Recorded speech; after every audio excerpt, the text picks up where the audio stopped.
scoreboard update. Good morning from the Chicago Wolves Update Studio. Here's what's happening. The Bulls exploded for 39 first quarter points, but could not hold on, blowing another 24-point lead, falling to the Pacers in Indy, 117-113. Zach LaVine did have 35 points. The Pacers got 27 from Buddy Hield, all of those coming in the second half of play. It's the fifth straight loss for the Bulls, the longest losing streak of the season so far. The Bulls look to avoid a 6-game losing streak tonight.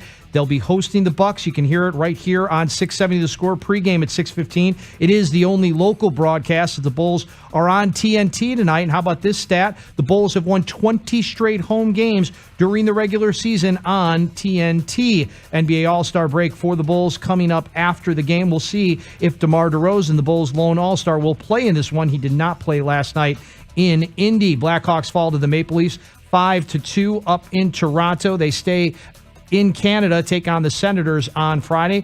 Pitchers and catchers reported yesterday for both the Cubs and the White Sox. White Sox having to do a lot of talking and addressing the Mike Clevenger ongoing investigation. We will hear audio from that all morning long right here on 670 The Score and the Mully and Haugh Show.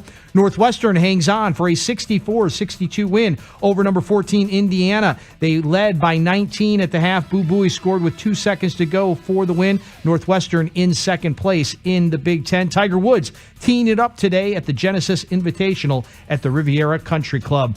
Does your youth hockey team want to play in front of thousands over at the Allstate Arena? Make it happen with the Chicago Wolves Youth Hockey Program presented by Kia. Visit ChicagoWolves.com/youth hockey to learn more. This hour of the show also brought to you by Cars for Kids. Call 1-877-CARS with the letter K, the number 4, kids. It's Pick 6 with Mully and Haugh, where we debate the top 6 sports stories of the day and then open it up to you, the Chicago sports fan. Call us at 312-644-6767, or you can tweet your thoughts at Mully Haugh. Pick 6 with Mully and Haugh starts now. How did Rick Hahn do explaining the Mike Clevenger situation and the White Sox due diligence before signing him? Do you believe there will be repercussions from the fan base? Do the White Sox want him on their team? Is that the reason they won't just pay him to go away? I hope that they don't want him on their team, and I wonder if they want him on their team. Listen, Rick Hahn did fine. I mean, it's a really impossible situation to be in, frankly, and it's a blunder. There's no way around it. This is a huge blunder, and I think that there are it's a massive distraction. There are all sorts of questions you'd like to ask the general manager, starting with hey, where you at with second base, with right field, what's going on with that? But none of this is baseball related. It's all Clevenger related, and it's all a massive distraction. I think it's it's unfortunate. There's definitely a pall that's hanging over this season now, and I don't know how you get out from under it, frankly. I don't know how long it takes Major League Baseball, 7 months to still not have any resolution. And they're as responsible as the White Sox are, but the White Sox, they stepped in it and they fouled up, and there's no doubt about that. And they may have seen something and believed something and thought this guy was good and all this nonsense, but none of it's going to matter. I don't know how even if they wanted the guy, how do you roll him out? How will Sox fans respond if this guy's at the cell, let alone going on the road with him? So to me, it's an awful situation. It's a bad idea if they want him, and I wish we had this resolved, but it's going to take a while. Well, I'd agree. I wish we had this resolved. Obviously, I think everybody wishes it never had happened. Right. I am surprised that Rick, Mike Clevenger, and Pedro Grifol actually answered as many questions about it as they did. They could have really hid behind lawyering up and hid behind the process. I mean, they didn't have to have Mike Clevenger out there. David, I wanted to ask you this. Does this remind you at all like what happened back in the day with Patrick Kane? Like, did the Sox put Mike Clevenger out there to almost embarrass him because he embarrassed them? Is that? Do you I think there's the anything difference to was that? Mike Clevenger wanted to speak. He wanted to Right. speak. It seemed like he wanted to be heard. He said a lot more than I expected. And, in the question, it also asks, do the White Sox want him on their team? Part of, unfortunately, the other reason I think he's still, they need him. I don't know that they want him, but they need another pitcher. They need, I know it's unsettling, but they need him. No, I don't agree with that. Yeah. And I'm not sure how well Rick Hahn represented himself yesterday. Where's Kenny Williams? Well, let's stick with Rick Hahn for now because this is his job. This is his job. If you want to say, where's Kenny Williams? Where's Jerry Reinsdorf? It's his team. We can go up the ladder. It's his team. David Sampson, a guy that knows the inner workings of the league, last month told us that he was surprised Jerry Reinsdorf has not cut ties with Mike Clevenger yet. What does he know that we don't? Well, I think that yesterday was not a good day for White Sox fans. We've heard from many of them. They're fed up. I don't blame them. I don't know that I would go to the park if Mike Clevenger's on that team. I don't know that I'd go to the park unless you get a reasonable resolution to this. Yesterday might have been the start of something. Okay, fine. MLB policy means that the commissioner's office has the sole authority to level discipline here. I don't know that I heard a lot of outrage, though. I don't know that I heard a lot of anything except for everything is conditional and everything was qualified. The White Sox are clinging to technicalities. I think I want big, broad emotion. I want somebody fed up with the fact that Mike Clevenger sat in a room, signed a contract, and didn't tell me this was coming. Somebody should have let us know this was coming. You got to be mad about this if you're Rick Hahn. You got to be furious if you're Jerry Reinsdorf. And they don't need him, Dustin. They don't need a fifth starter on a 500 team. He's expendable. What's the cost of integrity? The going rate on the South Side, $12 million right now. The question is, what did you make of Mike Clevenger's news conference on the first day of training camp? Are you willing to supply the patience that he asked for? Do you believe him when he maintained his innocence and claimed the truth would come to light? How about Clevenger's apology to the team for being a distraction? I don't know what else he's going to say. He's got to face the team, the elephant in the locker room, as he referred to it. I don't put a lot of stock in his denial, to be honest with you, only because this isn't somebody that has a track record of earning your trust. This is a guy going back to 2020 in the midst of the pandemic, lied to his Indians teammates at the time they were the Indians, and he got on a plane after exposing himself to COVID and exposed potentially every teammate to that as well. With a manager with serious health With the conditions. manager who was compromised. So I don't know that I'm going to rush out and say, oh, well, now I see it. Okay. No. There are two sides to every story. I respect that as a trained journalist. But I don't know that I put a lot of faith in what Mike Clevenger said in the way of a denial. Of course he's going to deny that. Of course he's going to want to get in front of that. He's played this right to this point because, you know what? He signed the contract and didn't tell the White Sox that this was an investigation. As for the investigation, I don't know how it gets 7 months in, and we'll get into what the alleged victim said on the Parkins and Spiegel show, but how is it that we are here and it's only for the second time they have met with her on Friday, as according to the schedule? What's taking so long? Well, I'm glad that we got to hear from Mike Clevenger. I think he needed to face the music. Of course, he had to apologize to his teammates.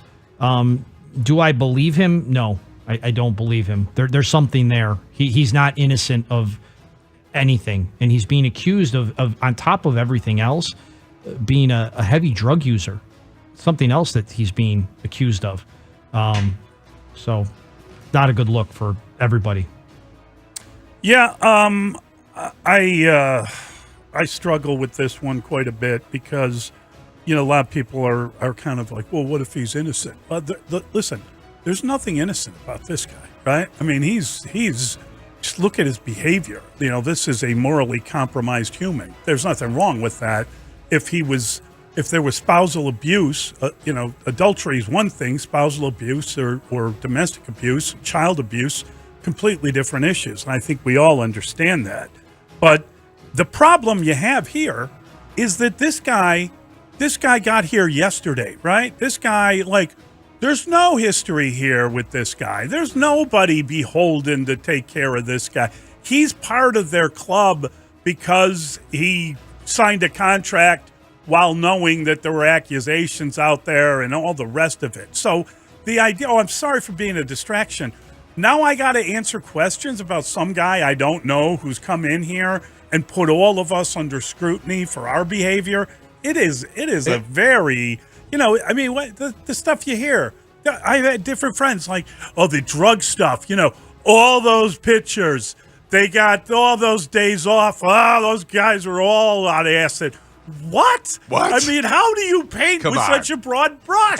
It is insane to me, but I'm just saying, nobody knows this guy. Nobody's beholden to him. He's not a teammate, and now he comes in with this giant albatross across his neck, and you're supposed to, what, pretend like it doesn't exist? How sorry is he when he had to have known this was going to be public the day that he signed the contract, and he signed it anyway without telling them anything about the investigation? Well, you're asking two different questions. How disturbed were you to read Olivia Feinsted's allegations against Clevenger on Instagram? Was the point brought home with her appearance on the Parkins and Spiegel show? I got to tell you, that was really disturbing. Olivia Feinsted's appearance with Danny and Matt was, very compelling, very disturbing.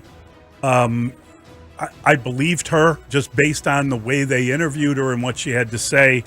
I was struggling to figure out exactly what she had to gain. She talked about her name being ruined and going out in public and her child. I just didn't understand. We have a lot of people saying that there's a lot of women accusing men of things. It seemed very believable to me, and it was very depressing to hear about it. And the situation that she's in, regardless, is pretty ugly. And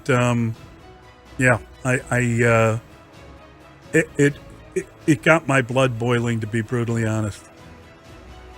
Yeah, it was a really compelling interview that was here on The Score with the Parkins and Spiegel show. And when you heard the baby in the background, that also kind of emphasized things, because that's really the people that you have to feel most sorry for in this situation, is the child abuse allegations or the neglect or the just, come on, these are your kids. Step up, be there, and throwing a chaw at your baby in a stroller or in a car seat. I mean, it's just, to me, again, everybody has their own personal, what things bother them the most, but those are the things to me that are at the height of absolutely positively would want no part of this guy on my team. Yeah, reading about the allegations on Instagram was troubling enough. Hearing her describe them on the Parkins and Spiegel show was riveting, because here is a young woman that is coming forward first to The Athletic, identifying herself, because there are protocols to follow with accusers that you don't identify them without their consent. And certainly, this is somebody who is willing to put her name behind these accusations, and then to go on the radio in Chicago and use that platform to describe allegations and make these kind of accusations about his behavior that is very troubling, very illegal. And if you're hearing this for the first time and you are a White Sox executive or a fan, you're like, what did they get themselves into? And now Mike Clevenger has more to answer to than just putting his teammates in a tough spot and denying it and saying that he'll be exonerated. What state of mind was he in to the point where maybe he doesn't remember some of these things, that he feels like maybe he's blocked them out? I don't know what the case is, but it was good to hear from her. We'll hear from some of that interview later. Because it's both sides. It was on a day that he decided to come forward and address the allegations. She was there to basically tell more to the story, and I'm glad that she did. That's a big question. That's the voice of Bruce Levine. He'll be here at 7:25 to talk both Cubs and White Sox. We talked yesterday about the new rules in MLB. Simple question about that. Do you believe the new rules will make the game better? Please explain your answer. I do think they'll make the game better. If better means more interesting, if better means you're going to have to adjust and adapt and get people who are, pitchers don't need as much time as they're taking between hitters, between innings, between anything. Yeah, a quicker game's a faster game. It's more appealing to the fans. So better is a broad term, but I think baseball is better when you have a pitch clock. Baseball is better when you have different types of shifts and different types of deployment. Everything is going to be now the adjusting to the adjustments in terms of how teams, where they put their fielders. You've got 3 outfielders and 4 infielders, but you can still use them in ways that that are according to your analytics and your research. The game is better because I think these are improvements designed to make it more interesting. So I think even it's a difficult term to define, but everyone is going to be happy when the games go by, I think, at a quicker rate. Yeah, I'm not even so much on the whole quicker. It doesn't have to be faster. It just has to be more entertaining. It can't be strikeout, home run, walk. That's just the ball needs to be in play more. And I think with you getting rid of the shift, there's going to be more balls in play. That means there's going to be more people on the bases. Part of the reason they have the bigger bases is maybe that will help encourage guys to steal a base every once in a while. Plus, the pitcher has limited times that he can throw over to the base. Last year, the leader in stolen bases, that number we talked about, 41. The leader in all of baseball had 41. Yep. It used to be 30 guys had 50 or more stolen bases back in the day. So, yes, I do think that it's going to make it more interesting. If it's faster, great. That's fine, especially if it's a night game for us personally. But if there's more action, I don't care if there's action for 2.5 hours or 3.5 hours, as long as there's action. Faster is better in this case, okay? Because baseball, whether any of us want to admit it or not, and I don't think it's dying for us, but I think it's dying, and the next generation or two are struggling to actually follow baseball. My kids, my son loves baseball, loves the White Sox. It's hard to sit through 3 hours plus. It's just hard for them because everything is geared toward right now and fun, and you're on a computer game and everything's happening. And that's how people are geared these days. And unfortunately, that the game itself, there's nothing for me like going out in the backyard, throwing on some meat to smoke and sitting there listening to a baseball game. It's one of my happiest moments of all. It's wonderful to do that, but I don't think a lot of people have 2+ hours in them, let alone 3+ hours. And it's going to be good to get to 2:30. It's going to be good to kind of limit the time frame because it'll bring in more fans, and that's what this is about. Look at what the NFL's doing with trying to get girls to play flag football. They're trying to create more fans. They're trying to keep their sport relevant. That's what this is about. That's what this is about. As much as anything else, it's about speeding up the game so that younger people can stay with it. And I know that sounds bad to say it that way, but I'm a cranky old guy. That was a great commercial, by the way. It was fantastic. That one caught my attention, unlike that dog commercial. I'll be able to answer that question to you in about 6 months. What do you make of the Bears shelling out $197 million for the 326-acre property that was formerly Arlington International Racecourse? Will Justin Fields get the dome he dreams of? Do you believe it will all rely on property tax limits and public subsidies, or is it a fait accompli? Was Lori Lightfoot's statement election year dribble, or can this project be stopped? Well, we know now the Fields of Dreams is artificial surface under a dome. So Justin Fields wants to play indoors. Hopefully he'll still be here when the Arlington Heights George Halas Dome opens. I think that will be terrific. If he is, that means that things have worked out very well and 2027 he's still the quarterback of the Bears. That's to me a realistic target date, right? About 5 seasons from now, or whatever the case may be. This is progress. This is the next step. This is good news, Bears fans. You can fall in love with the romantic notion of Soldier Field and how much fun it is to see the skyline in the background, and you're right. But it's an outdated structure, and any sort of plea to keep the Bears in Chicago is a political Hail Mary. So this is not going to happen. The progress is too far along. All this in the way now are bureaucratic hurdles to clear. This is good news, and I think that we're on the right track. This is the Bears doing what they need to do and really adapting to modern times. If you're the McCaskies, they're going to own their own stadium. This is the way that you make a ton of profit, and this is the way you become a first-class organization again. I guess I just don't know any better, but I like when your sports teams play in the city. I understand it is a real pain in the backside to get to Soldier Field, and it's more of a pain in the backside to get out of Soldier Field after a major event.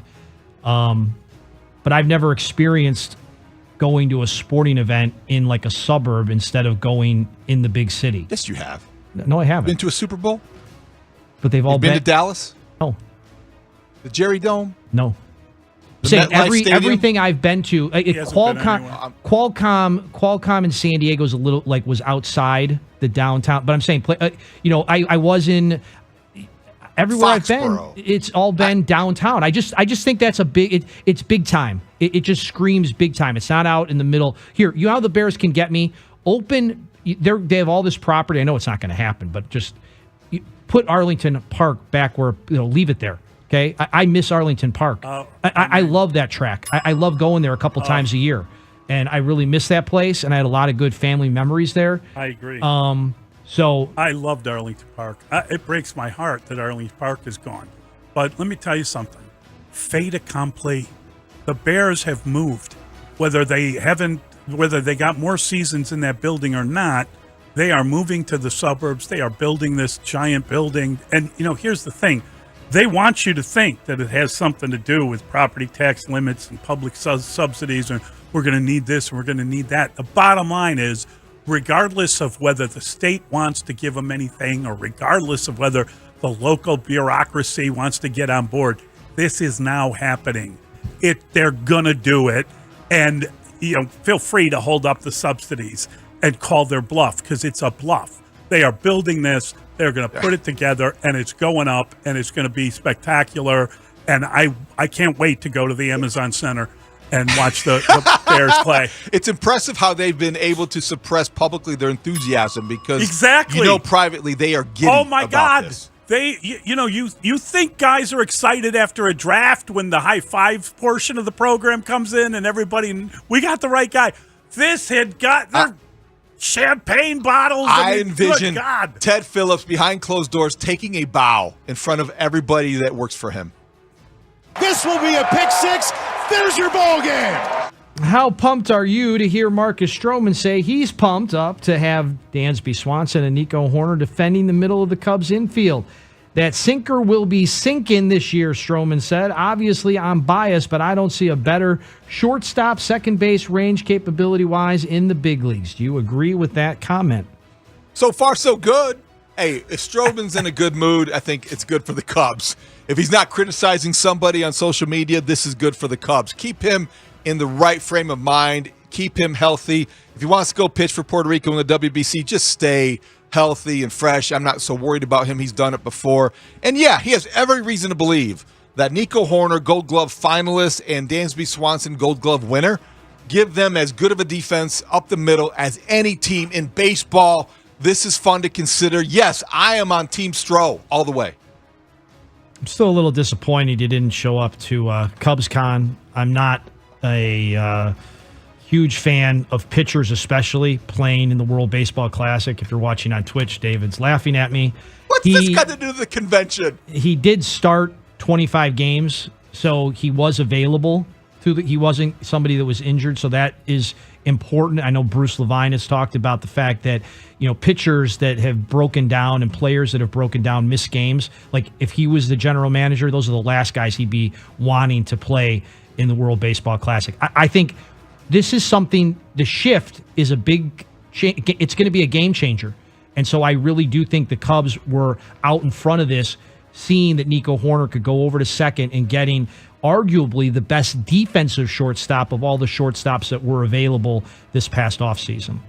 Yeah, I think that it's a really interesting comment. The sinker is going to be sinking. In other words, he's not afraid to throw any pitches because he's got the defense behind him. That's what he's saying, and I think he does. I think this is a really good thing, and I think that there is a chance, an outside chance, that Swanson to Marcus Stroman can be the second greatest Chicago infield since Aparicio, Nelly Fox. I mean, that's how good these guys potentially could be. Maybe in a conversation dominated by that Aparicio, Nelly Fox thing. When you break down all of the shortstop, second base combinations in Chicago. Now you got me wanting to see best double play combinations in Chicago baseball history. Now I just gave it to you. You gave me the first one that you think is at the top. Fox. It's a tough one to top. But I want to know who fills out the top five. Yeah. I don't think I can top that. You can't. I'm just saying you can't. I mean, Tinkers and Evans. Chance was the first baseman. It's Tinker and Evans. Tinker and Evans. And that was just like a nice song, okay? Or whatever, a rhyme. This is something different. That Sox combination was by far the best ever. Maybe in baseball history. I mean, I'm trying to think of what, I'm sure there's someone like Blue Whitaker. In baseball history? Trammell to Whitaker? Maybe they're close. Yeah. But that's about it. So says Mully. I'm going to come back at you with Conversation that one. over. All right. No, it's not. Okay.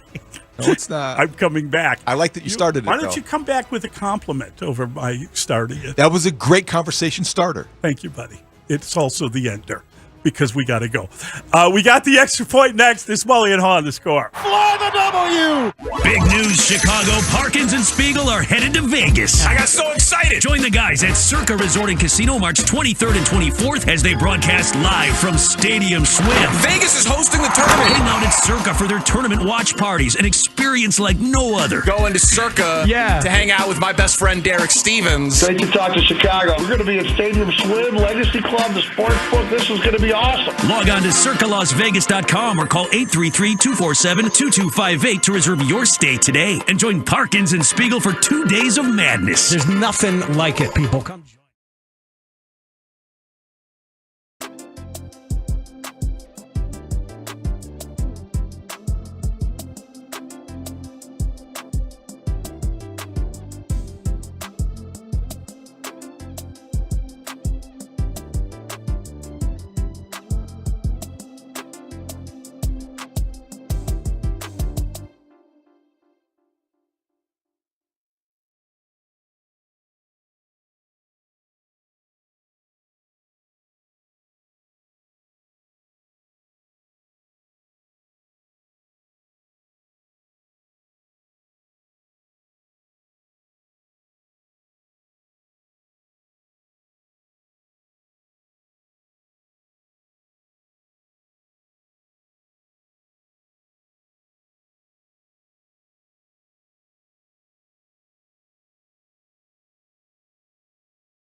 Donovan guy, have been for a while. Since he got to town, I don't think this roster has done him a lot of favors this year, but he has to at some point be part of the problem because there are no solutions. So answering this question is tough because when are the Bulls going to win a playoff series again? The end of this year, they're going to likely dismantle. They're going to have to start over. They're in 11th place. They are now have as many victories as the Pacers, the team that beat them last night. They aren't in the mix for the top 4 any longer. The Cavaliers have passed them. The Nets are, ahead of them. The Knicks have passed them. The Heat are who they are. The Hawks are by them. The Raptors, the Wizards are even ahead of them. I don't know when they're going to win a playoff series, so I'm going to say no. I don't think he's going to be able to finish what he started. Everyone's going to come back as they did yesterday when I talked about the possibility of him moving on and always got the contract extension. It's the NBA. Yeah, you're trying to get him. You're trying to get him hired by Loyola, right, to take over the head coach. Did I say Loyola? I thought that was Notre Dame. Oh, Notre Dame. I'm sorry. We speculated that he would be going back to college. Yeah. If indeed Loyola, he leaves. You want to get Drew Valentine fired? No, not at all. It's Valentine's Day for God's sake. It was on Tuesday. Ago. Today's Thursday. It's the 16th. I don't think Billy Donovan will be the head coach of the Bulls the next time they win a playoff series because I think that's how far away they seem now after blowing another lead in Indianapolis and losing their 5th straight game. They can't finish at all. They cannot finish. There is no coffee. They are not closers. And there is no shot that Billy Donovan is the head coach of the Bulls the next time they win a playoff series. I think the key word is playoff series.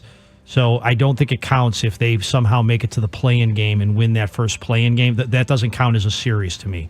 It has to be a legitimate, Yeah, that's a game. Okay, that's a game. But if you win that game, isn't there then a series? Then there's a series. Yeah. But that's still not the real playoffs. That's still like the series to get into the. Right? I mean, I'm just saying, if anybody wants to be picky about it, no. The answer is clear, fat, no. Well, I think the answer is yes, and they're going to win the play-in series, 1-game series this year. See, series is plural. I'm aware of that, but I'm calling the 1-game play-in a series. You are suddenly Rick Hahn clinging to the technicality and parsing the language as such that you can be right without being wrong. If they're in the play-in series, if they're the lower seed, they have to win 2 games. I believe. If they're the higher seed, if they're the 7th or 8th seed, they have to win teams, though, right? Against different teams? No, the same team. So if you're 10 or 11, you got to win 2. Through. Yeah. If you're 7 or 8, that's you have series, to win 1. David, by your definition of the plural. Thank you, Brandon. All right. But after you accuse me of Rick Hahn, let me just let me just say this. Are you ready? Yeah.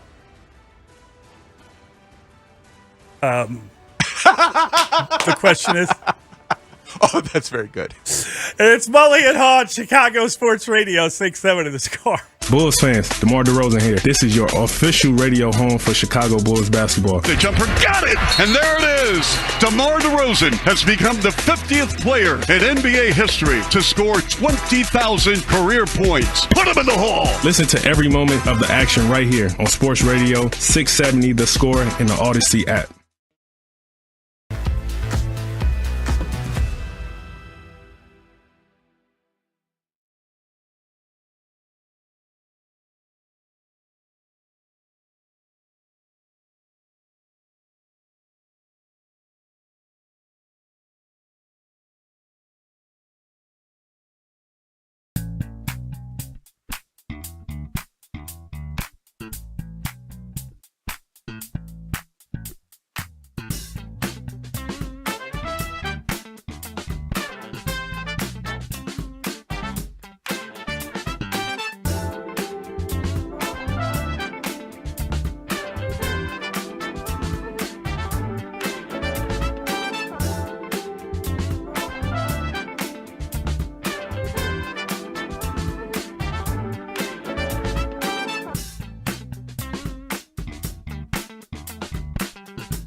this when Mike joined us, and that is to respect the process and the investigation and let it play out.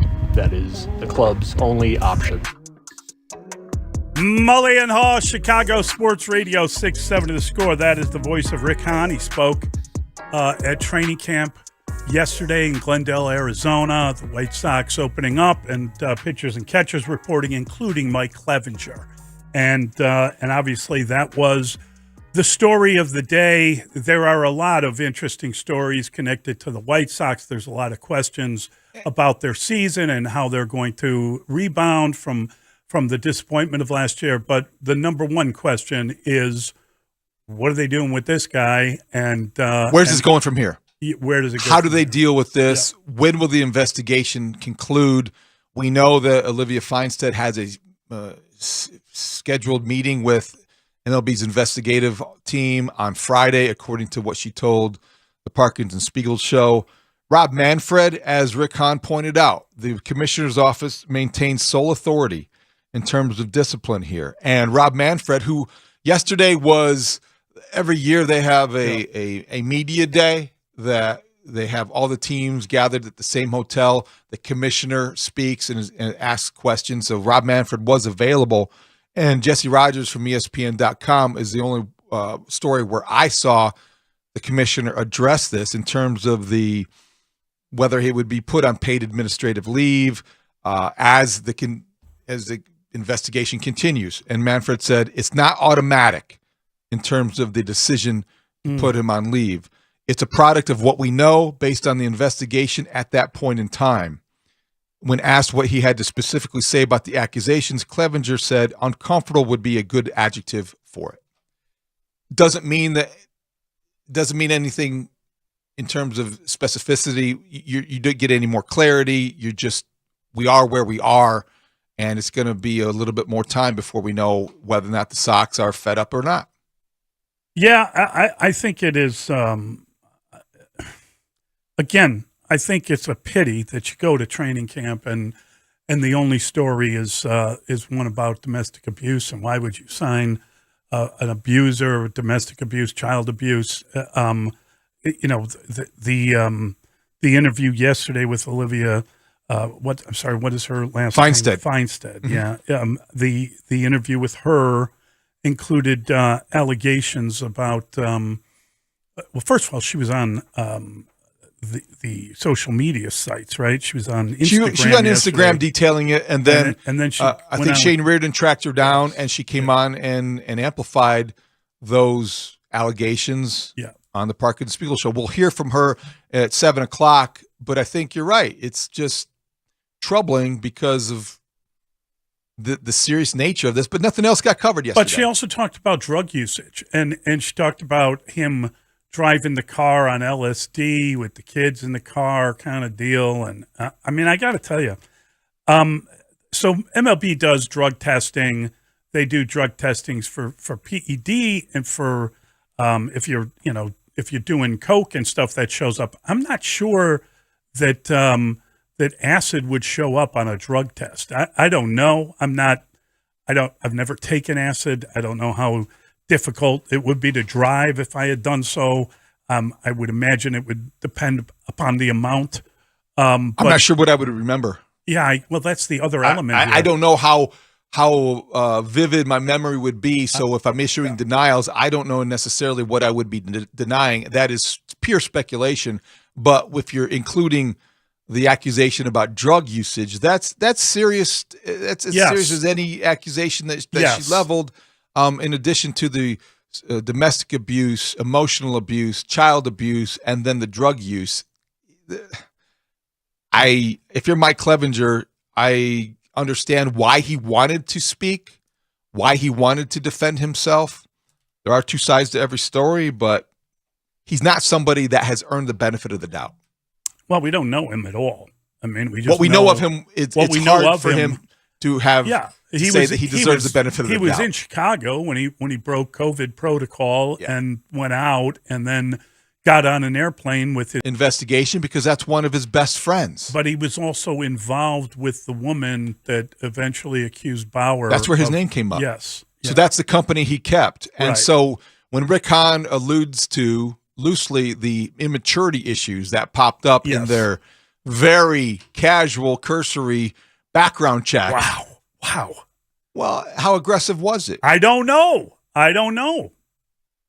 They, again, I think MLB, if you got a guy under investigation for 7 months, hey, help somebody out. Listen, we've been looking at this guy for 4 months. You might want to stay clear. That's one of the bigger flaws in this whole system when you talk about. But it's the only way the system works is with absolute.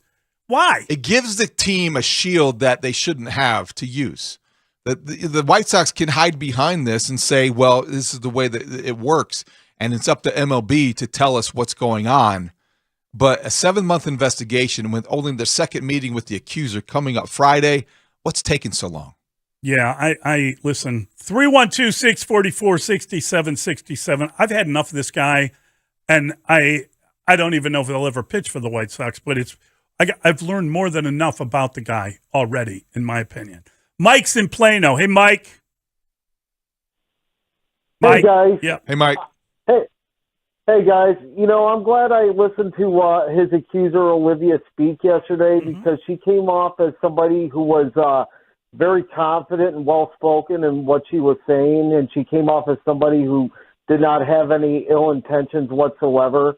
And when I listened to Clevenger speak yesterday, he came off as somebody who sounded very arrogant and dismissive. He really bothered me when he told the press that he wasn't going to take questions on this anymore, that he was only going to talk about his pitching mechanics. He knew there was nobody there that was going to ask him about his pitching mechanics. And when someone asked him about why he didn't notify Rick Hahn of the investigation, he said it's because he thought it was over by then. Who would be under investigation by MLB and just assume it would be over? I would want to be notified first. He does have a similar personality attributes to Trevor Bauer in that they both have this sense of entitlement. They act like everything negative that happens to them is always somebody else's fault. And they act like playing in the MLB is like a right and not an honor and a privilege. And one last thing, guys, is the White Sox, when they traded for Lance Lynn a couple of years ago, they had a press conference. When they signed Benintendi this year, they had a press conference, and these guys had media rounds. They got to talk to you guys and your colleagues at the station. When they signed Clevenger last November, there was no press conference. He didn't go do media rounds. I think he talked to Garfine's podcast, but Garfine's a White Sox guy, so that just tells me that the White Sox really didn't want this guy talking, that they kind of wanted to keep this guy under wraps and hopefully nothing bad came out. Mike, it's an interesting point, but Thanks, my reaction was they didn't think he was big enough to move him around town. Yeah. He was a guy that was kind of coming off an injury and still uncertain of what you were getting out of is a 1-year deal. As it turns out, they opted against having a press conference and chose a deposition. Wow. There you go. See? That's good stuff. His frustration is understandable. We're hearing from a lot of Sox fans, Mully. And this is a broader question, and it's certainly not as significant or serious as what we're dealing with in terms of the nature of these allegations. But if the White Sox have this guy in uniform, regardless of what happens now, the way that people have reacted to this early on, what's happening to the fan base? Do people going to stop showing up? Well, I got to tell you, I have heard from a lot of people who say things along the lines of, I'm done giving money to the White Sox over this. I think that is a bigger issue for the White Sox to be aware of than anything else. And I'm sure they're hearing from fans. I'm sure they've had some cancellations, et cetera, of season tickets because people are miffed. The trip between anger and apathy is a quick one. That's right. And you can see that happening now because of, again, you go back to October. Rick Hahn was going to rebuild the faith in the fans and regain that trust. And something like this shatters it. It's rough. It's a real bad one, no doubt about it. All right. 312-644-6767. We're going to to play you some of the interview yesterday. We'll hear from Mike Clevenger Yeah. because he had his say, and then we will hear from his accuser, Olivia Feinstein, because that was a riveting interview on the Parkins and Spiegel show, and we'll get to all of it next. Mully and Haugh on The Score. The Score is Chicago sports. Chicago sports is The Score. Thanks for keeping us the #1 and most listened to sports station in Chicago. Listen on your radio, laptop, mobile device through the Odyssey app, AUDACY, or tell your smart speaker to play 670 The Score. We're live and we're local. 670 The Score. Always live on the free Odyssey app. As of March 2022, Hyundai has won more total IIHS Top Safety Awards than any other brand over the past 8 years, with optional front crash prevention and specific headlights. And here's another reason to feel safe. Every new Hyundai comes with America's best warranty. It's your...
scoreboard update. From the Chicago Wolves Update Studio, here's what's happening. Zach LaVine had 35 points, 11 rebounds, 7 assists, but the Bulls could not hold on to a 24-point first quarter lead. They fall to the Pacers in Indianapolis, 117-113. That's 5 losses in a row by the Bulls. They wrap up the season before the All-Star break tonight at home, 6:15, right here on the Score. They're hosting the Bucks.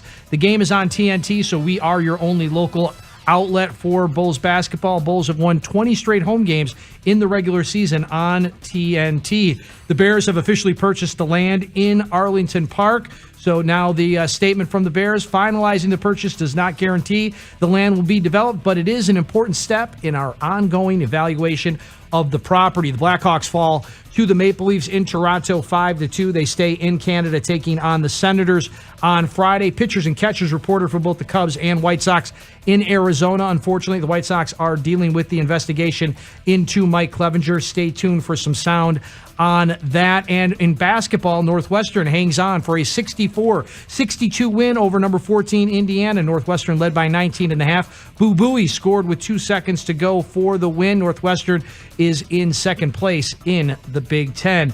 Affordable family 4-packs of Chicago Wolves tickets, including drinks, hot dogs, and a popcorn, are available at ChicagoWolves.com. And this hour brought to you by Cars for Kids. Call 1-877-CARS with a K, the number 4 kids. Pretty disappointed we have to start off this way. I trust the process in MLB, I really do. And I think there's a reason I'm sitting here in front of you today. And I'm just asking everyone to wait before they rush to judgment. Your lawyer, among other comments, said the words that you did nothing wrong. Is that your position, that you did nothing wrong? That is. Mully and Haugh, Chicago Sports Radio 670 The Score.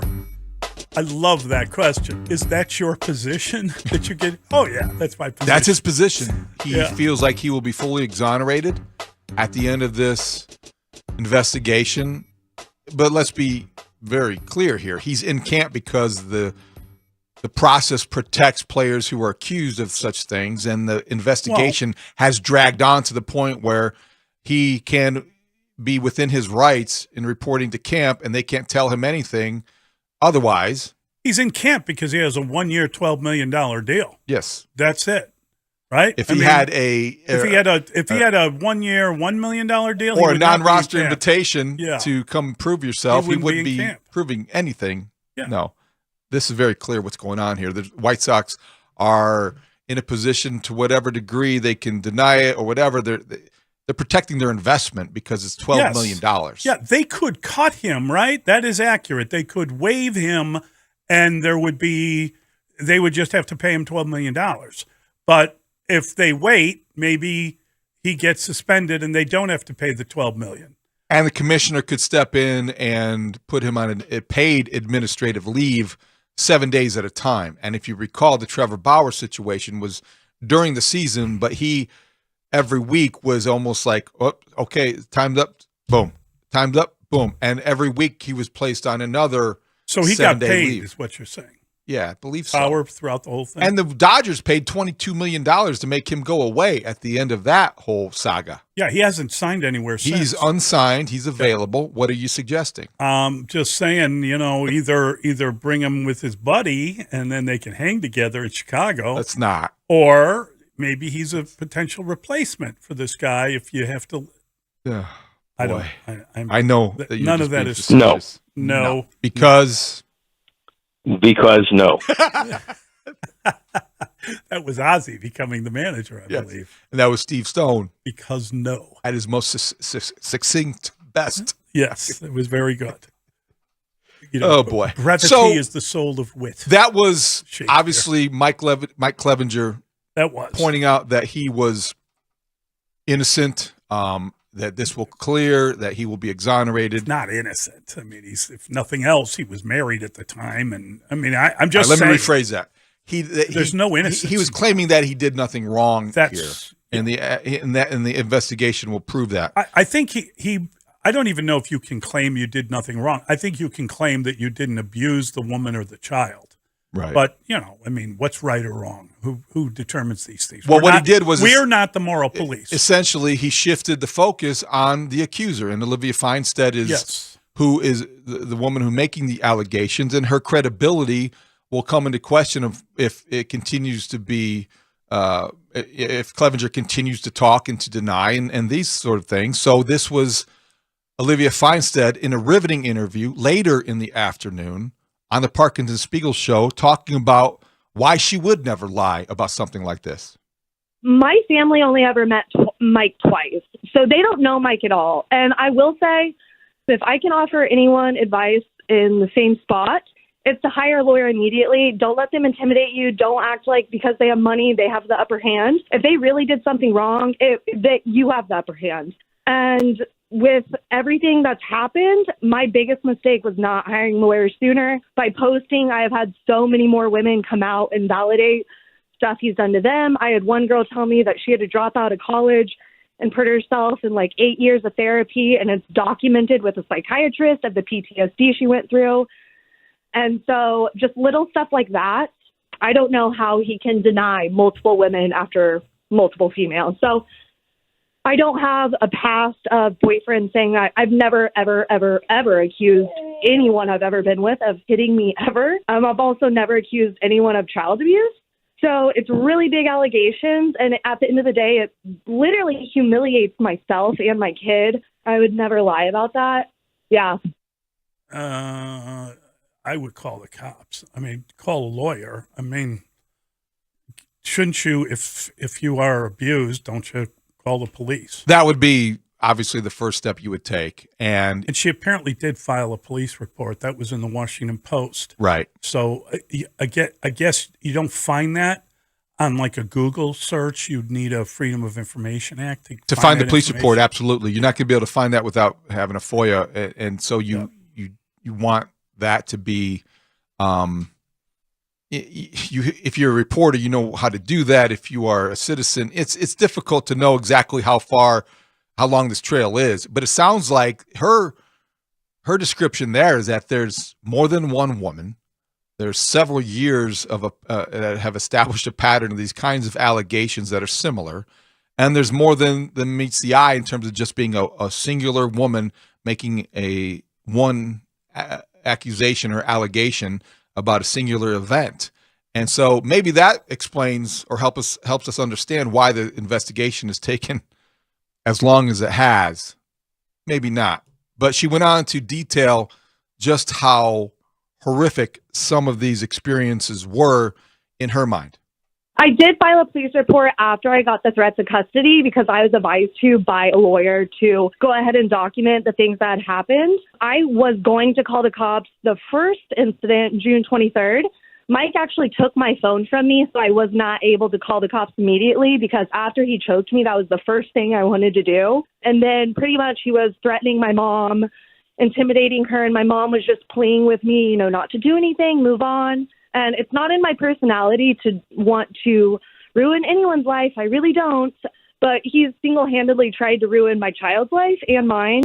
He's drove the car on acid with his other two kids and myself pregnant. That could have killed all of us. So he's so self-absorbed and selfish. I'm so sick and tired of it. I still don't even have the bottom attachment to my kids' car seats. I will say I think the MLB investigation team is good. Wow. So that's a pretty explosive allegation. You get beyond the other stuff, which is troubling enough.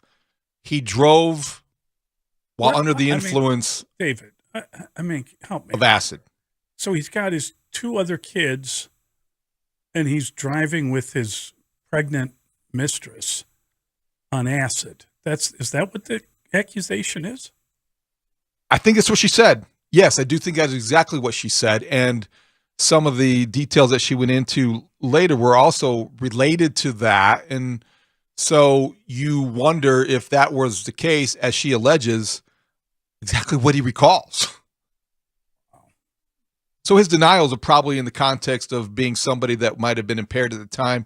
You don't know. But hearing her come forward, I don't know if it's something that drives it home more to people listening in the audience. Does it make you believe her more? Does it make you doubt her more because of her trying to sound a certain way?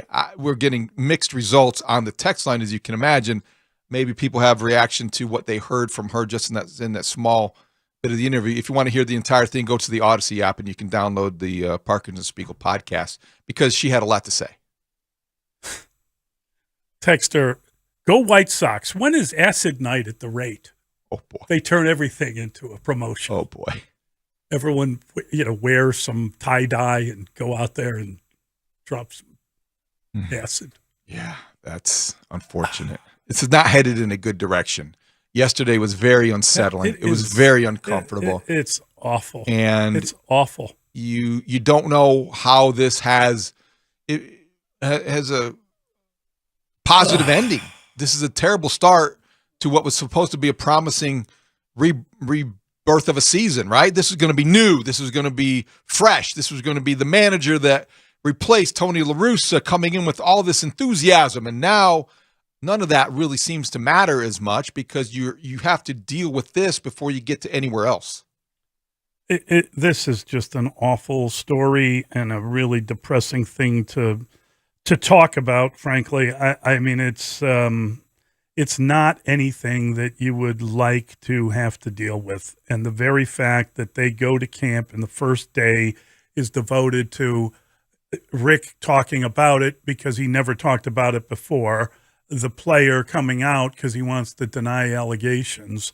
The whole thing is just it's just unpleasant, and I don't understand. It's such a you get into bed with a player like that, and you're inviting these problems, frankly, right? I mean, I know he said that we've had immaturity issues before with players, and we figured that we've been able to get through.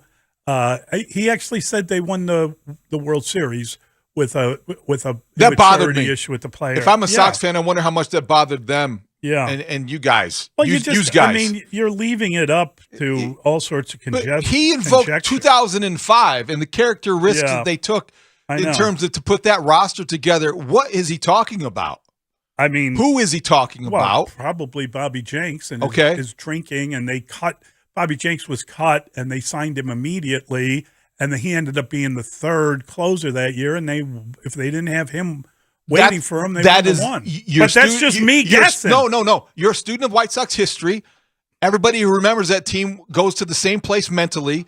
So shame on Rick Hahn for bringing that example, right, and drawing that comparison with somebody accused of what Michael Clevenger is accused of.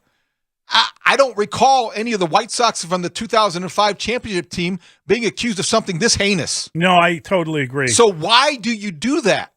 I think he was trying to downplay. I think the reason he did it is he was saying that this was an immaturity issue, and we've dealt with immaturity issues with different players before.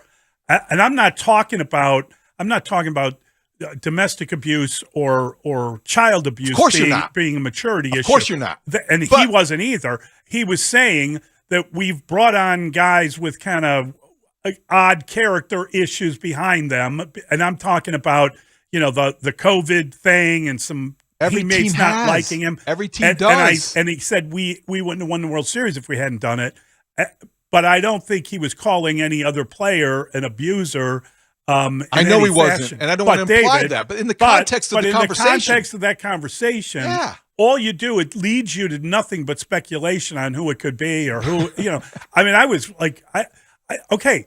Was there a maturity issue with Carl Everett? I mean, he was on that team, right? He was the DH on that team. There was an explosive element about his personality that you knew coming in he was going to have to be managed. Is that what he meant, or was he talking about someone that had an issue? I have no idea why he brought that up, but it opened up all sorts of weird conjecture, no question about it.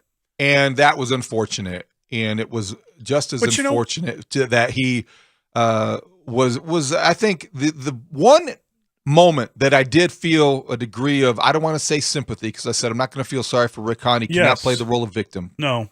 But I did feel a degree of empathy when asked about, Stephanie Epstein, our guest at 925 from Sports Illustrated, asked him about whether or not the agent or the player should have shared this kind of information with him during the course of the negotiations before they signed a contract. And in that moment, during that question, as he paused, I felt for him because absolutely, I believe that Mike Clevenger should have. Now, I understand people want to come at me and say that's naive. Of course, you're not going to tell your future employer the most, the worst part of your past and what you're being accused of. But that's no way to enter a partnership. Oh, I agree. I agree with that completely, David. I don't think there's any question that that's not a good way to enter a partnership. But I do think that, I don't know. So likewise, Mully. So, okay. Yeah. How naive is it to today, this morning, wake up after what happened yesterday happened, and you're Mike Clevenger, and you realized that you struck a match and you lit this flame of controversy at camp and you are the new guy. Wouldn't you try to just stay away?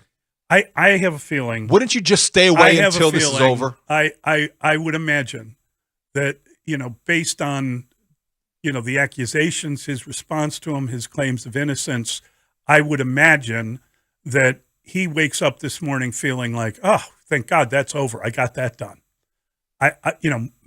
Mission accomplished would probably be more the mentality, David, of someone like that. And that's not, I'm not indicting him or anything. I'm just saying, I would imagine if you go through your life unconcerned about, You're probably right, but let's have that conversation. If you indeed want to play this out and you're him and you envision being a part of this team this season, you want to do everything in your power to make sure that you're accepted by this team this season, right? Yeah, you would hope. So you would hope that to get in front of this, you say, all right, I'm going to remove myself from the equation. Call it arm injury, whatever the case. I'm going to stay away until the completion of the investigation, I think I'm exonerated. I think a guy like him thinks, boy, as being a good pitcher has gotten me out of any issue ever. As long as I pitch well, everyone comes around. All I got to do is perform, and I got to get ready for the season. You're probably right. I know that you're right. But if you do care one iota about being a good teammate, as he implied yesterday, he does and doesn't want to be a distraction, stay home today. Stay home. Unfortunately, I think we all tend to project our value system on other people. And, I would hide out of shame. I wouldn't want it to be near it at all because I would be so ashamed. I don't sense that he feels that way. That he probably doesn't, and he didn't sound like he did. He sounded like a guy that feels like he's being wrongly accused. I mean... And he feels like a guy that has been... I'd be at church kneeling on glass. Just the way I was raised. I'd be like...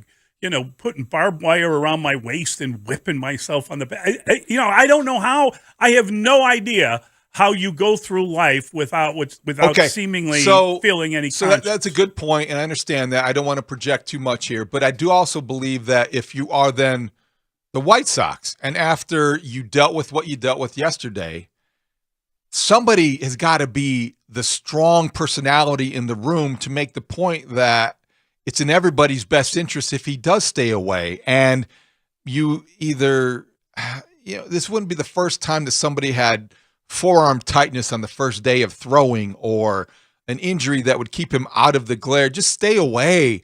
Make this go away until this goes away. And once the investigation is over, then the White Sox can act or not act. But if you take them at their word and they are waiting for the commissioner's, action on this, and they say they can't do anything until that happens, make sure he stays away or try to appeal to him to do that until this is over. That's probably asking for too much. Yeah, I mean, here's the thing. Like Ethan Katz said like a week before they signed this guy that they needed more starting pitching. So they signed the guy. And Dustin said this earlier. They do need him. They do need a starting pitcher. So I don't know where that reality fits into all of this mess. And I say that sincerely. I am not sure. It just can't. Well, you would hope it can't. It just can't. But like these teams, as we talked about earlier, and I'm talking about professional sports teams, they do stuff all the time because they are filling a need. Now, you can argue about the White Sox. There was an immature player on the 2005 team. The Cubs went out and got Chapman, and they won the World Series. Do they win the World Series if they don't make that move? No, they don't. So I think that you've got to keep all these things. Did Cubs fans quit the team? Were they outraged? Did they walk away? No. No, they didn't. No, they didn't at all because they won the World Series and became more popular. And I'm not defending that at all. I'm not defending it either. And I'm not blaming it. I'm saying that's another example of how these things happen. That the Cubs in that story, they believed the end justified the means because they were on the verge of a championship. They were that close. Yes. And that was the move. And they're willing to make that moral compromise, if you will, for the second half of that season. And then once they got their World Series title, then goodbye, Aroldis, back to New York. Right. The Sox are not on the verge of anything. And I'm not defending. They're on the verge of something. Well, they're on the verge of irrelevance. Yes. They're teetering right there. They are but they're not on the verge of winning a championship, yeah. Molly. The multiple championships is the point is you would almost have, I don't want to say more respect, but you would understand it more if they were a team that was eliminated from the playoffs and they were one pitcher away from putting themselves over the top. That's not this. I don't know what this is, but it's very unseemly, unsettling, and uncomfortable.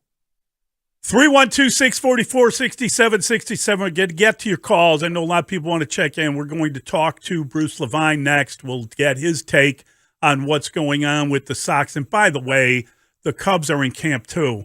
And that's a happier story, frankly. It's Mully and Haugh on The Score. The Chicago Bulls play here. Put back at the buzzer. Got it! Hayato Sumu, the basketball gods, love the Bulls.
baseball conversation to cover in the next 2 hours. How are you doing this morning, buddy? Great being with you like we are every Saturday, 52 weeks out of the year, talking baseball on Inside the Clubhouse. Bruce Levine. That's a really good question, Bruce. See, Bruce asked the first hard question. With Mully and Haugh on 670 The Score. Mully and Haugh, Chicago Sports Radio, 670 The Score. We always enjoy talking to our friend Bruce Levine, and he joins us now on the Score Hotline, which is brought to you by Circa Resort and Casino in Las Vegas, home of the world's largest sports book. Bruce, good morning. How you doing? Good morning, guys. Yeah, it's a great day, and spring training has started. What could be better than that? Super Bowl's over, and spring training camp's open. Obviously, the biggest story would be the Clevenger story. Where would you guys like to begin? Well, I mean, I got to tell you, Bruce, it depresses me that that's the biggest story, because there are some big stories, and I have some questions. And, you know, we had a texter who said that there's been this assumption that everything was on Tony La Russa, and here we are at the opening of spring training, and we're talking about this nonsense. Yeah, look, you know, the negativity is not going to stop with the White Sox probably until opening day, and we see what the product is out there. You know, they have a new manager, new energy level. All the guys are coming into camp healthy. You know, you certainly have questions about Hendricks and his ability to, you know, get through his, you know, his tests and all the things that he has to do to get better. And then you also have a situation with Clevenger here. So it's hard as a White Sox fan to wrap your head around where you're at and exactly where the team is going at this point. Bruce, I have my doubts, but I want to know what you think. Will Mike Clevenger start a game for the White Sox this year? Oh, yeah, I think so. I mean, look, you have a situation here where you have two sides, okay? I know that, you know, people are presumed guilty these days rather than innocent when you talk about claims of this degree and, you know, the level that, you know, the woman is talking about when it comes to Clevenger and the domestic violence situation. But, you know, from the perspective of, you know, where they're really at with this, you know, you have to give him his day. I mean, you have to give him the ability to go through the process with Major League Baseball. And, you know, the White Sox are certainly doing that, giving him his opportunity in spring training here to get ready and prepare for the season. You know, the White Sox situation is a really tough one. I mean, you want them to be able to vet these situations better and not be in this situation, but you got no help whatsoever from Major League Baseball on this. And everybody at Major League Baseball that I've talked to, guys, said, you know, it wasn't our place to tell anybody about Mike Clevenger because of, you know, he wasn't really guilty of anything at this point. So from that perspective, I think that... what about him? You know, what about his responsibility, Bruce? What about in the conversation before he signed the contract, him or his agent saying, you know what, guys, this is coming behind me. You might want to get in front of this because I'm being investigated for throwing things at my child and for domestic abuse. Well, I mean, you have a point there, you know, but was he going to get signed? Not if he told me that. That's the point. Right. Is that, okay. how can I'm not ready to absolve the player for anything because he didn't tell me this was coming. You have to trust. You're entering a partnership. You're giving him $12 million, and all of a sudden mum's the word during that meeting? How does this happen? Well, it happens because he in his heart and his mind feel that he didn't do anything wrong. Yeah, and that's wild. Yeah, that's where it happens. I mean, here's the one thing that the White Sox and every team will have to do going forward, and I guarantee you this.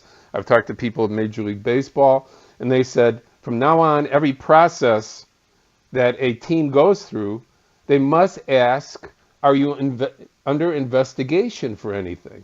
Okay, because if the White Sox were able to have asked or did ask that question going into the contract negotiations, and he lied, that would give the White Sox the ability to get out of the contract. Okay, in this case, according to courts, according to Major League Baseball, he's under investigation. That is it. He's guilty of nothing but what she said and what he said.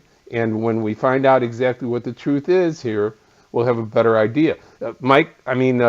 David, if he is, if he's exonerated of all of these issues, are you going to have a different opinion of whether he should toll them or not?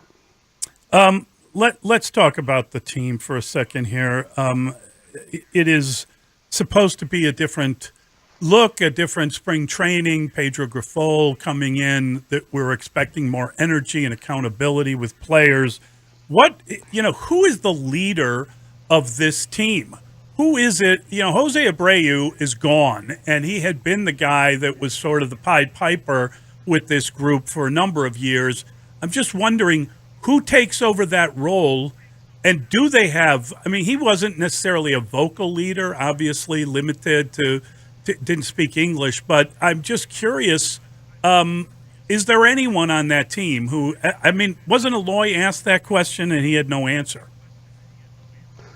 Well, it was Tim Anderson up to last year, wasn't it? At least he was the verbal leader of that team. And obviously he ran into situations, personally that prevented him from being that. And he didn't play after August 6th, which means when you're not on the field, it's really difficult to be a verbal leader of a team when you're not playing and you're not around. You're rehabbing from an injury. So that's a great question. And I would say that person might be emerging. You bring in guys like Benintendi, you bring in some other guys that can step up. I think the ability of some of the young players like Anderson certainly is, but maybe start to watch Andrew Vaughn now that he is the first baseman, now that he's replacing the iconic Jose Abreu. Maybe he starts to be a leader, a voice on this team. Young leadership is essential. If Aloy and Robert can be guys that can stay on the field, and that's a big if, because they are essential to the success, the future success of the Chicago White Sox, maybe they emerge as leaders. I don't know, but it's a great question. I think it's Anderson, but we'll have to find out. Again, staying healthy on the field, that's going to be the key to being able to help the team win as well as being a leader. All right, Bruce, let me ask you about something that won't make my stomach turn. The Cubs signed Michael Fulmer to play a role in the bullpen. How big of a signing is it? What role will he play? Well, I think he's going to be the closer for the team. Although they did have people looking at Zach Britton, who was a great closer 3 or 4 years ago. You remember the great years he had with Baltimore, for sure. He was one of the best closers in baseball. That was 3.5 years ago. So from the perspective of who it's going to be on this team, I think Fulmer is the guy. Coming back, a healthy pitcher, a guy that can command 3 or 4 pitches, knowing that he was a successful starter at the beginning of his career and had segued the last couple years into the bullpen. Hoyer talked yesterday about the fact that they had done a good job of identifying veteran pitchers in the last 2 years and then flipping them at the deadline, which they did, and it worked out well. Nobody really emerged the last 2 months of last year as the closer, but from the situation right now, I think it's Fulmer.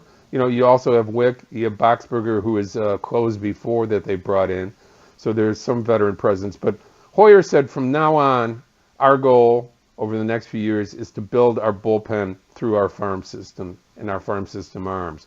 We feel that's the way to go. So we'll see if that begins this year, or Fulmer or Boxberger starts the season in the bullpen. Last year we weren't sure going into the opening day last year who the closer was going to be. Robertson hadn't closed for a while, a couple of years at least. He was out for a year with Tommy John. So it was a question mark last year going into opening day. We'll see how it shakes out this season. It's funny because we heard from Marcus Stroman, and he said that he's going to have the sinker sinking because he feels great about the shortstop and second baseman behind him. And we were kind of talking about how good potentially Dansby Swanson and Nico Horner could be. And, obviously one guy's a Gold Glover and the other guy was a finalist for a Gold Glove and is moving to an easier position, if indeed that's the case.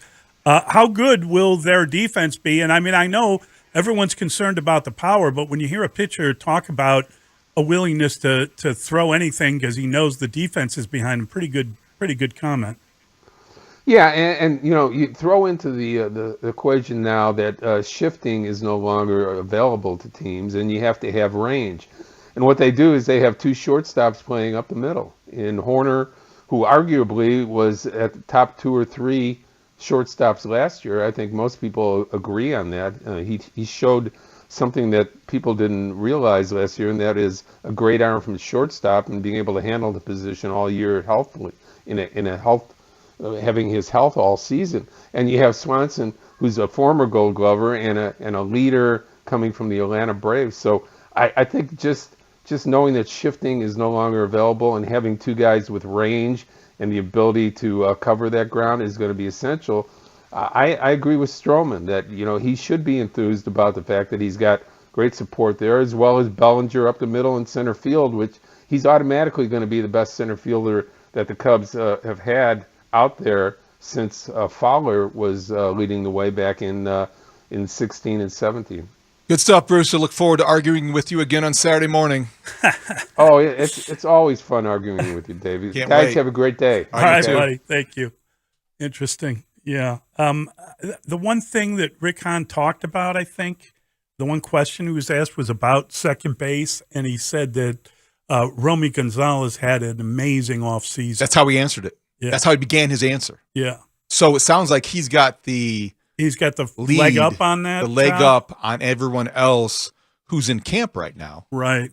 Who's on the roster right now. But he wasn't asked about those implied trades, right? That there's no trade. He spent so much time talking about the issue of the day, right, that nobody got around to. And I understand this. I'm not criticizing the questions necessarily because there was a topic that was more important. But he did throw money at the problem. He didn't come up with creative trades. And the offseason, from Mike Clevenger to Andrew Benintendi to Romy Gonzalez being your opening day starter at second base, the offseason did not go according to plan. Interesting. Okay.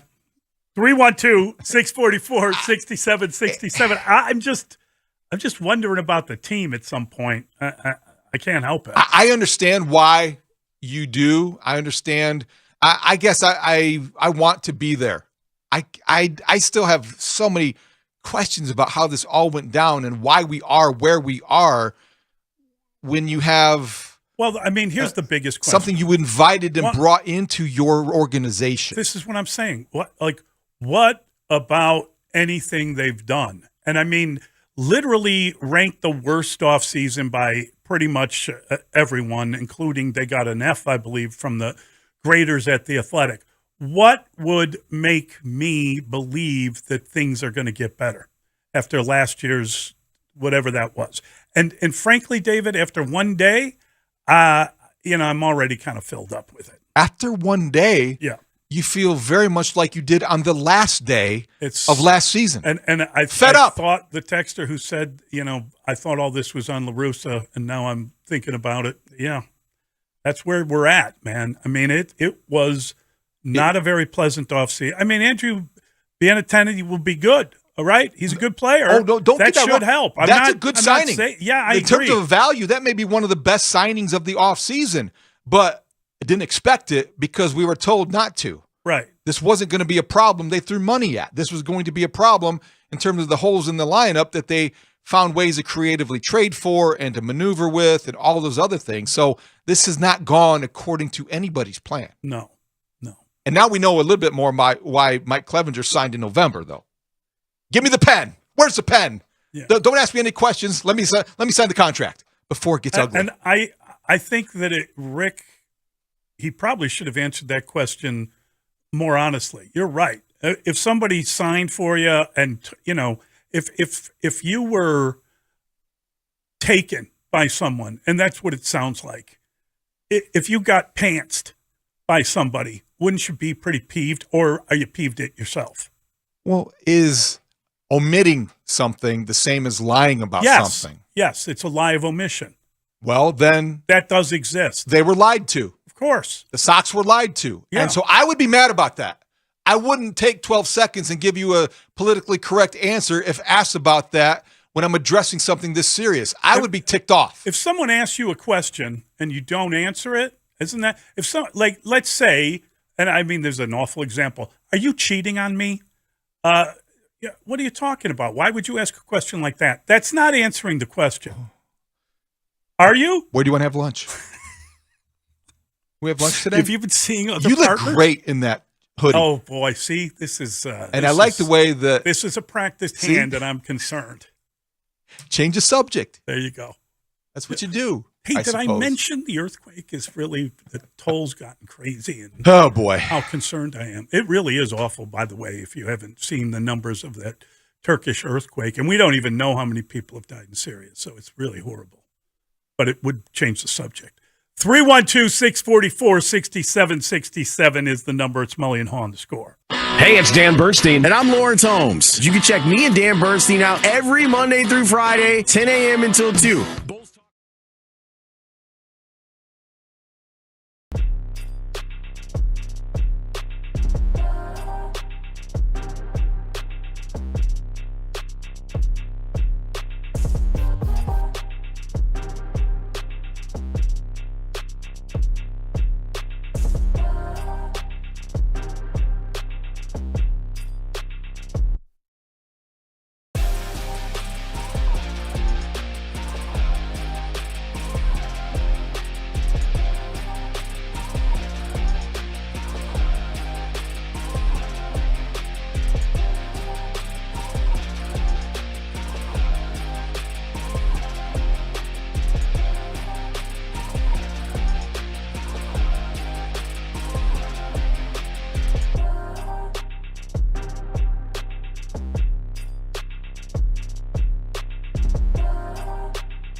670 the score. Wow. I'll tell you what, it's been an interesting day all the way around. A lot of people want to check in, and we're going to get to all your calls. 312-644-6767. Let's start with Frank. Frank's in Lombard. Hey, Frank. Good morning. Always a pleasure. This is just a bad situation, and it's a shame we have to call a sports show that brings us joy to talk about negativity like this. And once again, it's surrounding my lifelong favorite team. You know, I've called the show a million times. My family's had season tickets to the White Sox since the 70s. I am disgusted by the whole organization for little stupid things like La Russa, and now hiring the new guy, but keeping Daryl Boston, to have a monopoly still and running the show from up above when you should sell the organization, and the Bulls too, to be honest with you. So now this is a rough situation, because even if a quarter of what this poor woman is saying is true, I don't want this garbage representing the White Sox. My 9-year-old who loves baseball watching this, and in this day and age with social media, he hears it. You can't hide it, okay? So unless she is an award-winning writer for movies, something she's saying is true. And whether it's abusing women or children, which could you get any lower, okay? And I understand, Michael, what you're saying. It was on him, too, as a person to come out and reveal this news, whether it's true or not. That goes to show you that it's true, because he's trying to hide it until the time has come. And now the time has come, and the White Sox, once again, will do nothing about it. Thanks, Frank. Appreciate the phone call. I will go back to what I asked Bruce, and he seemed certain about it based on his experience and maybe insight and just instinct. And I disagree with him. I'm not convinced that Michael Clevenger is going to pitch for the White Sox this year. And maybe that's overly optimistic, or maybe that's just projecting again. But I do think that we're a long way from being so certain about that. We're a long way from being certain about anything. Well, I mean, listen, David, honest to God, okay? Honest to God. When I heard about this story, we talked about it, and I thought there was no way on God's earth the guy was going to be at training camp. I thought it was incumbent upon Major League Baseball to figure out what this was, and they were going to make a ruling, and he would probably be suspended, and we would not have to deal with what we dealt with yesterday. I was taken aback by the fact that, so now I think all bets are off. All bets are off. I grant you that, and I understand that. The reflex with the White Sox is to expect the worst because you're typically going to be right. So the worst case scenario to me is that Mike Clevenger takes the ball on the 5th game of the season and goes to the mound, wherever that game may be, and is wearing whatever jersey numbers he's wearing, and so he's out there as a member of the White Sox. But I think that we're a long way from there as well, because they still have to talk to Olivia Feinstein and hear her allegations for a second time in person. They have to factor that into some of these other, if they've done their due diligence as an investigative arm, and what else have they done the last 7 months? Don't they have to have more evidence? I mean, you know, Rick Hahn came out yesterday, ultimately, and he did one of these, what am I supposed to do? Not me. I mean, not us. You know, we're in this situation. We can't do anything. Major League Baseball, the commissioner, what can we do?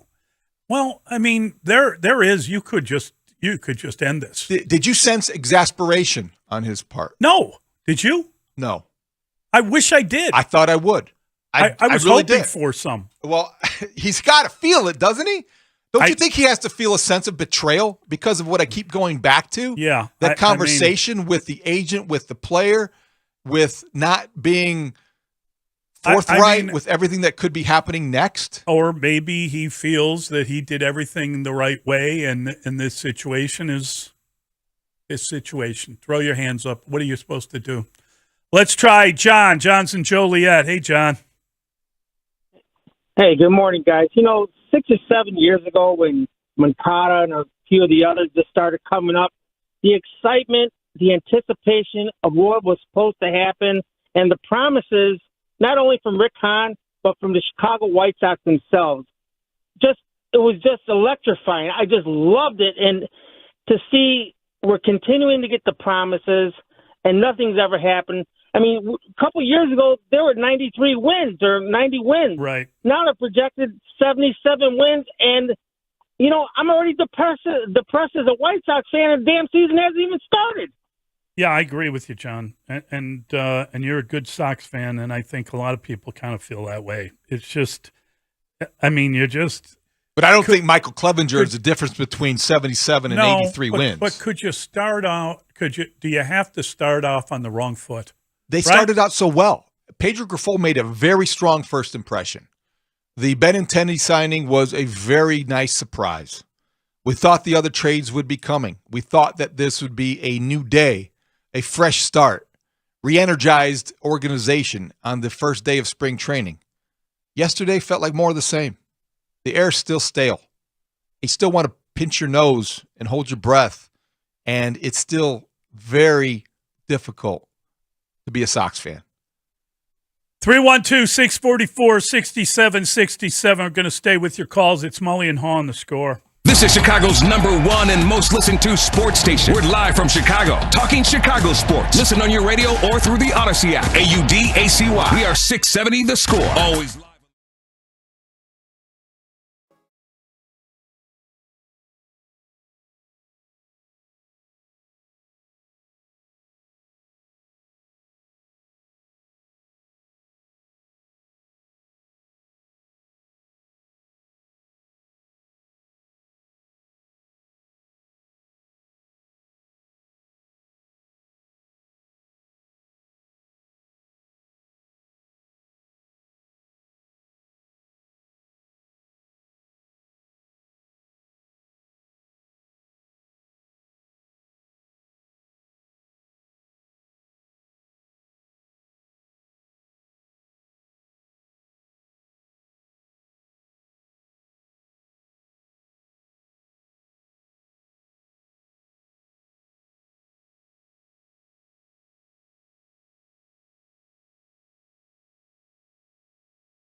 Scoreboard update. From the Chicago Wolves Update Studio, here's what's happening. Zach LaVine did have 35 points last night. The Bulls had a 24-point first quarter lead. None of those would stand up as the Pacers came back to beat the Bulls 117-113. That is the third 20-plus point blown lead for the Bulls this season. The 24-point blown lead ties for the second highest blown lead in the NBA this season. The Bulls are back at it, looking to avoid a 6-game losing streak tonight. They're hosting the Bucks 6:15. The pregame with Chuck Swirsky. It is your only local outlet for Bulls basketball. They're on TNT tonight.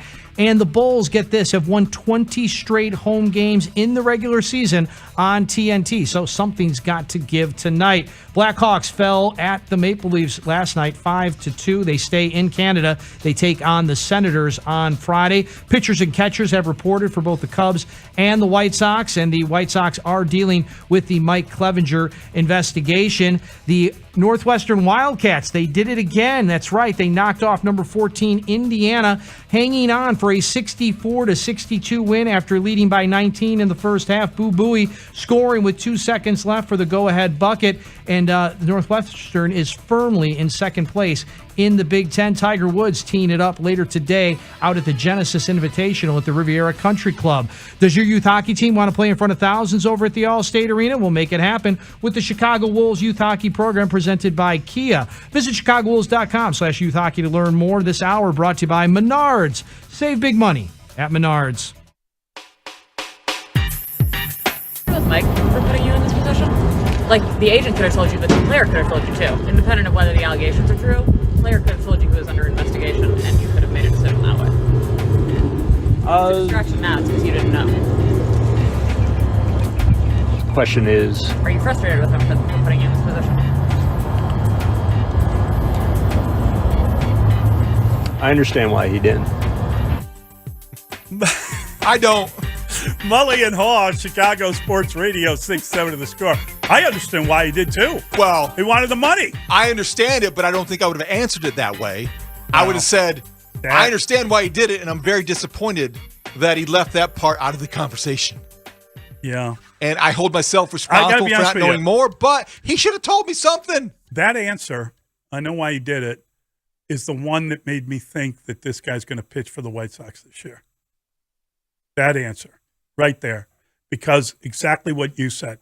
If someone had taken you like that, you wouldn't be like, you'd be pretty peeved unless, it's just the beginning of our relationship. That's interesting now because I'll watch it next time.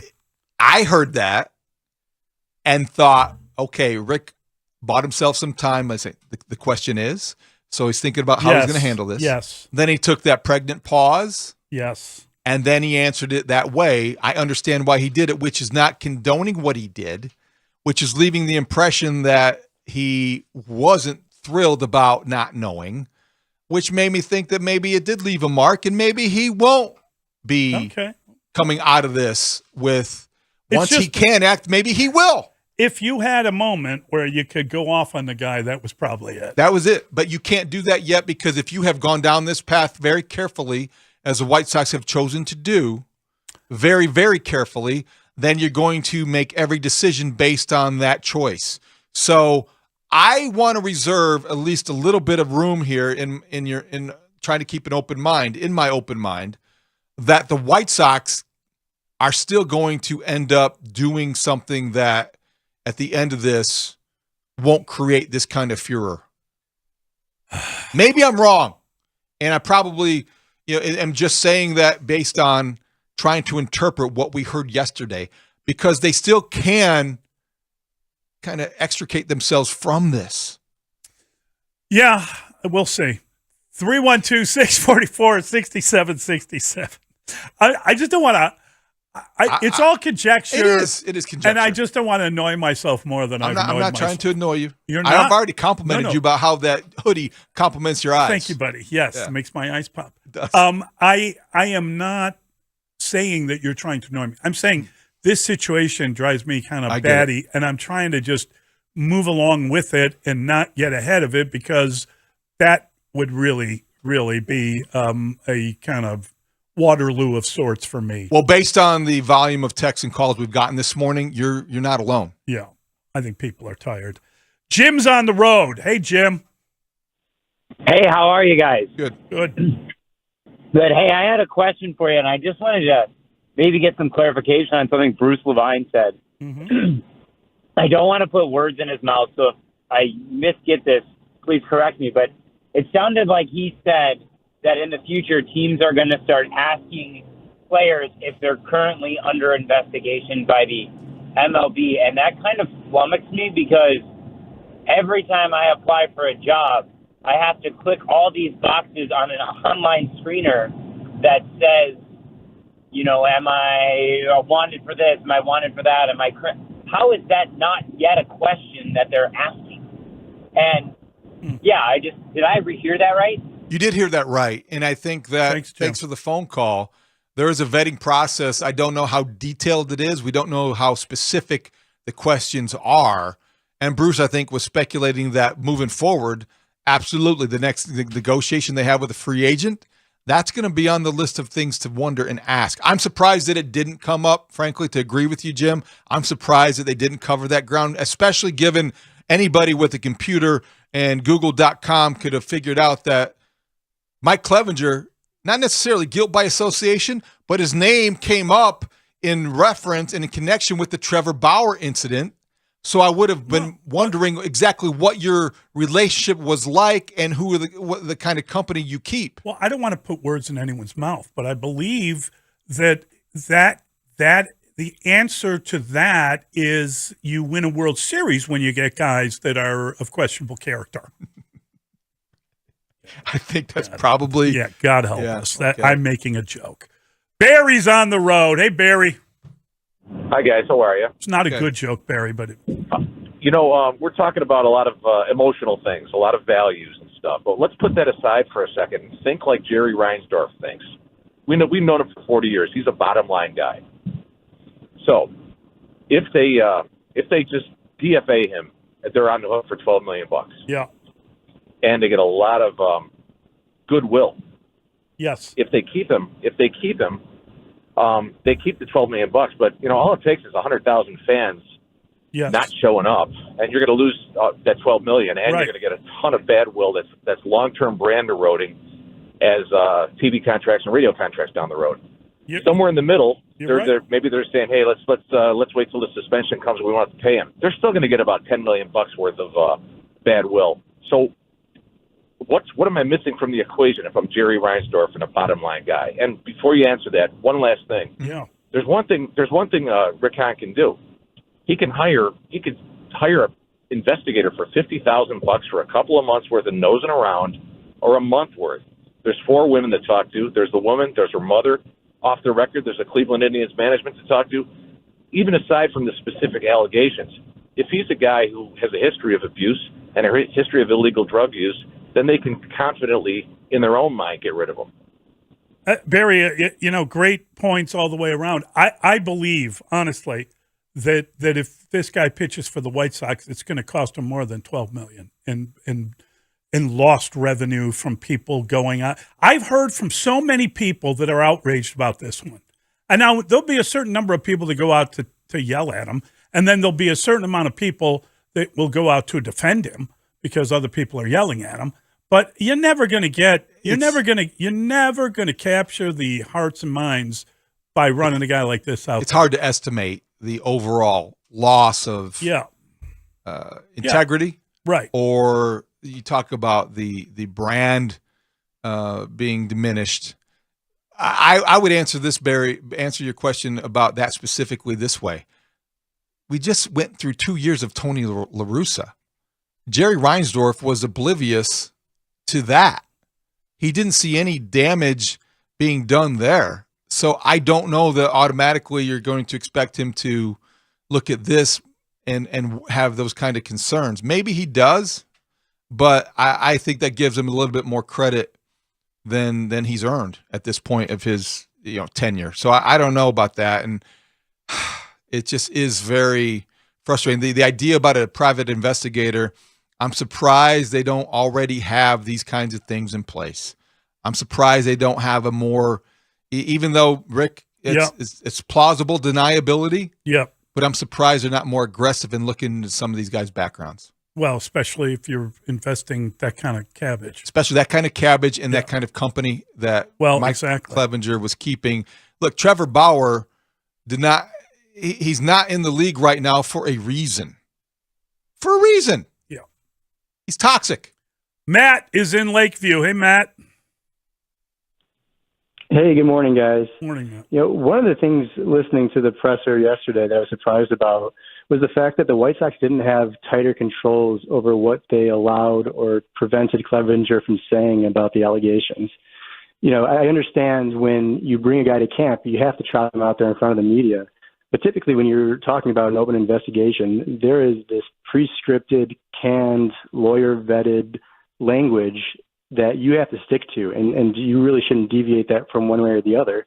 Because in these situations where you have a public figure with an accuser who doesn't have that public platform, it's such a dangerous precedent where you allow Clevenger to deny the allegations and proclaim his innocence, and typically the other side doesn't have that. They don't have that base, that platform. So I think that's really dangerous and really poorly handled by the White Sox. But at the same token, good for Olivia to go on the air and kind of reclaim that narrative and take that spotlight back from Clevenger, because it's just another example in my mind of something that was really poorly handled by the White Sox, among several other decisions over the past handful of years. Thanks, guys. Thanks, Matt. Matt, that's a great point. That's a great point. And it also is part of the reason why I said earlier that I have my doubts of whether he ever will represent the White Sox. I don't know how much they coached him, because I don't know that they look at him as a long-term investment. Someone coached him because he came out there and he had a long-sleeve shirt on and he had his hair pulled back. He looked different than how I view him. His people coached him. Okay, I'm just saying, someone. But they didn't. His people helped him to his look, camp would say, you need to look respectable. Right. It was like a guy going to court. You need to make a better impression, and you need to defend yourself. I don't know if the Sox would have recommended that he be as open addressing the specific allegations as he was. I thought the same thing, Matt. But he did say he couldn't talk about some of the stuff. I mean, he did pick the questions he wanted to answer. He did that. He said he would be exonerated. Yes. He said that there was no truth to the allegations, and he wanted to move on. That. Yes. And I thought that was bold. To judgment. I thought that was bold because that puts the Sox out there too. He's representing. That's the danger when you put somebody out there in your uniform wearing your hat for your team. Now, he was saying boldly that he was wrongly accused. He will be exonerated. All the rhetoric that I don't know. If I'm the White Sox PR guy, if I'm the crisis manager at 35th and Shields, if I'm allowing him or encouraging him to be that bold in his denials. Let's try Bob. Bob's in Downers Grove. Hey, Bob. Hey, guys. How you doing? Mm-hmm. Good. I just want to say I'm thoroughly confused and aggravated about this whole situation. But, Mully, I disagree with you that they're going to lose fans. You're going to have to show me the last time any sports organization lost fans because they had scumbags on their team. Yeah, I'm basing it on what people have said to me. And I think, David, you would agree. You've gotten a lot of emails and texts and stuff. Bob, I'm just basing it. I'm not basing it on precedent. I'm basing it on the response that I've gotten from people, and frankly, the response we've gotten on the text screen as well. It's a lot, man. There's a lot of people that are really miffed about this. Well, and the other thing is, and this is the kind of the point I was trying to make earlier, and maybe a couple of texters reacted to it. It's not as if the White Sox look like a team that's going to win enough to bring people back so they ignore something like this. That's all part of this, like it or not. The White Sox now have a fan base that has been alienated by some of these off-the-field moves, and they're not good enough on the field to make people forget about them. Well, people, that shouldn't matter, but it does. The fan base, whether anyone wants to accept it or not, is already kind of alienated from the team because of the Tony La Russa tenure. Last 2 years have been tough. Last year was really tough. Yep. And I think that coupled with this, that might be a bridge too far for a lot of people. I'm not I'm not calling on some kind of boy. I'm not leading. We're not asking to not at all to mobilize a fan base. I got friends that work over there, and I want them to do well. And I would like to see the White Sox. I grew up following the White Sox, and we're sick of talking about this stuff. And we don't want to talk about this. It's ridiculous. I agree. It's front and center. But it's the biggest story in town. But the people that I'm hearing from, who are good Sox fans, guys I grew up with, and friends of mine, are really kind of peeved about the whole damn thing. And this is, again, this might be the tipping point for some people in terms of how they view this stuff. It's more expensive than ever to go to a baseball game. Yeah. White Sox, Cubs, name your team. And you just are making decisions differently than maybe we used to make those decisions. You have more to do with your time. You have more to do with your money. And when you have a team like this that is so hard to like, that continues to do things like this, I could see people turning away from the White Sox. It's not that hard to envision. Not at all. David is in Peru. Hey, David. LaSalle, Peru. Hey, you guys are great. But I'll tell you something. Where's Kenny Williams? When is he being held accountable? He's never in front of the cameras when things are tough. And Rick Hahn said something yesterday that I wanted to just slap him. He talked about questionable characters on the 2005 team. Yeah. Are you comparing Bobby Jenks' drinking to this? I can't say it on the radio. Yeah. But I mean, we talked about that a little bit earlier, David, and it was a misstep on Rick's part. I think I think the response was meant to be about the things they knew about the player and the maturity level and et cetera. And I think he was being honest while saying that, we had a guy on the 2005 team who had some maturity issues and we wouldn't have won the World Series without him.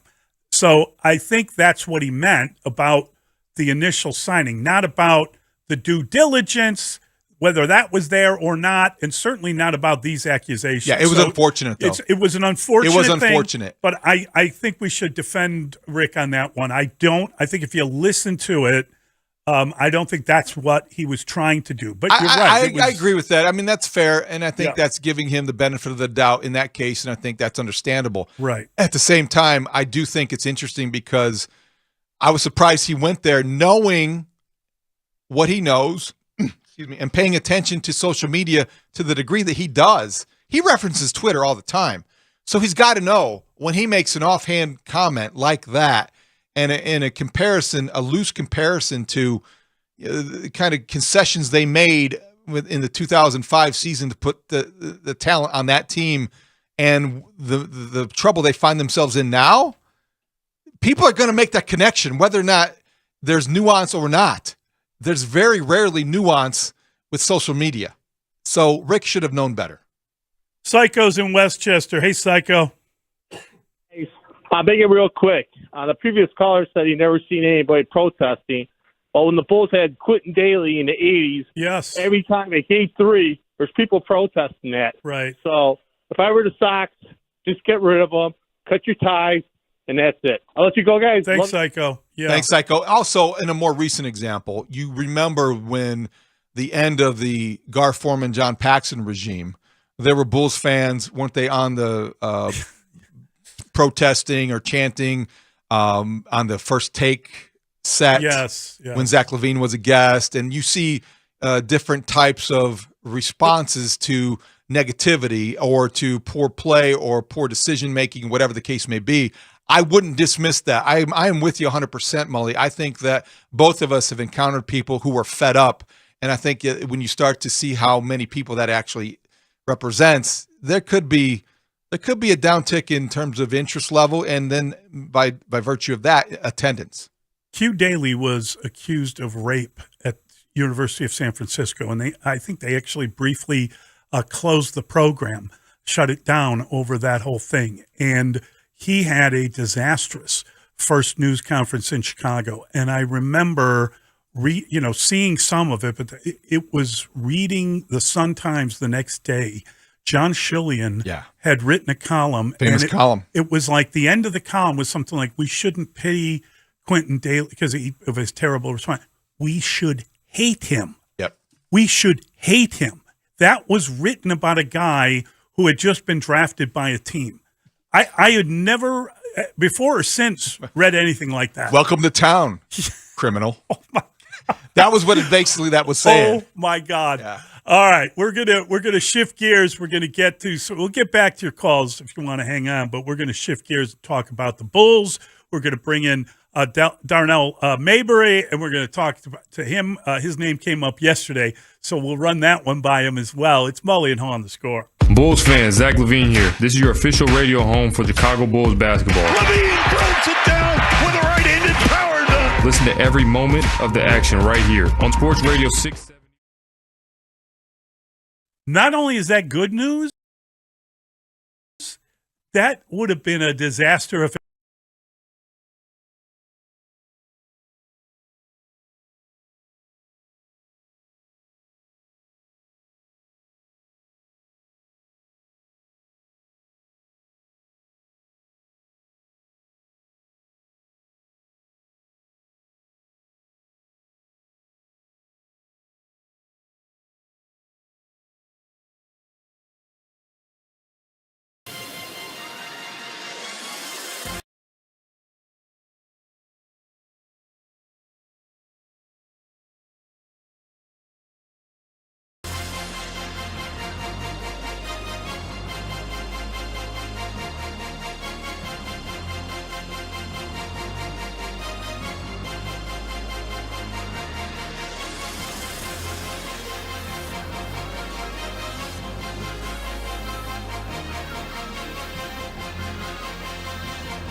Darnell sits in one and is finishing up his story, and Westbrook's sitting there finishing, getting dressed, and he looks across the room and yells, "Hey, Darnell, no sitting in that chair." So Darnell Mayberry gets up and sits down in the corner. Reggie Jackson takes his chair and rolls it over to Darnell Mayberry and says, "Sit in my chair, Darnell." Mully and Haugh, Chicago Sports Radio 670 The Score. Delighted to talk to Darnell Mayberry. His ears must have been burning after hearing Barry Trammell's story yesterday, and he joins us now on the Score Hotline, brought to you by Circa Resort and Casino in Las Vegas, home of the world's largest sports book. Darnell, good morning. How are you? Doing well, gentlemen. How are you? Well, you know, we talked to Barry yesterday because we were discussing this idea that if there's a buyout, do you bring in a guy who is in the back end, but, you know, a guy that has had a pretty good career, a guy that will bring it every night, that will compete. And that's one of the issues that seems to be missing here with this Bulls team. And the idea that Billy Donovan complimented the way that Russ kind of is ready to go and always ready to play. It almost served as an indictment on this team listening to that. What was your take? What is your take about him, and how do you feel about that possibility of reuniting with him? I mean, it can't hurt the Bulls at this point. You're right. They look like a lifeless team. They come out, even when they come out strong like they did at Indiana last night, they get a 24-point lead. And I even saw some people on social media kind of predicting that they were going to blow that 24-point lead. And that's where it is at this point. It's become a predictable product. And it's not an indictment. I mean, it doesn't seem like an indictment. It is an indictment, not because of Billy Donovan's words in describing Russell Westbrook, but because of this team's play on the floor. So, Darnell, why would Russell Westbrook want to come to the Bulls under these circumstances? Because they are so bad. And second to that, as Barry alluded to, you have a history. What would they be getting in his personality? Well, they are going to get someone who is fearless, who has relentless energy and intensity, and few compete harder than he does, and just plays all out dang near at all times. So that's what the Bulls need, and that's my memories from Russell Westbrook. I mean, he was an Iron Man when I covered him in Oklahoma City. He rarely missed a game before those knee surgeries began, and he's getting back to that level of health and durability now. So, which is impressive at, what is he, 34 years old, something like that. So, I think the Bulls could use him just from the intensity standpoint. Obviously, the fit on the court with his shooting and turnovers are a huge problem, and Billy Donovan addressed that with us this week, talking about the fit. But what else are the Bulls going to do that can try to lift them out of where they are now? And apparently Adrian Wojnarowski has reported that the Bulls are the front runner to land him, and that he has been given permission to talk to them by the Utah Jazz. So this might not be that far away. John Wall's been mentioned. We know Patrick Beverley is from here. He's been mentioned. Just this idea that they could use some help at the point guard position. And I got to tell you, I don't know who was responsible for it, but as I watched that game, kind of half asleep last night, their perimeter defense was so god-awful. I mean, Buddy Hield was knocking down shot after shot, wide open, absolutely wide open threes. Yeah, and that's not something that Russell Westbrook will help with. He plays his butt off, but not defensively at all times. That's where the frustrating, one of the frustrating areas of Russell Westbrook's game will be if he steps onto this Bulls team. But, a lot of people ask that same question of why would he be interested because the Bulls are so bad. I mean, Russell Westbrook, let's not forget, is a player who has a reputation for being a little bit of a stat patter who wants to play his way. And on this Bulls team, with in where they are in the standings relative to the Clippers and the Heat, you would think that the Bulls would offer him a lot more opportunity to come in and play his style of play, his preferred style of play, and sort of his way, as opposed to having to fit in to a system in the Clippers where they've already got stars and a team in place and plan in place, and the Heat where they have championship aspirations. So, yeah, it would be nice if you're Russell Westbrook to land on one of those teams, but do those teams want to disrupt what they're doing? Whereas the Bulls, you have familiarity with Billy Donovan. Let's not forget, Mo Cheeks was also an assistant coach down in Oklahoma City with Russell Westbrook for years as well. So there's a lot of familiarity here, and I think he would come in knowing exactly what his role would be on the Bulls. And you're here. Maybe he'll give you his chair this time. You know? I don't think I'm an asset in this case, gentlemen.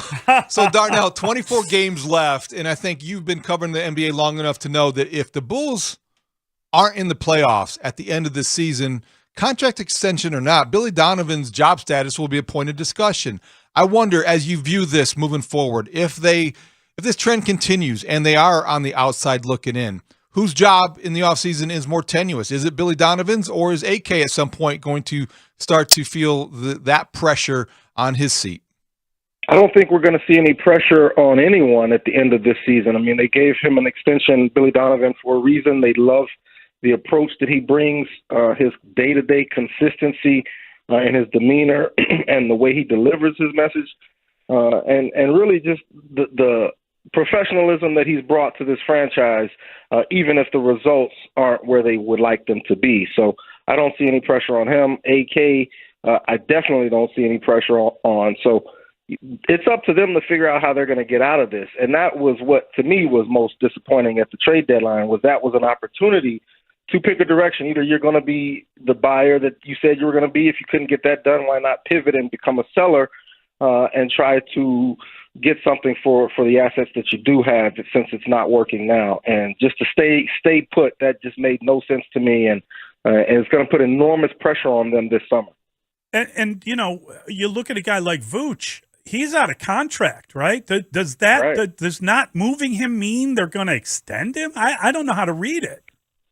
I think they're going to try. The thing is does Vooch want to be here, and do they genuinely feel that he can help them get to where they want to go? We've talked ad nauseum about his defensive shortcomings.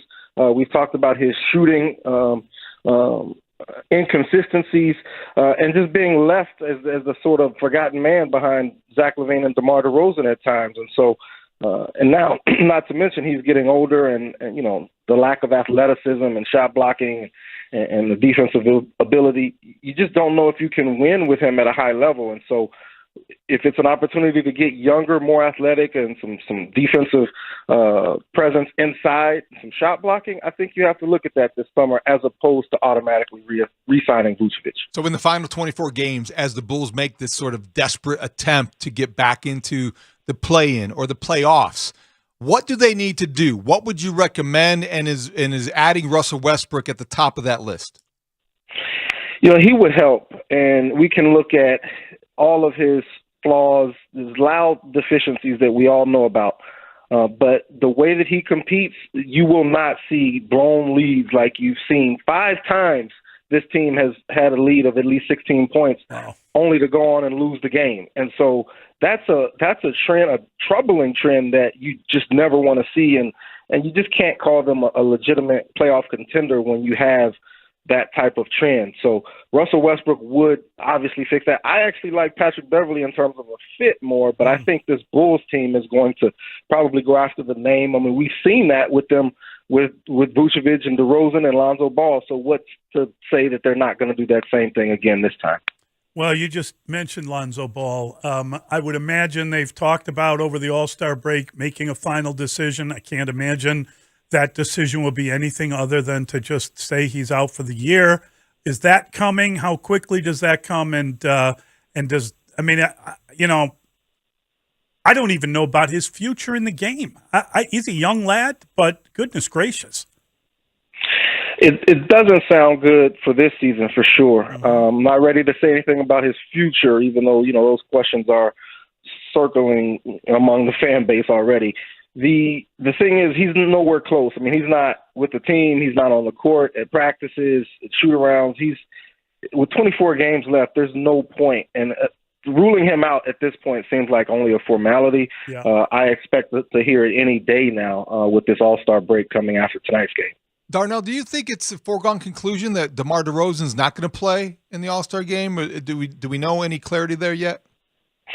It's going to be interesting to see if he's able to play tonight. There was a rule in the NBA for a while that if you didn't play in the last game before the All-Star break, you weren't eligible to play in the game itself. And so I don't know if that's still a rule, but if it is, I would expect to see DeMar DeRozan try to give it a go tonight.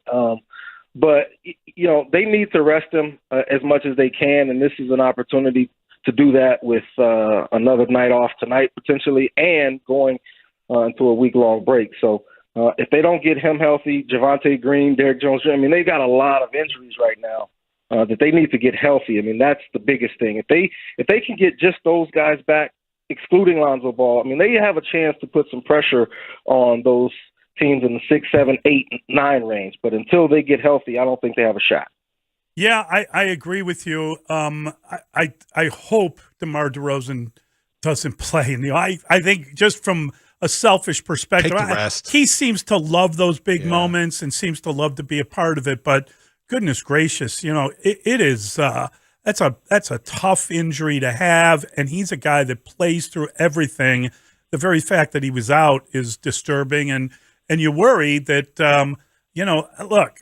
We know how good Milwaukee is, and the Bulls have had some good games against them, but it seems like a fait accompli at this point that they're going into the All-Star break on a 6-game losing streak because they're stepping up in class tonight, even if they're at home. Yeah, and Milwaukee remembers what the Bulls have done, and now that they are shorthanded, potentially really shorthanded if they don't have DeRozan, it's going to be tough. You need to see Zach LaVine, I think, step up in the fourth quarter. He played a really great game last night until it was winning time, and that's sort of been a trend for LaVine this season. You want to see him really step it up when the game matters and be able to take one and win it. Darnell, thanks a ton. Great catching up with you. Really appreciate your time. Good stuff.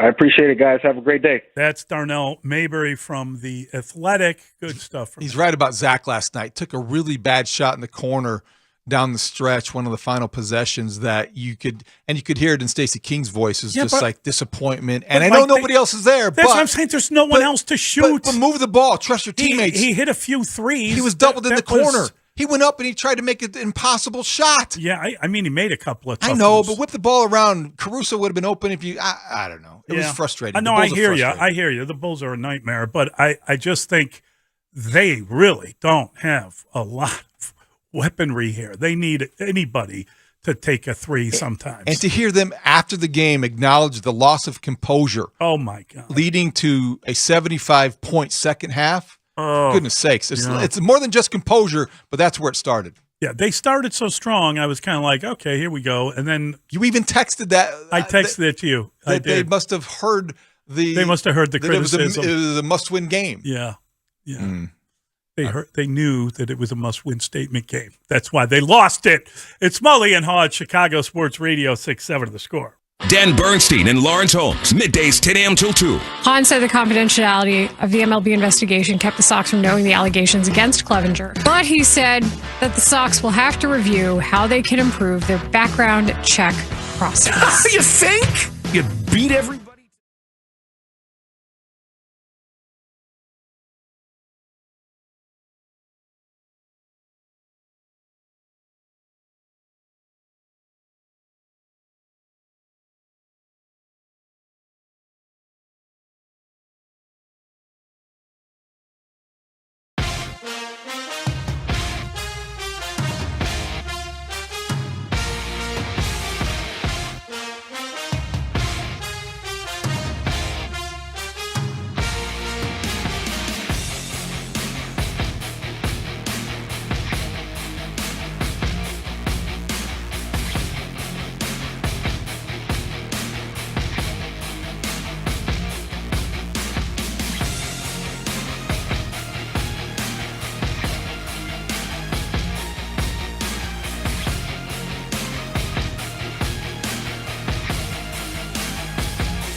The Arlington Park property, 326 acres for $197 million. Yeah, good news. Chump change for the building. Progress. Probably cost $2 billion, right? The next step, at least $2 billion. Minimum. That's a good start.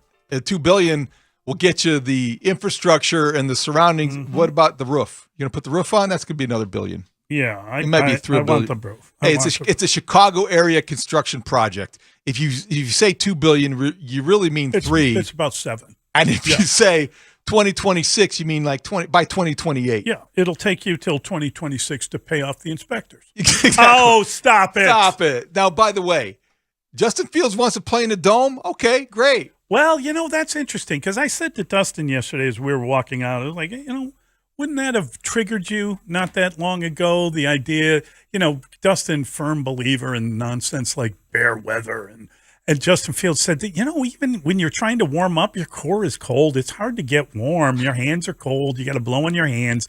He didn't sound like he as you heard him say, he wants, but I asked Dustin because he tends to have that sort of bear weather mentality. Bear weather. Yeah, the smash mouth old mentality. That kind of things that aren't necessarily rooted in reality any longer. Dustin wants the ice bowl every game. Although Dustin did have an interesting comment to the whole idea of Justin Fields playing in a dome. What team does play in a dome? He wants him traded to the Atlanta Falcons. Yeah.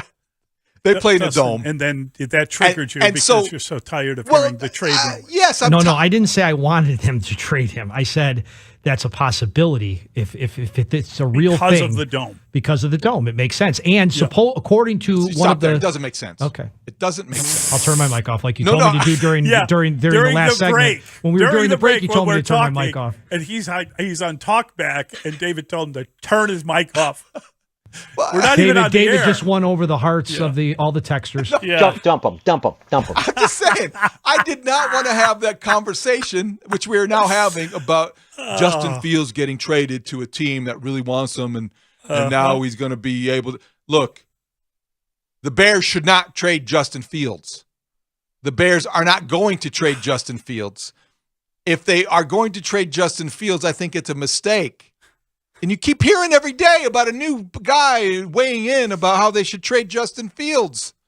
I think now the latest was Todd McShay saying on ESPN that if he were the Bears, he'd draft Bryce Young, which would mean trading Justin Fields. Why? Why is that a better idea? Because he's mini Mahomes. Okay. Bryce Young. Okay. Mini Is Mahomes. Do you believe that? Do you believe that? I had heard a smaller version of, so I renamed him Mini Mahomes. I'm all for the Bears maybe fanning those flames privately and whispering in whatever analyst's ear that he is a mini Mahomes, so every team should be motivated and compelled to give up a small fortune and a king's ransom to move up to number 1 overall. But I believe that Justin Fields is the guy that you have to build around. Here's my problem right now. You are fed up with all these trade rumors. It is February what? The 16th? Is it, where are we? It's the 16th. It's late February. Okay, my point is, I know. We're going to hear like more ridiculous trade rumors in the next couple months than you can even wrap your head around. It's just going to be a nightmare. It's going to be lots of exercise. So let's have fun with it. I'm going to have fun with it. You're right. Yeah. I need an attitude adjustment here. I need. It's the White Sox thing. No, it's not having a great night's sleep. It's just a combination of things. It's Thursday. I know. With a Bulls game, Bulls really put you in a bad mood. So I promise and vow to take all of these trade rumors a little bit more seriously than I did this morning, and I promise not to be triggered by Dustin for at least the next hour and 10 minutes. Yeah, when you want him to turn his mic off when we're off the air, that's. That reveals far too much about your relationship with the guy than maybe you want out there. I didn't put it out there. He did. You both did. No, well, he mentioned it, and then I left and told the story. Some things have to be kept secret. Oh, boy. Okay. No, that's okay. I understand why this is happening and why the conversation is fascinating for some people to consider. And I understand that even the camp that doesn't believe in Justin Fields necessarily. But I don't know that trading him at this stage, it buys you hope because of the uncertainty and potential, but I think you have better job security if you invest in Justin Fields and build around him. Yeah, I would agree with that. But, the one thing that Colin Cowherd said that I thought yesterday, and he said some more stuff, 2 days ago, we played it yesterday, but he said some other stuff yesterday. The bottom line is, he's right about one thing, that if Justin Fields doesn't pop next year, then his trade value is gone. No doubt about that. Like right now, we may have some trade value, but I still think you want to see what you have, and you want to, take advantage of the guy that is in the building that you've been trying to coach up and give him an off season and give him some weapons and protect him. That might be a nice thing to do. The Patrick Mahomes thing, the takeaway is, wow, what a great player and what a legacy. Also, they protected him. He got hurt, and they all got together and made sure that he didn't get hurt worse. They protected him, even in the Super Bowl, especially in the Super Bowl against the defense that had been taking names all year long. Yep, they did that. And protect them. Protect Justin Fields. Didn't Peter King say that the Bears would be idiots if they traded Justin Fields? Yeah. So I like those kind of reactions and analysis.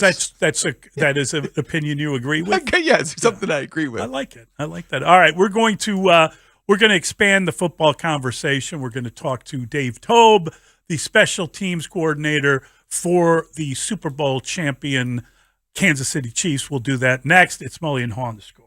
Bulls fans, it's Chuck Swirsky and Bill Wennington. Listen to every Bulls game here. Yes! Zach LaVine for 3. And every weekday morning, get the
scoreboard update. From the Chicago Wolves Update Studio, here's what's happening. The Bulls blew a 24-point lead, fall to the Pacers 117-113. Zach LaVine, 35 big points, but it was not enough. Bulls back at it tonight right here on The Score. The only local broadcast, 6:15, taking on the Bucks. The TV version is on the TNT side, where the Bulls have won 20 straight regular season games on TNT. The NBA All-Star break starts after that. The Blackhawks fell 5-2 last night to the Maple Leafs up in Canada. They stay in Canada, take on the Senators on Friday. Pitchers and catchers are out in Arizona for both the Cubs and the White Sox. And last night in Evanston, Northwestern did it again, hanging on for a 64-62 win over number 14, Indiana. Affordable family 4-packs of Chicago Wolves tickets. That includes a drink, a hot dog, and a popcorn are available at ChicagoWolves.com. This also brought to you by Menards. Save big money at Menards. Okay, so in all reality, this was the best season of my life. I owe it to you guys. I owe it to the guys on this stage. I owe it to everybody in Chiefs Kingdom and the organization that we've been able to create. Everybody's asking, this is the dynasty. It's been a dynasty. Y'all just ain't know this till now. Believe that feel and it's Chiefs Kingdom forever, baby. We love y'all. Let me hear you say, oh! Nah, nah, nah! Let's run the back.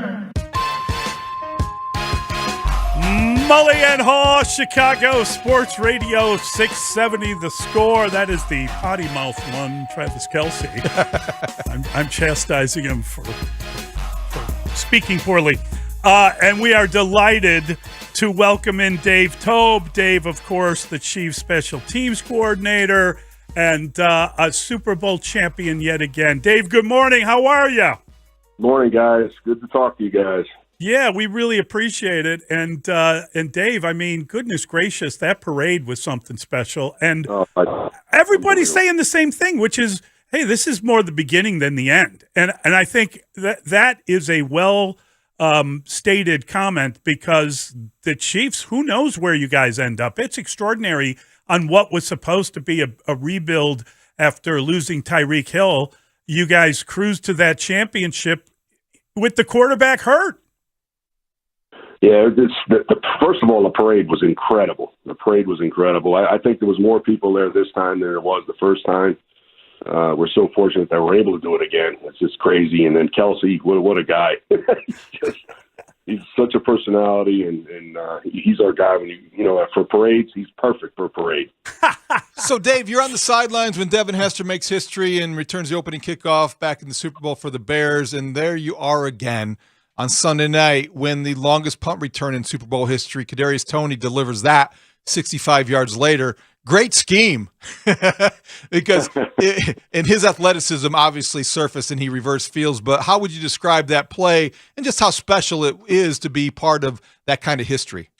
Well, obviously, a lot of credit goes to him and the guys. The blocking was really good, but he's incredible. You know, the kid. You knew that sooner or later he was going to be able to pop one. You know, he's been close every time that he's been back there, and the kick was short left. We had a right return called.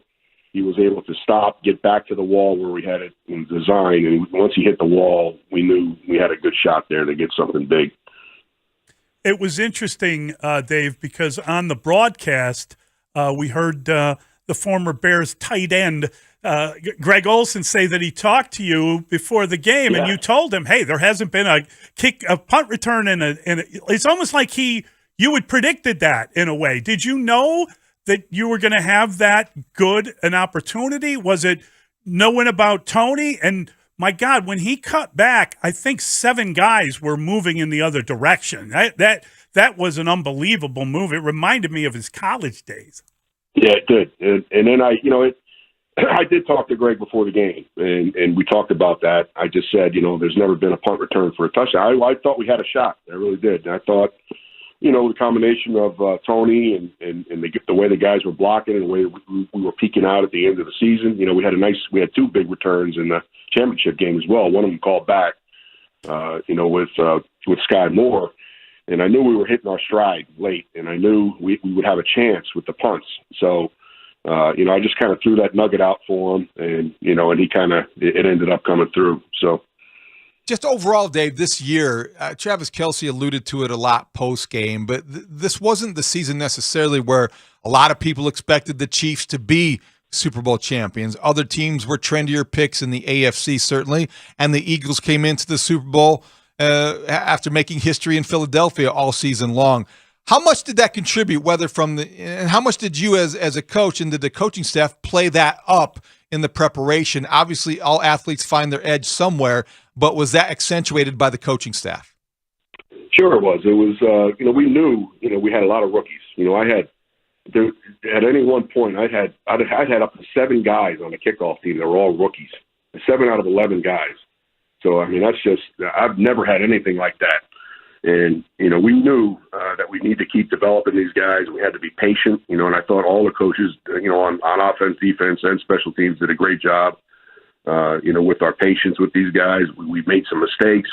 We'd had our lumps, but the one common denominator was Pat Holmes. He makes everybody better.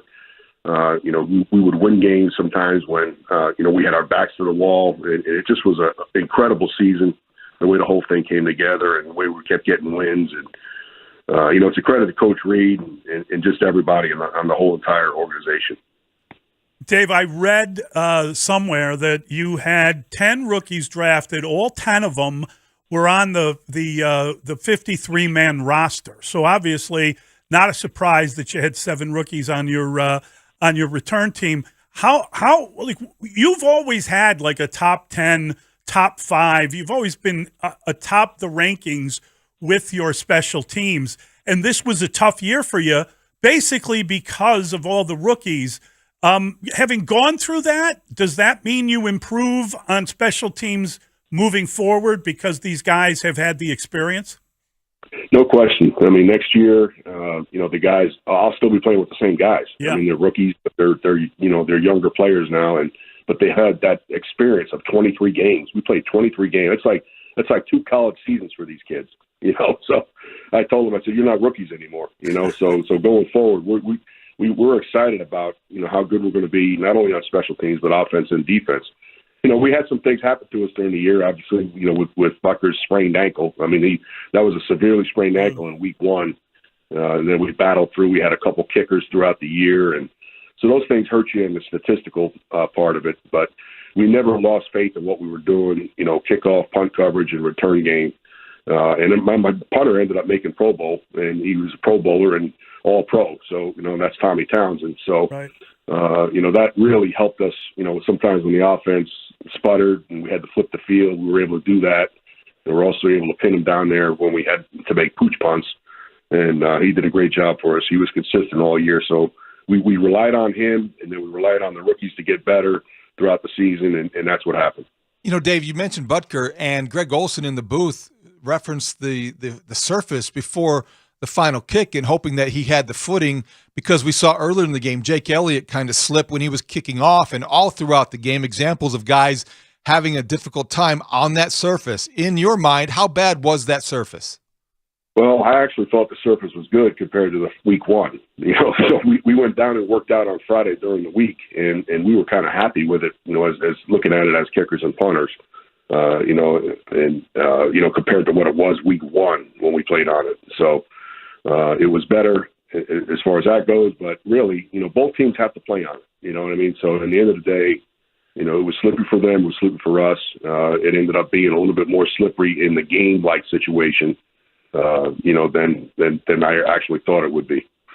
When you see a guy like Mahomes doing what he's done, and again, obviously best quarterback in the league right now, maybe injured, the second best quarterback, the injured Mahomes. It's just extraordinary given, we hear high ankle sprain. You immediately think, well, that's a 6-week injury. There's nobody in the league that's going to be able to play like that. They kept him clean, and he delivered yet again. And when he limped off at halftime, I think a lot of people watching the game were just kind of like, oh, no, this is the end of the Chiefs' chances. And then he comes back out and plays basically a perfect half. I think he threw one away. What is it like to have a guy of that skill as the leader of your team?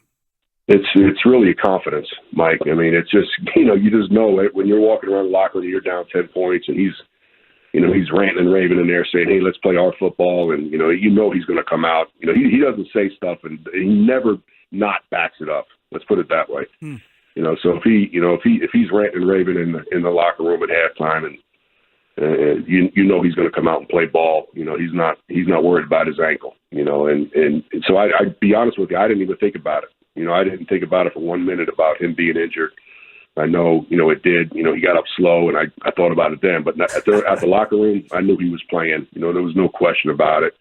And then the way he fired up the team, him and Kelsey on the offensive side, and then Steve Spagnuolo, I thought the speech that he gave the D-line, the defensive team, and the adjustment they made was it's pretty awesome, man. It was just awesome to see. I sit back at the halftime, and I kind of, I don't do much. I know we have the return. I tell them what return we're going to put in, because we started the game off, with the return. But besides that, it's me sitting back and watching the adjustments that are made. And I thought our group, our coaches, did an outstanding job at halftime, with the time that we had allotted while Rihanna was out there performing. You missed a heck of a show, Dave. I mean, she put on a great show. We always miss the show, but, that's a good thing. It's like Andy said. He said, if you guys want to watch the show, just keep on going. Don't come back. So that staff is a special mix, Dave, and obviously you've been there for a long time since leaving the Bears in 2012 after that season with the Chiefs. And Matt Nagy, we heard from him last week. He returns as a quarterbacks coach, and a lot of people in Chicago still very happy for Matt Nagy having to experience that. What role, how would you describe he played this year on that staff, and the fact that he was able to just get back into the fold as quickly and as easily as he did?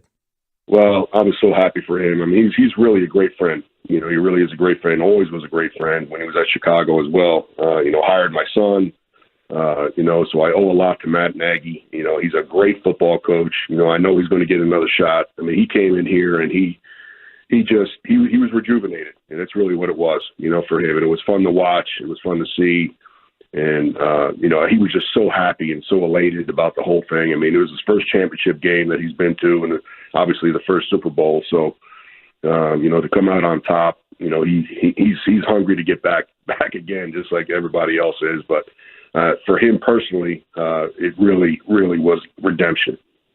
Dave, I thought you were in Chicago a long time. But the reality is you've been in Kansas City longer than you were in Chicago. I'm very fortunate, Mike. I'm very fortunate. Well, Dave, you had success here. Great success here. But now you're in the Super Bowl every year. And as we said to start the conversation, it feels like that's going to go on for a while. The first question we asked was, 2 in 4 years. Will they have 2 more in 4 years after the game? I think that's the kind of way we were reacting to it, because I don't know. You guys are really good, and you got a lot of good things in place. What's it like? You're working your tail off. Obviously, you talk about the rookies, but the constant success, 5 straight championship games in your building, that's extraordinary. It really is. Someday we're going to go back and look at it. And then when you do interviews like this, people remind you about that stuff. But I tell you, I'm just glad I'm here, and and with these guys, and I feel young, right, until I look in the mirror, and then I look in the mirror and I go, holy shit, who's that old guy? I'm 60 years old now, but I tell you, these guys keep me young, and I don't want to leave. I don't want to stop, because I love doing what I'm doing, and it's just fun to be around Coach Reed and the players that we have, and we got 9 more draft picks this year. Wow, the draft is here in town, so we're excited about it. And Dave, people in Chicago, we're going to always look at you as a guy that was the special teams coordinator during the Devin Hester era. And last week, I thought that was going to be great symmetry. You were going to be at the Super Bowl in Arizona. Devin Hester was going to be introduced as the class of 2023. Oh, didn't happen. Have you talked to Devin, and do you think it's inevitable? Because we are sure waiting for that moment here in Chicago. Yeah, I'm waiting for it too. I did talk to him. I talked to him before, that he found that he didn't get in, and obviously I talked to him after too. I really do think, Dave, it's going to be it's just a matter of time. I really do. Maybe hopefully next year. And it's going to wear on him. It's going to start wearing on him like it does on those guys that don't get in right away. But, we got to keep them relevant. You guys got to keep them relevant. We got to keep bringing them up every year and, make it important. And I really was surprised he didn't get in this year, to be honest with you. Yeah, I was surprised too, Dave. And we talked to him after last year, and he was disappointed. He wanted to be a first ballot Hall of Famer, and he thought he deserved it. And, when we talk about, obviously we talk to Dan Pompei a lot, and Dan is the guy presenting him in the room.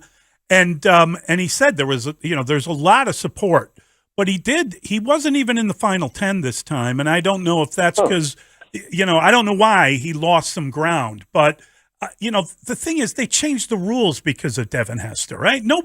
Those 2 years, I've never seen his rookie year and all that was unbelievable. Then to come back and double down on it, that I don't know. And I get it. People worry about how many plays you have and all that stuff. And it's special teams. You can only play the plays you play. That's it. He played the plays he played, and he scored like all the time. It was ridiculous.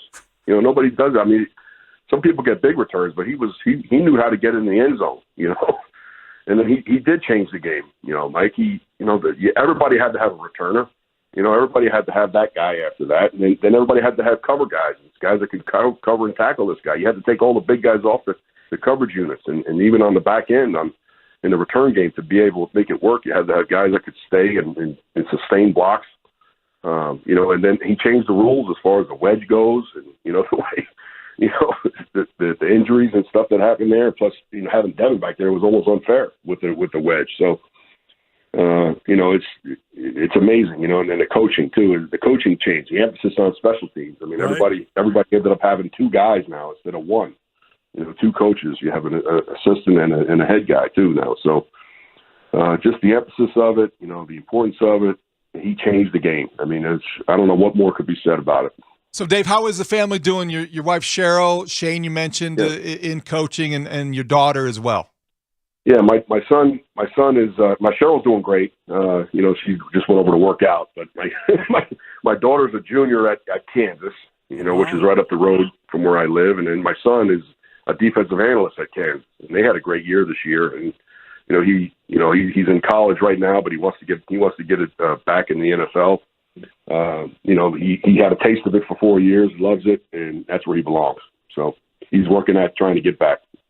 Dave, you're a class act. We really appreciate you coming on. Congratulations on all your success. It is, just from afar, it's fun to watch a Super Bowl and know somebody in it, right? You got a lot of fans here in Chicago, and we're among them.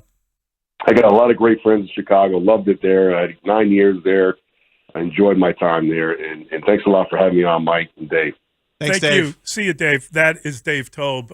We talk to Dave whenever he goes to the Super Bowl, and we end up talking to him all the time. We talk to him a lot every exactly. year, it seems like, because they are the closest thing right now the NFL has to a dynasty. And I got to tell you, like special teams, when you talk to people who coach special teams, and we've talked to Dave about it because Dave coached special teams for a season or two down in Tampa at the end of his career, there are so many decisions, so many elements to special teams. And Dave Tobe, absolutely correct. Now you've got more help, right? When he was here, it was Dave, and he was doing everything. And then you have a guy that's kind of helping you. Now it's almost like you got full-time guys helping you because people finally realize, number one, the impact of special teams, field position as important as it is, et cetera.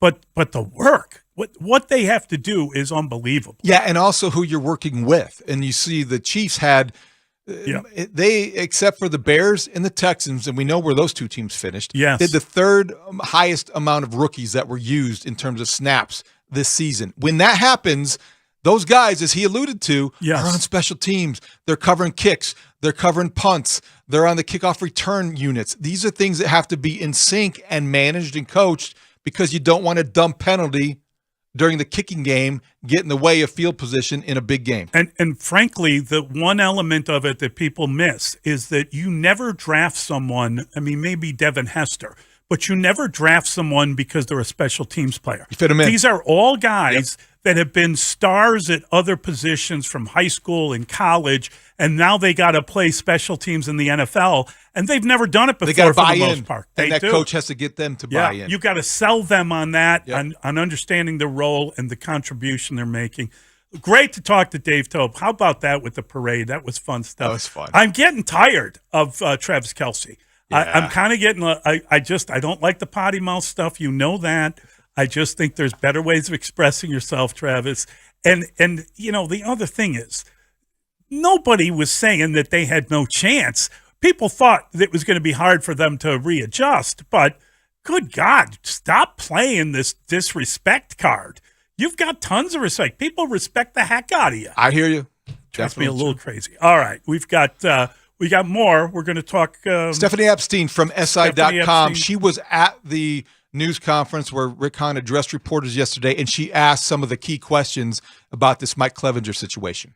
Mully and Haugh, Chicago Sports Radio 670, The Score. Hey, it's Dan Bernstein. And I'm Lawrence Holmes. You can check me and Dan Bernstein out every Monday through Friday, 10 a.m. until 2. Bulls Talk with Cody Westerland at 11, high noon, 11:40. Matt Bowen at noon, Jason Leisure at 1. And we're going to keep reacting to everything that's going on with the White Sox and the Cubs. Dan Bernstein and Lawrence Holmes, 10 a.m. to 2 on Chicago Sports Radio 670 The Score. Always live on the free Odyssey app. Hey, it's David Haugh for Innovation Refunds. If you own a business,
question is, Are you frustrated with him for putting you in this position? I understand why he didn't. Mully and Haugh, Chicago Sports Radio 670 The Score. We are delighted to welcome in Stephanie Epstein. You heard her there and that exchange yesterday in Arizona with Rick Hahn, and Stephanie works for Sports Illustrated, and we are delighted to welcome her to the program. She appears, as all guests do, on the Score Hotline, brought to you by Circa Resort and Casino in Las Vegas, home of the world's largest sports book. Stephanie, how are you this morning? I am all right, thanks. How are you? Well, I got to tell you, I listened to what Rick said there, and he said, well, I understand why he did. Do you understand? I mean, does he understand the guy wanted the $12 million? Is that, I mean, I don't know what that answer means. I thought your question was great. He clearly tried to buy some time and was a little stumped, and then he kind of said that. I just don't know what he means. I think that Rick is in a tough spot there. I think that he doesn't really want to open camp by saying, yeah, I'm frustrated with this guy who we just signed. And he also doesn't want to say, no, I think this is totally fine. So I think he landed on, I understand why he didn't tell me, which I agree is perhaps not a satisfying answer. But I think that is what he was going for, that that he understands why the player did not disclose it, which truthfully does not totally answer the question of whether he's frustrated. It just says that he understands why. But I can understand why he tried to avoid answering it directly. So, Stephanie, in your reporting, obviously we understand that Major League Baseball is a sole authority here in terms of doling out discipline. The White Sox are at the mercy of the investigation. But when you look at due diligence and that broad term that is applied to, this free agent signing and other things, do you feel like did you get a sense that the White Sox could have done more, could have learned more? Did they not see what they weren't looking for? How would you describe their responsibility here? I think what you said is all correct. And I think that is one thing that I tried to parse at other points in the press conference. There's a difference between the investigation and the underlying allegation. So Hans said correctly that the only way they could have known of the investigation is if somebody broke confidentiality agreement. Obviously, the player can break it. It's designed to protect him in part. But a league official is not allowed to call the White Sox and say, hey, just so you guys know. But the allegation was there to be found. This woman was speaking to investigators, so she was cooperating and has been cooperating. And so if you had wanted to call her, I don't know. I suppose she could have answered the phone and said, wrong number. But I would imagine that if she's speaking to league investigators, she would be willing to speak to investigators who are considering signing a free agent. And then in addition to that, this is a complicated affair, but there have been allegations in the past. There's been some discord among his past partners, and much of it has appeared on Instagram. And so I think if I was aware of that, it feels like perhaps the team that's considering committing $12 million to this man should have been. And he's also, Han mentioned yesterday that there were some questions of immaturity in the past. There was the ducking out during COVID. There's been some misbehavior. And it is, of course, a huge leap from immaturity to domestic violence, either alleged or whatever, to any kind of worse behavior. But I do think that gives you a place to look. If you are considering signing a person who has shown poor judgment in the past, I think it is your responsibility as a team to wonder, did he show poor judgment in other areas? And even if we have to look a little bit harder to find them, even if they haven't been reported in the press, we should assume that there's a chance that something like this is out there. Olivia Feinstead, the accuser in this case, Stephanie, was on the station yesterday. So I know she put out an Instagram post. They contacted her on social media, and she came on with the afternoon show. So, doesn't that look even worse for the White Sox that they couldn't track her down? Now, maybe because she did the interview in The Athletic and she's now got her name out and all that, but I just wonder about, how easy it was to get a hold of this woman and why that was not the case when the Sox were signing him. I think that there is an argument that could be made, and I would make that argument, that teams considering signing free agents, especially those with character questions, should call their exes and ask, why are you an ex? And you don't have to take everything that she says at face value, but I think that you should know what women in his past are saying about him. Because if they'll say it to you, it's possible they will say it to someone else. So at least at a minute, I don't understand why a team willing to commit these large sums of money to these players, why it wouldn't take what seems to me like a fairly obvious next step. And it's not just the White Sox, I think, who make these mistakes, but the White Sox have demonstrated a pattern of sort of missing key information on people.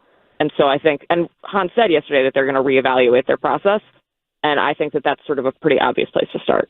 Talking with Stephanie Epstein from Sports Illustrated here on The Score. Stephanie, so obviously I'm not asking you to reveal your reporting and where you're going next, but I am curious, after hearing from Olivia Feinstead yesterday on this station and her willingness to come forward with information so willingly, is there more reporting to be done here?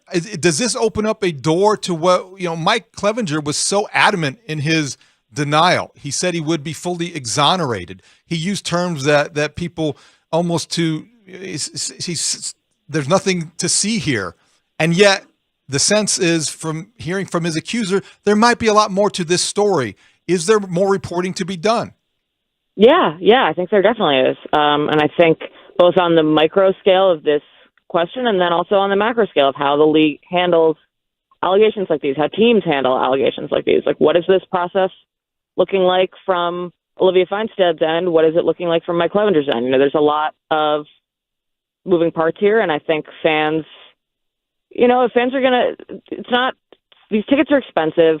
You have a lot of other options, and I think if fans are going to commit to following teams, they deserve to know what's going on to make those teams.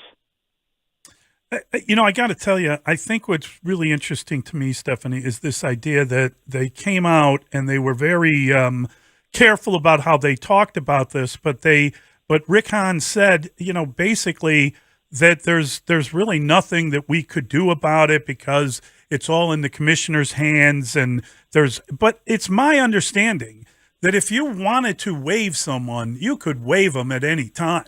And I get it. It costs you $12 million, but what is the value of negative publicity? What is the value of positive It's just, I hear from a lot of Sox fans, and we've gotten a lot of calls at the station of people that don't want to give money to the team anymore, don't want to be a part. I mean, you're risking alienating. A lot of people have been closely associated with abusive behavior and have been through horrors with it, and know people that have been through it. I just think that it almost would be worth $12 million to not deal with this.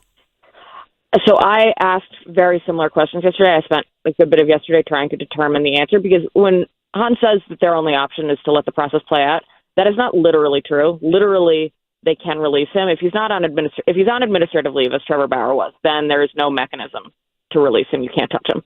But if he's not on administrative leave, as Mike Clevenger is not, he's reported to camp, the team can release a player, any player it wants to. The issue that the White Sox would face at that point is, I guess it's threefold. One is, that in theory they would like to see if they would like to let the investigation play out and see if the allegations are found to be founded. A lot of fans, I think, would take issue, would say, even if there's smoke, we don't want this guy around. But that is one prong. Another prong, so maybe it's fourfold, is the financial commitment, that if he is suspended after they release him, they don't recoup any of the salary. To that, I would say, well, you're the White Sox, $12 million. Like, you should, sorry, that's the tax that you pay for not having done your due diligence. Right. The third and fourth issues are, one, that they worry that the union will file a grievance and say that they have somehow denied, that Clevenger himself could sue, that they've denied him some portion of his future earnings because they've tarnished his reputation. The team would seem to have a pretty good case that it was the investigation that tarnished his reputation, not the release, but you can't be certain that a judge won't side with him and charge you for however many millions of dollars he says he would earn in the future. So there is that uncertainty. And then I think the biggest issue facing them is that it is my understanding that the commissioner's office would be very unamused if a team released a player under investigation. It is not technically against the rules, but the commissioner's office would feel that a team is undermining its justice system, that the point of the investigation is that the player not face jeopardy or punishment from the team and from the league, and that they would consider a release to be punishment. And so I think, the White Sox could do it, but I think the commissioner's office would place some pressure on them not to do that, because they think that makes it harder for them to undertake these investigations going forward. But then you don't have to agree with that reasoning. Tell them to do it faster. Yeah, do it Take faster. less than 7 months, okay? Yes, that I think everyone can agree that this investigation is going on for a very long time, and I think that now that it's public, everybody is sort of being asked to make a decision here. We can't just let this drag on forever. Stephanie, before we let you go, I'm very curious of what was your level of surprise that yesterday you asked great questions of Rick Hahn, and I think that he was very careful in the way that he answered everything, weighing every word, parsing every statement. And I understand, because let's face it, he's got a law degree, he's got a business degree, he's a very well-educated man. And you contrast that with Mike Clevenger, very open for somebody who's being accused, very bold in saying that I will be exonerated. Did you read anything into how that was in such stark contrast of Hahn being very careful and deliberate, and Mike Clevenger saying, well, you know what, I didn't do anything, and that's the proof is going to be in the investigation? I think that Clevenger was open to an extent. I know reporters asked him whether he had communicated with Trevor Bauer, who is one of his close friends and who obviously just has some experience with the league justice system himself, and he was not willing to address that. He definitely was open on the points on which he wanted to be open, but that was pretty much limited to, I didn't do it. And so I think that in that sense, he sounded pretty forceful, but when pressed for details, he was pretty unwilling to go into them, which I think, honestly, is for the same reason. I think they're both afraid that they're going to put themselves in legal jeopardy if they say anything they're not supposed to say. And so I think basically what Clevenger feels he can say without getting in trouble is, I didn't do it. And what Rick Hahn feels he can say without getting into any trouble is, we got to let the investigation play out. And so I think that is kind of what you saw. Stephanie Epstein from Sports Illustrated. Thanks a ton, Stephanie. Really appreciate it. Thanks so much. Yeah, thanks for having me. Have a good day, guys. That is interesting stuff. That's clarity. I guess, so MLB is going to be mad at you. The commissioner will be, so the what chairman. are you doing? I'm just saying. I know. But come on. There is nothing. Then you know what? Let us know before we, step in this mess. MLB should be as embarrassed as the Sox should be about this whole thing. They should be, absolutely true. And the Sox, I think, should be more so, because they are in this mess. They put themselves in this situation. But what she said is true. They're literally, what Rick Hahn said wasn't the case. There are other options. There are other ways that they can deal with this if they wanted to. And so how we started the show, we'll end it the same way. What is the price of integrity on the South Side? The going rate's $12 million. Right? You're selling it cheap at that price. Listen, I'll never see $12 million. I'd have no idea how to begin spending it. I'd love to try, but it would ruin me, for God's sake. No, it's an awful thing to give up your integrity for $12 million. She was good. She's on top of this story. Yeah, it's a good story, too, from her perspective. She's, and you're right. There are a lot of tentacles to this that have to be investigated now because of the different things that have been said. So hopefully we have enough people in the business that are going to look into it. All right, 312-644-6767. That's the number that you shouldn't use right now, because right now it's time to call the Scores contest line, all right? That's 312-540-0670. In fact, I think the regular line is probably blocked. But call 312-540-0670. You'll win a pair of tickets to the Clark Kellogg Tip-Off the Madness event at Rivers Casino. That's on March 9th. You got to be 21 plus to attend. Tickets are on sale at riverscasino.com. We've got Dan and Lawrence joining us next. It's Mully and Haugh on The Score. The Parkins and Spiegel Show on your ride home. Afternoons 2 to 6 on The Score. If you get down double digits, you lose football games. Not if you're Pat Mahomes. If you're Pat Mahomes, you are now 14-10. That's crazy. In games in which you trailed by double digits, and 2 of them are Super Bowl.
Live from the Score Hyundai Studios, brought to you by your local Hyundai dealers. Want to thank them for their contribution today. Want to thank Evan Thomas. He gets us up and running and twitching every morning, and motivated, I should add. And definitely motivated. Yes. And thanks to everyone for calling and texting and emailing. Also, thank you for listening on this Thursday morning. And thanks to our executive producer. He is Mr. Dustin William Rhodes. I don't know. I mean, I don't really care. I think it's all subjective. It's fine. I mean, we're the same people that would rank us would be the same people that picked us last in the league. That's Chris Collins. How about that? They're going to be ranked now after a couple big wins, and he doesn't care. Go Cats! And thanks to you, Brandon, for your great work as always, Brandon Fry. I understand why he didn't. Okay. I still don't understand. I still don't understand. I mean, so he didn't because he wanted to get the money. Is that it? Is that what you understand? Okay. Yeah. And we got the great Lawrence Holmes back today. Yes, Lawrence. And he's with Dan. This is unbelievable. What's up, guys? Hey. Hey, guys. Chris Collins is going to join us at 11:25 All today. right. Oh, good for you. That's great. What a fun game last night. What a fun game. What a great season they're 2 having. in a row. They beat Purdue and IU back-to-back. Yeah. I know it was at home, but still, that crowd, those students, who knew that Northwestern students would get behind a team like this? But Indiana brought a contingent. Like, Yeah. I was surprised at how many They always people do. made the trip up from Bloomington. Lawrence, there A lot are of a them ton live here. of IU Yeah. graduates and fans in Chicago. Yes. Huge IU alumni base in Chicago. They wait for that game every year because they want to. It's an easy ticket. So I'll amend what I said a couple days ago. They're in now. Like I was looking at their last 6, but if you get the win, now you got 4 wins against ranked teams. They're at 10. They're at 10 league wins. Yeah, that'll get you in. 10 wins in the league. They should be a 5 seed or a 6 seed. Had they stumbled down the stretch of the last 6 games, I'd been like, they're on the bubble and maybe they're on the 8-9 line. How about Illini? Oh, they're in too. I think For they're sure? in. Yeah. Okay. But they might be playing on Tuesday. Yeah, I mean, well, they're that's in. what I'm wondering. Yeah, you just got to get in. See, if they're both Same in, thing with the Bulls. That's never happened. You win that. The Bulls and the Illini, both in the play-in phase. Yeah. How about the Bulls will be playing the Illini in Dayton on March 14th. And blowing a 24-point lead. Oh. Again. What is with that? Hey, you know what I'm about now?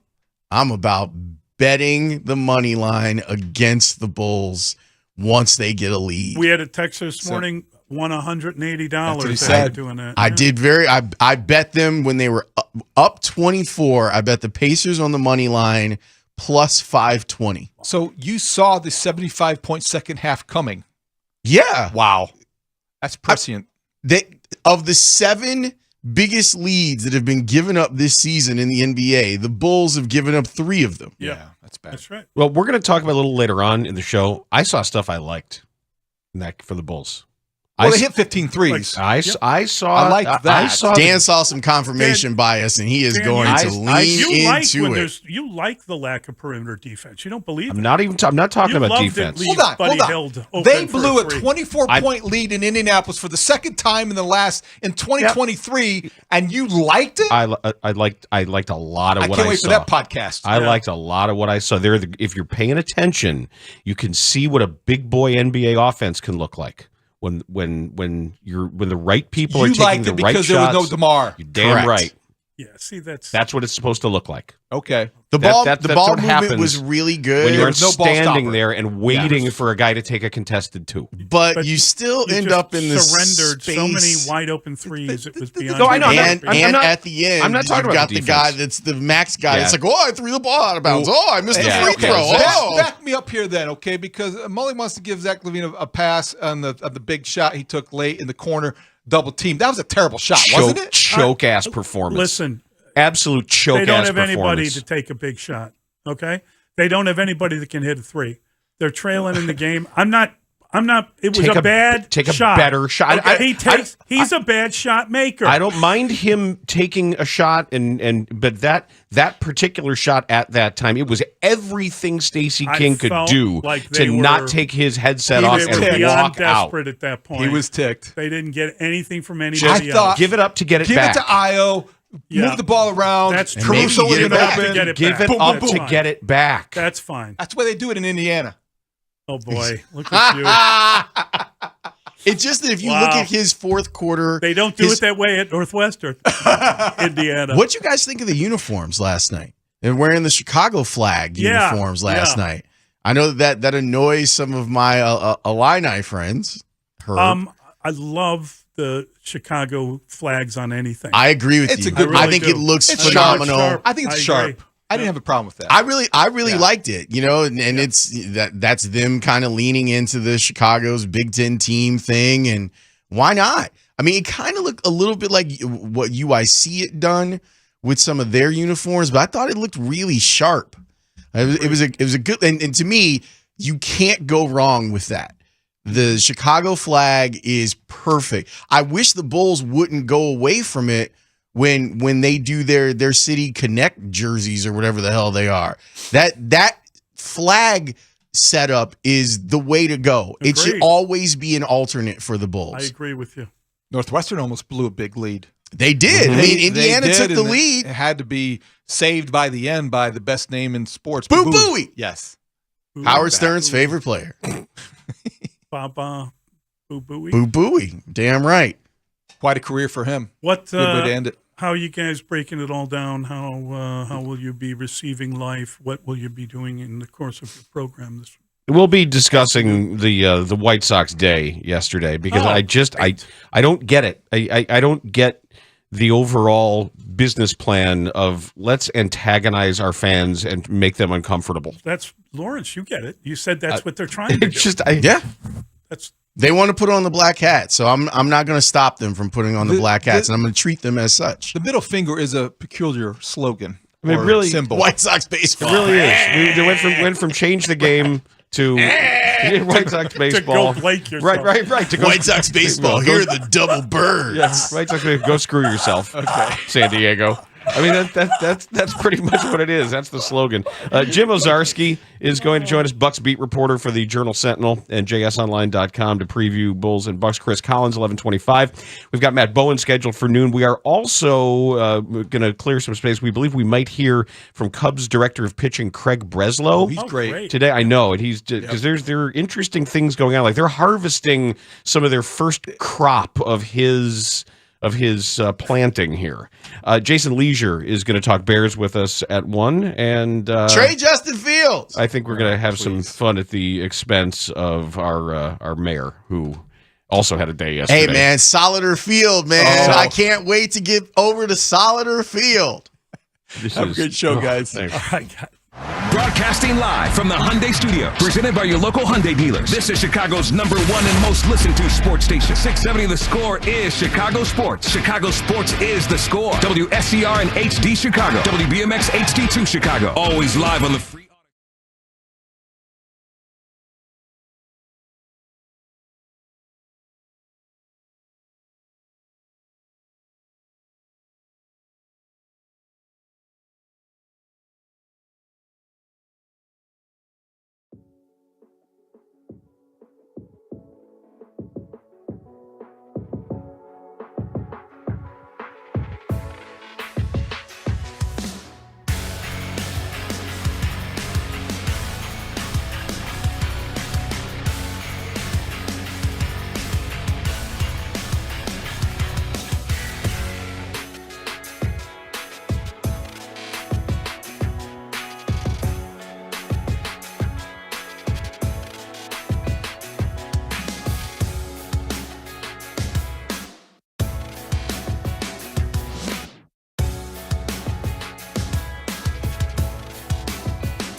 2019 about how he treated her? Where's your staff that does this?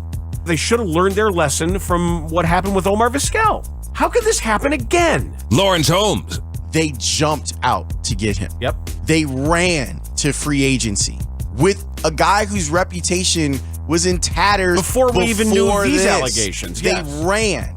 They ran to sign him instead of signing Johnny Cueto back. They set the market for Mike Clevenger in the first weekend that they could. That tells me that there's either a lack of caring about who this guy is that you're adding to your clubhouse, or you knew and you were like, he's still got enough arm. Meanwhile, Topside three, got it. Kobe at the buzzer to end the first quarter, and the Bulls hang 39 on Indiana on the road, and they're up 39-15 after one. And this ball game is over. Unbelievable.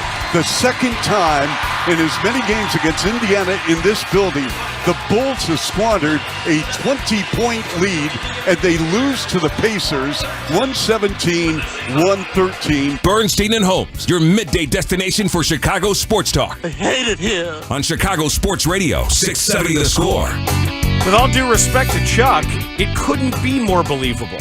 24-point lead, by the way. Yeah, it's not unbelievable. It's what they do. But I might be more sanguine about it than others because I saw the future. You did? I saw what they could choose to do and what they should have chosen to have done at the trade deadline. I saw the future too, and then I went on FanDuel. Right. That's. I mean, Rick Camp's been doing that for I'm 2 following years. Rick Camp's lead on this and just watching. And I had a free bet because things had gone well for me over Super Bowl weekend. Had a free bet, and I was like, you know what? Pacers money line plus 520. Mm-hmm. And then I got a little nervous towards the end, so I cashed out at plus 400. Very profitable day in doing that because you know what the Bulls are gonna do. This team right now absolutely loves to just give away leads. And they're just kind of scrambling at the end of games like, how did that happen? Well, it happened because teams don't just, like, the Bulls don't have a significant, like, knockout punch. Like, they don't allow for it. They'll get up and they get happy and like, oh, look at us. Like, everything's going all right and the offense is flowing.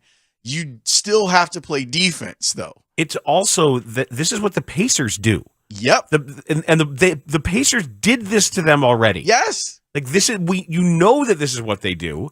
And if you saw what the Nets did, a disorganized pickup team that said, well, what does Joe Harris do? Well, if he gets a good look, he hits threes. Right. And what does Buddy Hield do? He hits threes and for some reason wasn't being guarded. He's out there to do one thing. And this happened to you the other night. It's like, oh, guy whose job it is to hit threes. And there it was again. Like anytime you want to just say, hey, you know what? Let's make sure that guy doesn't beat us. And you know what? It was really actually early in the game when it was 4-4 or the Bulls. It was 4-3 early in the game. And there was a sequence there that was just the Bulls worked so hard early to get their first 4 points. And it's like they're getting rebounds and they're cutting and they're driving and Io's driving and they're working. And it's like, okay, 4-0 Bulls. And it's like, whoop, guy hits the three. I was going to bring this up because it took them like 4 or 5 possessions to get a 6. Yeah. Get to 6. That was Bulls basketball. Yeah. And then things got going. It's like, oh, the offense can move. And you can be over here and I can be behind the line and there's all this space and we're not standing around and we're not ball watching and we're not waiting. And then everything got rolling and it's almost like they got unfamiliar. It's like, what is this sorcery? This ball movement and shot making. Mm-hmm. It's NBA offense is what it is. Before I continue to rip the Bulls apart, and there's one particular thing that I'm continue to be angry about. Kobe White played his ass off last night. He was terrific. I'm telling you, man. Yeah, finding open spaces, not being afraid to take big shots, like playing his game, running the floor. I really appreciated the effort with which he played with last night. Now, Now we need to talk about your mans, Zach. Dude, come on. This is what I mean by him not, like, I keep saying it, like him being very talented, but he ain't a hooper. With the game in the balance yesterday, inside of the fourth quarter, Zach does the thing that I hate with him. There's a shot that he throws up. He thinks that he's fouled. The play's still going on. And in fact, had he stayed engaged in the play, there's a chance that he could have gotten an offensive rebound and a putback. But no, he's got to go yell at the referee and turn his back to the play. If you want to do that in a dead ball situation, fine. The play's still going on, and you're trying to hold on to this lead. It's his inability to stay engaged, especially in the fourth quarter, that makes him lesser than what his talent profile says that he is. He loses focus faster than anyone on the floor. And you see, it's almost like his basketball IQ goes down 20 points in the fourth quarter because he feels like he has to do whatever. I got to take this crazy shot. No, you don't. Move the ball. Hope to get the ball back. Move the ball to get it back. Move the ball to move your feet to find a better shot than the one you have. You have enough time. I'm going to go out here and do this like dribbling display and then have the ball stolen. I'm going to throw a crazy pass to a place that I know the player is, and it's going to go out of bounds. It's so disheartening. I mean, that play like exemplifies him. And don't miss the free throw late. There's the other part. Look, you have a night where you score 35 points. People are like, well, he scored 35. But when you look at what he is in fourth quarter, late situations, he is choking in those situations. And this is why you don't scout the box score. This is why you watch the game, you don't scout the box score. Because Zach LaVine had 35 points, 11 rebounds, 7 assists, and a block. Yeah. And somebody said, look at that, dude, stuff in the stat sheet.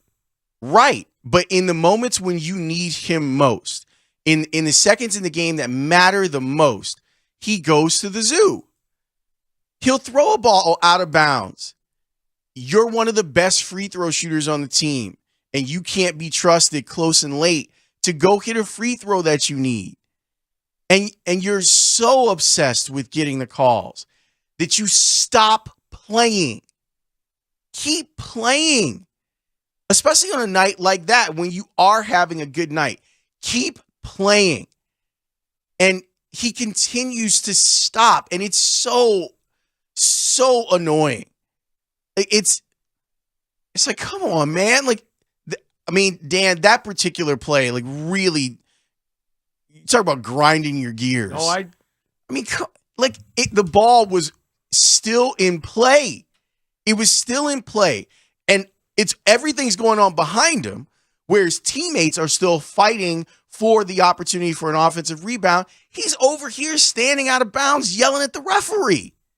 Get back into the play. Show your desperation because your team should be desperate right now. But too many times for Zach, it doesn't seem to be a priority. Late game situations, winning time situations don't seem to be a priority for him. And I don't know how you change that. And this has been ongoing all year. It gets back to the Wizards game when they ran him off a 3 where a 2 wasn't going to help him. Right.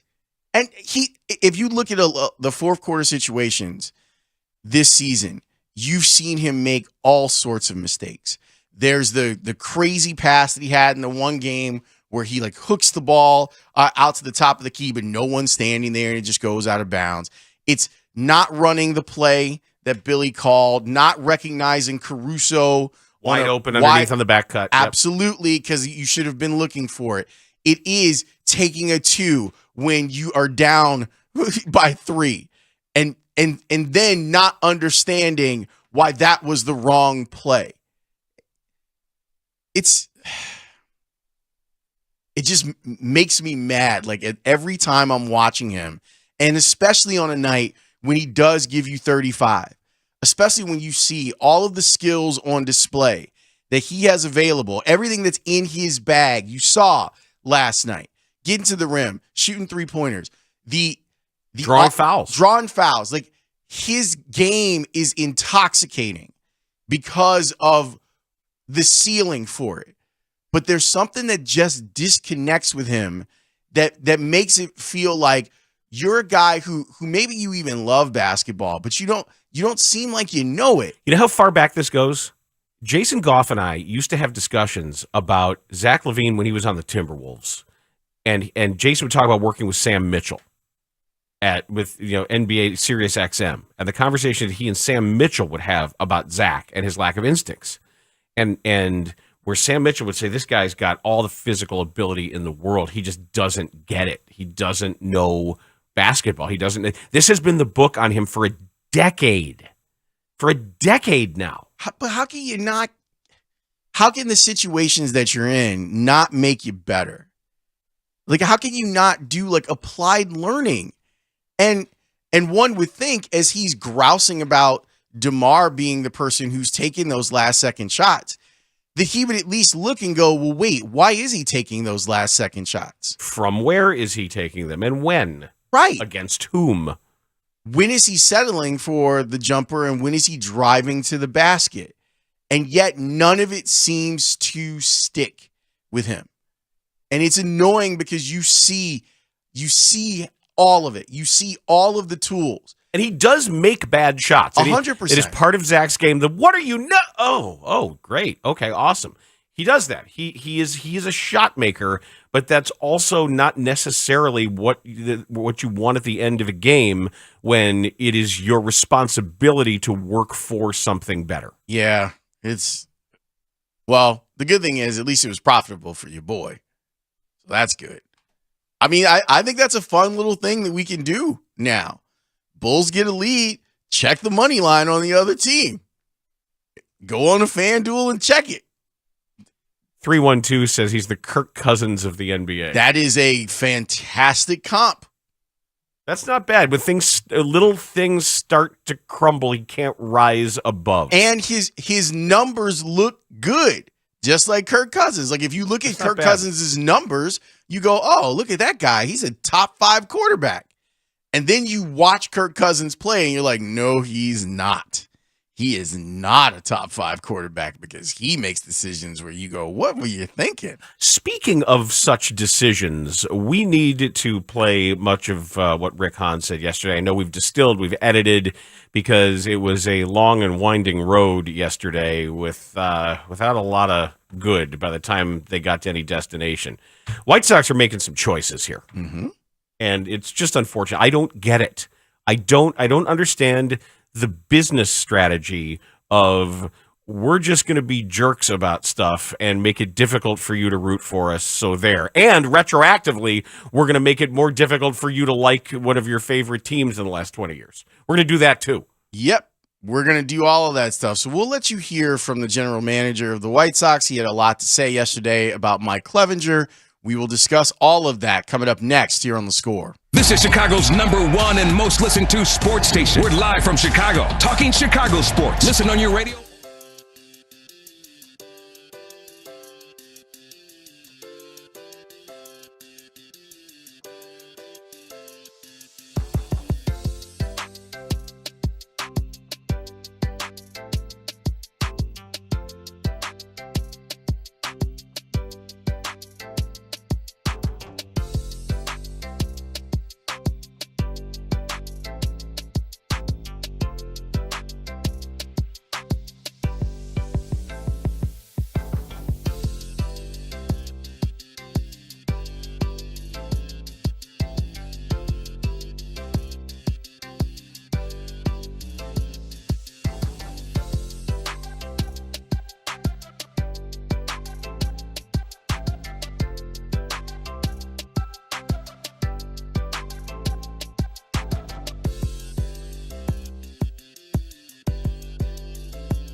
He's available right now. And if by any chance that he's not available, we'll discuss that as an organization and address it then. But right now, he's a part of this rotation, and we're moving forward with it. Awesome.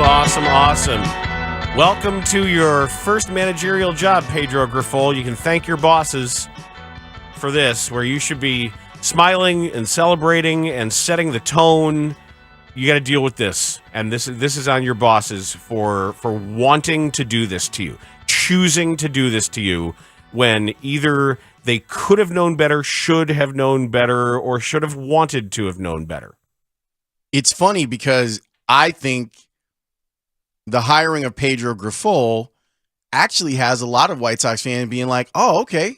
Like, this guy seems to be serious about some of the deficiencies that the White Sox have had, about being present and in the moment when you're playing the game. Paying attention, playing hard. Playing defense, like specifically like playing defense. And I know that from interviews I've heard from Grifol, I'm like, all right, cool. It looks like they have a legit managerial prospect here. Someone who gets it. I'm still a little concerned about the fact that he couldn't really get his own staff. Like there are all these favors that is very much like Congress. Or it's like in a parliamentary government when they talk about building a government. Yeah. They talk about putting together, whether it's the Israeli Knesset or how they'll do it in European countries where you have a prime ministerial government where they say form a government out of these various factions and coalitions, and that becomes the challenge. That's what they did. Yeah, it's like, yeah, you can bring a couple of your guys, but this guy gets a guy and this guy gets a guy, and you got to make it all work. And you got to make it seem like it was your idea, but it wasn't my idea. Well, you've got to make it look that way. But even with that, I think White Sox fans look at Pedro Grifol and go, all right, okay, this looks like it's going to be better than what was going on before, and maybe he can squeeze that leftover talent into a contender in the American League Central. It would be great to be talking about that part of the White Sox. It would be great to have the discussion of how quickly can Pedro Grifol get up to speed.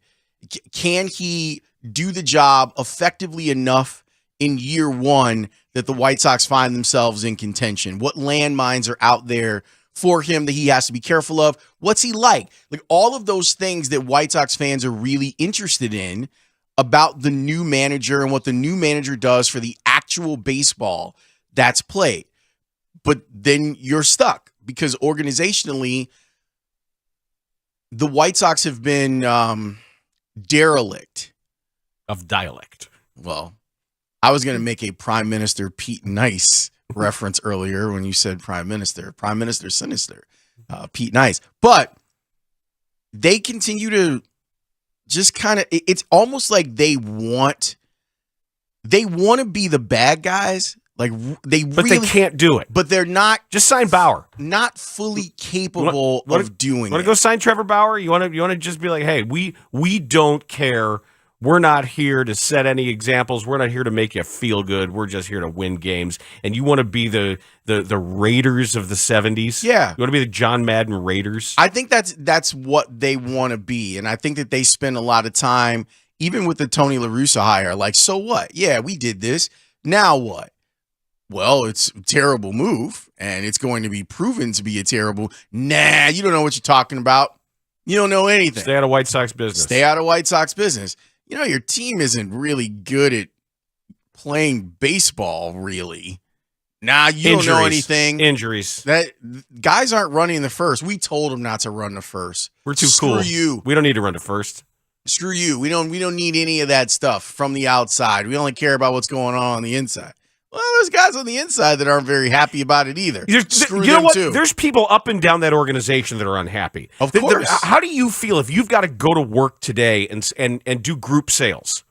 When you got a cold call and you got to get on, and you're 24 years old and you're walking in there and it's your job to get, you've got a list of calls you've got to make all day today to people, whether it's the boys and Boy Scouts or Girl Scouts or church groups, and you've got all kinds of discounted tickets to sell, or you're going door to door with businesses looking at, hey, you want to set up your clients, or you're trying to convince people who got rid of their packages to come. Yeah, back. You're going through your database. You're like, look, let's talk about our lapsed database here.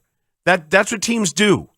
And that's your job. And you got to spend all day. Think how you're going to feel at 5:30 today. Well, when you spend an entire day, people are like, yeah, what the hell? And you're going to hear it. Like that's the other part. I've done that. I have been as a young person. I have been driving from this tool and die shop to this mom and pop restaurant to this auto body shop trying to sell tickets to stuff, and it can be demeaning and belittling and dehumanizing, and you feel like Willie Loman at the end of the day. And I feel for people whose job it is to make people excited and happy about the White Sox right now and the opening of spring training when everything's supposed to be aligned to do just that. You're going to hear from White Sox fans. They don't hold their tongues. And when given the opportunity to talk with the people that are trying to sell them something, like, what are you selling? What's your pitch to White Sox fans that were like, you know what, I'm out. I mean, I'll watch the games on TV because that doesn't cost me anything really, but I'm out. I'm out on the experience. I don't want to give them any more money. There's part of me that feels like the White Sox are in we don't care mode at the highest levels of the organization. I think that there are people like you talk about, Dan, that care quite a bit about that. And they've been struggling for the last 2.5 years with the direction that this organization is going in. This was Rick Hahn yesterday meeting the assembled media at the outset of White Sox spring training, talking about Mike Clevenger. First and foremost, as was evidently revealed on Twitter last night, Mike Clevenger is here in camp. He is currently, as you know, the subject to an open investigation under the Major League Baseball and Players Association joint policy. I appreciate the fact that several of you have put in the time and effort to reach out, whether it be to us or to Major League Baseball or the Players Association, to get yourself educated on the policy and the rights of players and clubs underneath that policy. A couple of points that I think need to be reiterated or at least made clear for those of you that may have missed them or for stories that may not have included them. It is up to, under the terms of the collectively bargained policy, it is solely the discretion of the commissioner to discipline a player under investigation after the conclusion of an investigation.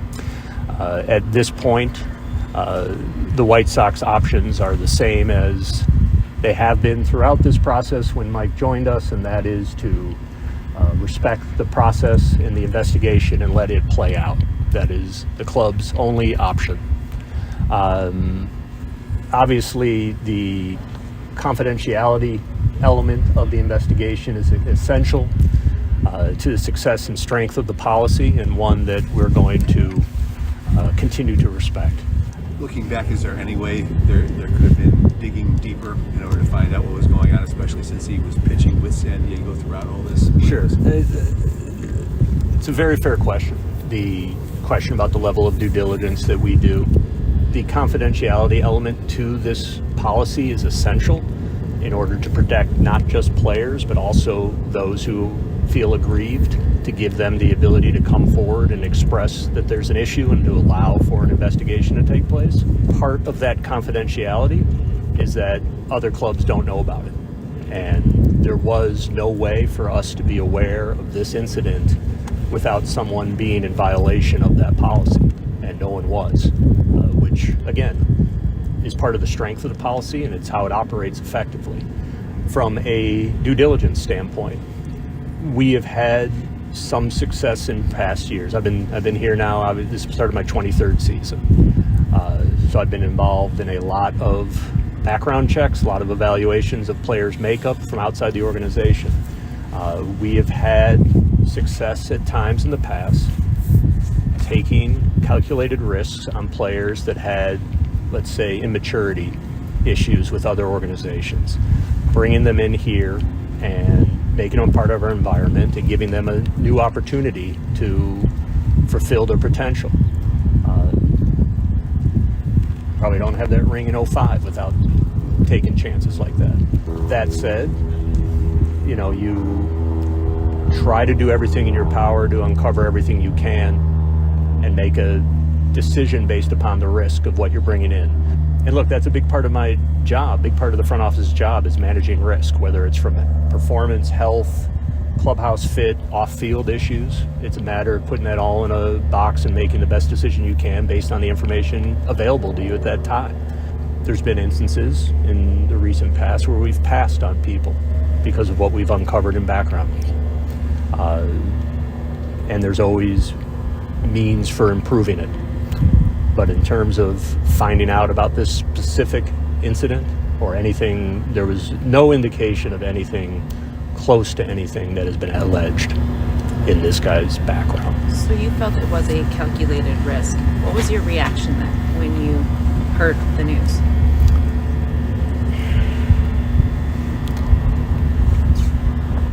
Disappointment. You never want. I regret the fact that we're sitting there today talking about this. I understand why we're doing it. Obviously, we have to. But this is a year in which we have high expectations. We have a new staff that's trying to hit the ground running to help us fulfill those expectations. And we've got a heck of a lot of players in that clubhouse right now who feel like they have something to prove. Frankly, that was part of the appeal in bringing Mike in prior to all this, of knowing that prior to all this, he had something to prove as well. Here's a guy who historically has pitched when healthy, like a guy towards the front of a rotation. At this point in his career, due to injuries, he's not out there reaping the benefits financially of what a front-end starter gets. And here's a guy who could come in potentially with something to prove, a chip on his shoulder to show he belongs to be treated like the elite pitcher he has shown himself capable of being. So we were excited to all get here and start building towards that collective goal, letting these guys sort of show that they're who people thought they were a year ago, and regret the fact that this is instead the topic. If the investigation was public at, let's say, the beginning of off-season, would that have disqualified him from you guys? It's not that's a hypothetical, not the facts that we're dealing with. Sorry, just to clarify. Sure. just this question of calculated risk, did you, if there was no indication that there was anything to be concerned about, was citing Clevenger a calculated risk, or did you actually think this was like a pretty good? No, it was a calculated risk because of some of the maturity issues that had come to light historically and that were uncovered as part of our background. Look, there was nothing to do with this incident whatsoever. It was very public what happened back in 2020. They were playing us at our place when they had the COVID protocol breach that he was part of. As you probably recall, he was available and ultimately moved to San Diego at that deadline, and we were part of those conversations with Cleveland at the time about acquiring him. We had several conversations at that time about his, what are we getting here from a makeup standpoint. There certainly were some positives in terms of work ethic and focus and desire to win and desire to compete and understanding of his own mechanics and efforts to improve, which were positives. But there were, maturity questions, and he'd admit that probably by his own volition. So that's what I was referring to in terms of we've had similar guys who have had reputational questions. Okay, there are some he's stepping on rake after rake after rake. He thinks he's flexing in some of these answers, and he's not. And here's another thing, Rick. Don't you wag your finger at us when you've been hiding all winter long. How dare you? Don't you wag your finger at any of us. There have been multiple opportunities for you to come out and talk about anything White Sox that you want, and you continue to duck it. So don't then sit there at Camelback Ranch acting as if people weren't trying to figure out what the hell was going on with your team. They were trying to figure it out from you. And then what you give them is not only did you run out to go sign this guy Thanksgiving weekend when free agency opened up, you've been tracking this guy since 2020, since the incident at your ballpark. You've been tracking this guy and doing due diligence on him. And you still came to the conclusion that you keep seeing what you want to see instead of what's there. Like him trying to flex like, well, we were thinking about trading for him back in 2020. You mean when Cleveland and the teammates on that team were like, get this guy out of our clubhouse? And when his previous significant other had already posted accusations similar to these the year before on social media. It's unbelievable. Don't give me confidentiality. Like that's hilarious. This idea of, well, we have to protect everybody due to confidentiality. She's on Instagram. She's been on Instagram. She's been on these airwaves. Mm-hmm. It's up to her what she wants to share, and she's been sharing it. She's got photos. She's got stories. She's talking about when she don't hide. Well, we can't talk about this because the confidentiality is sacrosanct. Look what's going on around you. The doors of the barn are open and the horses have run out. But Dan, and you're standing there in an empty barn. They clearly are not looking at what's going on around them. Maturity issues. He's 32. He's another 32. Thing. There's a big maturity issues. There's a big difference between what was going on with Bobby Jenks when he was 21 years old and being raised in the forest, and Michael Kopech when he was 20 years old. There's a big difference between that and this. How about we do these backgrounds? We've passed on guys before because of what's come up in background. Well, what's risen to that then? What gets you to know on a background check that this shouldn't have? It's so... I mean, flexing, it's like, it's so White Sox to be like, well, you think this is bad? Well, we had some scumbags on that World Series team you love. How about that, huh? Yeah. Like, now you're gonna take feelings about that team and retroactively make people feel icky. Yes. About that. Because that helps you with this, right? Because it allows you to act as if you have some sort of moral standard, or you have a history of helping these disadvantaged youths that just need maturity and maturing. You're giving a lot of maturity problems is doing a lot of heavy lifting here when you're asking a guy who at the time of his situation in Cleveland was 29 and had been in the big leagues for a while at that point. And if you really did do due diligence, like that's the part that strikes me, Dan, as being so disingenuous. And it's the part where I won't give them the benefit of the doubt because they don't deserve it. Now we know that the tracking of Mike Clevenger goes all the way back to the embarrassing incident that got him traded from Cleveland. So, Dan, this wasn't this offseason and them putting together a dossier this offseason on this player. This is 3 years of intel that they could have been trying to gain on Mike Clevenger. And whatever it is that they found out, they were like, it's all good. We're going to make this work. But then I go back to the way that your baseball operation even works. Let's say that you want to take a calculated risk, as Rick put it, that you want to take a chance on Mike Clevenger because you think that he's got top of the rotation stuff, even though he's had significant arm injuries and everything else. Let's say that you want to do that. You've had to go through this extensive background check dating back to 2020 on this guy. And I'm sure that people told you stuff. You clearly found out stuff. What if of any of that rises to, as soon as free agency opens, we're going to go get our guy? No. If that's a play that you want to make, that's a play that you made this week. That's Michael Wacha. That's not November. You jump out to give him $12 million. How about if it's a calculated risk, how about it being a risk that you would be okay losing out on? How about you see what the market bears on Mike Clevenger and you say, you know what?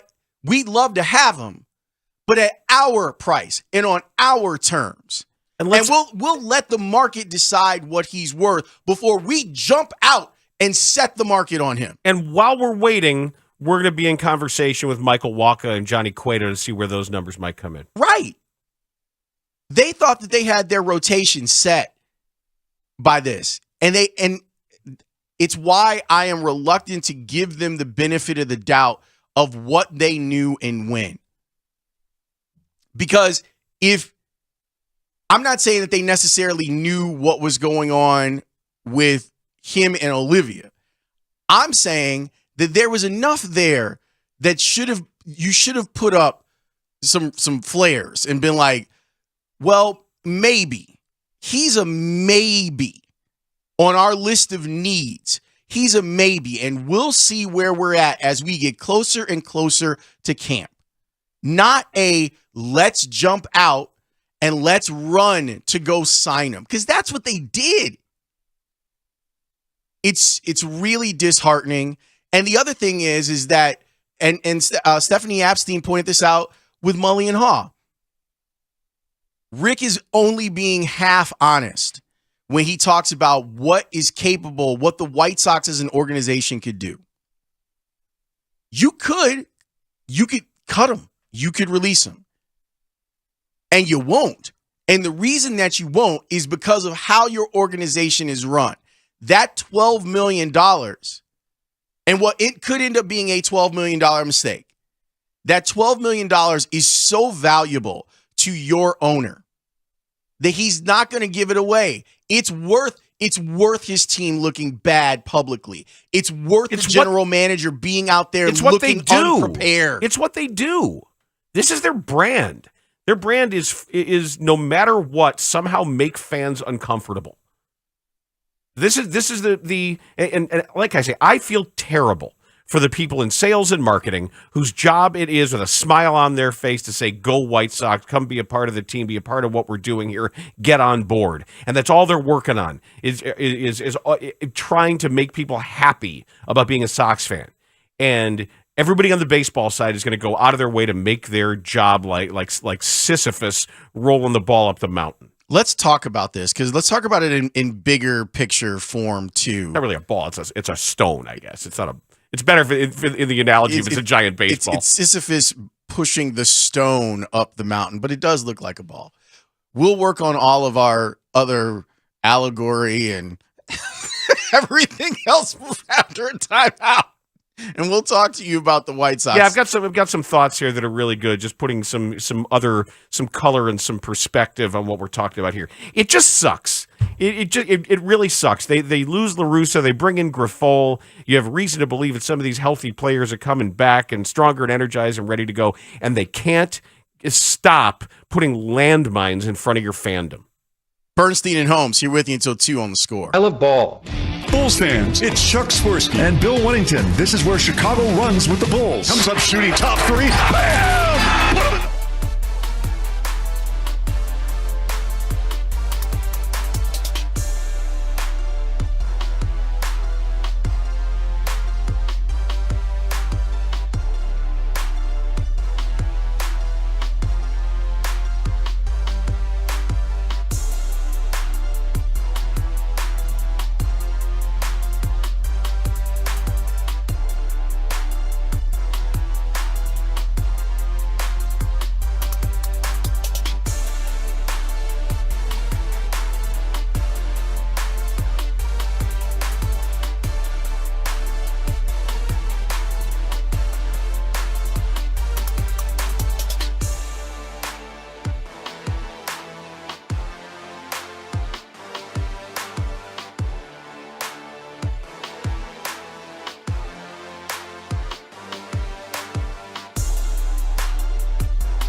in the micro. And when I talk about them putting on the black hat, I'm going all the way back to the Tony La Russa hire, which, if you remember, was another instance of them hiding stuff from the public. It was another instance of who knew what when. And to me, it was a real breach of trust from Jerry Reinsdorf to his front office, if the front office is to be believed that they didn't know that Tony La Russa caught another DUI. Like, that's a breach of trust. And it's part of the reason that I'm unwilling to give them the benefit of the doubt on a lot of stuff going forward and the excuses that were made. And basically they were just like, it doesn't matter if you guys like it or not. And this is why I always talk about the concept of someone else owning something that you love. That's what this is. The White Sox and White Sox fandom have been beaten down. Someone texted in and they were like, yeah, we're consistently being kicked in the rocks. And at some point, there's a breaking point with it where you lose all trust. And I guess winning is the way out. Like, that's the way to get out of this. I guess, but you still force the cognitive dissonance. You still make people feel just like the Aroldis Chapman thing did. Just like that, where everybody kind of knew. I guess this is now gonna mitigate. You know, now you're gonna have to pay a chunk of happiness, and you have to compartmentalize. Like, he's a dirtbag, but I'm happy for Chris Bryant. He's a dirtbag, but I'm happy for Javier Baez. Like, that sort of thing. But with the White Sox, I think it's a bigger problem. I think they have I think their relationship with their fan base is on a thinner, it has a thinner line than they even understand. Few people encapsulate the White Sox feeling better than Bill on Capitol Hill. Hi, Bill! A longtime Sox fan, but also understands that he sent this. Christopher Hitchens once said a rival's conduct reminded him of a man who, having relieved himself in his hat, clamps the brimming chapeau to his ears. I, of all people, don't wish to kink shame, Rick Hahn. If it's your thing, do it. But don't ask me to watch the ritual. Don't get mad if I decline that offer. And don't pretend you deserve any credit for self-expression. This thing is messy, it's gross, and it's sad. I, for one, plan to respect their privacy. And he said, a child welfare advocate friend of mine always liked to say, confidentiality doesn't protect the kids. It protects the bureaucrats. Yeah.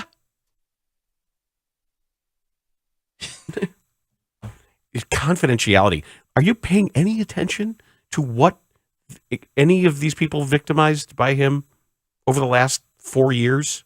See, that's the thing, what Dan, they're saying? Dan, either they didn't or they did and they don't care.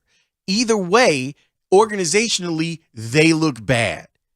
What did you say yesterday? Either they're evil or incompetent? No, they've made the decision. They planted their flag and said, we're not evil, we're just stupid. Yeah, I don't like either of those choices. But that's what they've made the choice because they have to pick one. Yeah, they picked stupid. They continue to pick we stupid. Didn't know. We didn't know. How could you expect us to know? Oh, come on, we didn't know anything. There was nothing, even though there's a ton of stuff that gave you all kinds of pick up a phone. You didn't care. They didn't even take into account that the reason that Clevenger was available was because he was a bag. Like, this is what Rick is admitting. This is what he's comfortable admitting in front of microphones yesterday. Mm-hmm. Oh yeah, we were totally in on Clevenger back in 2020. You mean where the teammates in Cleveland were like, get this dude out of here? Like, get him out that time? And they said the other dudes to the minors? That thing? Who did you talk to? And you've had 3 years in your lust to bring Mike Clevenger to the South Side. You've had 3 years to do due diligence, and this is what you came up with. So, yeah, it is a fair question, Rick, to ask about the due diligence of the White Sox. And it's fair to wonder, considering whether we're talking about Tony La Russa or Omar Vizquel. or Wes Helms. Dave Wilder. Going all the way back to Wilder. It's okay to wonder if perhaps other people should be in charge of all of that, because you keep getting it wrong. And they say, well, we have to improve it. And then on one hand, they say we really have to improve some of that. And there are people we've passed on because of a background check. What do they do? Commit arson? Terrorism? They're on the no-fly list. Seriously. What have these people done that you've passed on? Well, we can't touch this guy. This texter, I think you ask an excellent question. Does Rick Hahn have any friends in MLB? We're supposed to believe that he didn't know. That's where I come back to. That's why it's important for him to then say in front of the microphone yesterday that they've been interested in this guy since 2020. In all of that time where you were trying to get him to be in your uniform, if I've heard the stuff, clearly you had access to hearing the stuff about him. And so it leaves you to the two choices. Either you knew and you didn't care, or the apparatus by which you go out and vet players is so bad that you didn't know. Your relationships around baseball are so bad that no one wanted to tell you the truth. Or they went, there's the White Sox being the White Sox again, suckers. And that's a perception that he's got to go about changing. And he didn't do anything to do that yesterday. And in trying to flex and say, hey, we've been in on this guy and we knew and all of this stuff. And we've had scumbags on teams you liked before. And thanks to the people who know our spin about why we don't want to get rid of him. You know what? You can get rid of him right now. You could. The White Sox right now could get rid of him. But you know why you won't. And we know why you won't. Because that $12 million puts you right up against your self-imposed budget. And you may have spent it poorly. So you don't want to just give him the money. And you're hoping by hope that MLB says nothing happened and he's full go. That's what you're hoping. But none of this had to be the way that it went down. This is what you chose. You chose this life. You chose it when you jumped out Thanksgiving weekend and was like, gotta have that. Gotta have it. Not let's see what the market bears. Not let's see what else is out there. No. Michael Wacha was a better pitcher last year than Mike Clevenger was and is getting half the AAV that Mike Clevenger is getting on his one-year deal and signed yesterday. There were still pitchers who were available who were comparable to this dude and don't come with the same level of baggage. But you chose to jump out Thanksgiving weekend and sign him. That's on you. And even from a baseball standpoint, it was a terrible move.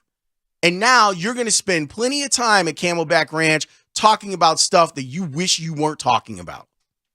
When we come back, we're going to talk some basketball with Jim Ozarski is going to give us background of the Bulls' opponent tonight, the vaunted Milwaukee Bucks. That's next on The Score. The Parkins and Spiegel Show on your ride home. Afternoons 2 to 6 on The Score. You get down double digits, you lose football games. Not if you're Pat Mahomes. If you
Clinics of Chicago. Dan Bernstein, Lawrence Holmes. Man, Bernstein and Holmes, best show in radio. I love it, boys. Middays 10 to 2 on 670 The Score. Just simply the best! The Bulls have squandered a 20-point lead, and they lose to the Pacers 117-113, and the Bulls have now lost 5 in a row. Indiana snaps a 5-game losing streak. This is unbelievable. Oh, it's very believable.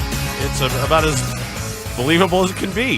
In fact, as you've been sitting there watching all of these games, I know what you mean, but there are people who are making money by fading the Bulls as soon as they build a lead. I'm one of them. I don't know if that's going to happen tonight. They've got quite the matchup against the Milwaukee Bucks. Maybe they'll rest Giannis. Maybe they'll rest Drew Holiday. Have you seen this run that Giannis is on? Chris Middleton. 11-game win streak, and he's scoring more points than anyone in history, including Michael Jordan. He's averaging 37.2 points per game during this streak. That's the growth plate. Stop it. It's not the growth plate. Jim Ozarski's on Twitter at Jim Ozarski. He's the Bucks beat reporter for the Milwaukee Journal-Sentinel and JSOnline.com. He's on the Score Hotline, presented by Circa Resort and Casino in Las Vegas, home of the world's largest sports book. Jim, what's going on, man? Hey, building some snowmen up in Milwaukee before headed down to United Center. So, Yeah, we're doing all right. We only got freezing rain, so I'm sure that'll be fun for you. Yeah, you might want to get here early rather than late. Don't wait, because when this change is over, especially north of the city, it could be a bumpy ride for you. Oh, and you know what? And kind of as you said there in the lead-in, could be rough for the Bulls. Although, I mean, they've got a couple wins against these Bucks so far. They do. So what's different about the Bucks from the last time the Bulls saw them? Well, Chris Middleton, that's number one. I mean, this is his second return. I mean, he had off-season wrist surgery, and that's where he missed the first 20-plus games. Came back briefly, aggravated a knee. This whole streak coincides with his comeback again on January 23rd. Now, he's been coming off the bench as they're sort of slowly working his minutes up. But make no mistake, I mean, he is showing all parts of the three-time All-Star, nearly 20 points per game off the bench, and it's really changed their offense with Giannis off the floor. As his minutes have gone up, they're pairing Giannis, Drew Holiday, Chris back together again. They're quote-unquote big three. But I would say that's the biggest change for sure, guys, is Chris Middleton's return, but also the fact that he is sort of leading the second unit. It's amazing to me to see what Brook Lopez has turned himself into at age 34, and to see how over the span of his career, what he has done to adapt to the modern game and to make what he can do fit more than allowing what he can't do to allow him to lose minutes. His fit on this team and what Mike Budenholzer has done to make the most of him is really kind of a cool basketball tactical and developmental story. Because you don't think of an older player being a developmental prospect, but what he's done to change his game has been an interesting story.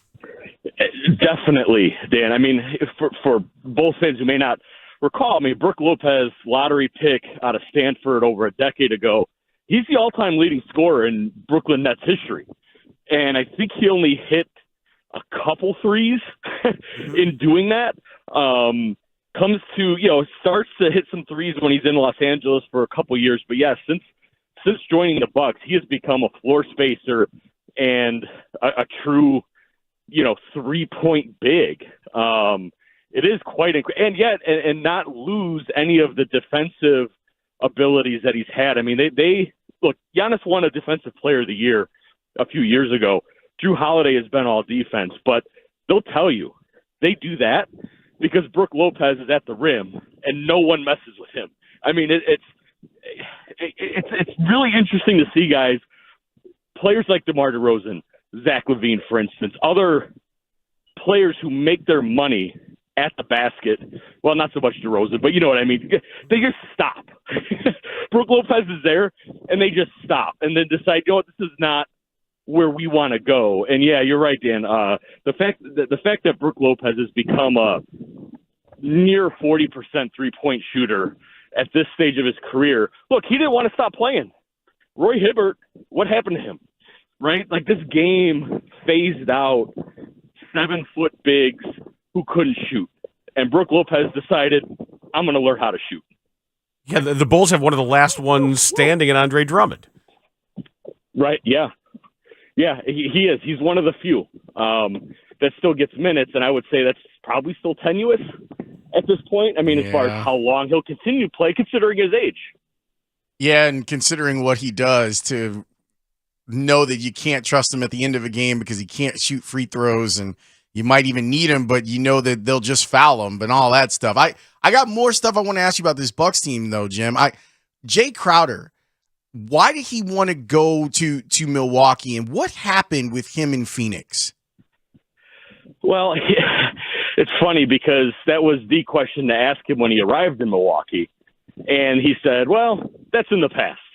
They wanted me to keep it internal, and he just left it at that. So I think it's just sort of vague.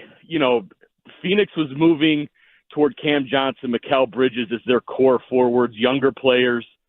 And look, if it's going to float out there that Jay didn't like that idea after starting for a finals team, a 64-win team, that's just going to hang there. at least until he's more comfortable at really disclosing that. The Bucks, whatever the issue was, the Bucks felt good about it. Now, in terms of coming to Milwaukee, he's a Marquette alumnus. There's a familiarity with the city. And he said at this point, he doesn't want to rebuild. I think he's been in Eastern Conference Finals with Boston, an NBA Finals with Miami, an NBA Finals with Phoenix. He's at that point at 32 years old. He still wants to keep playing, wants to earn another deal. So, again, if he's only going to play 20 regular season games, but maybe 25-ish postseason games, you win a chip, somebody's going to knock on your door for a few extra years. What do you think he adds to what the Bucks already have? Lawrence, it's really interesting. So locally, the comparison is P.J. Tucker. P.J. Tucker comes in their championship run. Now, P.J., look, Kevin Durant cooked him just like he cooked everybody else in that Bucks-Brooklyn series that went 7 games, the classic Durant toe on the line, and if he had a half-size smaller shoe, maybe the big three there doesn't dissipate. But what Tucker brought was the willingness to take that, to be cooked, if you will, and make it hard on Kevin Durant. He fouled out in 1 game. He probably should have fouled out in the other 4. But it was just that idea of you're not going to out-tough us. You're not going to outwork us. It's going to be difficult because, Giannis is a tough guy. Brook Lopez, as we talked about, is a very tough defender. Chris Middleton's a tough guy, but they're not – you look at them and they don't say anything. They don't walk with any sort of swagger. P.J. Tucker brought that. They really believe Jay Crowder's going to bring that and that little bit of an edge, a little bit of a swag, for lack of a better word, a little bit of trash talk to kind of back up what they do physically and maybe very quietly in Milwaukee. I mentioned this yesterday, and I always think it when I watch him that I wish Grayson Allen weren't such a punk ass because he's a really good basketball player. He just is. If we're just being objective about it, you don't have to like him, and you don't have to like the way he looks. You don't have to like the way he acts. You don't have to like anything about him, but you can't argue with how he plays the game. He's shooting 41% from 3. He's averaging 10 points, 90% foul shooter. Like the guy is one of these NBA dudes who has a toughness about him that you cannot deny. Definitely, Dan. And I think it was important for the Bucks to not trade Grayson Allen at this deadline, whether it be for Jay Crowder or anybody else. Now, he was in the mix because of financial reasons, but not because of how they felt about him. He's improved as a defender. Mike Budenholzer, that if there's one way to not play in Milwaukee, it's to not defend the way the head coach wants you to. And Grayson Allen has found himself on Jimmy Butler, on DeMar DeRozan. And that's not necessary. Look, those guys may hunt Allen to a degree, but Budenholzer and the Bucks and his teammates have felt that he's gotten a lot better at it. So, yeah, Dan, you mix in the three-point shooting, which on this team, look, Pat Connaughton, Brook Lopez, Chris Middleton, they're good shooters, right? They're good floor spacers, but Grayson's that different class. I mean, the Bulls saw it up close in the first round of the playoffs last year when Chris Middleton got hurt. He's that kind of guy offensively, especially around Giannis. You're right, Dan. He is booed. If Giannis is rarely booed on the road, he's one of those few guys, like opponents who get cheered wildly everywhere. Grayson is 100% jeered in every arena. But yet, you're right. I think he's proven to be an all-around NBA player. How do you explain this run that Giannis has been on during the win streak? Man, Lawrence, what's interesting is he's not shooting it very well. His mid-range has declined from a year ago. He's not making any jumpers. His little baby hooks and things like that aren't falling, and yet wait, how does that happen in a guy's averaging 37 points? He is shooting more. His field goal attempts are up. That is something he has decided he will do is to sort of attack the rim a little more often. But you're right, Lawrence. He is on one, and he's beyond. Look, he's a 2-time MVP, a Finals MVP. He's beyond sort of wanting to win that award, but I do feel like there's something to, okay, Luka, I see you. Jokic, I see you. Embiid, I see you. I think he won't admit it, but I feel like you watch him, and especially some of those head-to-head matchups, he feels that. And I feel like there's also a lingering bad taste from last year's playoffs where he did a lot of this against Boston, and they fell short. And I feel like there's a little bit of that mental edge, but also he told me in Cleveland one day, Lawrence, I'm just better. I'm 28 years old, 10 years in the league. He's hitting that perfect cross-section of still young enough to do whatever he wants to do physically, but long enough in the game to understand everything, to have seen every defense, to know what's happening, to maybe see things beforehand. And I think we're seeing that this year with him. Jim, drive safe on your way to United Center tonight, because it's going to be some treacherous roads as we understand things, so be careful. Well, thank you so much, guys. I will. That is Jim Ozarski, Bucks beat reporter for the Milwaukee Journal-Sentinel, JSOnline.com. We will turn our attention to happier times. Yay! Those of the Northwestern Wildcats men's basketball team. Chris Collins, their head coach, joins us next on The Score. If you want to run with the Bulls, check out Organizations Win Championships, a podcast hosted by the Score's own Dan Bernstein and son Jason Bernstein, featuring post-game analysis along with fun weekly segments.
season has taken an impossible turn.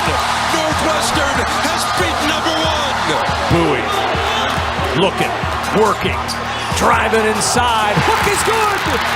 2.7 to go. Hood Schifino for the win. Off the rim. Northwestern getting ready to shine their dancing shoes. 64-62. Yeah, I know how coaches think when they hear something like that. Like, don't say that yet. Stop it. Don't say that yet. I don't want to hear anything about that yet. You can probably say it now. You can, but I've been around these damn coaches long enough that they're like, I start grumbling about it. I don't want kids get that in their head. They get complacent. 10 wins in the league, 4 wins over top 25 teams. Of course. A win over number one. I know, but you're going. They're not. It's not there yet. I'm just, that's my coach head there. Chris Collins is on Twitter at @Coach_Collins. He's the head basketball coach at Northwestern, and he's with us on the Score Hotline presented by Circa Resort and Casino in Las Vegas, home of the world's largest sports book. Hey, Chris, how are you? What's up, guys? Good morning. Good morning to you. How's this feel where your team is time and time again when being tested has come out on the other side with a W?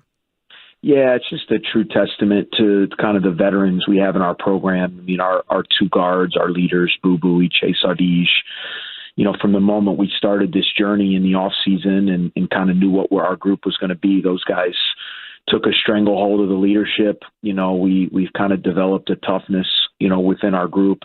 We've really bought into kind of the defensive end of the floor, which I think, when you play good defense, it shows that it's a united team because you need 5 guys kind of working together to make that work. And, anytime I've always felt like if you have a lead guard play, you can be competitive because at the end of games, those guys are going to have the ball in their hands. And you kind of saw it these last 2 games. It was Chase against Purdue in the last 4 minutes, Boo last night. You want to put the ball in your best players' hands and you want to trust them to make decisions. And those guys have done a great job coming through this year. It's hard to get young men to buy into defense. It really is. You don't go to college thinking, oh boy, I'm going to be really, really good at icing pick and roll. Guys want to score, and guys, the highlights come from that. What were the moments when you knew that you thought that they could own a defensive identity and be proud of it? Yeah, I think probably the game that really stood out was early in the season. We played in Mexico, our championship game of our tournament. We played Auburn, a really athletic, kind of fast-paced, high-scoring team. And we ended up losing the game, but the final score was 43-42. A real rock fight, so to speak. And, I think our guys got a lot of confidence out of that game. Like, man, we just went toe-to-toe with a really athletic, fast, good team, and we held them to 43 points. And, I just think it's been the mindset and mentality the whole year. Our guys knew coming into this year, I mean, they want to win. We have a lot of guys in our locker room and our team that have had good careers, but they've yet to be on a winning team. And, the whole theme of this whole year has been about winning, not about individual accolades, not about anything selfishly. It's all about we're trying to win. And when you have that kind of mentality, then you're going to embrace the things you need to do to win. And a big one of those is playing great defense, especially when you're in the Big Ten. How do you feel about those guys kind of voicing how much they want to not just win, but get into the tournament, be the second Northwestern team that makes it into the tournament? Well, I think when you're at a place like ours, and it was one of the reasons why 10 years ago, I wanted to take on this challenge and this opportunity to coach here, is because you're at a place where you have a chance to do historical things. Some of the things, whether it's beating a number 1 team or, wins over ranked opponents or winning in certain venues. So many times, the media will say, how do you feel about, this hasn't happened since 1965, or this has never happened, or, and it feels good when you can be a part of history, and I know our guys, that was a big sell in recruiting for a lot of these guys was, hey, you could go to a traditional place and be really good.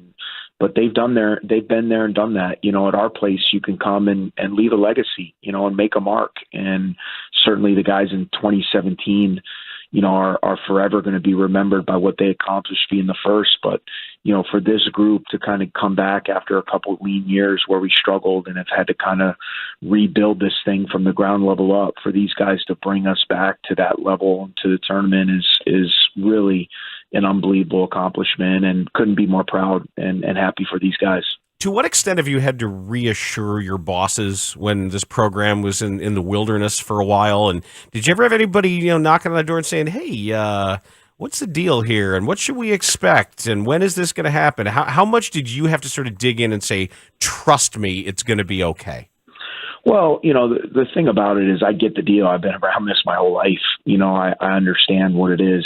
Came in and we had a nice run and got to the tournament and won a game. And then we took a step backwards, and it wasn't what anyone liked.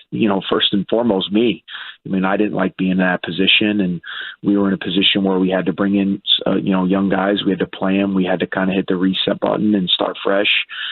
Fortunately, I've always had great relationships with the people here at my administration, and said, hey, guys, we're building this thing up. Hopefully you're seeing that we're getting better. Nobody's happy with the win-loss record. Nobody wants to win more than I do. But, for me, it's always been about just throwing myself into coaching the guys. I've been, like I said, I'm a coach's kid. I've grown up in the NBA. I get the deal. I played at Duke and coached at Duke. There's no bigger pressure cooker than being in that place for 13, 17 years I was there. So, I understand it. I think I've always been good about focusing on what I'm doing, trying to do my best to help the team and get better and win and kind of eliminate the outside noise, because really all that can do is distract you from what you're trying to accomplish. Who came up with the idea for the uniforms? Those are the players. It's a really cool thing. We Under Armour has partnered with our players. We've always had the senior class. Starting in 2018, we've had a tradition where the seniors get to design with the Under Armour creative team. They get to design a uniform. And so it's kind of been a tradition in our program this year, man. I think the guys have done an awesome job. It's Chicago themed, Chicago flag, the color scheme. And I thought they came out great. It's, you break them out all in kind of big games and an alternate jersey, but I think they look sweet. You talk about going through what you went through over this. Amazing that it's a decade already, and I'm old enough to have worked with and have covered your dad, and I know losses just like took a piece of his existence, and still do. I know it, but it's just like, but you could see it, and you could just see how it doesn't seem like, and this is, and I'm not saying losses don't affect you. But it just seems like psychologically, you've got a way of compartmentalizing basketball in a way that you don't look as miserable after losses. What have you learned? And maybe it's a little bit from other coaches you've worked with and just your whole basketball background. How have you gotten to this place where things are kind of okay? Well, I think you draw on your own personality. I think. It's probably the best piece of advice I ever got from Coach K as I played under him and learned from him before I came here, was, hey, you have amazing mentors. You've been fortunate. You have your dad your whole life. People are going to compare you to being here at Duke and being with me. And you have to be yourself, take the things you learned and take the strengths and the positives from the things you've learned from the people that have been your mentors, but then go be you. I think our personalities are similar in a lot of ways with my dad, but also, they're different in a lot of ways. And, obviously I feel like I'm super competitive. I live and die with it as well. But I think I've learned too, I think the thing growing up, guys, being on the other side of it, to your point, like I was the kid of the guy who was coming home miserable after a tough loss. And, I kind of saw it from the other side. So I think it's really helped me now to be a coach and to be a dad myself and to be a husband and to have some sort of balance to understand, like, you know what, I'm going to do my very best. I'm going to coach my tail off. I'm going to throw everything I have into this, and I'll live with the results knowing that I've given my best. But when I go home, when I get with my family, when I get around the people, I'm going to be dad. I'm going to be a husband. I'm going to be a friend, and not let the job just completely eat you up, because I think it can. And if it does, you can't survive, because it's just it can be too all encompassing. You're one of very few people who are even qualified to answer this question, Chris. How much pressure is Jon Scheyer under? He's under a lot of pressure, but you know what? There's no one more built for it. Many you guys probably know, John and I are like brothers. We both went to Glenbrook North, had a chance to coach him. I've known him since he's 5 years old, and he's just been one of those guys that he always rises to the occasion. He's got a great disposition to him. He's unbelievably competitive. He's really smart, and I think he's navigating it beautifully. No one can imagine what it's like to replace someone like Coach K. I mean, you look in the history of programs when you have to replace legendary coaches, it's a tough deal. But I think he was the right guy. There's no question in my mind he's going to do awesome. I've tried to do my best as someone, a mentor for him, and as a big brother figure to kind of be there for him when he needs me, because there's nothing like going through it for the first time. I remember my first year here at Northwestern, it's like, the little kid who's, I can do it. And then you get thrust in that opportunity, and then you look around and you're like, I don't know what I'm doing. And you got to kind of figure it out. And, I think he's doing an awesome job, and there's no pressure cooker like Duke. I mean, I witnessed it firsthand for 17 years of my life, but he's the right guy. You all have witnessed, you guys have seen him since he's a high school player, what he's accomplished, what he did as a player at Duke. He's going to be awesome. And, I know he's going to navigate this whole thing really well. These jobs are so different now, and half the time when you're watching college basketball, there's some old coach yelling at a cloud complaining about how different it is. But the fact is, these couple of wins for your program and Super Bowl Sunday, getting the attention that you got, if Northwestern can be cool, what it does for the brand. You mentioned the stuff with the uniforms, but now when you're constantly re-recruiting your own players, when you constantly know you got probably a pro personnel type of guy looking around saying who might want to come play for Northwestern, who's playing somewhere else now, it's got to matter from a marketing and branding perspective more than ever to make sure that the make the most of this kind of positive attention on you right now. Yeah, I mean, I think you nailed it. For right or for wrong, having a couple down years in a row, you lose some momentum. People want to be a part of winning programs. They want to be, if you turn on if you either at the game or you turn on the game on Sunday, if you turned on the game last night, if you see the environments now, we're getting a plane. Our students have been amazing. They're rallying around it. They're coming to the games now. It's becoming a fun place to play and a fun environment to come watch a game. And I do think it matters, when you have that kind of success. And I've always said, it's the old line from Field of Dreams. If you build it, they will come. And, we realize too, we're in a pro market in Chicago. There's a lot of things people can be doing with their time. You got pro teams, you got a lot of things you can do in the city, and people want to cheer for a good product. They want to see winning. They want to see a fun group. And that's what this team has done this year. And probably more than ever, it's been a time when we've needed some momentum. There's no question about it. And now with the way the rules are, it's going to be us to work hard to try to sustain it, and that's the next challenge. We did it before, and I didn't do a very good job of being able to sustain it. I was young. There was a lot of mistakes I probably made through that process that, being a little bit older, being a little bit more experienced, because it's really hard to build, but it's equally hard to then sustain. And especially in today's day and age where you're seeing player movement, name, image, and likeness, there's just a lot of stuff out there. College athletics is so different. And it's, this has been a great year. We're throwing ourselves into finishing this thing right. And then the next challenge for us will be to continue to sustain this level. How would you describe the ideal player to come be a part of your program? Well, it's all about fit. You see that with the really good programs. I think the program you can look at that's done that the best kind of in our conference most recently is Purdue. Matt Painter has gone out. He's really found the guys, not necessarily the 4-star, 5-star, but can we fit the guys that fit us?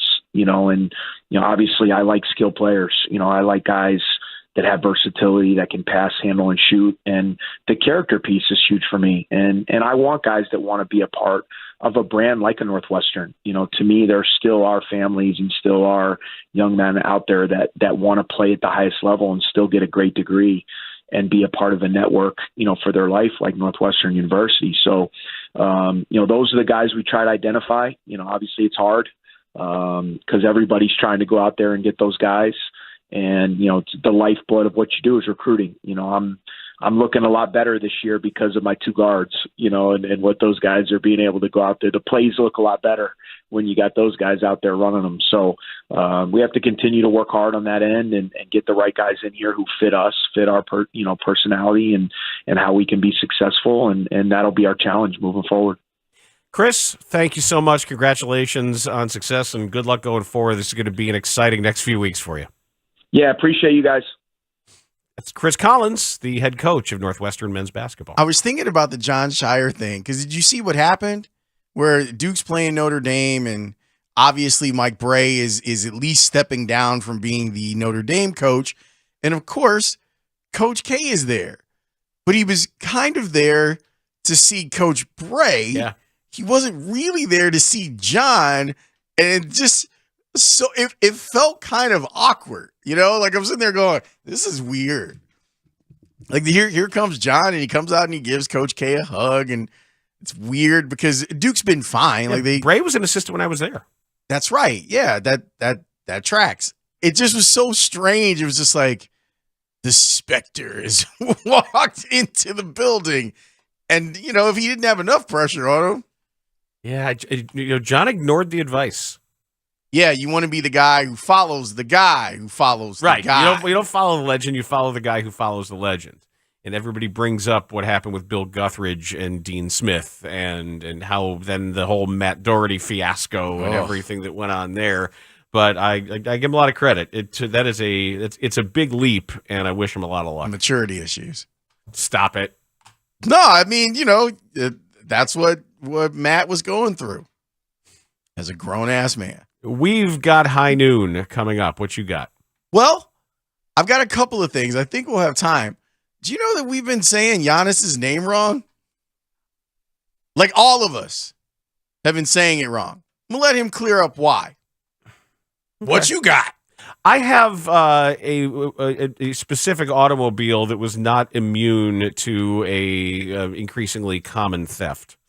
Oh, okay. We'll do that next here on The Score. Remy Martin and 670 The Score want to give you a chance to play hoops on the United Center court on March 15th. Look for the Remy display at your local retailer to enter for a chance to win a spot for you and a friend. Get details at 670thescore.com/contests. Remy Martin, team up for excellence.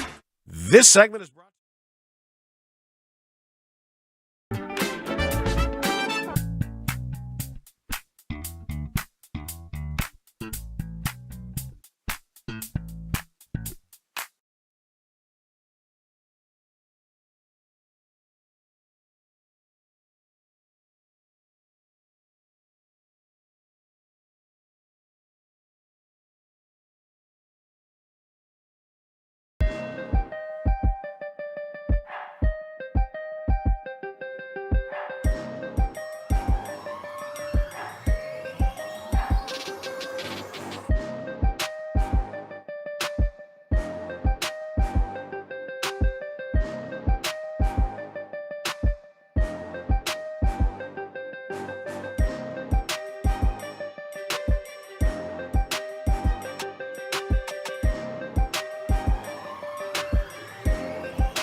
lead, and they haven't won since the trade deadline, since the vote of confidence was given by AK. But there was something in there that actually gave me some encouragement.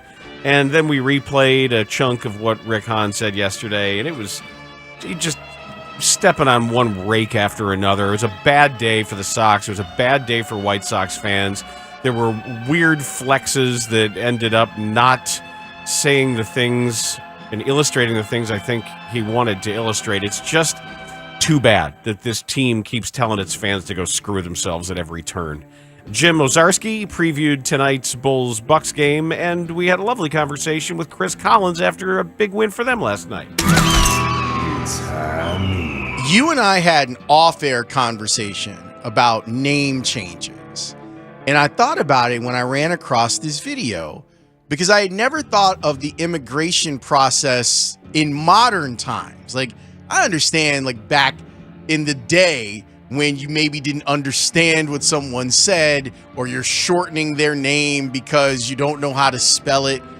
But now, that being the case is a little weird.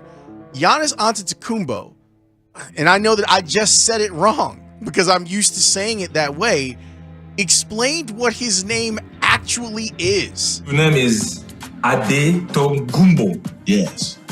Adetokounmpo. Adetokounmpo. How did you change to Antetokounmpo?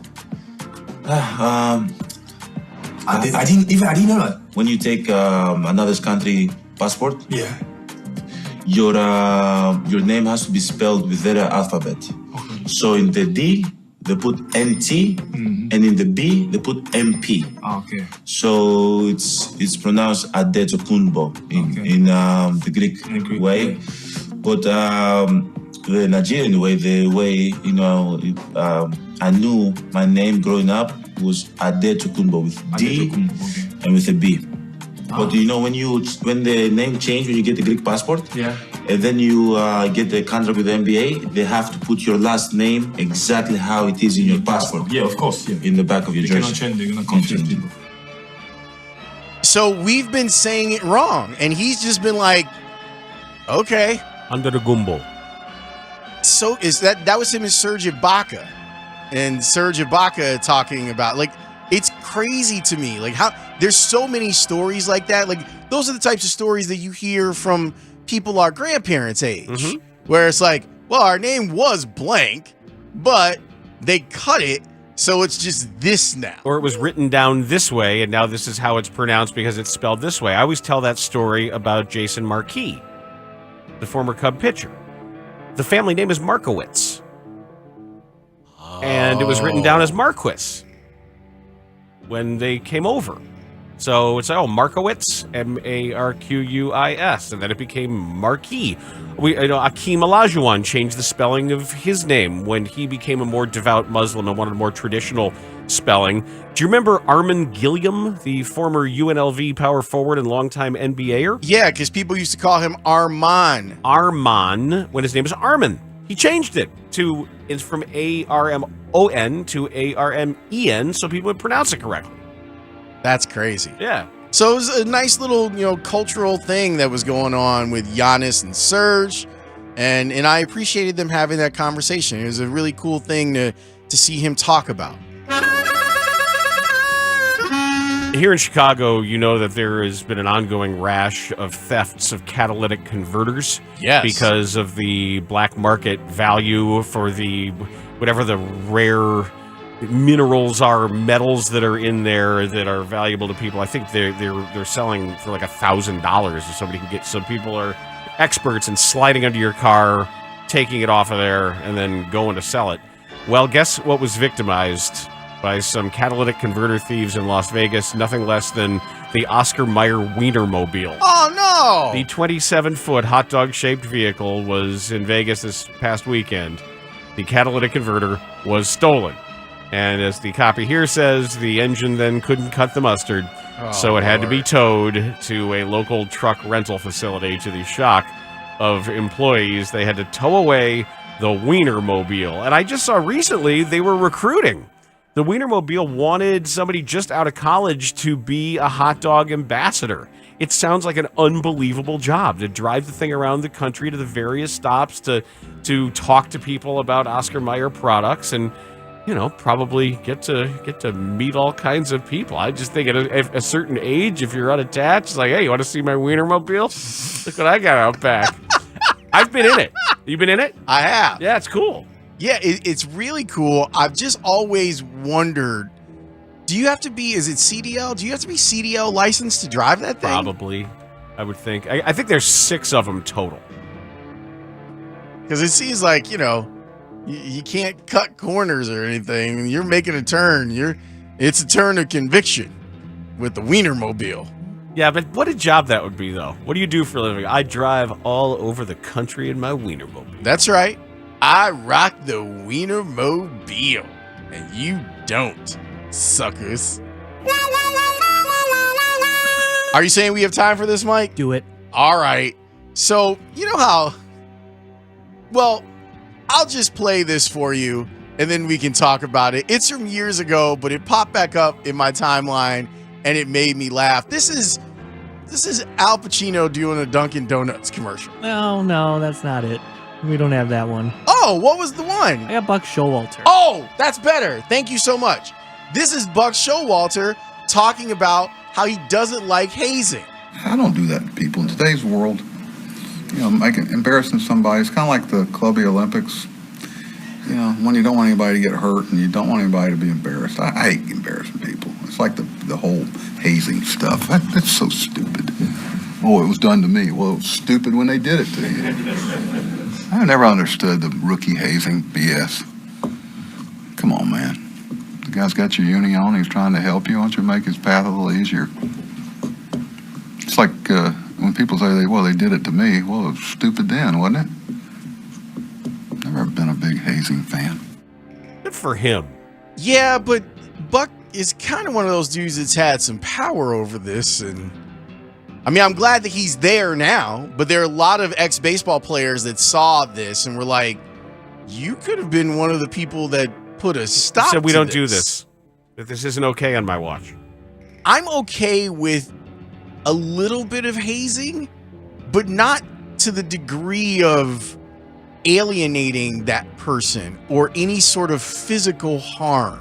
No, I think what the White Sox have done in the past, where you've got your Dora the Explorer backpack that's got the seeds in it, and whoever is least tenured has to wear that or carry that out to the bullpen. Yeah, I'm okay with young players in football carrying older players' pads. I'm okay with that. But I do think that a lot of this hazing stuff goes beyond. Don't like the concept of the rookie dinner. Oh, I hate that. It's the worst, like the absolute worst.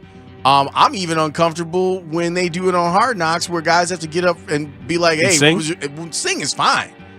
Your signing bonus, and then people be like, "Woo, Aiden Hutchinson, it's your signing bonus." He couldn't wait to tell him. Oh, he really could. He couldn't. Come on now. Good for him. That is High Noon, and Matt Bowen is joining us next. We've got football talk on the Score. With football season officially over, it's time to talk baseball. Both the Cubs and Sox are reporting to Arizona for spring training. Are the Cubs a sleeper team in the NL Central? Will the Sox exceed expectations after another disappointing season? Keep it right here for all the latest spring training news on Sports Radio 670 The Score, Chicago's sports station. Always live on the free Odyssey app. Join me.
56david.com. That's 56david.com. Matt Bowen. 2 throws. This one aired out for Galloway, and with contact, it's picked off. Intercepted by Matt Bowen. NFL writer and analyst for ESPN. The ball came out. Right now they're calling fumble. Matt Bowen knocked it out. 7-year NFL veteran. We always joked with you about where you were selected in the draft. Is it weird for you to see Tom Brady out there? We were watching Tom Brady. My youngest boy, Ronnie, said, well, why aren't you still playing? I said, well... Defensive back coach for IC Catholic football. One of the greatest things and most rewarding things about being a high school coach is to see the impact it can have on your student athletes. Matt Bowen with Bernstein and Holmes on 670 The Score. Let Matt Bowen talk. Shut up. Time to talk football with Matt Bowen, post-Super Bowl edition. He is on Twitter at MattBowen41. He's on the Score hotline, presented by Circa Resort and Casino in Las Vegas, home of the world's largest sports book. So how was your Super Bowl experience, Matt? It was outstanding. Like I told you, we had chili, we had high lives, had a lot of people over at the house. But I think just like everyone else, Dan, that we wanted to see the end of the game differently, right? Now, I understand that when you go back and you watch the TV copy or you go watch the All-22 tape on James Bradbury, that was a holding call. I think we all can agree with that, right? That was a holding call. But everyone at that time, you wanted to see Kansas City kick a field goal and then have Jalen Hurts in a 2-minute situation to win the football game. Yeah, it would have been fun to see Jalen Hurts because I was sitting there going, man, if they give him the ball back. Right. And the funny part about it is that if Bradbury doesn't hold, that might be a touchdown.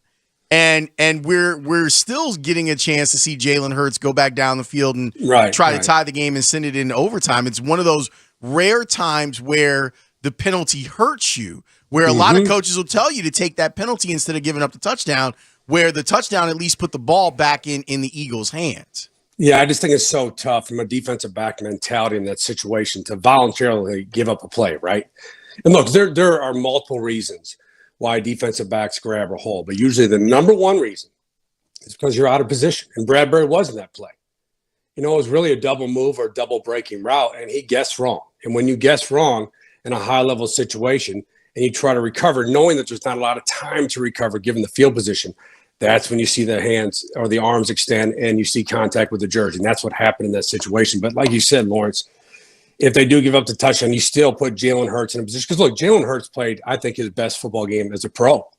I think a lot of people would agree with that. When you watch the game, watch the tape, what he's asked to do within that offense. He was aggressive in the vertical passing game. He threw the ball with excellent location. And you also had the rushing production, which is a big part of his game. So in that situation, I wanted to see one more opportunity for Hurts in that offense against a Kansas City defense that's going to be aggressive. So you're going to have some more one-on-one opportunities to see if they can make a play to tie the game. Look, we know with Philadelphia, if there was a touchdown, they probably would have gone for 2, given the mentality of their coach and what they do in high-level situations. Look, we look at Andy Reid and know that he does adjustments, and I get the regular season and postseason, especially the Super Bowl, is very different. And during the regular season, you got 12 minutes. You go to the bathroom, you get your orange slice, you get your banana, maybe you get something from a positional coach, and then you head on back out to the field for warm-ups. With the Super Bowl, there's all sorts of time, and Andy Reid said like they actually kind of redid things. So when you're looking at what they did in the second half, what was different, and how did he take advantage of having that time to actually make adjustments? Well, I think the first thing that stands out, and we'll get to what they did in the red zone, but how patient they were, right? You expected them to come out and be high-volume throwing offense. Patrick Mahomes only threw for 182 yards in this football game.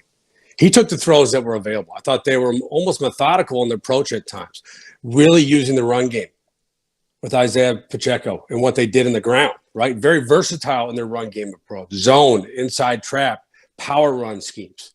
So that really stood out to me is they didn't ask Mahomes to really go outside of structure and make these high-level plays. They asked him to play within structure of the offense, trust the game plan, trust the run game. And then when they got to the red zone, that's where you really saw some high-level adjustments because They played the tendencies of the Philadelphia Eagles and how they adjust versus motion. And that's really what it was. The first touchdown pass to Kadarius Toney, that is a situation, and look, I use it at IC too. When you get in motion to the core of the formation, against a team like Kansas City, what they want to do is stretch you horizontally, right, Lawrence? They want to use those jet sweeps. You can't get in front of it.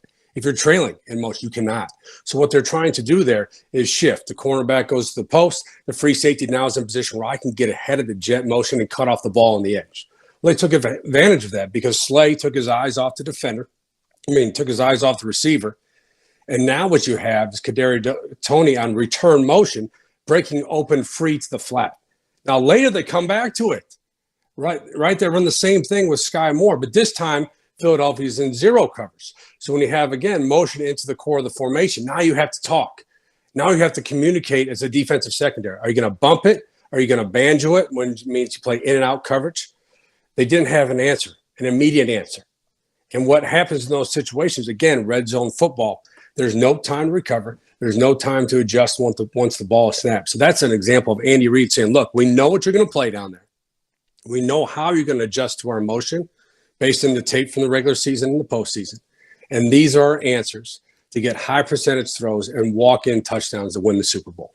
He also knew that the quality of the field was giving a huge advantage to offensive players on some of these cuts, because it reminded me of a snow game where people say, well, there's going to be a lot of offense. I said, no, the offense has the advantage if the footing is bad, because the offense knows where they're going. It's the defense that has to react, and especially that defensive line, that pass rush, that it was all about the lean, the angle, the foot in the ground.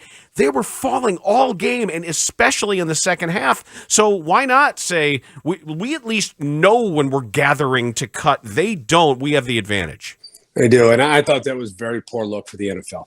I mean, you're playing the two best football teams in the world, and it's on a field where guys cannot keep their feet underneath them, right? And you bring up an excellent point, Dan, because Reddick and Sweat could not turn the corner. They could not. They could not do it consistently to bend on the edge because they couldn't keep their feet under their shoulders, basically. And in those situations, I said going into this game, we talked about it, this game will be won or lost in the edges, right? Mm-hmm. It's not to take away from Orlando Brown and Andrew Wiley what they did in protection. They did win a lot of those matchups. But a lot of those matchups were also aided by the conditions, the poor conditions of the field. So it did play a role. You can't watch that game and say that the field conditions did not play a role. But, everyone's not always going to say this, and I believe it. Both teams have to plan it.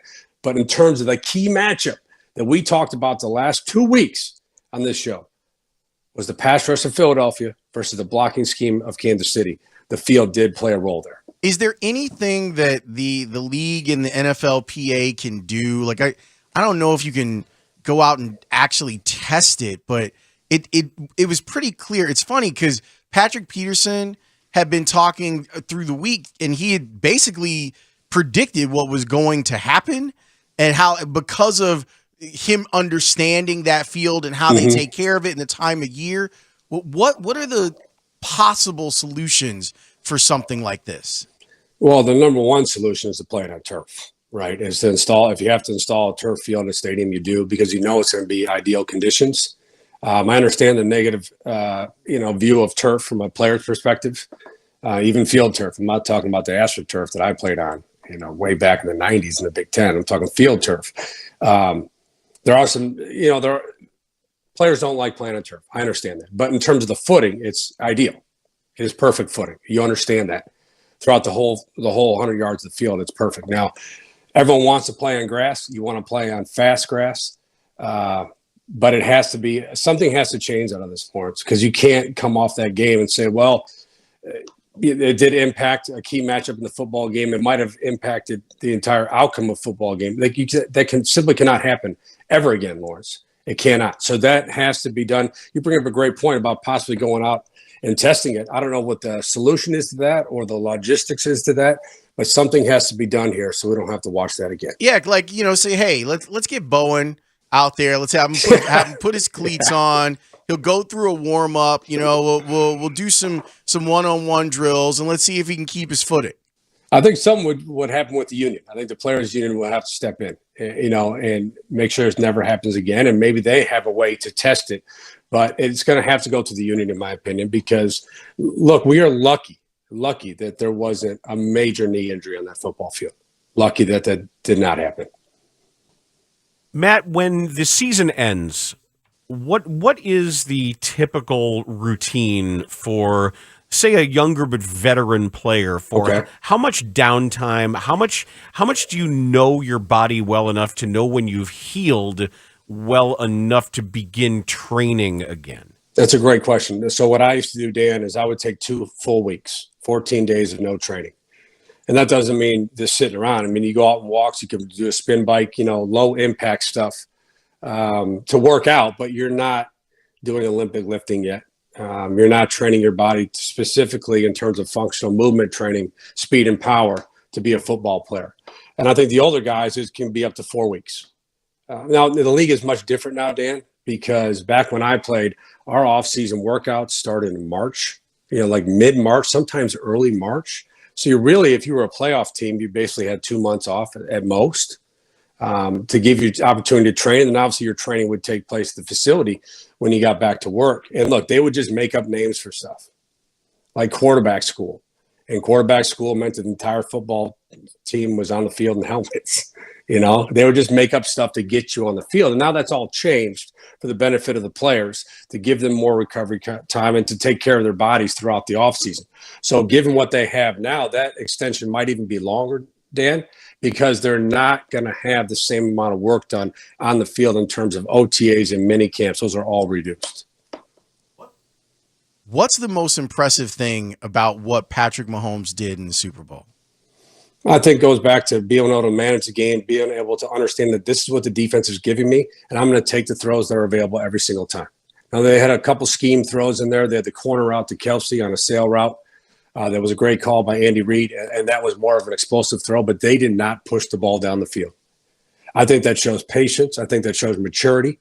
I think that shows an understanding of what the tempo and the flow of the football game is. And if you're looking for one play with a guy who has dealt with a high ankle sprain, re-injured it during the football game, his scramble at the end of the game.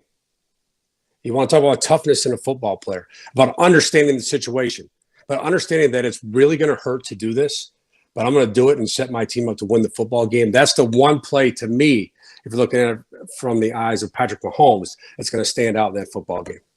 You said earlier that you thought it was the best game of Jalen Hurts' career. Why?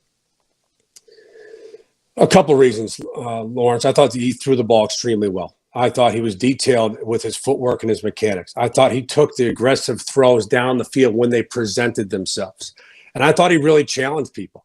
The crossing route to Goddard's a great example, and the cover 2 throw to Goddard late in the first half. Not many quarterbacks are going to attempt that throw, and here's why. We always talk about cover 2. We see it on Sundays here in Chicago. There is nothing in that route concept to hold the corner underneath. Nothing. There's no receiver in the flat. So Jalen Hurts knows that corner is gaining depth. That window is going to be extremely tight. And he still made the throw because it was an ideal throw. It was a perfect throw to set his team up. Obviously, the rushing production, we talked about that. That's part of his game. And look, we understand that the fumble did happen. You cannot talk about the narrative of the Super Bowl without discussing the fumble that was a return for a touchdown. But also that's part of his game, too, because he bounced back from it. And I love seeing that from young quarterbacks, especially on a championship stage. This isn't week 2 at noon. This is the Super Bowl, to bounce back and have the mental toughness to go out and lead his football team again. And that's the thing about Jalen Hurts. We can look at the tape all day long. But if you talk to people in Philadelphia, his leadership qualities, the way the team looks at him, how he carries himself so professionally 100% of the time, that's a big part of why he's going to get paid as well. We're watching everything that is developing and swirling around this next draft so closely, obviously, because of the sway that the Bears hold here. And that's why when Dane Brugler of The Athletic came out with his latest version of his top 100, a couple things I found interesting in there. One, the Jalen Carter, the 3 technique is number 1. The other was we got our first a measurement for Bryce Young what is it? I think 5'10", 185 was on there. And I'm looking at that really closely for everybody who's talking about Bryce Young. And look, I want everybody to talk every quarterback up. Right. Feel free as a Bears fan, and I know Ryan Poles can sit back and just let everybody talk about that, though.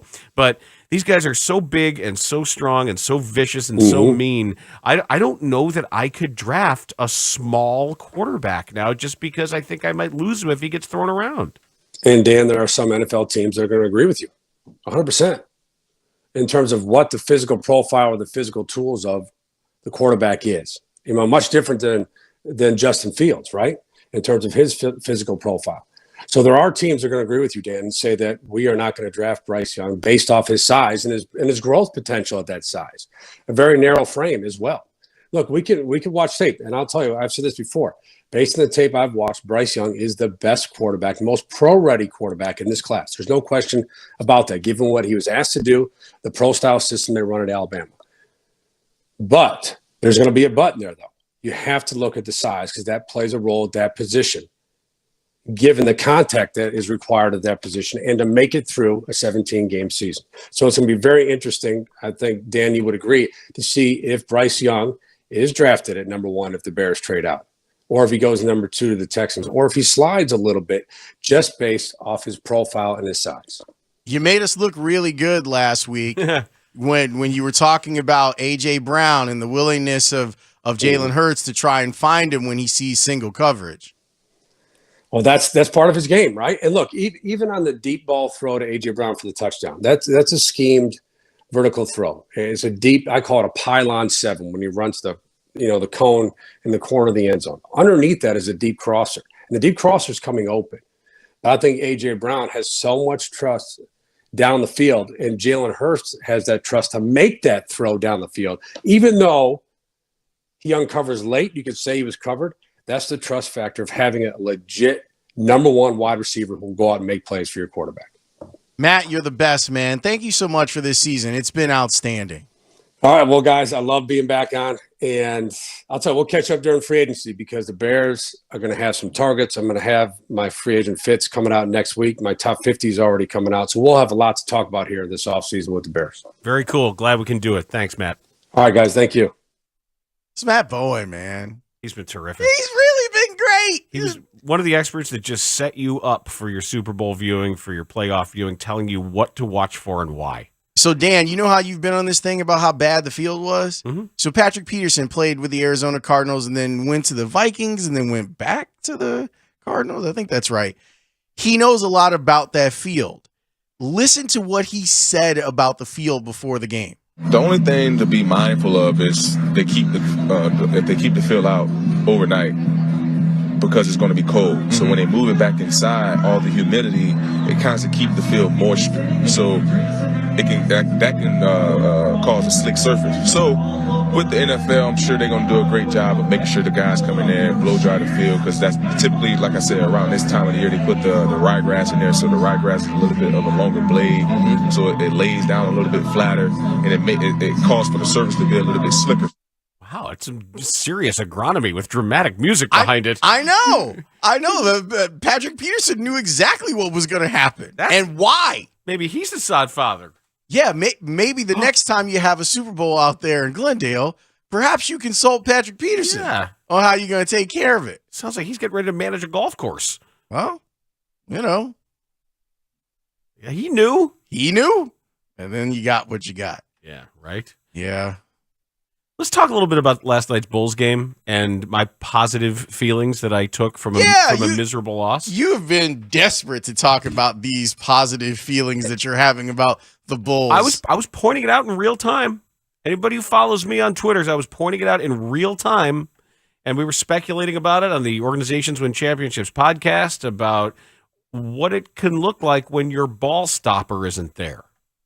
Oh, and when we come back, I'll tell you a way that you could actually win some Bulls tickets, and you can see me if you want. Oh, my goodness. Do that next. Listen to The Score for a chance to win tickets to see CBS Sports college basketball analyst Clark Kellogg at the Tip-Off the Madness.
Bulls last night, Bulls tonight, plenty of Bulls for you to watch. I don't know who's going to be available and who's not, but I know what I was watching for a while last night, and I was watching the offense that the Bulls talk about having.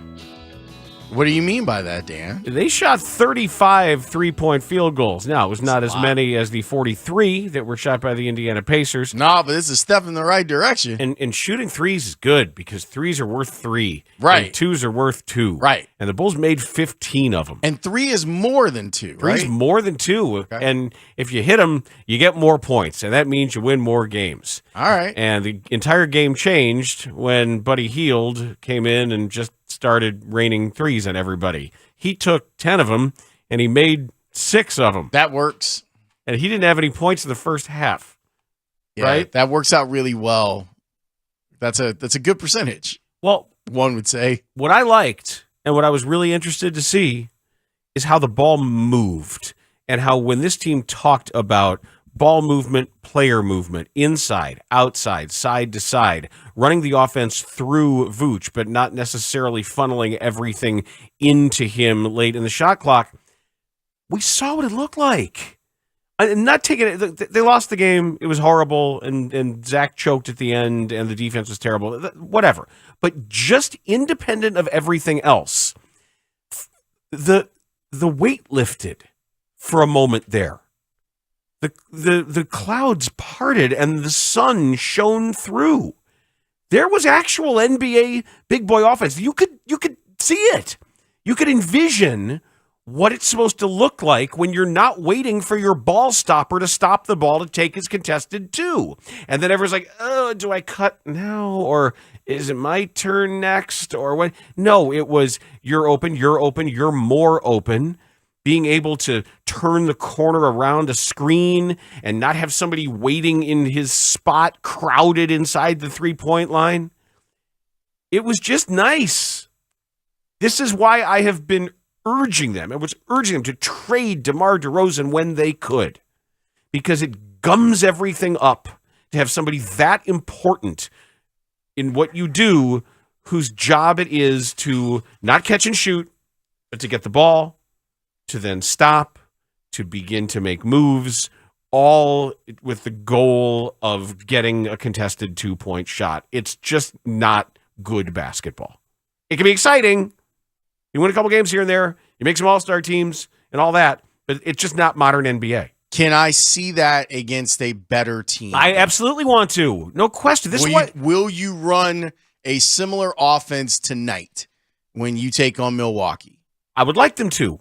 And even if they miss the shots, the way I watched some of the offense, and against the Magic, yeah, there was some standing around. They missed some good threes.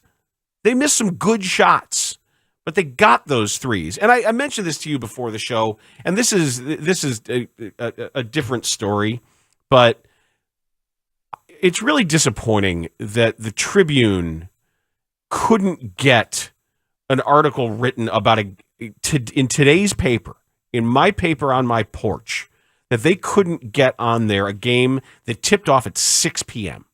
Right. Come on. I shouldn't be reading a larger Bulls piece based on the Magic game and based on pregame quotes talking about stagnant offense, because you don't write that, or you follow that up and say, wait a second, all this stuff about standing around. Maybe they had a breakthrough where they were doing some stuff. And the game that was just played was an answer to the story that was written. I'm like, whoa. And I had to go back and see, did they watch this most recent game? But it wasn't based on that. Yeah. And I don't need 2-day-old news, you know? It's a 6 p.m. tip. I agree with you, but this has become one of the bigger problems when it comes to news distribution overall. Staffing is down. I know. I know the reasons for it. You know, but some people don't. Some people don't realize that that's part of what's happening here. So decisions have to be made. And some of those decisions have been like, oh, you have an AP writer covering a local game. It's like that doesn't feel great. But the newsrooms are so much smaller now that they're banking on you going to the digital version of the paper to get that story. And I do. versus, I primarily subscribe as a supporter of local news, that I feel it's sort of a civic duty. Sure, especially for those of us that are in the industry of sports media. And honestly, it helps us do our jobs better. That's why I have a subscription to The Athletic and the Sun-Times and the Tribune and USA Today, so that I can jump into and read some of that stuff, like some of the stuff that Fegan wrote today on The Athletic about what the White Sox are up to. And things are getting dark. At some point, we could have the conversation about where media is going, because sports media in particular, I think things are real dark right now. And we saw the beginnings of it a few weeks ago. And now with everything that's happening at Sports Illustrated, what's soon to happen with Major League Baseball and Sinclair and I don't Bally's. think people know. I really don't think the story of what's happening with some baseball broadcasts is understood enough. Yeah. Because a lot of baseball fans aren't really tuned in yet, especially older baseball fans. You might literally not be tuned in. Right, but they're going to say, "Where's my team?" And they may not be on, or you may have to jump through some hoops and go to some different places to find your team. A few years ago, the A's announced that they're not going to have a radio broadcast. Mm-hmm. Which I think they changed that, right? I hope so. I think they're back. Because to me, like that's a pretty easy thing to do, like the radio broadcast. But now some teams are cutting back on who they allow to travel with the team, and a team like the A's that's just dying to move to Las Vegas or wherever the hell they're going to go. But yeah, things are getting bleak, and there have been some decisions made at the highest levels of our business that are going to come home to roost soon. And the consumer, I think, is going to be damaged in ways that they don't even realize yet. And I know that I did a couple podcasts about this on House of L, and I have colleagues and be like, Lawrence, you're being a doomsayer right now. But I'm trying to figure out how to get out of some of this stuff. And I can't. Like, some of the financial promises that have been made are not going to be kept. And once you have these companies, which is inevitable that Sinclair is going to file for bankruptcy, like maybe as early as tomorrow, like it is inevitable that that's going to happen. And then there's who becomes their top creditor. And what do Major League Baseball, the NHL, and the NBA do if some of these regional sports networks are not around or not able to broadcast their product? This is what Craig Calcaterra wrote in the Cup of Coffee newsletter today. He said, Rob Manfred said, "We are prepared no matter what happens to make sure the games are available to fans in their local markets." And he added, if Bally's doesn't make the required payments, which it almost certainly won't, clubs will terminate their contracts with it. MLB would produce games and would try to arrange for cable and satellite distributors to air them, which is to say, A, it will be a mess, and people will have a hard time watching their teams in the short term. And B, even if MLB does arrange for alternatives, there will be a really big hit to revenue in the short term and possibly longer. Manfred admitted that if Bally files for bankruptcy, he does not expect that the clubs and the league can simply replace the lost revenue. That seems like a massive problem that will cause tremendous disruption in both business terms and in the fan experience. I have no idea why it remains a story that basically only sports business people are covering. I predict it will be national news, like beyond the sports page, within a couple of months at the outside. I think that Craig is correct in his assertion. The other part of it is, so Major League Baseball had this wing of Major League Baseball called Advanced Media, BAMTech, Major League Baseball Advanced Media. They've been so far ahead of the game, like when it comes to the way that baseball is served. And I know I'm not talking about like blackout stuff, because I know that that's the bane of a lot of people's existence. But the MLB app and everything that's gone along with their streaming apparatus has been so well done, and the technology has been so good that other people have wanted a piece of it. So MLB has kind of systematically sold off BAMTech. A few years ago, they sold 50% of it for close to $1 billion.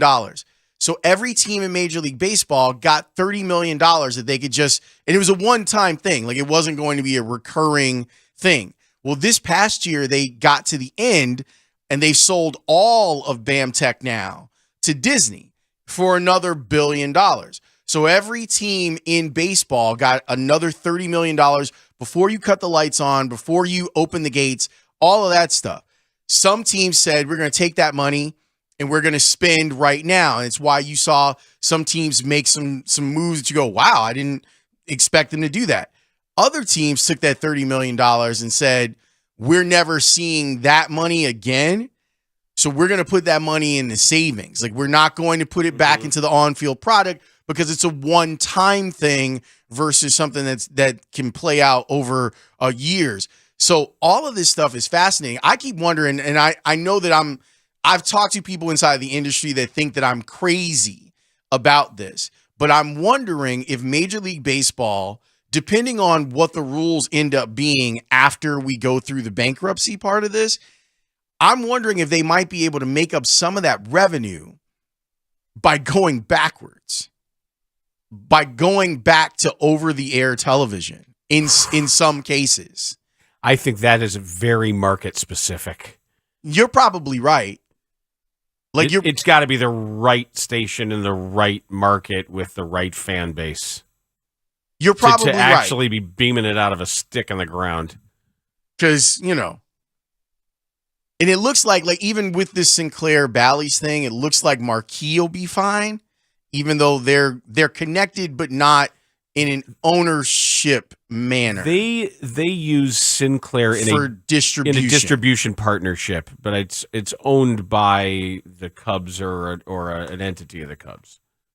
But I kept thinking, not that it would happen in this market necessarily, but like Channel 9 jump back into the game and get baseball back on Channel 9 one way or the other.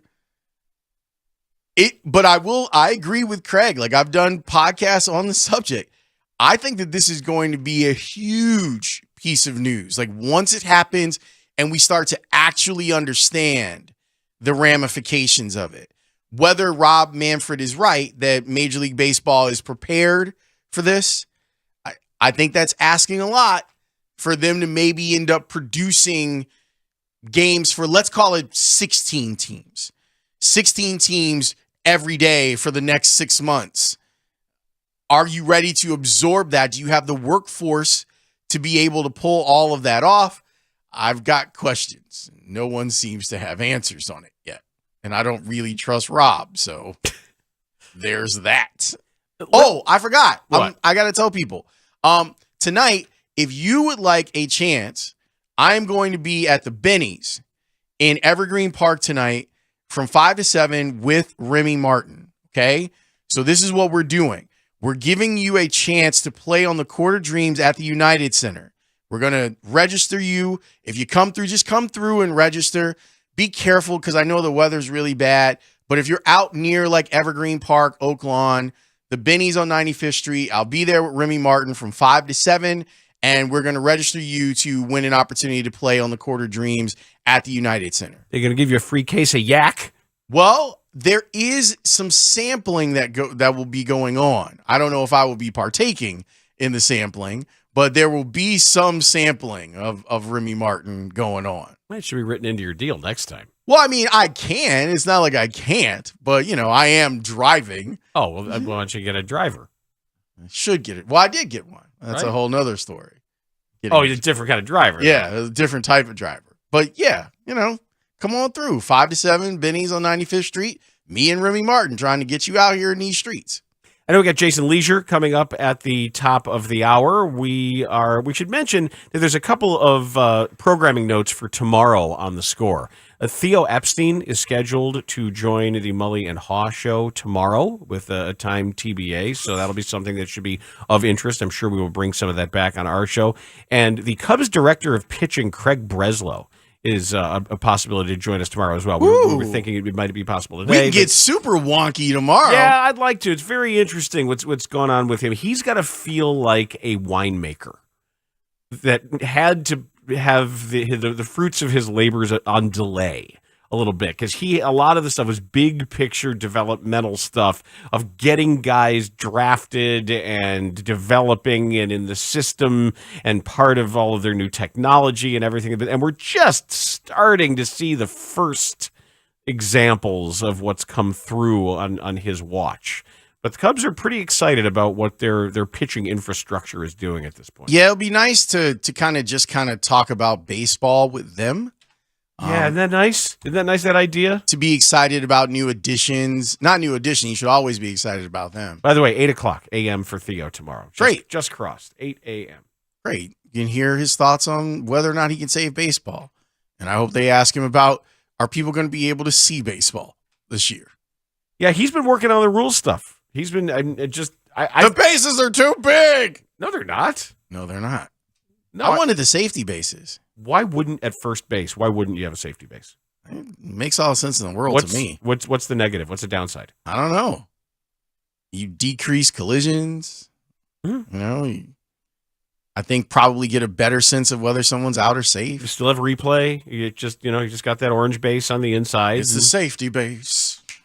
It's a safety base. We're back to the Super Bowl commercials. That's true. That was a rule that if you had a Casio keyboard, the two things you had to play were Axel F by Harold Faltermeyer and Safety Dance. Otherwise, they take your Casio keyboard away. It would be rescinded. Their secret police would come out, and if you hadn't played those within a certain period of turning it on, they would remove it from your possession. My milkshake brings all the boys to the yard. I would play the first few notes of I Ain't Mad at You by Tupac. Do do do do do do. Boom, boom. Do do do do do do do do do do do. Boom, boom. Did I hear Tupac at the Bulls game last night? He was there. Did I hear the California? I heard the bass line at some point. I'm pretty sure I did. He also was at the game.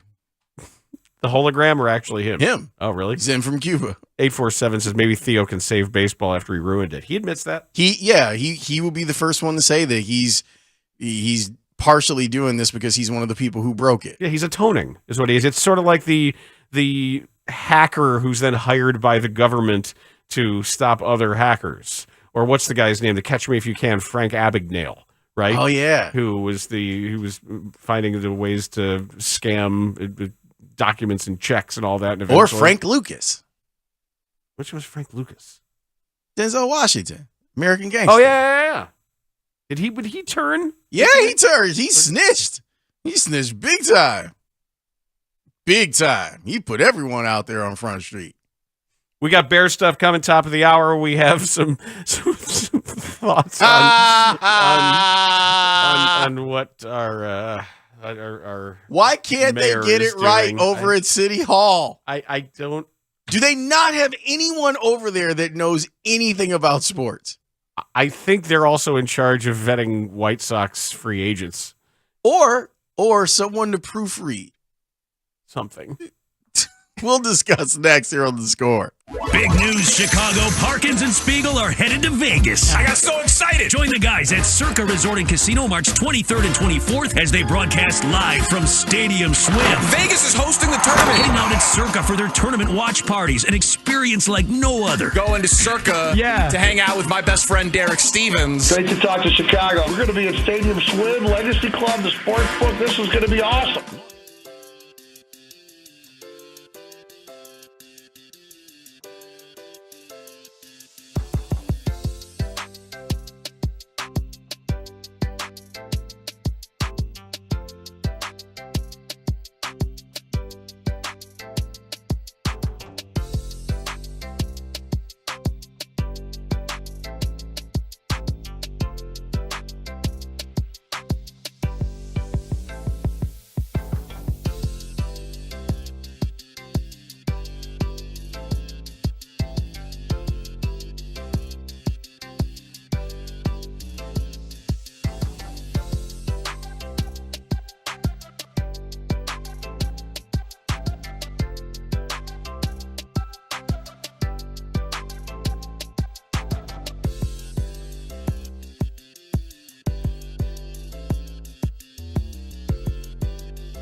See, I can't play the preamble.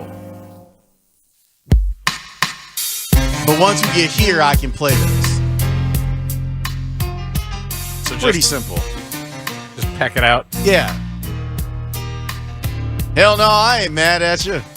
This tweet from Casey Johnson that just crossed the Bulls list: DeMar DeRozan, Alex Caruso, and Goran Dragic as out. That doesn't sound great. Chris Middleton has been added to the Bucks injury report as out. Oh, that's better. That's better. I have 3 words. Free Carlik Jones. Maybe this is the night. Because when he gets on the floor, he's going to go right to the basket. Free Dalen Terry. Dalen played a little bit. He had a nice pass to Io, assisted on a 3. He also took a 3 where you're like, young man. But it was a good shot. That was another one where that was for a normal NBA team in the flow of that secondary break. I was not mad at him for taking it. I am mad at you. I'm not. I was mad at how that shot looked and the end results of it. Oh, that's different. Yes, because the not hitting the rim. How about it going to the other side of the rim? Yeah, but like Zach is doing that in crunch time, though. He's like airballing stuff and throwing it away. And Zach attack. I mean, he was just like, come on. That was an absolute choke fest. That's the kind of thing where actual NBA stars are like, look at that dude. Like, what's that guy doing? What is he doing out there? What's he do? I never know what she's doing. And it was really like, I mean, that was just she doing. Bob the Meatloaf! How to throw a game away. You miss the free throw, you airball a 3, you take a bad contested shot when you're triple teamed in the corner falling away. Stacy, do we have Stacy's call of that? Because if you know him, we know him pretty well as colleagues and as fans. And I know you know the way when he says tough, it means bad. The way he says it. That's a tough shot. When he says tough, what he means is bad. He said that's a tough shot there. And there's a pause. He's like, that's a tough shot. It's a really tough shot. Right? It's bad. That's bad shot is what it is. The Bears have really solidified their want to move to Arlington Heights. Don't tell somebody. Don't tell the mayor of Chicago. They've been gone for months. It's been over. Like this game ended a while ago. It really did. Yeah. Well, now we can go. No, you can't. No, they don't want to. They're not playing there. Jason Leisure has Bears thoughts. He'll join us next on The Score.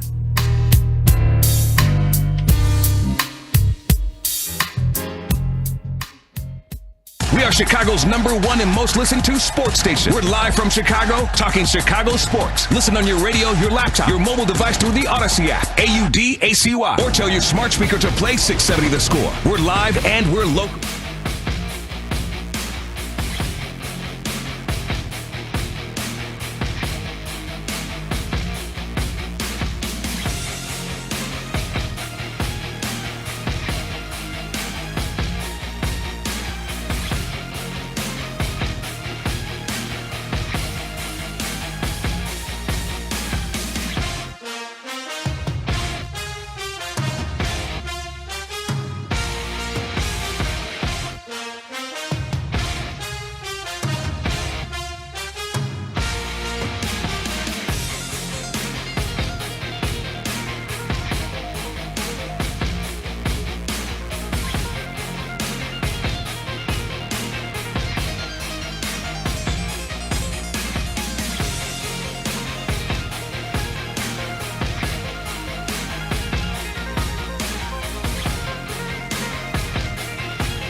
There's reporter for the Chicago Sun-Times. Are you not getting your questions answered? No, of course not. I don't know if I really look at it that way, Jay. Co-host of the Sports Adjacent podcast. I still definitely crave Captain Crunch Crunch Berries. I could eat myself sick on that, but I'd be happy. Jason Leisure with Bernstein and Holmes on the Score. Jason Leisure's got thoughts on the Bears and beyond. He joins us on the Score Hotline, brought to you by Circa Resort and Casino in Las Vegas, home of the world's largest sports book. Want to follow him on Twitter? You can, at Jason Leisure. So it's got to be a little bit strange with some of the stadium stuff because in my experience, that falls between news and sports, and you get news people covering things because there's governmental issues and there's tax referenda, etc. Do you know where you're going to fit in how some of this is covered heading forward? Yeah, it's a good question, Dan, because we've been dealing with that for well over a year now, and it really is just kind of a joint effort at the Sun-Times between sports and news, because this is a story that is a combination of sports and news. I mean, I covered the town hall meeting that they had in Arlington Heights at that I forget the high school, but so did someone. I think you're right, yeah, and so did one of our news people. And it really is a story that's going to affect both. And it's not that the news people wouldn't be capable of covering the sports angle, and it's not that I'm not capable of covering the local real life impact, but both of us have better background in it. I would have to kind of learn a new language here to cover some of the political and economic side of it. And not that I couldn't, but it's a lot easier for someone who is already well versed in that to do that, and it's a lot easier for someone like me to cover the sports angle of it. I had somebody ask me the other day, because the Super Bowl was in Arizona, and that somehow is one of the maybe 2 or 3 stadiums that I've never been to. Oh. And someone asked me, well, what's the worst? What's the dumpiest one in the league? And it's got to be here. It's got to be this one to me. And so a news person who covers local government and stuff like that isn't going to know that.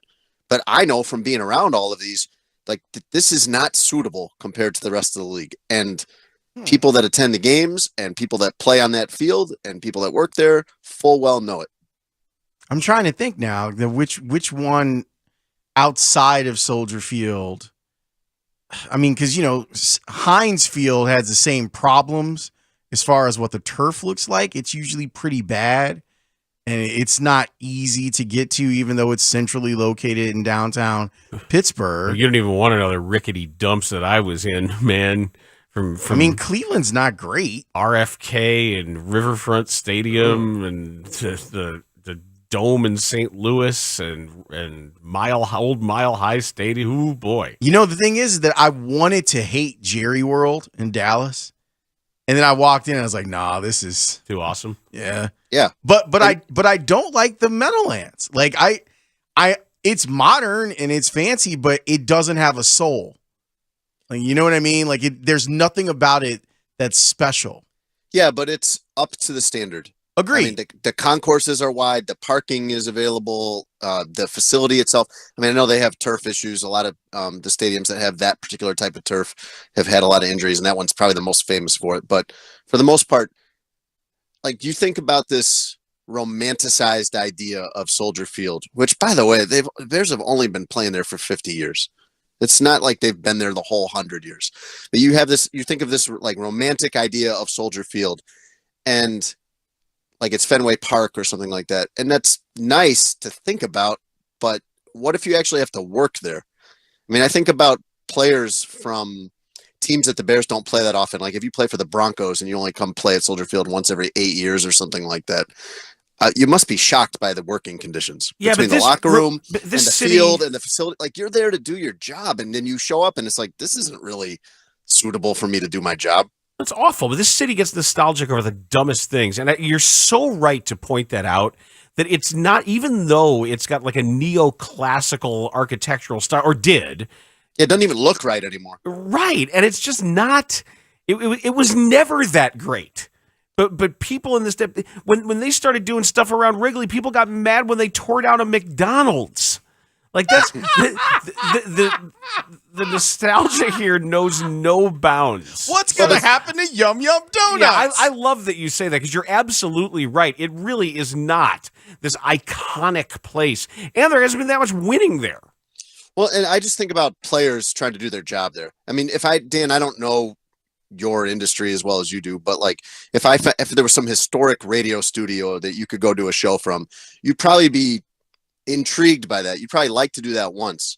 But if all of the equipment and everything there is outdated and you can't really hear very well or something. Like, you're not going to like that. That's not a place for you to shine and do your job to the best of your ability. I couldn't believe it when I worked at Channel 2 in 1989, and I had seen other newsrooms, and they're still using IBM Selectric typewriters and carbon paper, and I've seen this stuff that should have been in the Smithsonian.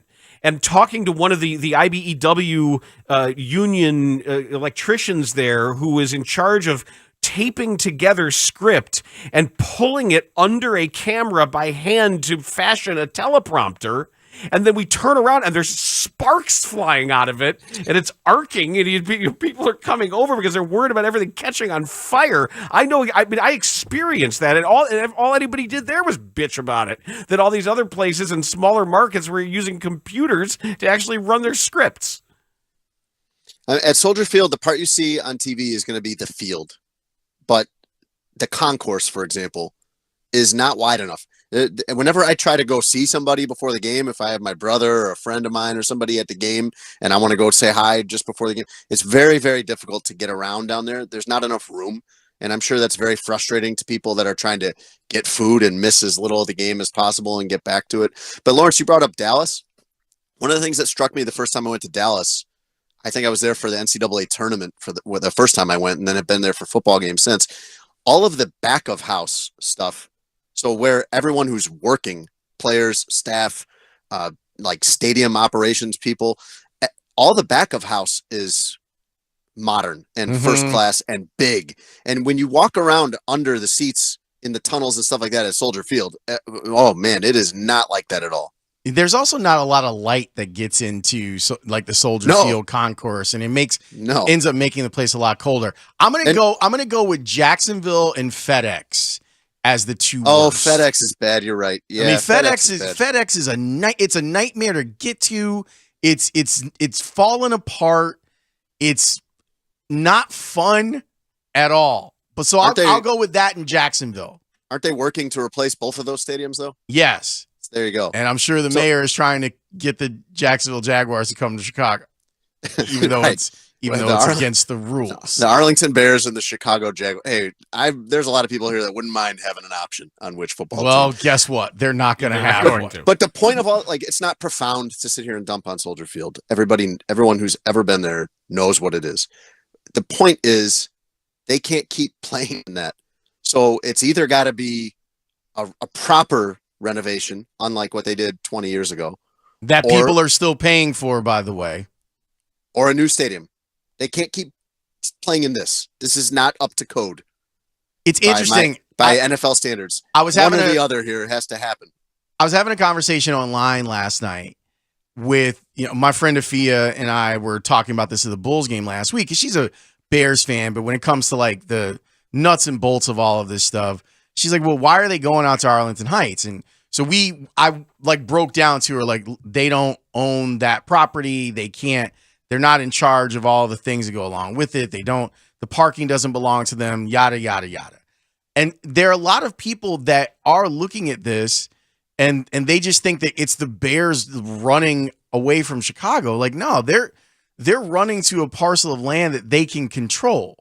And for the whole time they've had this relationship with the city, they haven't been in control. And now they're like, basically, to me, what the Bears are doing is what the Cubs did, where the Cubs just said, you know what? We're going to take over the entire neighborhood. And the Bears just said, we're going to do it in a place where the mayor wants us to be here, and we can build our gambling spot, and we can make it so that even though we're market 2, we don't have to have the second smallest stadium and capacity, like all of that stuff. I wonder how many of the rank and file Bears fans understand that this is probably a much better thing for the Bears, even if it does feel like they're walking away from the city. It does. They are not incidentally, it's intentional. I mean, they are walking into where the majority of their season ticket holders are in that area. So the people that are buying season tickets and going to games, theoretically, they're bringing the game to them. But I just think about it from the standpoint of how often do you get the chance to build on a blank slate when it comes to a stadium. I mean, think of the new stadiums that come out. They're there for a long time. Like, this is maybe twice a century. Like every 50 years, maybe you get the chance to do this. I don't know how they could turn it down. The one wild card to me has always been that, and I never think this will happen, but if you were thinking about selling the team, this is the perfect thing to have to do it. I agree. Is to sell the team and 326 acres. You could build, Lawrence, you could buy this team and you could build the stadium in the shape of your head if you wanted to. It's yours. I've always felt that this is Ted Phillips set the family up to be able to do this if that's what they want to do. If they don't want to deal with the nightmare of the shares of the team going into a trust if and when Virginia McCaskey passes away, and the fight for shares and the taxes on those shares that they could sell now or sell in a couple of years and reap the benefits of that financially without being taxed through the bejesus belt. Yeah. Again, seems really unlikely that franchise would ever leave that family, but family businesses do turn over at some point. And if you were wanting to do that or interested in that or strategizing to do that, this is how you would do it. Well, there's a lot of wrangling that's going to go on right now, and perhaps the most important aspect, at least according to the Bears, is they are pushing very, very hard to get their property taxes capped or at least mapped out, and so they can not have some open-ended property taxes. Sounds nice, right? Meanwhile, the Arlington Heights schools have hired a lobbyist to say, well, wait a second. No, because if you're going to expand the population here, if the strain on the public schools is going to go up, we should have to be able to reap the benefits and take care of more people or a more concentration of people or changing demographics. So there's all kinds of fighting that still has to go on in some back rooms here. Yeah, definitely. And that's part of why it's really helpful for us to have news and, civic government reporters involved in this at the Sun-Times. What did you think of the Bears jumping out there earlier this week after the Super Bowl was done, sending out a press release being like, hey, we're on the clock? I mean, they're hanging a for sale sign in the window. Like they want to unload this in the first pick and get more assets out of it. I mean, I don't think they're going to trade down too far, so I think it will still be exciting to see who they're going to take. I just couldn't imagine they would trade out of the top 10, for example, at the very worst. So it is still going to be exciting to see what they do with that pick. It is. And now, of course, the drum beats are, I mean, we're going to go through this for the next 70 days, but the drum beats are starting to get loud on the Bears should trade Justin Fields. Which Again? I just think is, Really? yeah, this is. I hadn't heard this. Oh, yeah. This has become a national topic. And I mean, there's some reporters who I quite honestly don't think that people should be running with their stuff, but I guess it doesn't matter because it's lying season. So do what you like. It's just like the whole concept of it to me is just silly. What did you think of what you heard from Justin Fields last week on Radio Row? I think that he fully expects to be their quarterback going forward and is planning really only with that in mind. And that's what I think will happen. I mean, it is possible. And I could say, it would even be justified for them to trade Justin Fields and take a quarterback number 1 overall if they really believed that was the right move.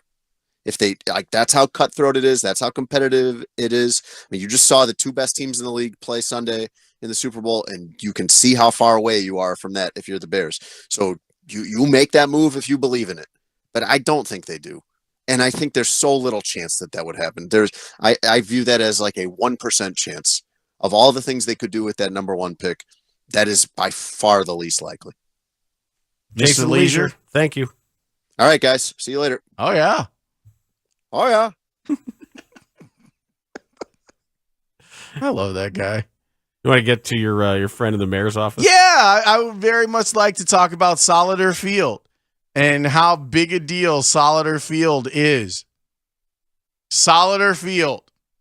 You put out a release that said Solidar Field. We'll do that next here on The Score. Bulls fans, Billy Donovan here. This is your official radio home for Chicago Bulls basketball. Listen to every moment right here on Sports Radio 670 The Score and the Odyssey app.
to stay in the city of Chicago, and I think that we've done that. And we're going to continue our discussions. We're going to continue our discussions with the league. But as you know, I'm somebody who likes to plan. So we've got Plan B, Plan C, and others in the works as well if the Bears decide that they're going to abandon the city of Chicago. I hope they don't, and we're going to keep fighting that fight as long as we possibly can. Well, you lost the fight months ago. The fight's been stopped, and everybody's left the arena. It's over. It's all over. It's over. And you had, like, in the mayoral forum where, Sophia King and Cam Buckner, because their wards kind of benefit from it, and it's like, maybe. And then the Republican guy who's running on the Democratic side was like, no, this is one of the things that she messed up. He's right about that. You're wrong about a lot of other things. But in all of it, Dan, at least she backed down from what was the stance of the jilted fan, which she was trying to do early on. Well, that was one persona that she kind of tried on in this politically, but I think that's her actual persona, by the way. I just find it hilarious that on the day they close on the land, the city in her office said, well, now we couldn't do this before because it was pending, but now that they've bought the land, we can talk about keeping them in Chicago. Now that they've closed on a 326 acre plot of land. Now let's get down to business. I was like, what? Why? And no. And then they put out a statement where they get Soldier Field spelled wrong. They spelled it Solider Field. Everyone Solider knows Field. It's Soliders. Dan, that was the misspelling. As we went to break, someone texted me and said, this isn't the first time that they've called it Solider Field. No way. And sent me one of the memos they sent out in September. And it's, how do you get that wrong? This is the sole purpose of you putting out stuff, and you get who's doing the proofreading. What she should do is see if she can get CPS students to volunteer as Oh, wait, no, you can't do that. No, there's a lot of you can't do that going on in the mayoral race. Oh, sure, get on this bus and we'll take you to the polls. Sir, that's illegal. That's illegal. This is so uninspiring. Really, I live in the city. It matters to me how the city's run. And this is just not a great group of choices. And why would anyone want to be mayor of Chicago? Really? I mean, it's a challenge. And if you like challenges, it would be great to be the person that makes Chicago the place that we all think it can be. So that's kind of the reason that you'd want to do it, that you want to help. That you feel like you've got ideas that can actually help the public. But you have somebody who isn't good at the job. You have another person who's a total wolf in sheep's clothing and has just been a career loser. Someone who they've painted as a socialist.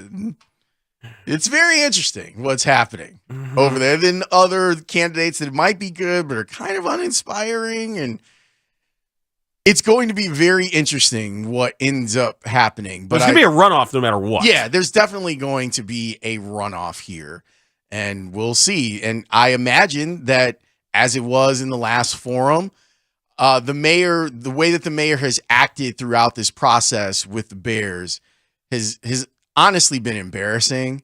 Like, it truly has been embarrassing. Because when she did put on her fan cloak, she thought that she was going to throw red meat out to people.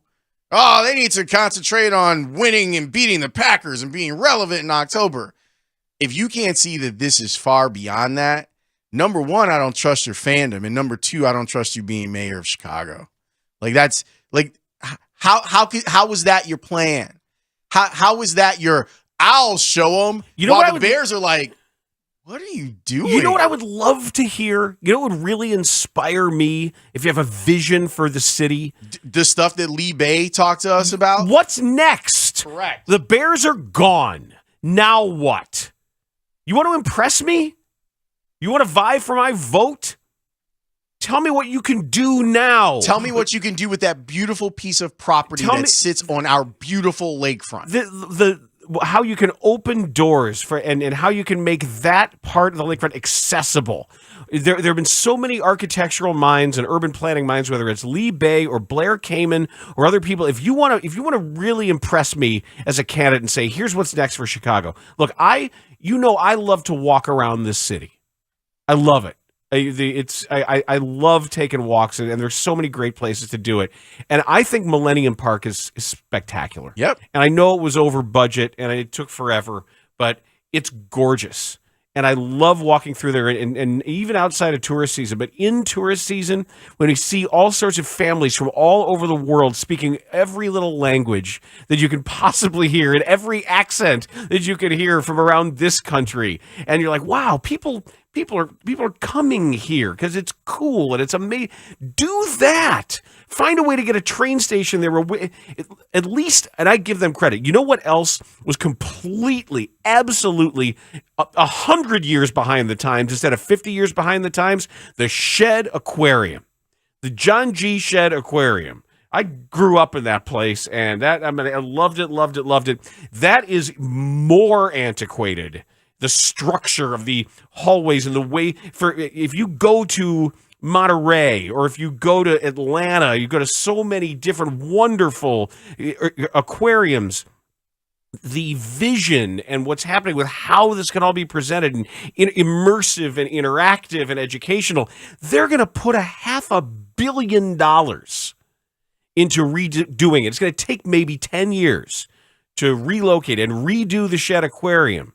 But that they've got a vision, right? They laid it out. What's your vision for the museum campus? Yeah, and Field Museum needs work too. And why not look at it as, well, you know what? This is great because we've had a bunch of concert series that we couldn't run over the weekend because obviously the Bears were going to play dates in September and October, and this gives us an opportunity to do that. This opens Chicago up to hosting more college football games at Soldier Field with people like Northwestern or Notre Dame or whomever. The possibilities are endless, and being stuck on the idea of it's got to be the Bears is ridiculous when you know that they're not coming back. Like, I feel like the mayor tried to call the Bears' bluff, and the Bears were holding a royal flush the whole time. Like, they weren't bluffing. They were like, okay. What part of we're leaving don't you get? We're putting you all in. Sure you want to go all in? Yeah, we're going to go all in because you ain't got nothing. All right. Okay. Cool. What you got? We've got a pair of 4s. And this is a great point made by some of the texters here. Some of what you're talking about expanding access to the city for everyone. Saying Chicago would be better if there were an actual socialist in charge. We could have a very long conversation about that very thing. I just know that strategy being hit from both the left and the right, Brandon Johnson is being painted as a socialist, and there are a lot of people who are buying it. And I think that a lot of his ideas are great. Yeah, I don't know if he can win, but I heard Brandon Johnson speak at the My Block, My Hood, My City, and he was a very, very impressive speaker. He seems like a decent guy. I can't say I know him well, but I like this point too from Stonecutter. Why would anyone want to be mayor of any city?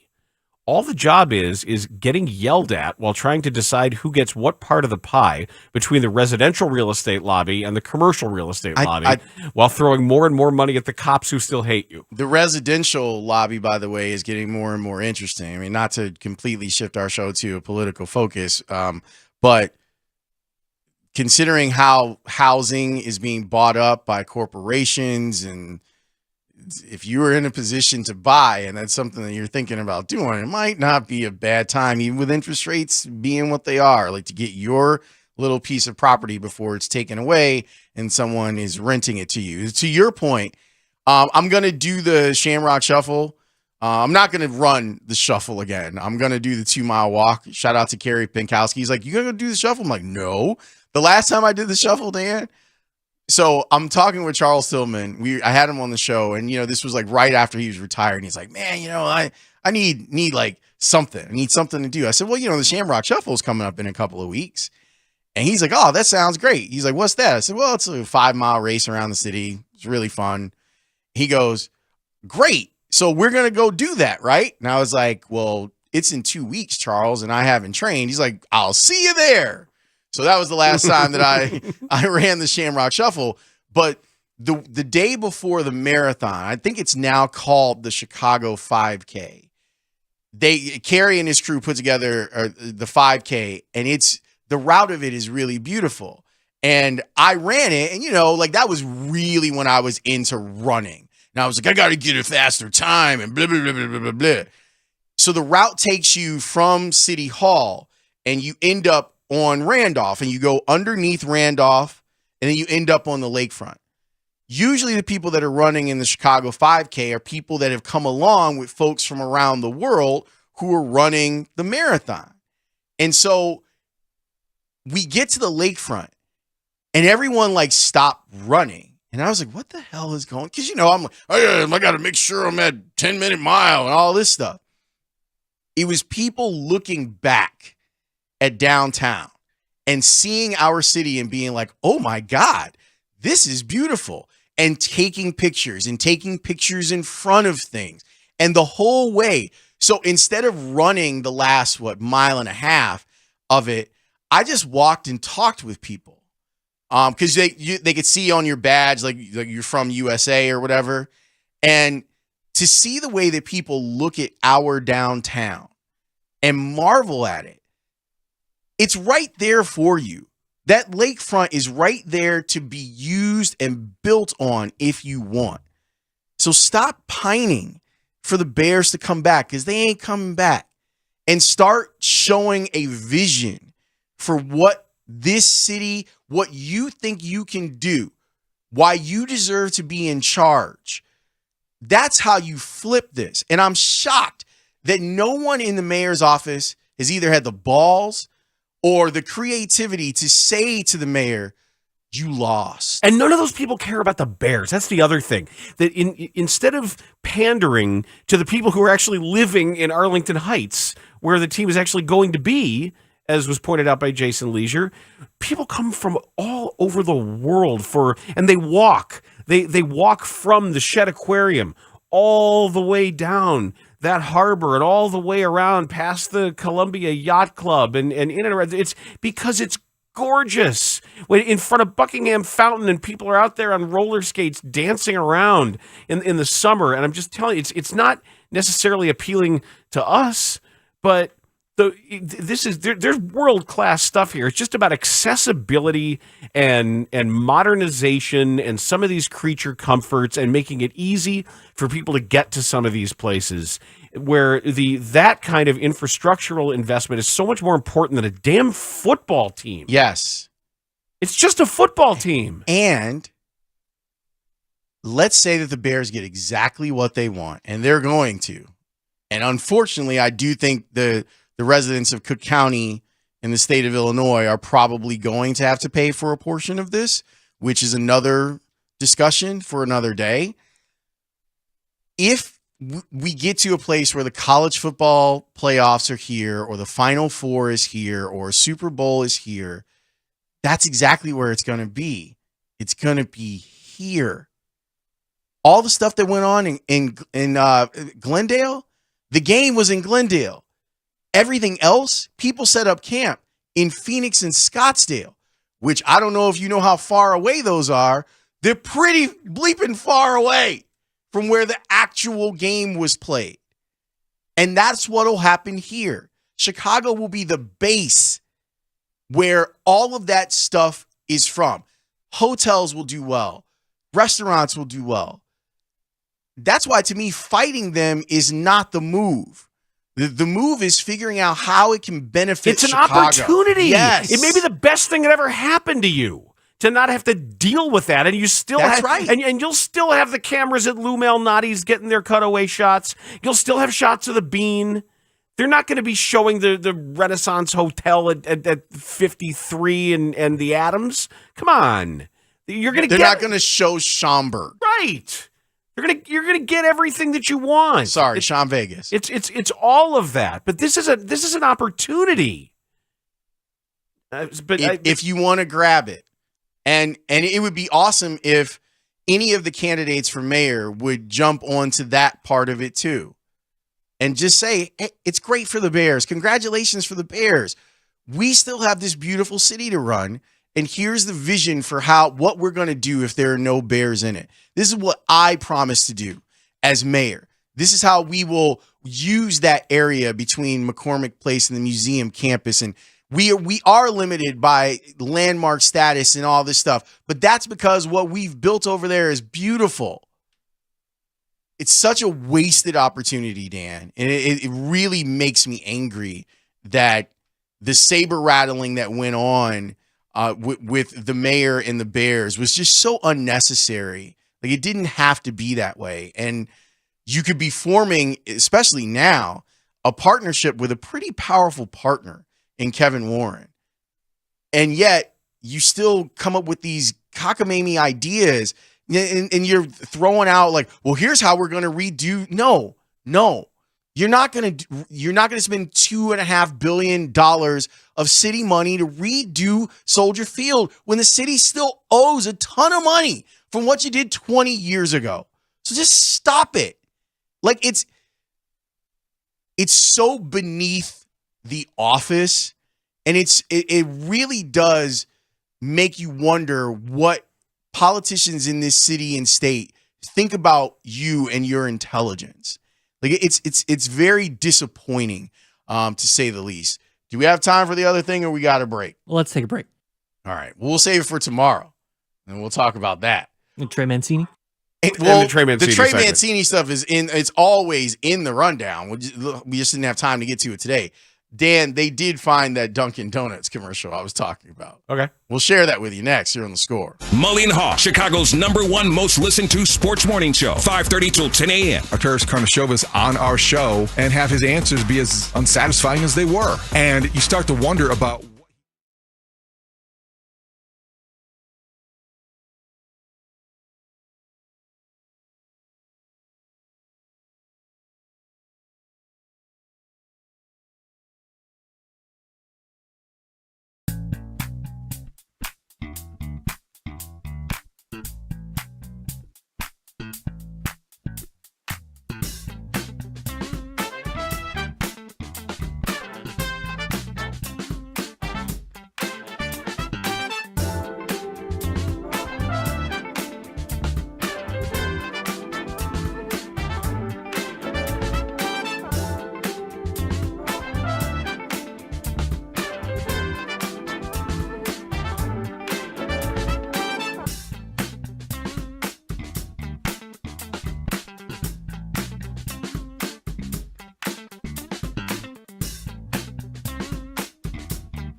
a Super Bowl Dunkin' Donuts commercial. Wow! Al Pacino! It's not Al anymore. It's Dunk.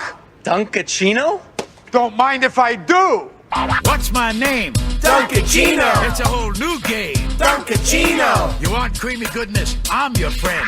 Say hello to my chocolate blend. Attica, hoo-ah, lucky light. This whole trial is out of sight. They pull me back in with hazelnut too. Caramel swirl, I know it was you.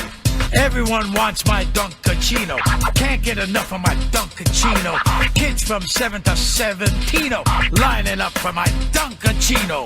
What's my name? Dunkachino. Dunkachino.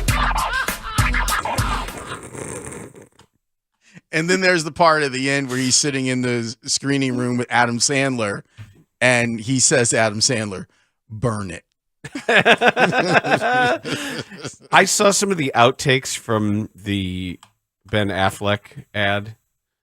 And With J-Lo, which for some reason you don't want J-Lo in the ad. It would have been so perfect without her. But it's J-Lo. I know, but it's like, okay, you're beautiful and fabulous. Now go away. Because it was just, it was perfect. You had him doing the accent, and the outtakes were really funny. It looked like he was enjoying himself, and it all looked kind of real verite style. And it just didn't need her in it to be effective. I'm like, oh, okay, but then she's got to be here with her, spray painted face. Yeah, she's got to be here because he's supposed to be at home, and he's not. I know, and that's part of the bit too. What movie was that you were?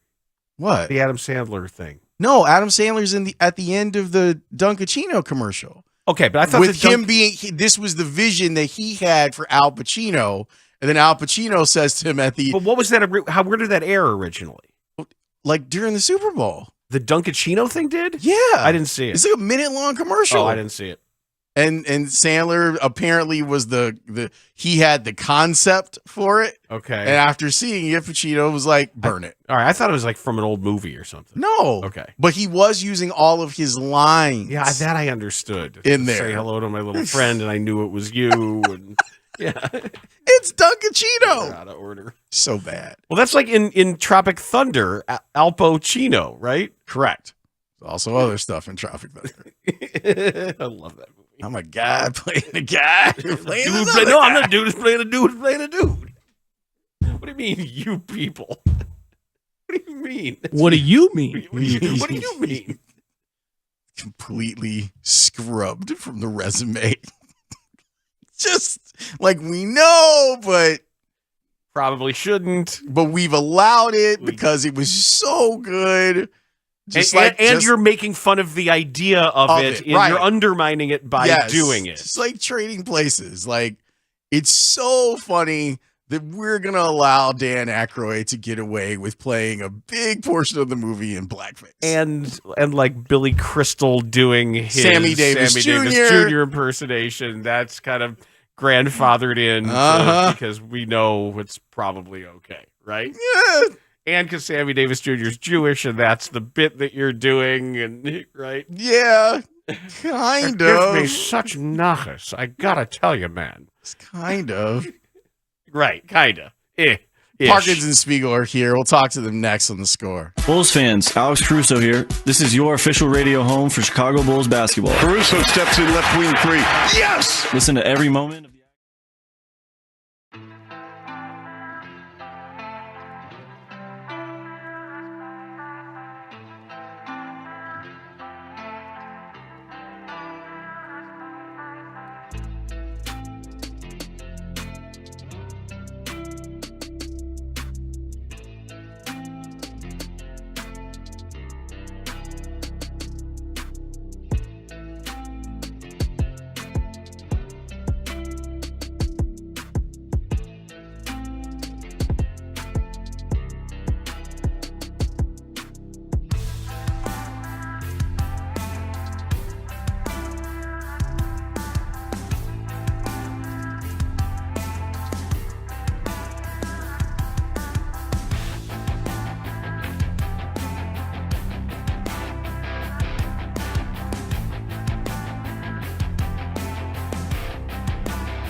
tough shot, as Stacey described it. That's a tough shot. And that's when you take the word tough and you swap out bad. Hey, maybe they'll surprise us, and they won't surprise us. Carly Jones going to get 36 tonight. You watch. If the Bulls do get a lead, you might want to explore Bucks on the money line. Yeah, I think it was very profitable for me last night. I wonder when the sports books are going to start figuring that out. 21? Spiegs, when they went up 24. Oh, wow. So you bought the top. Good for you. Plus 520. Oh, wow. Good for you. I cashed out at plus 400, but got a little nervous. Thanks to Jim Ozarski, Chris Collins, and Matt Bowen and Jason Leisure for joining us today. Ray Diaz, Mike Rankin, Brandon Fryer, Connor O'Donnell helped out as well. I loved hearing Chris Collins talk about being the son of the guy the crazy lost. person. Yes, the son of the guy who lost his took a piece of his existence. I think is the way you phrased it. The guy was just like a shell of himself. It's the worst. But so Chris is like, remember, I'm the son of that guy. I saw that guy come home. So that's not how Chris rolls. I'm the son of the guy that used to sweat through his suits. And he'd just be miserable after every single loss. I love one how of the best analysts. I was ever. just going to say, so amazing. good on radio and TV. Michael so Leahy, in the book When Nothing Else Matters, that was his chronicling of the Jordan experience with the Wizards, with Doug coaching that team, and his descriptions of Doug after games are just unforgettable, where he said his head would vibrate like a tuning fork. Like he was just so, literally so intense that he would actually be emitting vibrations of just basketball misery and fear and angst and all that stuff. Well, isn't that the way it's supposed to work? Take the good stuff from your parents, but if you see something bad, go ahead and excise that. Go ahead and cut that out. About right. Ideally, yeah. Some of that stuff is hardwired. Oh, right, for sure. Nature versus nurture is what we're talking about here. Absolutely. But I always think of, not to make it real for a second, but when when my mom died, that was it. That's one way to do it. That's real. And my dad had watched my Nana be alone and depressed for 30 years after my grandfather died. My dad referenced that to us and said, "You guys saw Nana, right? Yeah, that ain't gonna be me." And my dad started dating. He hit the streets. A year after that, he's now been married to another woman at another great 25 years of his life. Why not? So you can take from the bad stuff along with the good. Shout out to her. Still in my top 5 Herbs, right there with Herb Lawrence and Herb Kent, Herb Alpert. I hope he's entrenched at number 1. He's locked and loaded. You always talk about it like he's still in my top 5 Herbs. Like he's in danger of dropping out. Like he's teetering on that 4, 5, 6 line. Receiving votes. Other Herbs receiving votes. Joe Lenardi says he's good for this year. He's going to make the tournament this year? Yeah, he's going to make it again. That's good. It's all good. That's good. Thanks for asking. Still in my top 5. That's good. Oh, boys. We're going to try to listen to some of what Rick Hahn said about baseball yesterday today. Baseball. Because there were... Oh, yeah. Baseball. There was that other 10 minutes of the press conference. Where Yeah, we'll get to it eventually. Baseball. I think it was 25. Was it? 25 of 35. Yeah. What was Rick? And then Taddy Yeah. edited it down. And Yeah. went from there. It's a fun 24 hours to open up your camp. Sure. Like they already have a major controversy. They're ahead of schedule. Like, honestly, by their own standards, they are ahead of schedule. But I do think from a crisis PR standpoint, we talked about it a little bit 2 days ago, they just tried to take it all on day one. And then by the time position players get there and whenever the baseball investigation wraps up, it'll blip up in the news cycle again. And they will think that it'll fizzle out for them, right? Unless it comes back the way that they want or don't want. If the investigation makes it so that he isn't there, then it becomes like a thing. I don't think that's going to happen. I don't think that's going to happen. I will be, man, I mean, who knows? But I will be surprised if they played it this way and they think he could still get suspended. If they let him come. How would they know? They're not supposed to know. Right? Like, I mean, if we're supposed to, because we're not, obviously, like taking them their word right now, because their word is trash. But if the whole thing is guys, we can't really know anything, and we don't talk to anybody in Major League Baseball, and we've got to respect this process, and yada, yada, yada. They clearly don't have their ears to the ground on a lot of stuff. So I don't know if I'm going to believe that they may know something about this that we don't know. But I agree with you that you don't go this hard the other way unless you have a wink, a nod. I don't feel like Rick went that hard. I think Clevenger did. I think Rick kind of played it the way that you kind of have to play. But they allowed it to happen. They allowed it to happen knowing that the investigation is still ongoing, but it's been going on for 7 months. Yeah, and Clevenger's pathology doesn't allow him any other way. That's just, if you're like that's right out of the narcissist playbook, is to just smear everybody as liars. Or an innocent man's playbook. Like it could be that. All I'm saying is that I'm not going to accept that the White Sox know something that we don't, because they continue to prove that they do not. Yeah, I'm not accepting it. I'm just saying it feels like my gut tells me that how this is playing out, how Nightingale reported it, the fact that he was there, the fact that administrative leave wasn't discussed. My gut tells me that he's pitching and he's there. I think that's most likely true. It was an awkward moment. 4:51 yesterday when we have the option to talk to Olivia Feinstead at 5, and we decide to do it. And you try to change hats and put on the journalistic hat and just ask the questions and let her tell her story. Because I think, as you said so rightly after the fact, Danny, as we talked about it a little bit, Mike Clevenger got a chance to say as much as he wanted to say. And he chose to only say certain bits. He did call it nonsense and denied the whole thing. Called her a liar. Right. So if she would like an opportunity to speak, she's clearly doing that on social media. And, you know, there's in an odd way, this goofy-ass radio station is a very safe place when well handled to come and offer your voice for that kind of thing. Like right before we did it, there was a texter saying, "Are you guys the right vehicle for this?" And I'm thinking, you know what? Why not? We know how to do this, and we know how to like just let somebody have their moment to talk about it. And I think that it was good that she had her moment to talk about it. And as gross and as unseemly and as none of our business as it felt. You know what I mean? I think it was good that she had her chance. Yeah, that was kind of the discussion that we had as a show on whether or not we were going to replay it. Was this gives an alleged victim a platform. And should we not be in the business of giving the voiceless a platform in a situation like this? And we kind of went back and forth on whether we wanted to play pieces of it or whether we wanted to play it in full or whether we were not going to play it at all. And there were two pieces that I was a proponent of bringing back.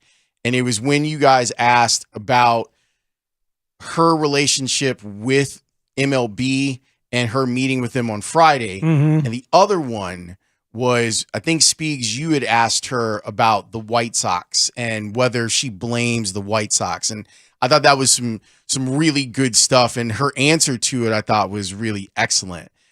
It's just, I'm not sure. Like, I'm still, like, we talked about it pretty extensively, like, as a show this morning. I'm still not sure whether playing it or not playing it was the right move. I think allowing her the opportunity to speak is, from my personal perspective, I thought it was a good deed. I thought it was the absolute right thing to do. My only concerns were the tangential shrapnel. It's the kind of thing, like, if you look at this Brett Favre lawsuit that's completely meritless. And is going to get thrown out. Of course it's going to get thrown out, but you're still paying the legal fees. You still got to pay the lawyers to go in and work the hours to check all the perfunctory boxes to get it thrown out. I did enjoy that's McAfee himself going hard. McAfee's getting sued for his own words. This is a firsthand account. Right. I just know that frivolous lawsuits look for the deepest pockets, sure. and that was just some of my concerns. Not sure if honesty qualifies as a deep pocket. I don't know. When it came to her firsthand accounts in dealing with Mike, I think you're right. But it's funny, and if you go back to listen to it, I wonder if you guys even heard it when you listen back. You could hear Spieg's groan each time there was something that may have been like, oh, bringing other people into this. Yeah, there were other making names, other allegations. Yeah, and you could hear Spieg's be like, oh. I got to work on that. Hold on, let me take that note. These microphones are on. Note to self: Yeah. avoid well-timed groans. Yeah, it was a high wire act, but when Clevenger called it nonsense, and then it came up that it was an opportunity to do it. To me, then it's fairly straightforward to me. Of like, not saying that shouldn't be taken seriously, and we did, but if she wants to tell her story and tell her truth when she's being called a liar, he's being invited to do so in front of cameras and microphones. Why isn't she allowed to get cameras and microphones? Because she can't throw a baseball 90 miles an hour? Oh, I thought it was that riveting. Doesn't feel right. I thought it was absolutely riveting. I didn't, I was just glued to the Odyssey app listening to it. And what got me was when the infant says "Dada," and oh my God, it just that breaks your heart. And the way that these kids are being used, it's like, one mother, according to her, allegedly, one mother is being asked to take care of the other kids from the other mothers. Yes. And what was incredibly powerful was when she described, she says, look, his paycheck still matters. Yeah. With this idea, if he gets suspended, and all she wanted is for to be able to repair all these things that have been broken, to get him help from what she described as what sounds like a dangerous substance abuse issue, and from her description. Well, different show today. We'll see. Very different show. Yeah? Unless she gets back in touch. I don't think. Jamison Tyone going to join us at 2:30. Cool. Scott Pioli at 3:00. Dave Wanstead at 4. So we're loaded today. Mango? Yeah, gonna have some cocktails and hang out. I'm debuting a new thing today too. Very excited. It's been 30 baseball seasons for me in town. My top 30 favorite ball players of the last 30 years. We've got 30 shows between now and opening day. Are you going to do one for each year, or is it a composite? I've made my list with my own 5-tool proprietary scouting scale. Okay. And number 30 And comes algorithms? out today. Yep. Yeah, Okay. so 4:45 every day from now until opening day. Speaks is going to count down from 30. So it's calculated risk. Are you going to talk to Tyon about the breaking ball grip change, by the way? Unbelievable story. It was my first question. He apparently on Zoom that they went through all of this, and he's changing the angle of his breaking. Dan, they got to go. We got to play the open, do an open, and then tie. Talk to Joe Sheehan about that. Danny's open kicks us off. Parkins On a Spiegel on the street score. corner with a megaphone. This is Jim Rome with an Odyssey Sports Minute. Gotta admit, I cannot get enough of the Denver Broncos right about now. It started essentially last week when I sat with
Raquel Welch and... Oh, God. You got to have it, Danny. Yeah, I got it. Yeah, I like this better, though. Raquel. It was lovely, Raquel. I can't remember now. Greta Garbo? No, close. Jane Mansfield. Nope. I understand you're a man that knows how to get things. Yeah, I'm known to locate certain things from time to time. What do you want? Rita Hayworth. I'm an idiot. I don't have a stuff down the front of my pants right now, I'm sorry to say.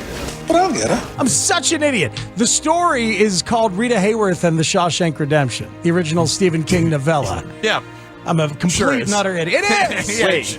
It's in different seasons, which also has The Body, which became Stand By Me. You don't have to prove all that you know just because you didn't know the question. I blew it, though. I did know it, and then I didn't Classic know it. overcompensation. And you blew it. You blew it. We've seen it 1,000 times. You know me too well. Great Seinfeld cameo, too. What the hell is that? Are you making fun of my dancing? Aren't you Raquel Welch? You're going down. Cat fights. It's up there with the Mel Torme Seinfeld moment. All right. This is a beautiful eulogy that we just did. Meaningful. It's beautifully put. Sorry for your loss. R.I.P. to Raquel Welch. Wait. Did you hear the one about the Pope and Raquel Welch in the lifeboat? I'll tell you later. Watley. 1, 2, 3. Here we go, Jim. Here we go. Here we go, Jim. Here we go, Tony. The Parkins and Spiegel Show, afternoons from 2 to 6 on 670 The Score in Odyssey Station. I mean, if that doesn't elicit emotion, if that wasn't a tearjerker for you, Yeah. You just come to the wrong show. Make sure the next time an 82-year-old former sex symbol dies that you come right here. Yeah, for Rock'em Sock'em. It's our wheelhouse. 3-minute obit full of pathos and smart conversation. I'm just shocked you didn't get more of a Goodfellas treatment, because that's normally the really sentimental obit that we do here. Man, that was reliving that. I felt like we owed her a bit more, frankly. Don't you think? I feel like we could have done better. I mean, if she got to be brought back the next day, and if that's true, if that's not immortality, that's true. To be in a Chris Tannehill Open after you die, excellent point. You know, good for her. Excellent point. Congrats, Raquel. One of the biggest honors, I'm sure, of her posthumous career. But we only have a minute or two here before we'll step aside and get ready to have a bunch of time with Jameson Taillon, the biggest pitching acquisition of the Cubs offseason. So the Bulls blew another game last night. They're the best. They're really good at it. They've lost 5 in a row. They haven't won since the trade deadline. And so, they go from 28 games to the 24 games remaining now. And it's we can talk about the 3-point shooting. We can talk about the offense and the stretches where it was good. We could talk about Dalen Terry's energy, and all that's fine. I just thought that it was appropriate to do a little thing I like to call reading the standings. Okay. There are 5 teams in the NBA with fewer wins than the Bulls. It's pretty amazing. 5. They're tied with Indiana for 26 wins now. Yeah, and they will not catch some of the teams that are worse than them, and maybe they'll play a little bit better and finish with more wins than 8 or 9 teams, because a bunch of teams are bunched up, right? Houston has 13 wins, San Antonio 14 wins, Detroit 15, Charlotte 17. Going to be tough to catch any of those. You're not catching any of those teams for a bottom 4 win team. Right now, you're tied for 5th fewest wins with Indiana at 26, and there's a bunch of teams at 27, 28, 29, 26 wins. So you're in a huge group of suck that could go any direction here. But it's kind of amazing that if the last 24 games go poorly, you could finish with the 5th fewest wins in the NBA, and you get to keep your pick if you're in the top 4. Yeah.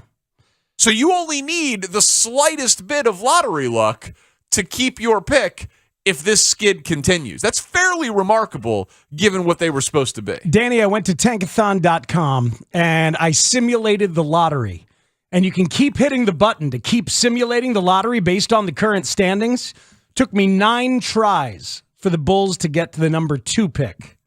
Took me 20 tries for the Bulls to get the number 1 pick. And you've had a wild morning. And thankfully, you don't have to wait. There's no refractory period. You can just hit the button. You just click 20 times. Very quickly. But I kept looking. So it took me 20 simulations, and they got Wembanyama, the undoubted number 1 pick. But if they had the number 2 pick, they get Scoot. Yeah, I mean, anything that would results in them missing the playoffs and keeping their first-round pick, massive win at this point. I mean, Wembanyama or Scoot would be the biggest wins. Wembanyama would be generational, but just keeping an asset and infusing more young talent into the team that so clearly needs it would be huge. But coming up next, Jameson Taillon, interesting dude.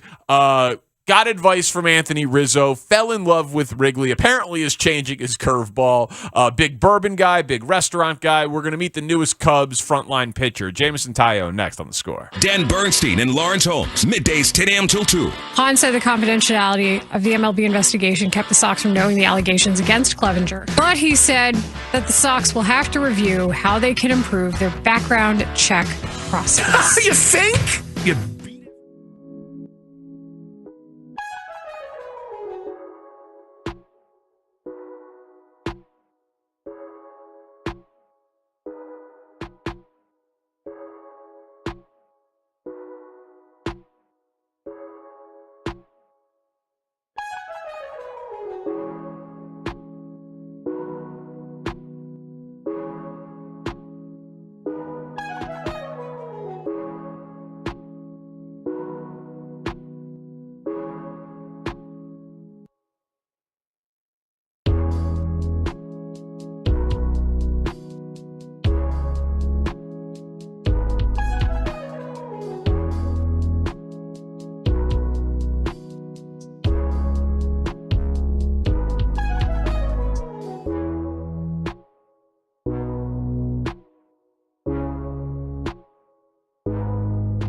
in Arizona. Scott Pioli going to join us at 3 o'clock for the daily Bears check-in conversation. Off-season hypotheticals, thought experiments. The segment to be titled later. I thought it was Shane and Chris dig into the draft. Shane and Chris dig into the draft. As given to us by the great Jim Irsay. That's right. We also have Dave Matthews tickets to give away today. If you hear some Dave Matthews Band songs at any point during the show, call up 312-540-0670. You be the sixth caller. You can win some DMB tickets. And we're also waiting for the winners of the Dave Matthews impression contest who are emailing Shane. That's tomorrow's version of the winners of the DMB tickets. Yeah, send a direct message or an email, shane.reardon@odyssey.com of your impression of Dave Matthews, and that's how we'll give away the tickets on tomorrow's show. But without further ado, new Cubs pitcher, Jameson Taillon. The Yankees are sending Jameson Taillon out to the mound. There are players that will sort of always, go to the last dollar, and that's their right. But there's also, players that are, really focused on fit or places they think they can really improve their career. And I got the sense with Jameson, he was definitely in that category. Swing and a miss. Bichette down on strikes. Struck him out swinging, good fastball. Swing and a miss. Big strikeout for Taillon. We like the profile. I feel like he's been in a major market. He throws strikes. You feel like he's got good stuff. And we knew he had great makeup. Swing and a miss. How about Jameson Taillon? He drops that one in there. Breaking ball, strike 3. Anyone that knows Craig Breslow knows that when you can really engage someone on pitching, he's incredible. And Jameson's really smart, really thoughtful on pitching. And I wasn't surprised that they kind of pitching geeked out for a bunch of hours. And I knew that went well. 2-2. Goes down swinging. Taillon on the outside corner for called strike 3. 8th strikeout for Taillon. The Parkins and Spiegel Show. Afternoons on The Score. Thrilled to be joined by Jameson Taillon on the Circa Resort and Casino hotline. Circa Resort and Casino in Las Vegas, home of the world's largest sports book. Jameson, thanks for the time, man. How you doing today? Yeah, that was a cool little intro there. Thanks for having me on. Absolutely. We're excited to get to know you a little bit, so we appreciate it. Our producer actually talked to you at Cubs convention and said, he's like, Jameson's just a real sweetheart. Great guy to talk to, loves bourbon, loves restaurants. You guys are going to love him. So is that true? You a big bourbon guy? Big bourbon guy, big restaurant guy. I like to get out there in the cities that I play in and get to know them. I think one of the best ways you can do that is kind of like eating and drinking your way through it. Coffee, I love bourbon, I love restaurants, I love getting out there and exploring and all that. So I'm excited to take on Chicago and get this all going. Got a favorite bourbon you want to shout out that people ought to try and think of you? I'll just say, there's so many bourbons that are really, really tough to find in restaurants or liquor stores and all that. But something that I can find pretty easily is a Russell's Reserve single barrel 10-year. And if it's a store pick of that would be something that I can find at any liquor store and really enjoy it. Oh, nods of approval from across the glass here at the radio station there, Jameson. And, of course, you like coffee because that's what you need the next morning before you get ready for the day. And I know you're a pour-over guy in New York. I'm a Chemex guy myself. But have you and Ian Happ set up a shared coffee setup out there in Mesa? Because the regular stuff they have there for the media is unimpressive. So I'm not comfortable enough just yet, getting all that going, but we actually have nitro cold brew on tap, which is pretty nice. I've been enjoying that. And I enjoy stopping for coffee on my way to the field, or I'll buy cold brew, at the store and stuff to have it ready. But definitely by the time the season gets rocking and we have all those day games, I'm sure I'll have a pour over set up in the locker room. There you go. Perfect. And so, he's into the coffee. I'm more into the bourbon. Are you a collector? Will you pay above market price for it, or does that offend your sensibilities? So I try not to. Okay. But there are some bottles that I have that I've paid overpriced for. But yeah, I really try my best not to. I've got a collection. I wouldn't say I'm a collector, but I have a decent collection. Okay. So we'll, at some point, hey, and why not splurge on what you like? But Jameson Taillon is with us. We're looking forward to you going through Chicago and giving us your restaurant reviews once you get to town and have a little bit more information about it. But The stories of you choosing Chicago, you heard Jed in that intro say that, he got the sense that you weren't the guy who was out for necessarily the top dollar. We know you talked to ex-Cubs. Can you just tell us about the match and the recruitment process, them to you and you to them? Yeah. So, definitely, and I heard it in that video too, I wasn't really interested in dragging out my free agency, until spring training or anything like that. I have this, sincere feeling that I have more to offer. I feel like I have another gear that I should be capable of hitting. And I felt like the best way to achieve that was one, to get on board with a good organization like the Cubs with good pitching coaches and a good pitching department and a good catching situation and a good defense.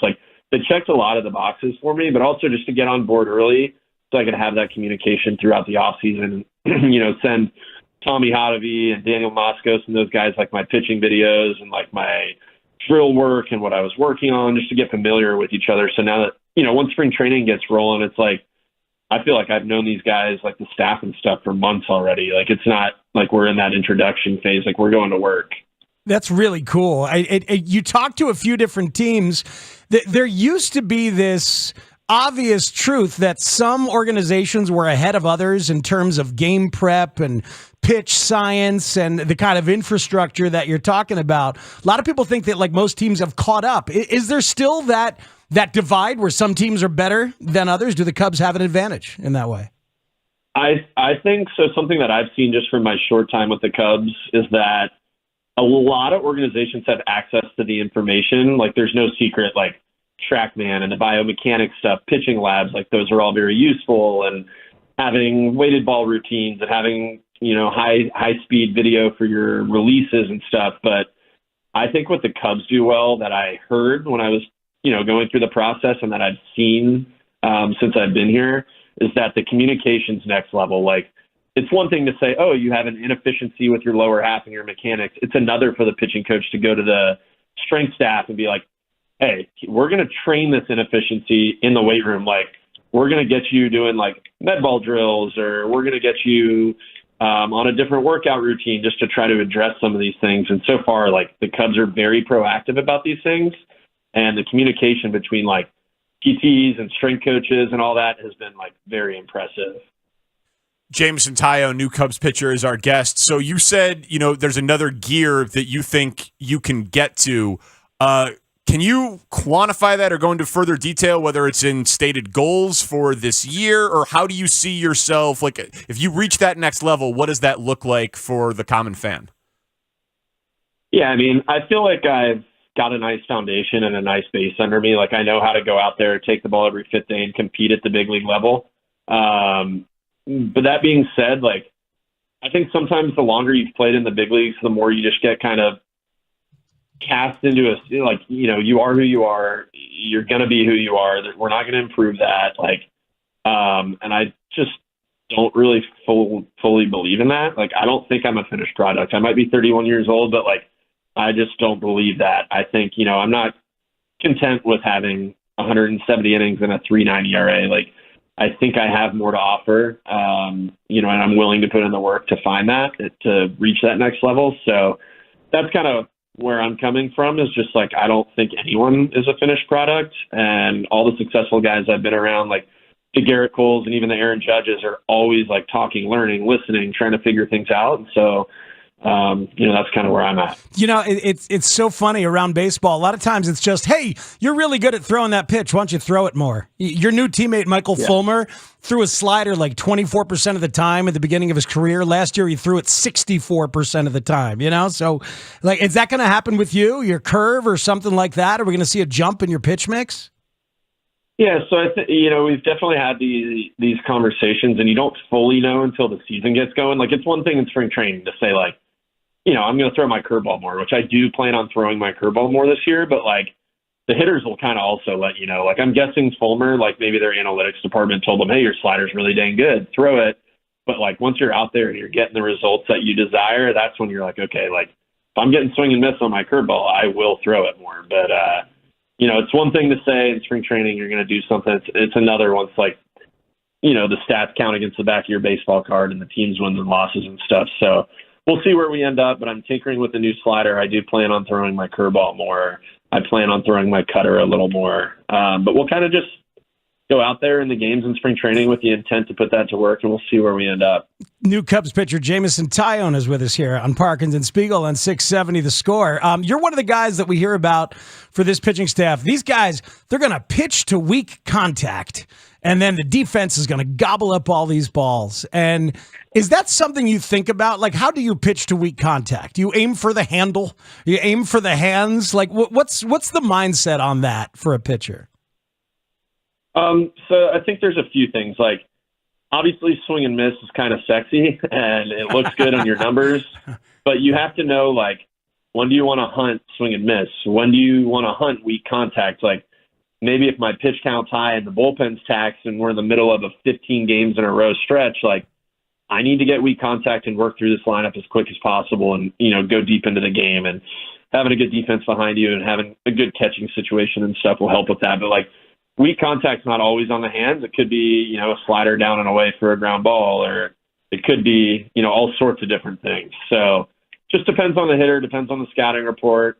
And that's something that, like, the catchers and the pitching coaches and everyone kind of works on together. Jed said, one of the things was he's pitched in a big market before.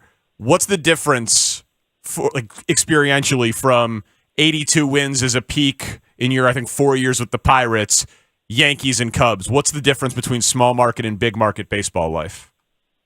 I would say, like, I walked through the door in New York, and it was like instant, like, expectations changed a little bit. Like, you walk through the door and everything they do is to win. Like, it's not so much about development at that stage. It's more about winning. The players are preparing on a whole new level that I had never seen before. Not bashing anyone in Pittsburgh, but it was like, you're in there with Aaron Judge and he's taking care of his business. Like, man, I need to pick up my game to, like, take care of my business. So that was a big change for me. And then just big market, obviously more eyes on you, a little bit more pressure, but I enjoyed it, to be honest. I thought the big market and the pressure and the expectations and the winning and stuff like that, like, it only made me show up with a little more urgency every day, to be honest. See, that's interesting because you've been that guy. When you're in high school, people are like, oh, there's Steven Strasburg, and now the next guy is Jameson Taillon, and there's Josh Beckett. Like, you were that pitcher at the top, so you probably felt those expectations in high school, and it's not anything new. Yeah, I think some of my experiences along the way, being a top prospect or having eyes on me when I was 18 years old, 17 years old, I think that all helps prepare you. But, like, when you play in a city like New York or Chicago, like, I think you just have to get experience and, perform in front of those eyes and get comfortable with it and stuff also. I feel like everything in life, kind of your experiences in the past build you up to who you are and definitely help out. What'd Rizzo tell you about the Cubs? Well, one, he told me they were interested, and two, he kind of told me he still had a lot of good friends over there, and obviously that it's a great city when you win. And he said, hey, if you get the opportunity, like, you should take it. It's a great place to play, a great place to win. I think that's cool for Cubs fans to hear because, that core meant so much to this city and this fan base, but then obviously you wanted them to all be Cubs for life, and it didn't work, and then you get worried that he doesn't have good things to say or the memories aren't all fond. So I think that's reassuring what you're saying. Yeah, and I heard the same from, like, Scott Efros, who wasn't there as long, or like a Trevor Williams, who I'm close with, just, like, playing at Wrigley and getting to call that home and those fans in that city, like, depending obviously on who else is interested in everything, they were like, if the Cubs show interest in free agency, you have to consider it. So when the Cubs called on day one of free agency, I was pretty freaking excited about it. I hope Rizzo gave you some good dirt on Ross. It's not like, oh, good point, right? Like his favorite karaoke song, or it's some way to set him up because somebody needs to chop that guy down to size, Jameson, and you're the guy to do it. I don't have any dirt on him, to be honest. We'll see where this year takes us, though. I'll see if I can get anything. Jameson, this was fun, man. Thank you. Don't be a stranger to the show. We hope to do it again soon, and good luck this year. Awesome. Thanks for having me. Talk to you guys later. Appreciate it. That's Jameson Taillon with us on The Score. Supposedly loves talking pitching, loves thinking pitching, and seemed like it. Yeah, we had nothing to surprise him. That's for sure. Yeah, no, he's ready to go. Cerebral guy. Yep. Easy to root for.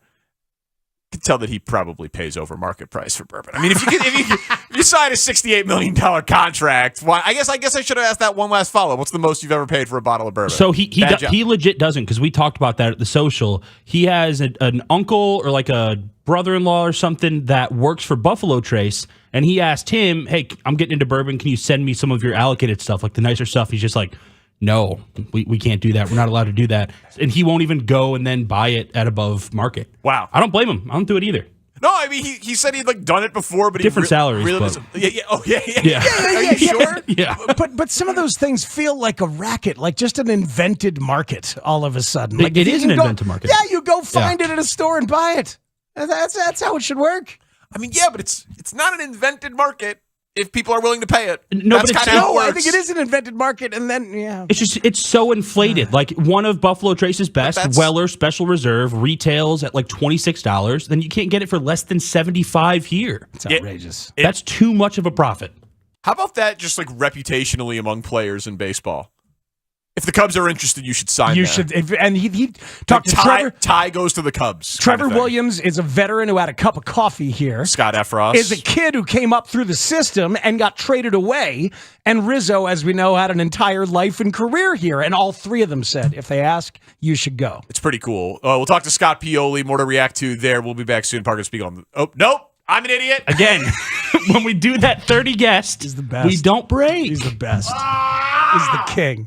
He's so good at so many things. King bleep, dude. Not trying to break when you don't have to is king bleep. This is the one aspect I keep forgetting. of his life that he's terrible at. Everything else. No. This is it. Thank you. Remembering the break is not till We 2:55. Let's get us on track here. All right, no one cares about that. These guys, they're going to pitch to weak contact, and then the defense is going to gobble up these balls. Hey, man. Yeah, they are. I'm just talking baseball, okay? Just because you, Tanny, are such a child, notoriously the most childish among us. I mean, just because you can't hear that without giggling like a schoolboy. They're gonna gobble up. That's good. That's good stuff right there. Well, let's watch this infield do that all year long. Yeah. Hosmer, Nico, Dansby, Wisdom, or Morrell just going to be gobbling up balls. Gobble up these balls. All season long. That's almost as good as my my Owen story of when I said it twice. Yeah, I heard about that. It was a mistake. I heard about it, but I didn't hear it as I was on. I feel a poo coming. I feel a poo coming. Yeah, it's what he does when he wants to get out of bed at night. So Danny did an impression of Owen that really stands in history as just Danny saying that. Is what's going on. I feel a poo coming. Yeah. So this is what we do. That one This doesn't. is what we get paid for. That one doesn't have the urgency of the other one. The other one is a little further along in the process. That's right. I feel a poo coming. Well, the second one is when Danny and Steph neglect him and don't go to the room after he says it the first time. That's right. Oh, I thought it was just as Danny was approaching the bathroom from the studio, is making the long walk. It's mortifying. Yeah. It's absolutely mortifying. Rambling grimace. So terrible. Oh God. Yeah. All been there. Thank We've you all to been there. Thank you to Peoria, Matt. Danny, the show ends at 6. Thank you. Thank you. I appreciate it. So we could have kept Jameson a few minutes longer than I maybe. think you got enough out of him. No, I think it was great. I no, like of that, course. dude. Yeah. I like that you have a bourbon history. We're establishing a coffee history. Did you tell him about one of your favorite restaurants in town? Yeah, we talked about Rosemary. Oh, you did? Yeah, Oh, he good. hasn't been there yet. His favorite's been Avec so far. But speaking of bourbon and him, we set odds over here whether or not one of you guys would say, so Jameson, you like to drink Jameson? I thought about it. We set it at 220. Yeah. I thought about it if you were named after. Shane, let me help you on that. Jameson's an Irish whiskey. It's Yeah. not a bourbon. So why Yeah, would but he we just bother? likes whiskey. Okay, but you said bourbon to us. We know what's bourbon and We what's curated I'm the sorry. conversation to I'm sorry. just bourbon only. I'm You sorry. want me to step in on Bourbon and Buddy? Sure, You want me you to can step get in an over there? episode. We're all waiting for that call. Yeah. It's never coming. Yeah, all three of us. Not really buddies. Oh, that's funny. Yeah. So I'm not the only one keeping tabs on podcasts that haven't invited me. You know those. Yeah, There's a few of those. Oh, you can come on 1ST ampersand pod in the offseason anytime, buddy. I'm good, man. Thank you. You're good? Yeah, Okay. appreciate I was that. never invited on Beat the Streak. No, you weren't. It's true. So- I don't like going on podcasts that have punctuation in the middle. I think it's just I understand. a long time anti-punctuation podcast guy. I get it. Is an ampersand punctuation? I think. Yeah, I think so. Is the punctuation mark, right? Doesn't you call an exclamation point a punctuation mark? Oh, punctuation mark. He ruins every fantasy football gathering that we have. He really does.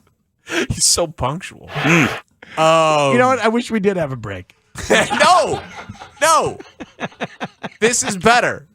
This is much better. I think it is. I hope it is. Yeah. Tell you what, man. Dexter says ex-Cubs recommend the team. Good thing players like playing for the Cubs because being a fan of the team straight up blows. Oh, God. I mean, yeah, but I will say this idea. I do think it is good to remember that people do their reputation within the game is not taking nearly the hit that it has in some segments of the fan base. Oh, it's massively important. People talk, and for decades, this organization counted on the charm and feel of Wrigley Field. And to be clear, that's still an issue. Tyon spoke in his opening Zoom where he met with reporters about when 2016 when he was a young Pirates pitcher and he walked into Wrigley and he's like, "Wow, man, this place feels cool, yada yada."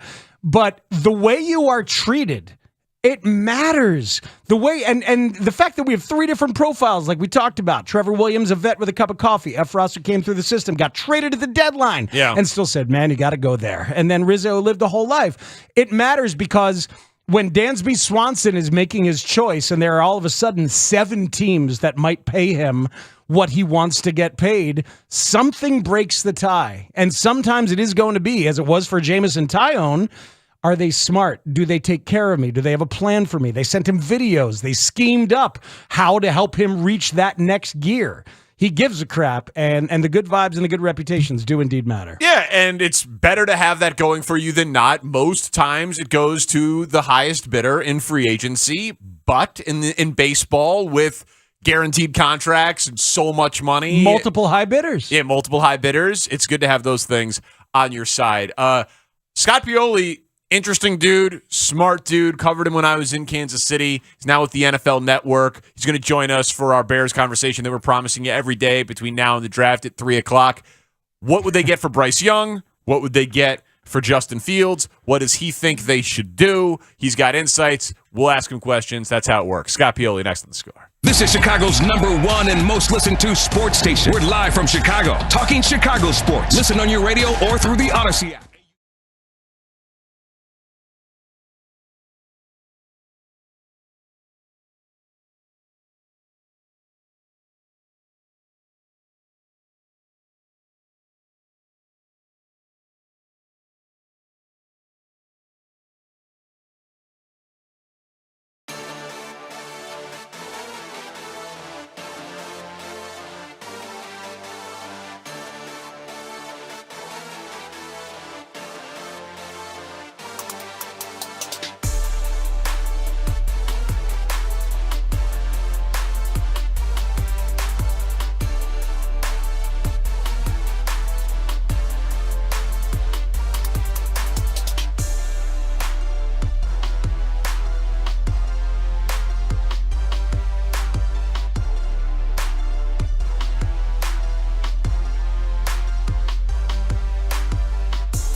The Parkins and Spiegel Show. I mean, you guys are the best team in Chicago. Everybody knows that. We all know that the afternoon show is not afraid of anything, really. Yeah. But Afternoons on the Score. Welcome back, Parkins and Spiegel on the Score. Joining us now from the NFL Network, longtime Patriots executive, also general manager of the Kansas City Chiefs, Scott Pioli, with us on the Circa Resort and Casino Hotline. Circa Resort and Casino in Las Vegas, home of the world's largest sports book. Scott, thank you so much for the time. How are you doing today? You're welcome, guys. Thanks for having me. Doing well, thanks. So, the Bears kind of own the offseason. So we've pledged to the audience every day at this time between now and the draft to kind of parse it, to talk about a prospect or a mock draft or a hypothetical. It's rumor season. What would you be thinking about if you're Ryan Poles with Justin Fields, the number one pick, and the most cap space of any team in the league? I would be burying myself, which I'm assuming he's doing because he's a draft guy, right? He's a personnel guy. He knows how important the draft is. Knowing where his pick is scheduled to be and the possibilities that can come from that. So he's spending his time right now working on the draft, working with the scouts. Because you have December draft meetings, and then you have this time of year where you want to have some more important meetings leading up to the combine and have a lot of knowledge and information before you get to the combine. Because the other thing he's having to do right now is get his coaches caught up on the draft prospects and who they are and helping to get them caught up in fast time, especially the head coach. So this is a time where they are draft focused, and again, probably at some point we'll be taking calls when they have the number one pick. Do you want to move out of there? Do you want to stay there? Do you want to collect more currency?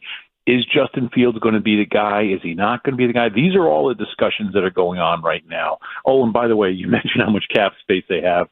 Who are our targets going to be in free agency? If you had Justin Fields going into his third year of the rookie deal, would you be tempted to draft a young quarterback to reset the rookie contract since you are so far away as a roster, or would you build around Justin? Here's the thing. I came from a school of thought that started with Ron Wolf. Can I talk about a Green Bay GM on Chicago station? Please don't. It's allowed. I apologize. It's allowed. Ron said take one every year. Take a quarterback every year. Take one every year. Absolutely. And that's a belief I have. Where you take him, that all depends on what your other needs are and what opportunities there, right? Some people say draft based on need. Some people say draft based on best player available. Really, it's some combination of that. And drafting a quarterback every year can create a different kind of currency, especially if you can develop those quarterbacks. I mean, I go back to our time, when I was with Parcells in New York. I go back to the time at the Patriots, where whether it was Matt Castle, Cliff Kingsbury, Tom Brady, Brady was drafted in the 6th round. Let's be clear. We didn't think we were drafting the starter when we drafted him.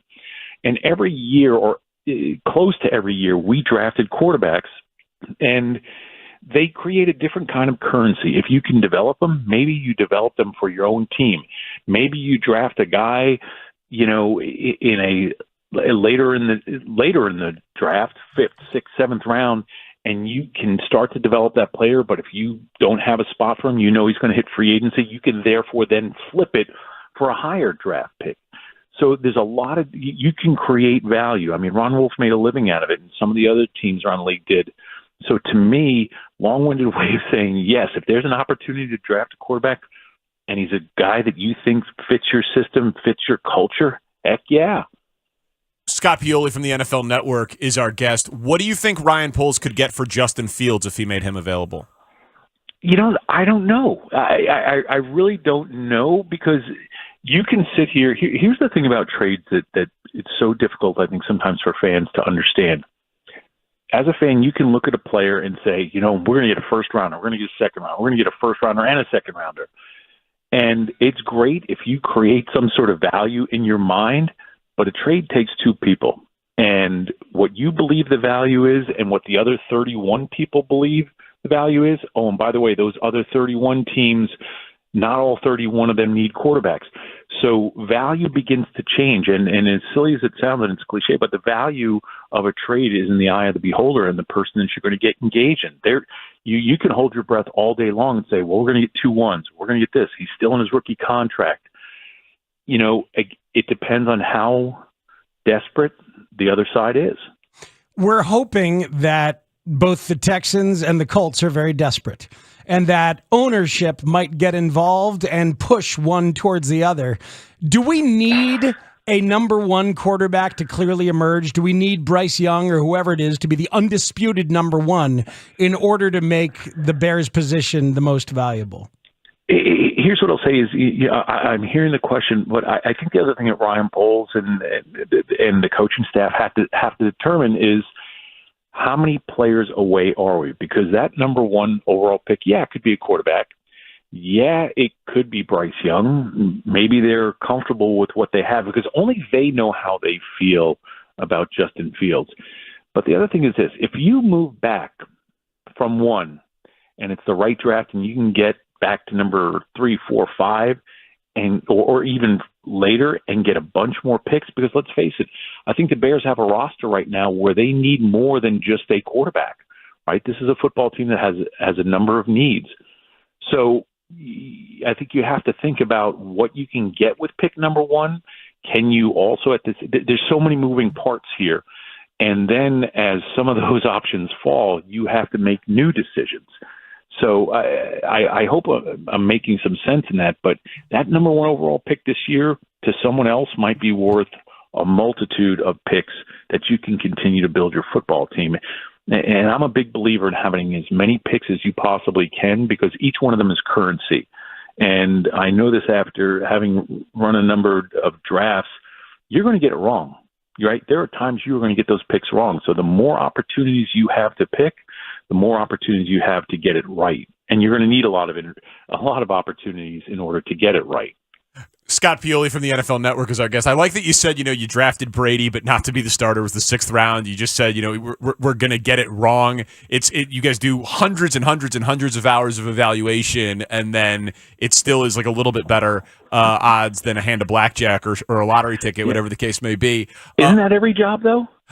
Coaches study all week long to make the right call, to call the right play, to call the right defense in certain circumstances and situations. They're going to get it right. Sometimes they're going to get it wrong. I shouldn't speak for you guys, but I'm betting maybe once or twice you guys got it wrong. No, that's the never thing. happened, Scott. It doesn't happen. I covered you in Kansas City. I never had a wrong opinion. Never once. But that actually is something that I've been thinking about a lot more recently. Coaches sometimes do get second or third chances, right? GMs don't. Yeah. There are some examples, but once you run a team and it doesn't work and you all get hired to get fired, you might get a pro scouting or an assistant GM or pro personnel or whatever the case may be. But why do you think it is that it's so much more rare for a GM to get a second shot at running a team compared to a head coach? It's a great question because I think through failure, which, I was fortunate enough to be a part of success, but I've also been a part of failure. As you say, being out in Kansas City, it didn't work out for me out there because I didn't make enough of the right decisions. And I think what happens with everybody in life, when things don't work out and you fail or you don't succeed, whatever phrase you want to use, you learn something through that, or you can learn something through that. But it's interesting. It's a great question because when you look at the very few general managers that have gold jackets, they've all failed spectacularly at some point in time. You look at Ron Wolf. Ron Wolf's was fired. Ron Wolf was at the Jets when the Jets weren't so good. And you look at Bobby Beathard. Bobby Beathard had been fired. And Bill Polian was fired multiple times. He was fired from, he went to 4 Super Bowls, but then he was fired by the Bills. Then he was fired in Carolina. And so when you look at, I'm not sure what the reason is. That's an answer I think owners can give. But again, through failure, we all learn stuff, and whether or not people want to take a chance on that or give someone another opportunity is up to them.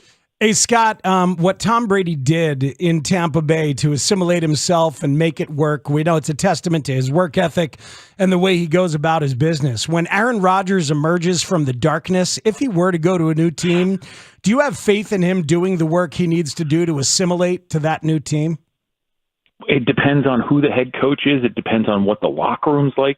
I think every circumstance will be different. I think he has an opportunity to. Because here's the other thing is I think if Aaron's going to play another year or years, plural, and it's going to be somewhere else, I don't think that his personality is going to allow him to set himself up for failure. And he's going to do some things differently, and maybe change would be good for him to approach things new and fresh and differently. And again, I want to be careful not to speak for him because, he's certainly a guy that none of us knows what he's going to do, but I would imagine that he would understand in going to a new situation in a circumstance. He's a really, really smart guy, that he would have to go there with a plan. He wouldn't just say, oh, okay, let's go. I'm going to go to the Raiders and just show up. He's going to have a plan. He is a thinker. He's a thoughtful person. So he would definitely have to do things differently than what they've been. Some things similarly, some things differently, if that makes sense. Scott, good to talk to you. It's been a while, and it's fun seeing you on the NFL Network. Do you ever think you'd do the media thing?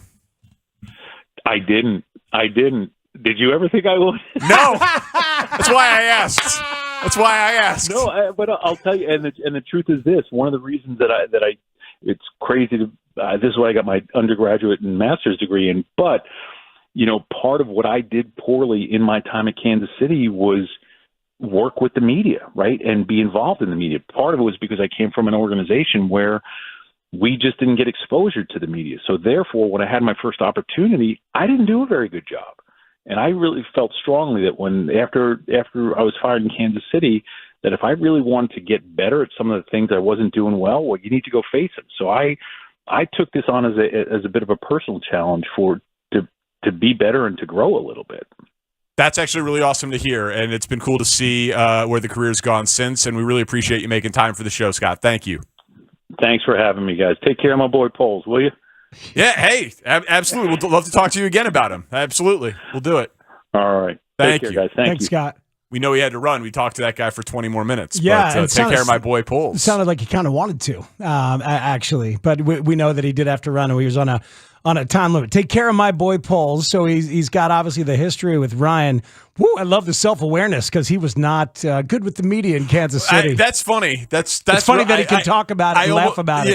Yeah. I mean, that's not as interesting to the audience necessarily as that is to me, just from being there. But you know what? The audience is familiar with so many people who've been bad with the media and then transitioned in. And the Patriot way. Yes. Right? That there's a book written about it that was called that. Bill Belichick famously guarded with the media. We talk about NFL coaches and executives treating this stuff like state secrets. Ryan Pace would never speak except to the pregame interview on BBM. And then when Poles spoke, we were like, oh my God. He's just talking to us. Look, this is amazing. Yep. That guy, Scott Pioli, had a cover story written in the Kansas City Star about his tenure there with the headline, Arrowhead Anxiety.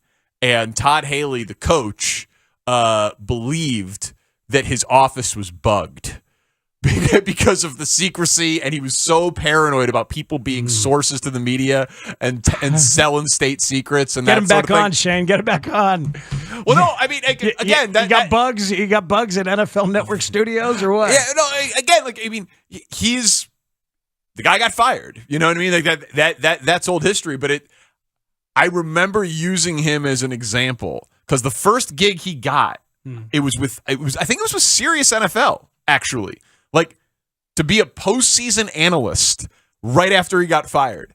And I remember all of us who were covering those Chiefs teams were like, wait, what?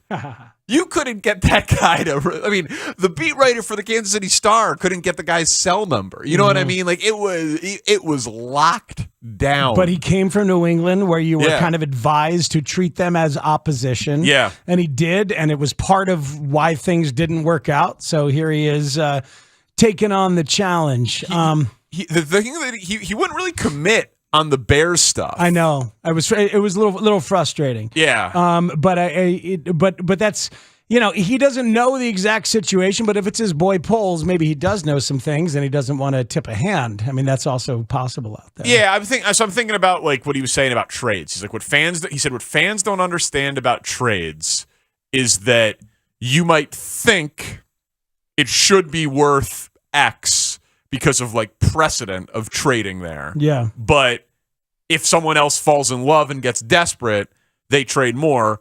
Or if there isn't someone valued there, then the trade that was there previously isn't available. I think that's instructive, right? Because we don't know the answer to that yet, but so just as I work through this. In 2013, the Chiefs had the number 1 pick, and it was the Eric Fisher draft.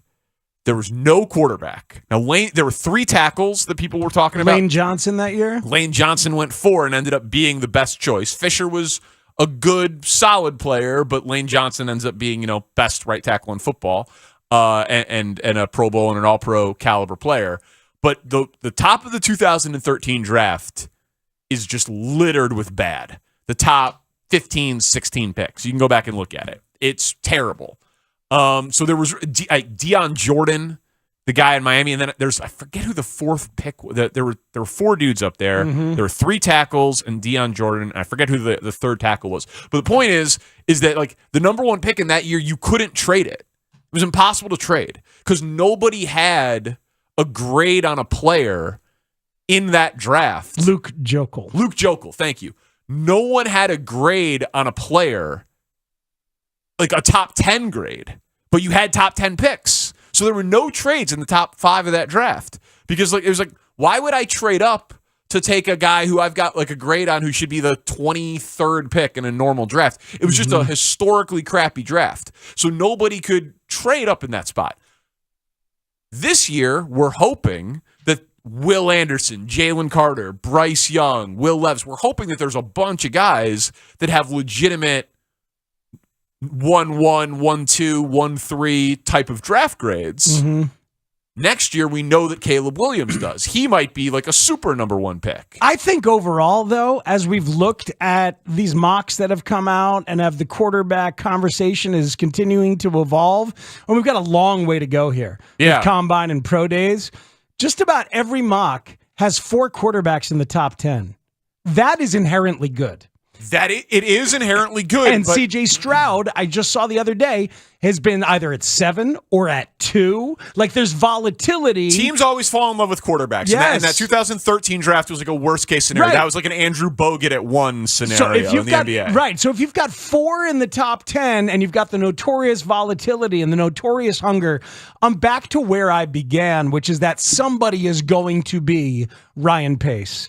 In this draft, some GM is going to fall in love and become irrational to the benefit of the Bears. That I think you're right. I think it's trending that way. And again, Pro Days and Combine will get a ton more information about this.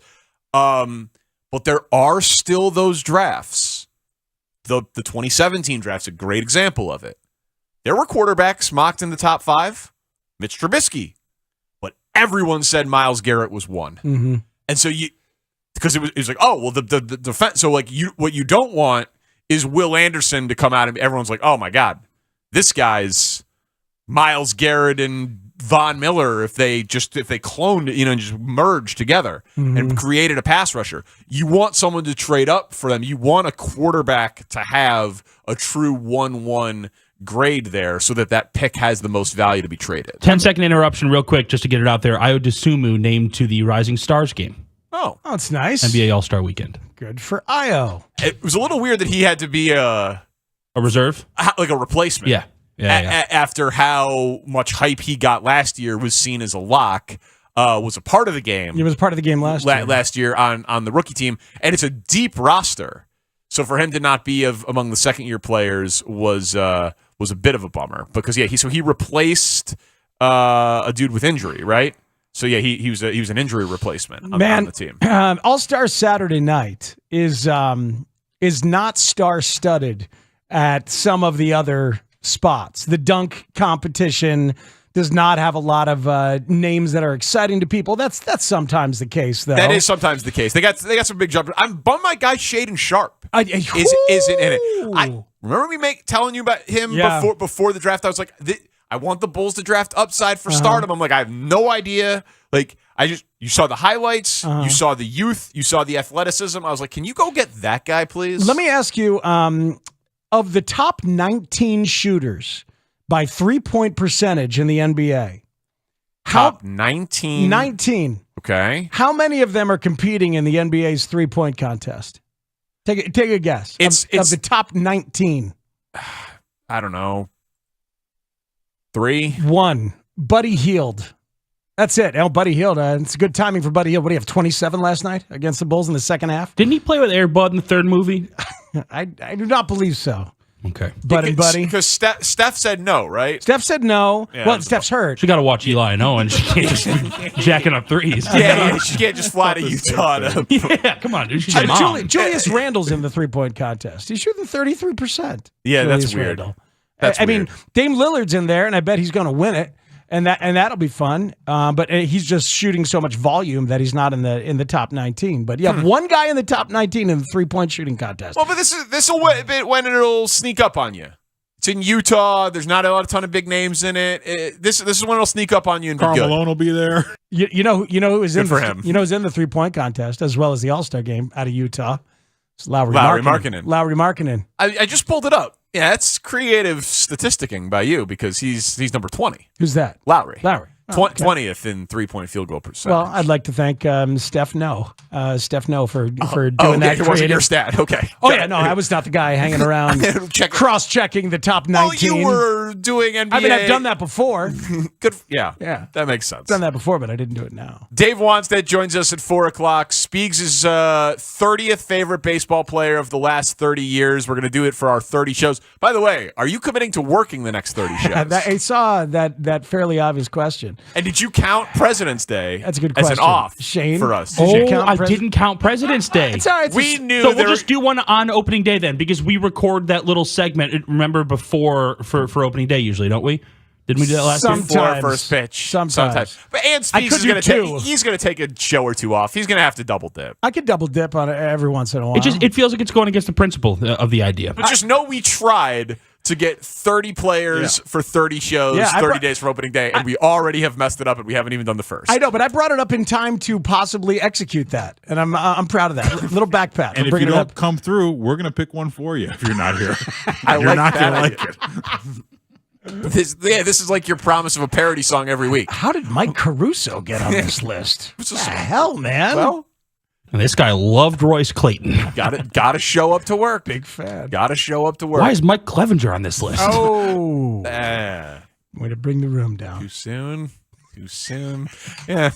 We'll talk to Dave Wanstead at 4 o'clock. Speaking of the White Sox, Rick Hahn talked about baseball, and some of it kind of mattered that wasn't about Mike Clevenger. You'll hear it next on The Score. Remy Martin and 670 The Score want to give you a chance to play hoops on the United Center court on March 15th. Look for the Remy display at your local retailer to enter for a chance to win a spot for you and a friend. Get details.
Most part, I will say, look, it's putting aside anything related to Mike.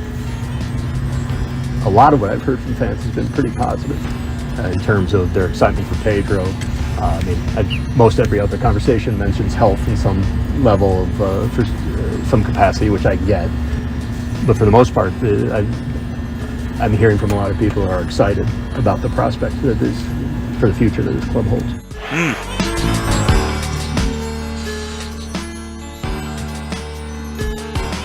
Inspiring stuff from Rick Hahn yesterday. So Tanny, with Al Michaels speaking for him, saying, is, I think, doubting that Rick Hahn has gotten positive feedback from White Sox fans he's interacted with.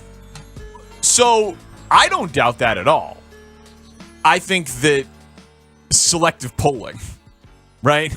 Or feedback in person. Nobody's going to come up to his face and start talking crap. That's what I'm saying. Yeah. That is not a representative sample size. Or the day of the Pedro Grifol opening press conference, like that in a vacuum itself. Like, yeah, we're all great day. I was out and about after that. It was great. Sure Everyone was complimenting. Yeah. I was among them right there that day. Absolutely. But I mean, The Athletic did a survey of 2,000 White Sox fans, and it was fairly negative, So yeah, F is fairly negative. Yeah, well, that was the grade from Fegan for the offseason. I'm talking about the survey. Oh, yeah, for sure. Of the 2,000 fans that were polled. They did a survey of 2,000 fans. No, and the results were terrible. But listen, I don't think that fans quit on teams. I think they get angry and we bitch and we moan and we complain, and then by and large we go back out there. Like that's generally speaking how this whole thing works. We're addicted to this stuff. That's why we're sports fans. But they're certainly testing it. Because there was Andrew Benintendi, which was a really good move, and then there just wasn't a lot of other stuff. Right. So Rick Hahn kind of addressed all of that, beginning with the perceived lack of offseason moves. I don't think any club's going to sit here today and say they have enough. There's going to be guys who step forward and are the Davis Martins of 2023, just like Davis sort of grabbed the opportunity last year and developed. We'll still look to add, but there's some young talent in there that I look forward to seeing how they progress this year.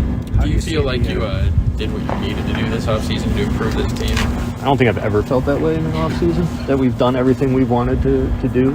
I know we've had off seasons where we've received accolades and awards and good grades, and we've had others where people have disagreed with what we've done. Ultimately,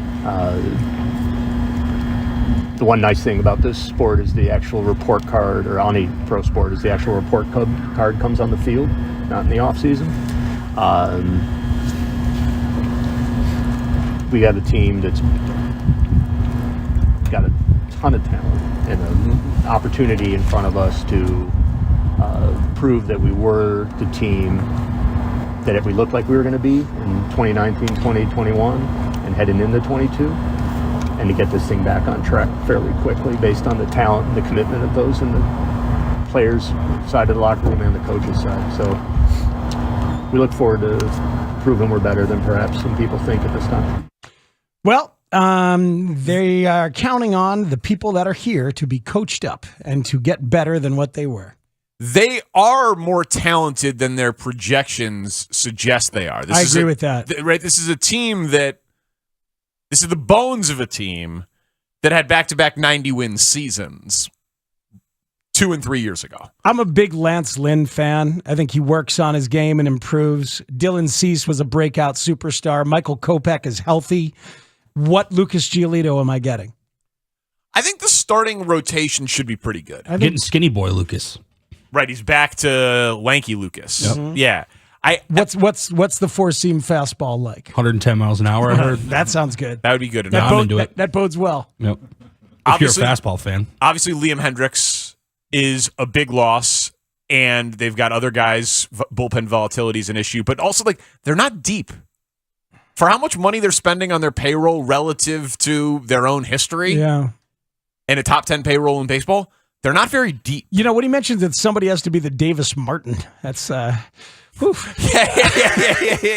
We're going to find one. We're going to find a Davis Martin, guys. It's going to be great. We're going to find one. They got a lot of big money guys in that bullpen. Well, it speaks, doesn't he just mean they need a pitcher to be someone above average when a replacement is needed? Yeah, because in that bullpen, you got a lot of questions. Joe Kelly, Jake Diekman, Aaron Bummer, Kendall Graveman, all making a lot of money, and Liam Hendricks, all making a lot of money for bullpen guys, all have to show up and be really, really good. Because behind them, you don't know when Garrett Crochet's coming back. What are you going to count on Tanner Banks? What about Banks? I mean, you got a lot of questions back there. So we need somebody to step up in that bullpen if the big money guys are not good or not healthy. He addressed the obvious place where an addition seemed to make sense to a lot of the observers of the team, second base. There's been nothing but raves about Romy Gonzalez this offseason from those coaches that have worked for him. They even had a player who went down and worked with him and came back and came into my office in the offseason and said, "Don't you dare trade that guy."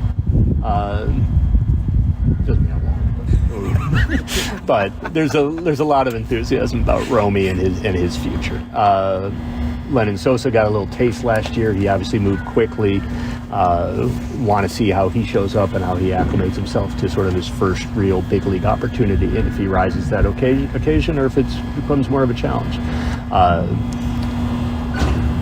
Those are two of the most interesting guys in that mix. Obviously, Lurie's around. Guys like Zach Remillard, have been sort of forcing the issue for a few years. Let's see what he has. And as I said, there's still, conversations ongoing elsewhere as well. Oh, man. Did he say Lurie's around? Obviously he is. You want to tell me that giving Leury $17.5 million was Rick's decision, and that's the way he's talking about him? Oh, my God. Oh. That's a Kenny thing. Obviously, Leary's around. It's a Kenny thing. Well, maybe. It certainly was a Tony thing. It sure as hell was a Tony thing.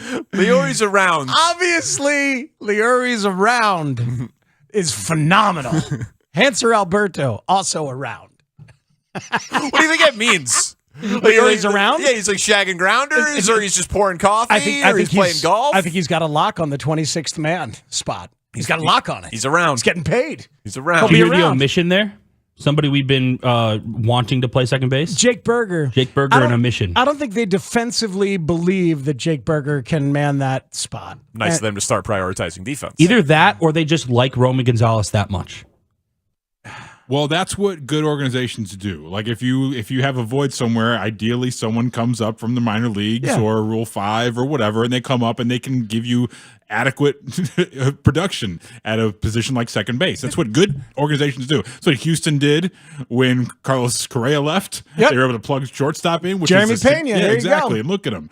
And you know what? Those guys matter to a team chemistry, to a team vibe. If you are what is now somehow a grizzled veteran of Yoán Moncada, and you're looking around, you want that young, hungry spark plug who's busting their ass to be better every day. You need those guys. Well, and I'm okay with that at second base. I'm going to have an open mind about Romy Gonzalez, actually. I'm going to have an open mind. I like the tools. I like the tools as well. Yeah. I like the tools, and I like everything we've heard about the character and the vibe. Well, they're going to need someone to fill the void, right? Left by Jose Abreu, who's the model of consistency. So here's Rick Hahn on what opportunities that provides. Jose, look, for 9 years, he was exemplary in terms of what we'd want in a White Sox player, in terms of his performance, his commitment, his work with his teammates and in the White Sox community at large. And he'll be missed. It's weird looking in the clubhouse and not seeing him. That said, I feel like this team heading into this year, we're going to be a little stronger defensively based on how guys are going to line up. I think that we're going to have a balanced lineup, which we've met, that Andrew helps bring, and if Colas lines up in right field, will help complement as well.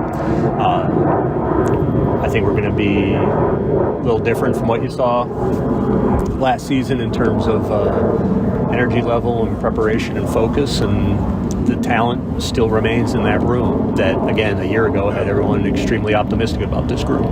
So you're never gonna hear from anyone with the White Sox that anything other than Jose is missed. But that doesn't mean that we can't still have a damn good team, even if he's not here. What you're going to see is different in terms of energy level, preparation, and focus. Mr. Grifol, come on down. We've got a theme, and it doesn't end there with Pedro. There's more to come on that. How much do you think they are relying on, you say, coaching them up? And what he just said, and I say coaching them up, and it is diminutive when I'm saying it with a little, but energy level, preparation, and focus, hell, man, that stuff matters a ton. Absolutely. And it was trash last year. Absolute trash. They got complacent. They're saying the right things, the players are, when we talk to them, right, about we're pissed, it was embarrassing, we underperformed, we've been working harder. I mean, they put out a whole hype video about how much they underperformed, basically. Like the Bears put out a hype video about how they're going to own the offseason, and the White Sox put up a video of we're angry and we're going to do better, we're sorry. Hey, man, I deeply hope that Pedro Grifol has a tremendously positive effect on those things, and I think it is entirely possible that he will. They need it desperately. So, speaking of replacing his power and messaging, here's the last thing from Rick Hahn on the baseball. Rick, I think you talked at the end of last year about the importance of improving the power numbers offensively. I guess, first of all, what have you seen from Pedro and the staff that gives you confidence that the guys that are here are going to be able to do that? And I guess, and secondly, do you think that you infused enough power into this roster with some of the other players, the newer faces that are coming? A lot of it's going to have to come from the internal improvement and a return to the career norms for guys in terms of the power production. We're not looking for Benintendi to necessarily hit 15 to 20. He can have the same season he had last year, and that'd be extremely valuable from an offensive standpoint, even without that kind of power. But I'd say the Pedro, the hitting coaches, are implementing a program that's going to have us in a very good position for guys to unlock and fulfill their potential, to understand their swings, understand what they're trying to do on certain pitches, understand how they're being pitched to, prepared for, and put in a position to do some damage. So I feel, health permitting, knock on wood, I feel high level of confidence that offense is going to be much closer to what it was supposed to be than what we saw last year. Was that, I mean, obviously there was so much going on last year, but was part of that messaging? Was there messaging that was preventing some power? And do you think there would be different messaging that will fix? There's certainly going to be different messaging and different game prep, and obviously we made very significant changes to our coaching staff. So I think that answers, one of the elements that we thought we could get better in. Wow. Significant changes to our coaching staff. That's not just Tony. That's Frank Menachino. That's the overall approach. And that is a GM desperate to see his team get back to hitting the long ball. 22nd in MLB last year in home runs, 19th the year before, and in 2021. And in 2020, they were much higher. They were third in all of baseball in the shortened 2020 season in home runs. He really dislikes Tony La Russa. He really did. He really disliked the last couple of years, almost as much as everybody else. If only there was some way to have seen that coming. Maybe it was the hostage look on his face when Tony was hired. Yeah, maybe that was. It could have been that. Yeah. Wow. Subtweeting is in the last 2 years all throughout that thing. Yeah, really. He really did. So Tanny's Open today was us fumbling the Raquel Welch eulogy. We'll see if we could do better coming up before Dave wants that at 4 o'clock on The Score. Listen to The Score for a chance to win tickets to see CBS Sports college basketball analyst Clark Kellogg at the Tip Off the Madness on March 9th at the Event Center at Rivers Casino at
And here in the 14th inning, the White Sox take a 6-5 lead. Down and in. The former Astro traded to Tampa Bay for tomorrow night starter by Houston, Brandon Backey.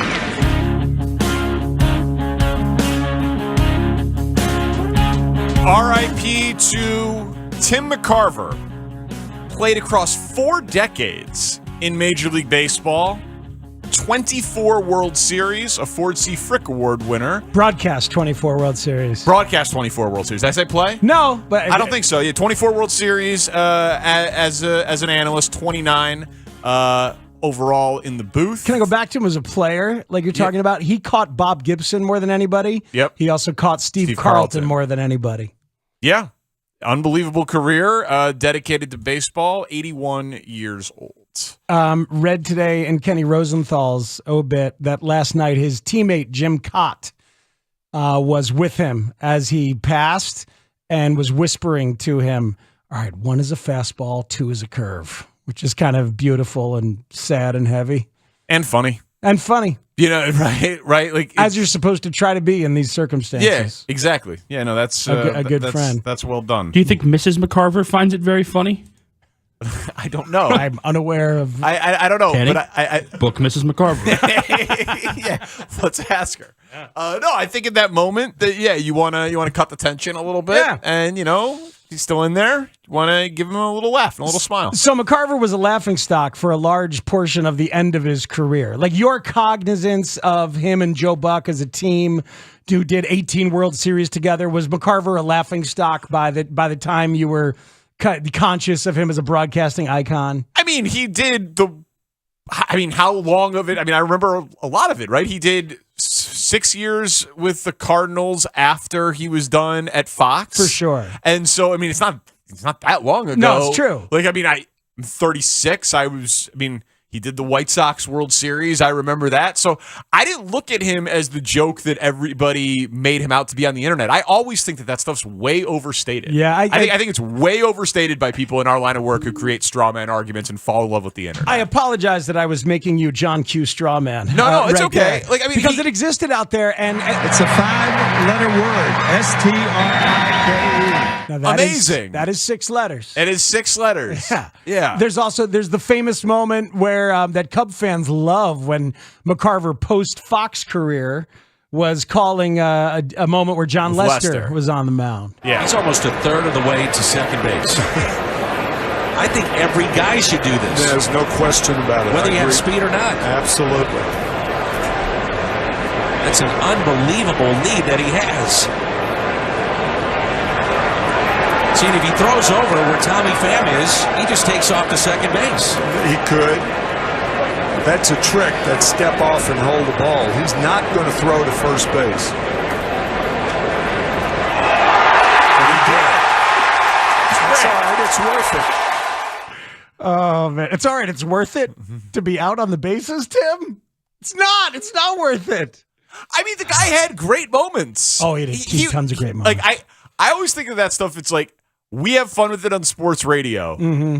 But if you do network television for nearly 30 years and 24 World Series, you're also going to have a ton of great moments, which he did and which we have. Yeah, I remember the 01 World Series, man. That was incredible. Council was in that. I remember watching it with Brad. Yeah, it was amazing. This moment from the 01 World Series is one of the finest moments that you will ever hear a color analyst have, as Luis Gonzalez is at the plate, Mariano Rivera on the mound, the World Series in the balance. And here's McCarver.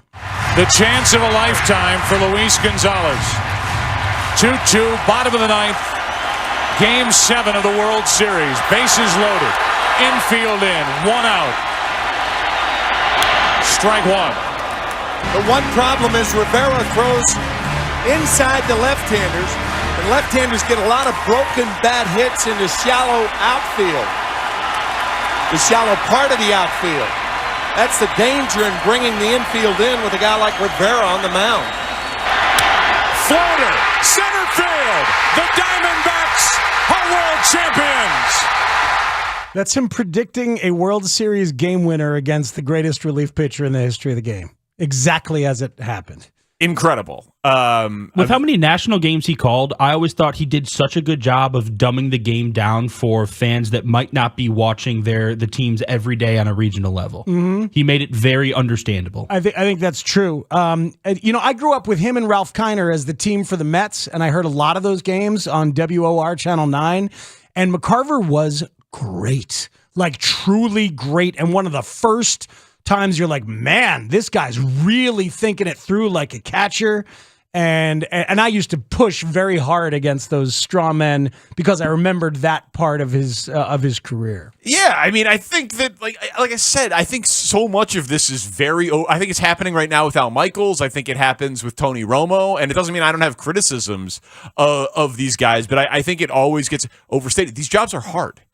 They are really hard to do. That moment there in the 0-1 World Series, you can't be bad at your job and do that. Yeah, it's outrageous. In the Associated Press obit, Keith Olbermann told the New York Times in 2002, when you consider the pressure of the moment, the time he had to say it, and the accuracy, his call was the sports announcing equivalent of Bill Mazeroski's home run in the 7th inning to defeat the Yankees in 1960. That's awesome. I mean, that is an all-time broadcaster moment for McCarver right there. It absolutely is. And I texted our friend of the show, Joe Buck, who said that he was a beautiful guy, treated him incredibly well. He absolutely loved Tim. And I shared that thing about Jim Cott, the Jim Cott saying it's 1, it's 2, and he says that McCarver probably said shut up and wanted to take a trip to the mound to change the sign. That's awesome. That's awesome. Rosenthal's piece was great too, about working with him for all those years on Fox. People should check that out. I think we did better than Raquel Welch. What do you guys think? I don't think this is the Open tomorrow. Well, she didn't have a chance to eulogize him. She died a day before. Right. If you want to hear us mess up a eulogy, check out Tandy's Open today at 5 o'clock. We never mess it up when we drink bourbon with Dave Wanstead. It's next on The Score. Big news, Chicago. Parkins and Spiegel are headed to Vegas. I got so excited. Join the guys at Circa Resort and Casino March 23rd and 24th as they broadcast live from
Want to pop in here for a couple minutes? I can say hello to you. Mr. Wannstedt. Dave Wannstedt. You guys are sick. I'll tell you what. NFL head coach for 11 years. The Bears came in here, and Dave Wannstedt, there's a happy group of overachievers that have been well coached. College football national champion. A number of legends here tonight. Dave Wannstedt. Super Bowl champion. Dave Wannstedt, one of my, really idols. Football analyst for NBC Sports Chicago. Shane, wake up. Spiggs is here. Come on, we got to have a Yeah, Spiggs is here. It's a special occasion. Tanny, we got to have another little taste because Spiggs is here. Yeah, that's a good point. That's Celebration, good. Coach. That happens once a month. It's 5 o'clock somewhere. That's a good point. Pour me something tall and strong. Make it a hurricane before I go insane. It's only 12:30, but I don't care. It's 5 o'clock somewhere. Dave Wannstedt with us Thursday at 4 o'clock. You got something poured, Coach? You know what? I do. I'm sipping it is 5 o'clock where I'm at, by the way, and I'm sipping a little Orange City Light. Oh, all right. That's nice. All right. Well, we went with Lucky 7 Workhorse. This stuff's not even out yet, Coach. They are, if you take care of us, we take care of you. And these fine folks over at Lucky 7 have signed on to sponsor Shane's Bourbon and a Buddy podcast. So Lucky 7 Workhorse, thank you. This is their daily drinker. It's not even out yet, but we're going to be sipping it with you today. Well, I'll be flying in. I don't know. I'll be there. Let me think. I think next week. And when I get there, I look forward to sampling a little bit at myself. Absolutely. Yeah, That next sounds week. Fantastic. Next Thank week. you. Absolutely. Next week will probably be a special occasion because I'll be here. You know what I mean? That's So right. it's like. Thanks for being here. Wait, am I going to be there next week? I hope so. We always hope so. We miss your scent when you're not here. Are you doing something? No, I'm definitely not going to be there next week. I'm just thinking it through now. No, I'm in Naples right now. I played in the championship. The senior tour here is down in Naples, and I played today in the Pro-Am. Had a great time. Saw a lot of the guys that I knew from Oklahoma State. Scotty Verplank, Bobby Tway, some of the guys that were golfing when I was coaching there. Wow. Who'd you play with? I played with Marco Dawson, and he was roommates actually and went to college with Rocco Media, who is a Pittsburgh guy. So I saw Rocco. We had a cigar together. It was a great day. Unbelievable. Coach is just name dropping like 3 very well known professional golfers of my earlier times. Rocco Media. I mean, the 2008 U.S. Open with Tiger, one of the most incredible golf tournaments I've ever seen. I walked up to him and he came down. He was on the tee box. He came down. I was like about 2 holes behind him, and he walked up. He says, "Coach, how are Yins doing?" The Pittsburgh Yins. Yeah. I said, "Oh, Rocco, yeah, no." So it was a fantastic day, and so now but next Thursday, no, I won't be in town next Thursday. But then the following week, I'll be there for a month, all the way up through I think until April. Maybe. We're so sorry. You're going to have to slum it with us here in Chicago year round, and you can't stay at the compound. Down there in Naples. But how did the Super Bowl gig go that we got you? We haven't been paid our finder's fee. That's okay. But how did it go? You know what? The people were fantastic. Really. I mean, we had a lot of fun. There was a house full. Now, there was some serious food. Okay? I mean, there was probably food for 50, and there were 30 people or so there, maybe 40. Watched the game, gave them a little bit of trivia, a little Super Bowl trivia. I think most people were excited about the Eagles because I was, and I told everybody that's where my money was bet. Then we talked a little bit at halftime, and then it was great, though. Just a fantastic day. It really was. Tony and his whole family, his wife, friends. There were people there that knew my daughters, like from high school, people that knew some guys that I had played with at Pitt. So there was, we tied a lot of connections there. Absolutely. That's awesome. Coach Wannstedt making an appearance at a home. I would like to think Tony might call in today and just talk about it. We'll see. That's great. That's great. Maybe he will. So when we go somewhere, the most common question we get, Coach, it used to be, do you know Mike North? And now the question is Dan Bernstein really as much of a jackass as he seems to be? And of course, that answer is no. I say no, I but say no as most well. people say yes. No, I say no as well. What's the most common question you get? What is the football question that you get about who from the most number of people, usually, Coach? There's no question. Is Justin Fields going to be our quarterback to get us to the Super Bowl? I mean, I think that people, the total focus in Chicago, even though we've got the draft and we've got money and we have needs at every position, I think the biggest question I get, number one, would be about Justin Fields. And, Coach, what do you think? Can this guy get us to the Super Bowl? And you know what's become a hot topic? It's, what's the word? Trending. It's trending right now in my mind. Is the stadium talk. You know, the whole stadium talk. I think people are really, I think they're excited about moving, but I think it really hasn't sunk in yet as far as, wow, there won't, you know, the Bears won't be playing in Soldier Field in downtown Chicago. That's become a big one for people even down here in Florida. They say the Bears moving, they're really moving. So that's, I think nationally that's caught people's attention. We actually have the review from, it was Tony, right? He contacted us. He was so happy that you came. Shane, you spoke with him. What was the review? Because this was a paid gig. Wani wanted a Super Bowl gig, and a member of the mob invited Dave to his Super Bowl party to speak and tell stories and do the whole thing. We were the middlemen, and again, no finder's fee. But what do we got, Shane? All right, so this is what Tony said. Man, that Wani's amazing. You'd have thought he knew all the dads for years. Awesome stories. Great with everyone, even my annoying 9-year-old son and his friends. Could not have been happier. He's going to tell you guys I should pop in studio for a short segment. Those were his parting words as I walked into the car. I told him, I just listen and call in once in a while, and he said he was going to talk to you and Tanny. He's so Wani. He told me he'd be there between 4 and 4:30, so I knew that meant 4, and sure enough, 4 p.m. the bell rings.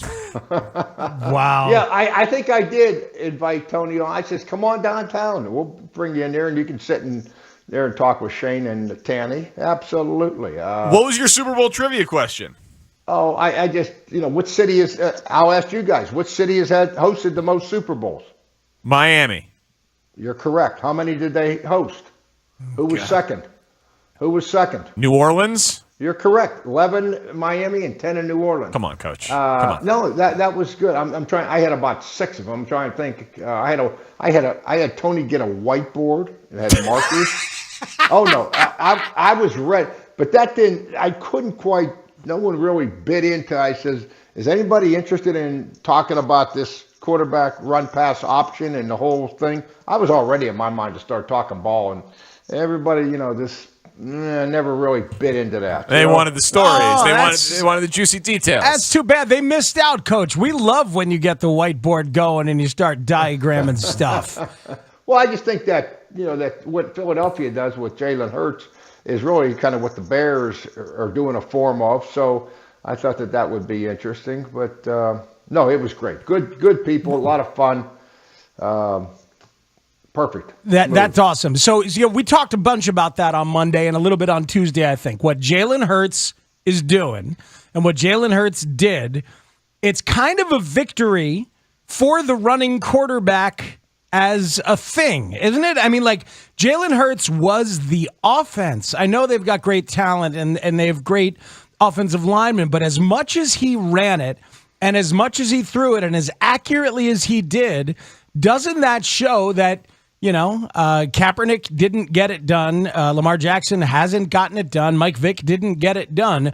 But Jalen Hurts played well enough to win a Super Bowl. Doesn't it show that the Bears could with Justin Fields in terms of actually getting to and winning a Super Bowl? Absolutely. In fact, that's a good way to put it. It was kind of a victory for Bear fans because I was real curious. I think I might have said this. I says, before the game we were talking, I said, this is an important game in my mind, at least from a Bears perspective. Because if they go out there and Jalen Hurts falls flat on his face, that's going to be a real buzzkill for Bears fans. I mean, the first true, in my mind, he's the first true dual threat quarterback. And why do I say that? The guy scored 39 touchdowns this year, and I think 15 of them were runs. Okay, 14 of them were passes. So he's a true dual threat. And You could score 35 points in the Super Bowl. Your offense has no problems. That was on the Philadelphia defense, and I guarantee you, at halftime they went in there. They're down by 10. I could just hear their defensive coach. I forget his name now. Spagnuolo. No, the defensive coach for Philadelphia. Gannon. Gannon. Gannon goes in there and he says, "Well, I'll tell you what. They're going to come out and Patrick Mahomes is going to throw the ball 40 times this half. So you guys are the best pass rushers in the league. Let's rush the passer. Let's do this." And what does Andy Reid do? He comes out and he hands the ball off to Pacheco and starts hitting him right in the mouth with the run game. And that Philadelphia Eagle defense got on their heels, and they weren't sure what to do. The defensive coordinator, in my mind, wasn't sure what to do. And it was a great halftime adjustment by Andy Reid and his staff. They outcoached those guys in the second half. And the defense, no passes defended, no sacks, one tackle for loss. The Philadelphia I'm talking about the whole game, guys. You're not going to win a Super Bowl when your defense doesn't make more plays than that. Well, I know you had your money on the Eagles. You also had that bottle of wine on the Eagles, Coach. I know. I got you. I know you do. I know. I'll believe it when I see it. You texted me about an hour afterwards. Yeah, I told you, Chiefs and over. But I do think it was interesting though, Dave. Like seriously, because I was right for sure, but also because like the Eagles defense put up these unbelievable numbers this year, right? Like historic pass rush and all of this stuff. But then you looked at it and you saw who they played, and when they played good offenses or good quarterbacks, I mean, they gave up 35 to the Lions in the opener. They played the Cowboys twice. Only one time Dak was there. When Dak was there, they scored 40. When they played the Packers and it was Aaron Rodgers and Jordan Love, they gave up 33. Then every other game, they're playing bad teams, bad quarterbacks, including the playoffs because Brock Purdy got hurt and Josh Johnson was terrible. So, like, what do you do with that? Like, were the Eagles a great defense, or were they a good defense that didn't really play anybody? Well, they were better than a good defense, okay? I don't know. I mean, I guess by some of the numbers, you got to say they were close to being a great defense. But I'll tell you what the best thing, something that helps defenses more than anything, guys, it's having an offense that runs the ball and holds the football 30-plus minutes a game. and you know what I mean? And that defense is playing probably 10 plays less than most teams. They're rested a lot more than most teams. That is really – and they're not taking sacks, which means they're not, losing yards. Jalen Hurts was one of the best in the NFL. The turnover margin for the Philadelphia Eagles, they were top 5. They did not turn the football over. So they did everything that gives your defense a chance to be better than good and have a chance to be great. And that's what happened this year. No question about it. So what surprised you more? That the number one pass rush in the league got 0 sacks, which was certainly impacted by the slippery field conditions, or the fact that the number one rushing team in the league got outrushed by the Chiefs? Which was more surprising? I think the more surprising to me was probably the pressure on the quarterback.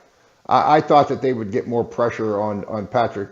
I mean, you got to give, and the other thing too. Everybody thinks that these NFL players, bulletin board material doesn't mean anything, and these guys don't. That doesn't motivate these guys. They're men. I mean, I've heard all that crap. But let me tell you something. The two things that motivate professional players, in my opinion, number one, money, and number two, peer pressure. And when that Eagles defense, the more that they talked about their statistics and the best of this and the best of that, I promise you that Kansas City offensive line with my man Andy Heck, former Notre Damer, former Bear guy, was he was the first guy I ever traded for really in free agency when I became the Bears head coach. Andy's their offensive line coach. And he did a fabulous job with those guys, and they were ready for the fight. They truly were. I thought they did a great job. Coach, I've been holding on to this thought since Monday, and I think this is a good time to ask. How does a guy like Isaiah Pacheco last to round 7? He runs with an explosive energy that is so obviously impactful and electric, like the crackling physicality. You know what it looks like when you see it in a running back, whether it's Marshawn Lynch or whether it was the late Marion Barber in his early days. And I know he's not as big as those guys, but he just runs so freaking hard and strong. And by the way, at the combine, he ran a 4.37 40.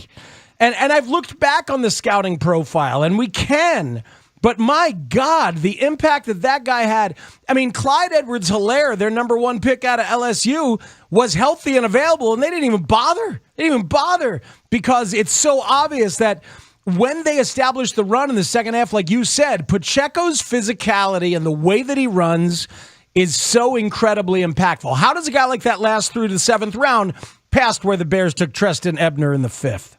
Well, size has something to do with it. You know, I mean, I looked him up, and I don't have it in front of me now, but I don't know if the guy's even 5'10", is he? I mean, his height, he might be one of those 5'9", 5'10" guys. 5'10".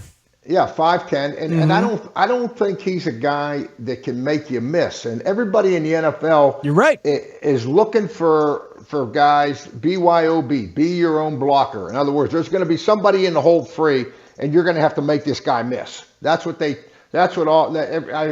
I've used that with LaShawn McCoy and Deion Lewis and some of the running backs that I've had. You know, you got to be your own blocker, meaning you're going to have to make somebody miss and get it out of the way because that guy's going to be there. He's a little bit of a straight line, but boy, his energy and enthusiasm and toughness, second to none. And we talked about that, I think, on the show. He was one of my guys. When I went on the betting show, that Mitch set me up on, on BetQL. Yeah, with Nick Costos. With Nick and Kenny, I was talking to those guys, and they said, give me two prop bets. And I said, I'll take Pacheco. And he says, what's the yardage? And I think they said 39 yards or 40 yards. I says, I'd take Pacheco, and I would take Goddard, the tight end for the Eagles. I said, you watch what happens. They're going to have to get him the ball. And I think his number was around 50 yards, too. Yeah, you went 2 for 2. And both of those guys hit. But I just had a feeling now, if Andy gave Pacheco the ball, that the Eagles wouldn't be ready for that mentally. And again, give Andy Reid credit. Great job of making the adjustment and coming out the second half. When you're down by 10, let me tell you this from a head coach. When you are down by 10, it is very difficult for an offensive-minded head coach, like Andy is, to walk out of that locker room and tell the guys, we're going to go out there and we are going to run the football at them. I mean, most offensive guys, if they aren't leading by 10, they want to come out and throw it. And so, that really separated Andy, in my mind, from a lot of these other, quote, offensive genius guys. Yeah, it's interesting. Andy, who used to be so run-averse, legendarily so, used it in the Super Bowl. Looking back at some of the weaknesses of Pacheco, running style lacks rhythm and cohesion. This is him as a draft prospect. Hurried nature creates impatience in allowing for block development. Struggles to hit points of entry with proper timing. So it's interesting because the positives are that you could see the urgency and the rapid fire feet and the physicality, but running backs are tricky, aren't they, Coach? That probably tells you that Pacheco is not going to be a zone runner. By a zone runner, the running back kind of rolls out of there, and the offensive line starts pushing, and that thing could hit the soft spot. Could be over the tackle, it could be over the guard, it could be backside behind that center, and the back needs to see this as he's running. That's not Pacheco's style. That's what that report's telling me right there, Spigs. It tells me that he's a downhill runner. He's Greg Schiano, I formation, and let's just see if we can, come downhill as hard as we can. That's what Pacheco is. Well, maybe I should give Ryan Poles a break then, right? Because that's knowing what kind of offense they were thinking about running. He does not fit the scheme of what the Bears. Well, to look at our two backs right now. Compare Montgomery and Herbert, our two running backs at the Bears. Yep. Herbert fits into the Pacheco thing in my mind. He's a little bit more of the straight line downhill guy. Where Montgomery's all belly, all cut back, all. That type. So you can see the difference in their styles if you watch them play. Well, do you think the Bears are going to upgrade? It's a good year for it. There's a lot of good guys in the draft and free agency. Do you think they'll re-sign Montgomery or look to upgrade at that position?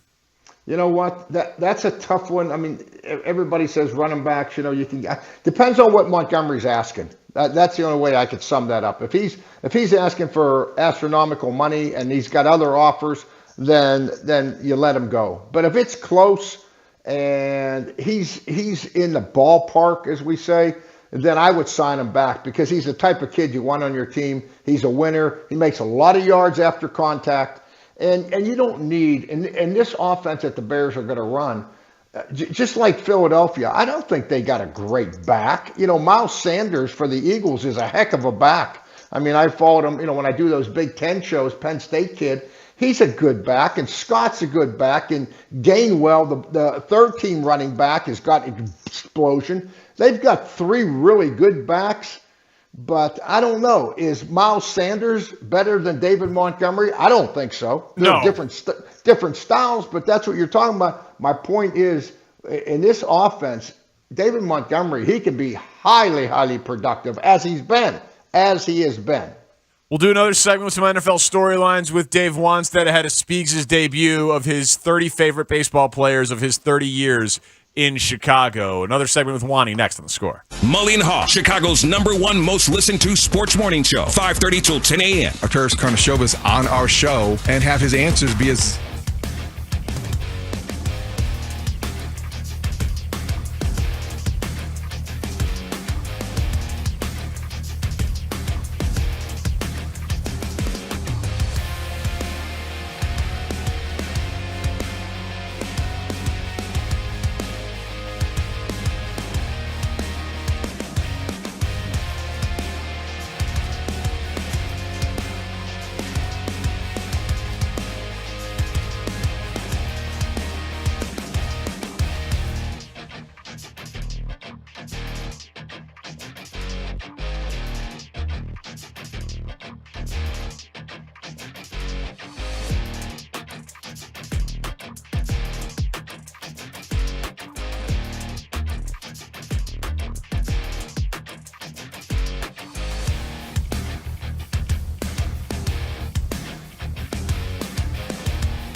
the last 30 years, 30 shows until opening day. He's been in Chicago for 30 baseball seasons, so we were like 30, 30, 30. I mean, has anyone ever done 30 for 30 before? I don't think so. I don't think so, but it's the extra 30 that sets it apart, don't you think? That's what makes us unique. All right, Dave. Hey, Danny, Spiegel, you got Willie Stargell in that group? Oh, you know what? It's only Chicago. Last and it's 30 the last years. 30 years, so that's a double no, unfortunately. But I loved Willie Stargell, and if you want to talk about the 1979 We Are Family Pirates, we could go a long way with Kent DeColvey and Manny Sanguin. And let me know if you guys do want to talk about it so I can take the segment off. How about Omar Moreno? How about Omar Moreno in center field? You know, we got a lot we could talk about, Coach. I'm ready. Okay, go ahead, Danny. I'm sorry. No, it's fine. I was totally willing to take a segment off. I was ready to go. What? Hey, you know where our boss is at today? Somewhere on a beautiful vacation. He's in Arizona, right? Not paying attention to us. Go ahead. He just sent me a picture. He's listening to you guys, by the way, just so you know. Go back to vacation, Mitch. He says you're doing great, but he is on a golf course because he heard me say I played golf. So he is on a golf course. Oh, wow, Mitchy Poo. Yeah. So we got some. That'll be good. I have to catch up with that story. Meanwhile, I'm going to be at a golf simulator on Sunday because I missed so much. So I'm going to be hitting balls into a screen to simulate the life that you guys lead. It's depressing. All right, let's talk. It's very hard. Right? Let's talk some ball. Come on, here we go. Go all ahead, right. So my question is, Colts hire the offensive coordinator. Eagles of the Eagles, Shane Steichen. Their defensive coordinator, Gannon, takes the job with Arizona and calls Kyler Murray elite, which is kind of hilarious. Probably would say anything to get the job. Do you look at it that way? Like some coaches, it feels like they can be selective in the jobs they take. Some coaches have to kind of take any job that is offered to them while their stock is high. Like, is that a fair read? These guys saying our stock's never going to be higher, so I'll go work for Jim Irsay and sign myself up for Kyler Murray?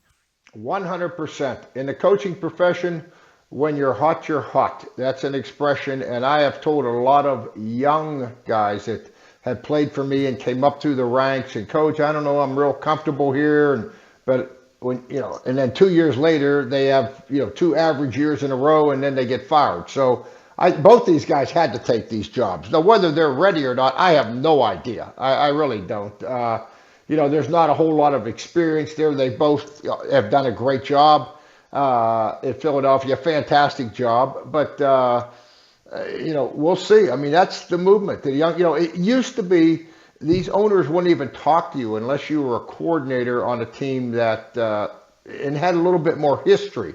Had been to the playoffs like these guys have been, Super Bowl, and the owner could sit there and at least in a GM and evaluate your decision making, your game plans on before they would interview you. So it's changed a little bit. I get that. There were 5 openings this year in the NFL, just to give our listeners, the average interview this year. Last year, I think there were 8 last year, and the average interviews was around 8. In other words, 8 candidates for each job. This year, each job that was open, they talked to 12 people. It's the most that they have ever number-wise as far as interviewing people, trying to make a decision. So you could say that's good. They took their time this year. There was not that knee-jerk reaction of hiring 4 coaches right off the bat. The other thing is that 3 of these coaches were offense and 2 of them were defense, where I think a year ago it was 7 of 8, right? 7 of 8 were offense or something like that. So, there a couple more defensive coaches got hired this year. The owners have spent more time with the interview process. So you like the guy. We said that in the draft room. Our first draft, we're sitting there. And one of the best scouts that ever coached. In fact, his name was Walt Jaworski. His son is a personnel guy now in the NFL. I don't know if he's with Dallas or wherever, but Walt Jaworski was one of our top scouts at Dallas. He was, as a coach in the NFL, he may to this day been the only coach that was an offensive coordinator and a defensive coordinator in the NFL. Okay, so on both sides of the ball. And now he's a scout, and we're in there, and Jimmy's going back and forth, and I don't know. Jimmy says, well, I kind of like this guy, and then somebody would say, well, I don't know, is he tough enough? And somebody would say, is he fast enough? And finally, Walt stood up and said, Coach, no disrespect. If you like the damn guy, just hire him, and let's get on with it. So that's how I look at these, the guys at the Eagles. These owners, if you like them, hire them. And let's move on. Let's go. Hey, Coach, I don't know. I've certainly never asked you. I'm not sure if you've been asked on the score of this before. When you took over as a head coach, as a former defensive coordinator in Dallas, yep. Depending on how much control you took then of the offense, if you were the guy now to take over, like you're Jonathan Gannon in Arizona, or you're a defensive coordinator, you're Matt Eberflus in Chicago, how much control would you take over now of the offense as opposed to the way you did it the first time around? I wouldn't do anything different. All I wanted to know was I wanted to be able to see this guy's offense and evaluate him and know that he was a guy that didn't tell me he liked to run the ball, but he would actually do it. That was a priority, number one.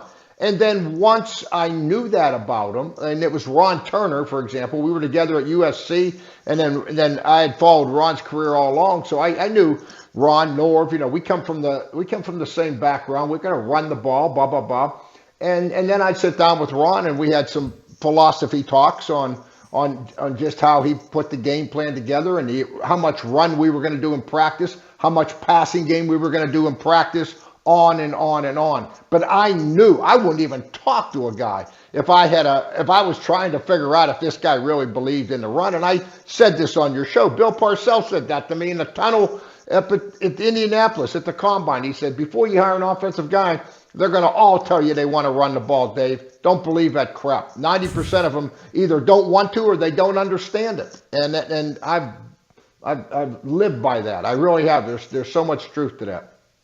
Last thing, very quickly, what do your coaching friends tell you about why Eric Bieniemy can't get a gig? I don't know. He's had a lot. I'll tell you, he's had a lot of interviews, and so you'd have to talk to an owner. I don't know, but he's had a lot of interviews. Matt Nagy got a head coaching job being a coordinator at Kansas City for 6 weeks. Right. So Eric's Bieniemy's, at least, well, everybody knows at Kansas City that Andy Reid makes majority of the calls. Let's be real, okay? But he did when Matt Nagy was there too, and Matt got a job. Right, and it failed with Nagy and it worked with Peterson. Some of them work and some of them don't. I think it's so much has to do with the interview. You sit down with these people and you got to sell yourself. You got to be convincing, and so it has to be something with the interview. That's the only thing that I can come up with without really knowing any inside information. Dave, good stuff. We know you won't be here next week. You made that abundantly clear. But I don't even know where I'm going to be. I got to look at my calendar when we hang up, and I know I'm going to be I'm on the move somewhere. I know that. Not here. And then we will see you in studio in 2 weeks, but you'll be on the show. I love the sponsor. Give me our sponsor again today that brought the bourbon in. The bourbon. Yeah, no, I know what you're talking about. Lucky 7 Workhorse. Lucky 7 Workhorse. I'm on it. Just Lucky 7 Workhorse is the bourbon that we drank today. It's the one. It's the right. Right. I'm sorry. Lucky We're drinking. Yeah, Lucky 7 is the bourbon. I'm on it. See ya. All right. Thanks, Coach. Bye. Yeah. Lucky 7. Lucky 7. Lucky 7. Lucky 7. How about that for extra added value, Shane? For your podcast. Yeah, I think the folks over there are going to be pretty psyched. Yeah, there we go. Good start. But see, that's the thing.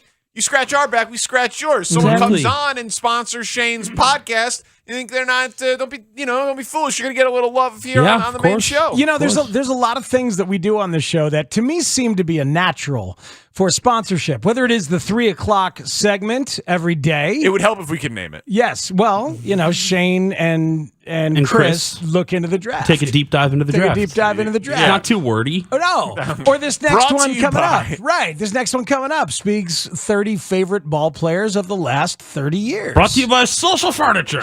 Skibbity boppity. You know what? I'm going to call Skibbity boppity and see what he thinks. You want to pay for it? You can name it. That's a good idea. That's a great one. Yes, so Speaks has been in Chicago for 30 baseball seasons. We've got 30 shows until opening day. Technically 29 because of President's Day, but we didn't think about that before today. We apologize. You don't have to say we. Hand up. It's on me. Yeah, it certainly is. But so coming up next, Speaks' 30th favorite ball player of the last 30 years in Chicago. Next on The Score. The Score is Chicago sports. Chicago sports is The Score. Thanks for keeping us the #1 and most listened to sports station in Chicago. Listen on your radio.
So we figured, okay, post Super Bowl, pre-baseball, what's a way to kind of build up to baseball season?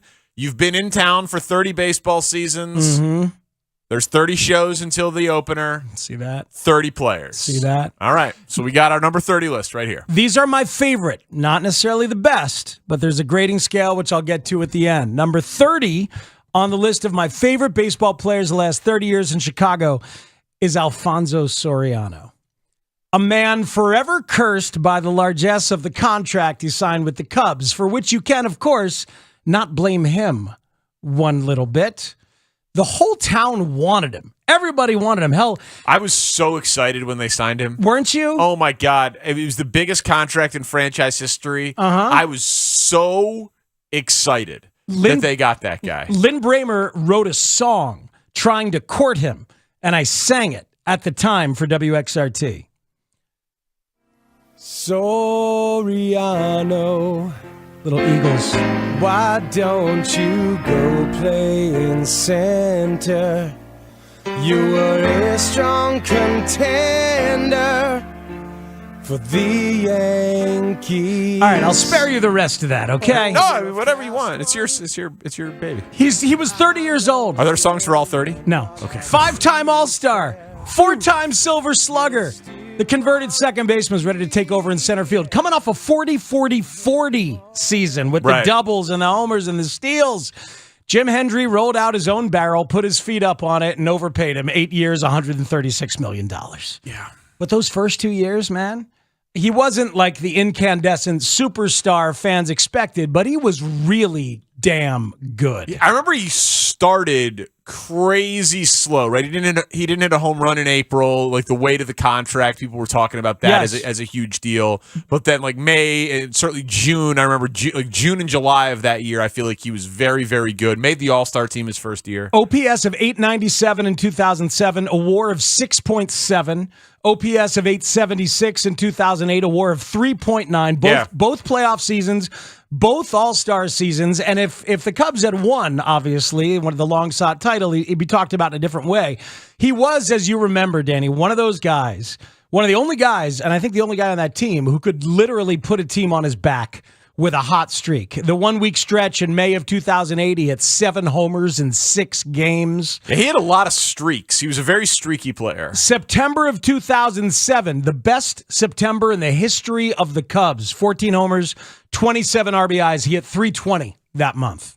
A good reason to be in your seat before the bottom of the first inning because Soriano goes out again on the first pitch for the second straight game. That's his 10th leadoff homer, and we're tied. Bob, sometimes you wonder if the opposing teams hit the record button on the Cubs games after the first batter in the bottom of the first. They must miss Soriano's first at bat of the game. I just, for the life of me, can't understand it. I love it.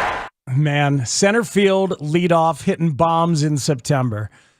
Things got real bad defensively. As we know, left field only, super cautious. I remember saying that like he made the wrong jump on every fly ball that was hit to him. It seemed like he went the wrong way every time.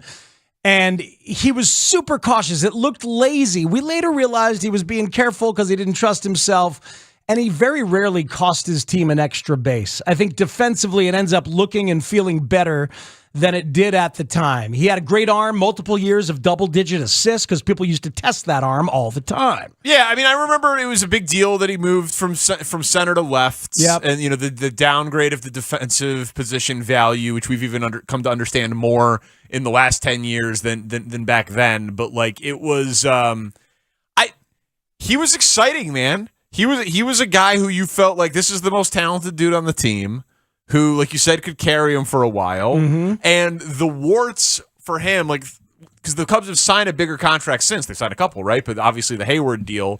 Hayward got the ring, but did not nearly perform up to the level that Soriano did, even if Soriano still underperformed the contract. Absolutely. Absolutely. And after those 2 years, like 2009, they faded out of the hunt, and Piniella dropped him down from 1 to 6.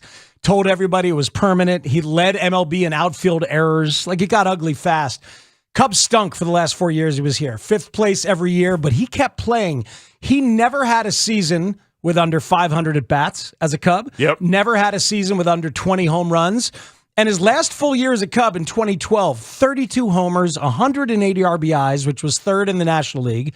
Only committed one error, had a WAR of 3.12. And by this time, he had also become known as like a trusted good influence on young players. Starlin Castro at the time was the story. He was a mentor to Starlin. He was respected, and he showed up. Dealt back to the Yankees in 2013. And the contract never went away. Danny, I used to joke that because I had just moved near Chinatown, and I used to joke that I was going to go to every dim sum place in Chinatown by the end of Alfonso Soriano's contract. Okay. And I was going to bring him with me to the last time. And I never got to see that through. But bottom line, he was fun to watch, as you say, at the plate. A long but violent swing that always kind of showed the possibility of power. And when he got going at full speed, a pleasure to watch run. And I've got the 5-tool scale I'm going to be using for this all along the way. On offense, 1 to 10, I give him a 7. Defense, 1 to 10, I'll give him a 5. Vibes, 1 to 10, I got to give it a 6 because the contract did cloud the entire experience, even though I can't blame him. You said it wasn't his fault. I know, but the laziness was also there. And even though it eventually got better, maybe I should go higher on the vibes. You could argue that. Teammateship. As a teammate, I give him an 8. Because he took demotions with class. He grew into a respected vet. And memorable moments, I'll give him a 7. Key cog in 2 playoff teams, even if they were ultimately disappointing. Total of 33. He reaches number 30 to start my top 30, my 30 favorite ball players in Chicago these last 30 seasons. Congratulations. He used to do that little jump right before he caught the ball. Yeah, extra jump. Yeah, the little, it's just like, I was always thinking of that line from Major League. Nice catch, Hayes. Don't ever bleep and do it again. And then he did it every time. Every single time. And then Texter pointed out he would swing that tree trunk of a bat. I just looked it up. 33.5-ounce bat. Maybe you should have reduced that a little bit. Yeah. A little lighter bat. Maybe Probably. don't strike out as much. I mean, he didn't walk. He was not a complete player, and he didn't really progress as an offensive player, but when he was good, he was real good. And overall, I think the character and the teammateship was higher than we thought and felt at the time. 4:45 every day, Spiegs counts down his 30 favorite Chicago baseball players of his last 30 years in Chicago leading up to opening day. Tanny's open, crushes us for a bad obit, and then fun Justin Fields. A relaxed, fun Justin Fields in a way you've maybe never heard him. Next on The Score. 3-run homer for Adolfo Soriano. The Chicago Bulls.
The Parkins and Spiegel Show. If y'all ready, give me a hell yeah. Oh, hell yeah. R.I.P. Raquel Welch. Oh, it's an all-timer right there. 82 years old. Forever a sex symbol. What say you there, fussy britches? Feel like talking? You got the other poster in Shawshank?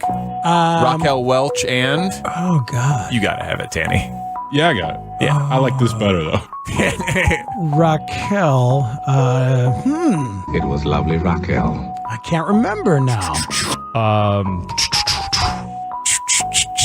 Greta Garbo? No, close. Jane Mansfield. Nope. Understand you're a man that knows how to get things. Yeah, I'm known to locate certain things from time to time. What do you want? Rita Hayworth. I'm an idiot. I don't have her stuffed down in front of my pants right now, I'm sorry to say. But I'll get her. I'm such an idiot. The story is called Rita Hayworth and the Shawshank Redemption, the original Stephen King novella. Yeah. I'm a complete and utter idiot. It is! Wait. It's in different seasons, which also has The Body, which became Stand By Me. You don't have to prove all that you know just because you didn't know the question. I blew it, though. I did know it, and then I didn't Classic overcompensation. And you blew it! You blew it! I've seen it 1,000 times. You know me too well. Great Seinfeld cameo, too. What the hell is that? Are you making fun of my dancing? Aren't you Raquel Welch? You're going down. Cat fights. It's up there with the Mel Torme Seinfeld moment. All right. This is a beautiful eulogy that we just did.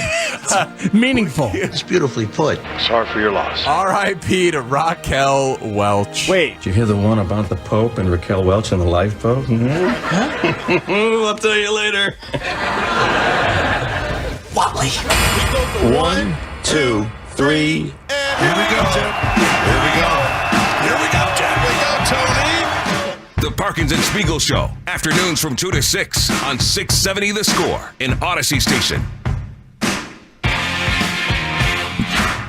I think we did much better with the Tim McCarver eulogy earlier in the show.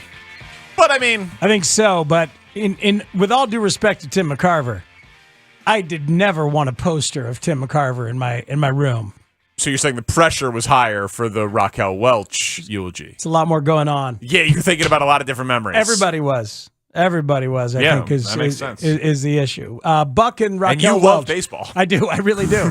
But Joe Buck and Raquel Welch, a terrific partnership, by the way. I'm sure if you asked Joe Buck for Raquel Welch feelings and thoughts, he would have some of those as well. Probably true. He's a versatile man. Top end of the demo. You can get your questions in for one last thing. We like to end the show with your questions. But we were going to do this yesterday, and then the show kind of changed. You could go check it out on the podcast if you don't know what we're talking about. 24 hours ago. Very different 24 thing. hours ago at this point. But Justin Fields was on Pardon My Take, one of the top sports podcasts in the world over there at Barstool. And obviously Big Cat's a huge Bears fan.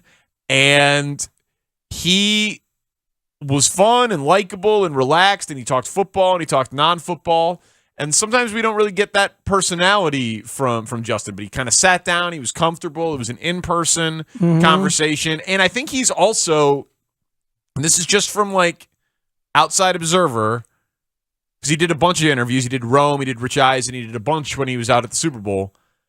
It feels like he kind of feels like a little bit of a made guy now. Not that he's arrived or complacent, but, and maybe it's just the pressure of the season being over and like that setting and a sponsored gig and being paid, but like he's now had success in the NFL. Yeah, dude had a very, very accomplished year.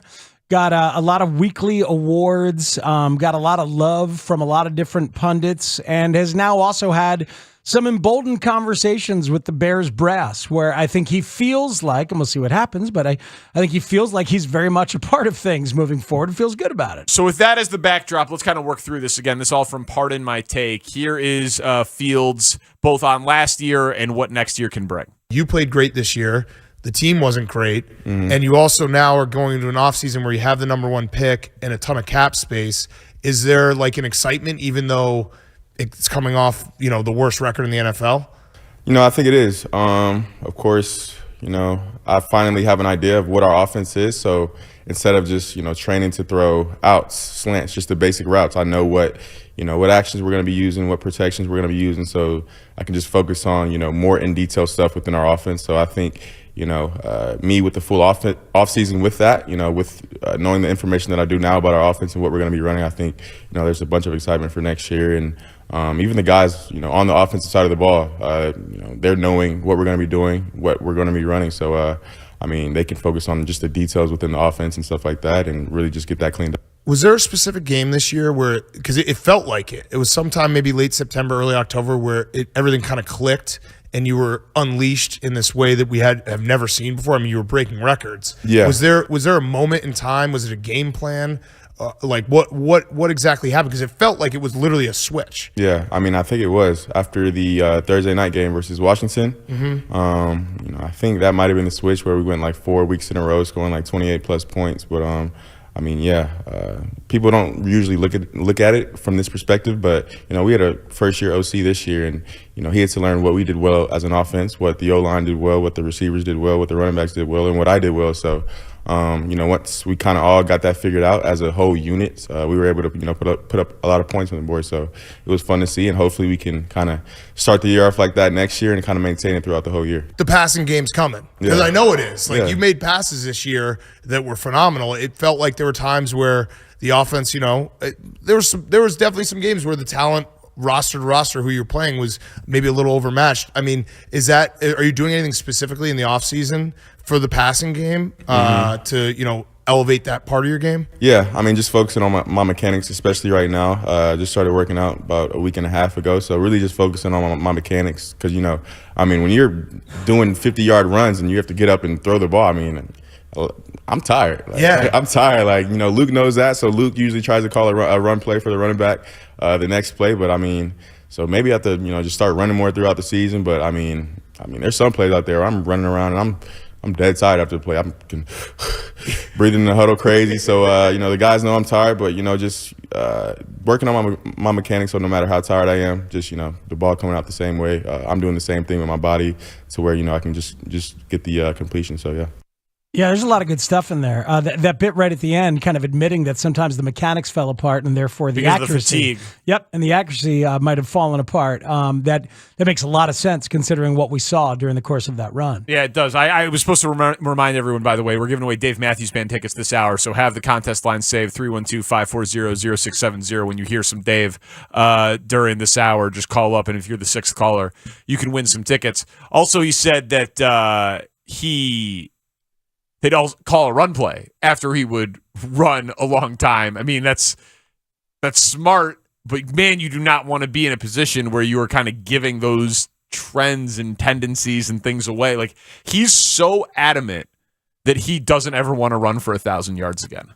That what happened this year was by necessity, not design, and he doesn't see himself that way. He doesn't see himself as a Mike Vick, Lamar Jackson type, even though he is that type of athlete, which I just think is fascinating. I'm like, is he right or is he wrong? Or is he going to need to do it again by necessity in the future? He'll always have it as a part of his game while he still has the athleticism, but I wonder if he's going to have to begrudgingly accept that it's a bigger part of his game in the pros than it was in college. Maybe so. He already has had to. I like that he wants to not do that again. I like that he wants to progress and be more of a Jalen Hurts, where he's throwing a lot and getting points and yards doing that, but the threat of the run still exists in there. Everything else in there, very sensible about Luke Getsy and a first-year offense needing to figure out his guys and what he actually has. So that's Fields with Luke Getsy in the offense. Here's about his relationship with Ryan Poles and the upcoming draft. Who would you want to take with one of those first-round picks? I'm going with my man Jackson Smith and Jigba. I've seen him in action. I've seen how he can separate himself like that, and his just body control is crazy. And he didn't get to play this past year. He didn't get to show what he could do. So, I'm hoping he falls to us somehow. But I don't know. But we do have some help that we need in the trenches. So a lot of people are talking about us taking Jalen Carter or Will Anderson Jr. So we'll see what happens. So I'm guessing we'll get one of those guys and. Maybe some guys in free agency, but one guy that I would love to have is Jackson Smith and Jigba. Yeah, I like that. Very specific about his former teammate at Ohio State. You saw Jalen Hurts throwing it a lot to Devontae Smith at the beginning of that Super Bowl. One of the many things that triggered me a little bit. You need a one. And it's a former college teammate. So that's why it's easy for him to say that name, right? He can say, I'm just shouting out my guy. And then he gives both of the two defensive players who are ranked at the top end and saying, I'm sure we'll get one of those. We'll see. Depending on if they stay there or trade down and how far they trade down, and all of that stuff. I know he isn't talking about that, but I saw it on SportsCenter earlier, like the idea of trading for T. Higgins. Like, I think Bears fans might have to be a little patient on going out and getting their true number one, like their long-term number one. I don't think it's at the top of this draft. I don't think T. Higgins is getting traded. Maybe they get DeAndre Hopkins. Our guy Joel Corey reported today that the no trade clause that he told us when he was on when you were out on one of those shows, he said, he will never waive his no trade clause to go to the Bears. They're not a good enough passing team. When he got suspended, his no trade clause voided. Wow. So Joe Corey reported that today. Wow. So he actually could be traded to the Bears and not be able to veto it. You also have Mike Evans of the Bucs as a dream. They're $55 million over the cap with just one quarterback on the roster at this point for next year. It's conceivable that they could get Njigba, though, if they traded back.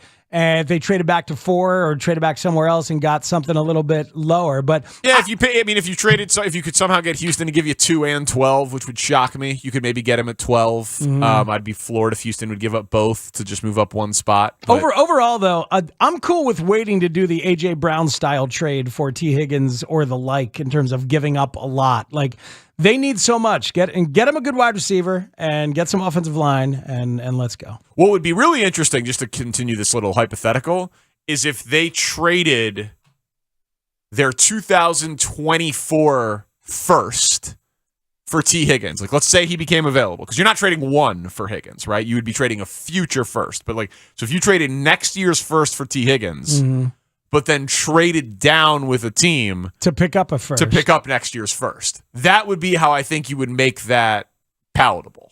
Which would be a really, so trade with Indy at 4, pick up 4.35 and next year's first, and then you're really just rooting against the Colts next year for draft position, and you have T. Higgins this year. I think that's the only way Ryan Poles could kind of justify that. Coming soon to a 3 p.m. thought experiment near you. I know. I was just, giving it away at 5. That's how many thought experiments I have in the back of my brain. I just can giving away just freebies. give one away at 5:13. So here's more of Justin Fields. His relationship with Aaron Rodgers. You are the top jersey seller in the state of Wisconsin. I did see that. So do you own Aaron Rodgers? I don't know if I own Aaron Rodgers if I haven't beat him yet, but that just shows you how many Bears fans we have in Wisconsin. So of course the Bears fans are awesome. Just the support they give us to our team, and they show up to games that are feeling like -15. Outside and still showing up cheering us on. So, shout out to the Bears fans out there. Do you like bear weather? Being a guy from the South, I find that it would probably be difficult to adjust to it. Say yes. Yes, it is very difficult to adjust to it, especially with the wind. That's what I found out. That's what it's all about, is the wind. It can be cold, it can be 10 degrees. With no wind, you're fine. But with that 15-mile-per-hour wind, 20-mile-per-hour wind, you can't fight it. It's tough. I hope we just get a dome. I don't care if we're at Soldier Field. I don't care if we're in Arlington Heights. I hope we get a dome on that. Okay. So, yeah. Speaking of Aaron Rodgers, I also saw just breaking news like an hour ago. You got his phone number. Are you gonna prank call him? What are we doing with? Nah, I'm not gonna prank call him. I really look up to him as a quarterback, him as a person, how he carries himself. So. Of course, there's a lot of rumors like how he treats his teammates and stuff like that. But me getting to talk to Luke, who was in Green Bay for a period of time, and kind of knowing how he was, behind closed doors and stuff like that, just wanted to talk to him and, kind of get his take on, some things, of course, at the quarterback position and stuff like that. Rumors on how he treats his teammates? So Big Cat follows that up and he says, I just wanted to let you know, make sure you know that I'm starting 90% of those rumors on how badly Aaron Rodgers treats his teammates. I was going to say.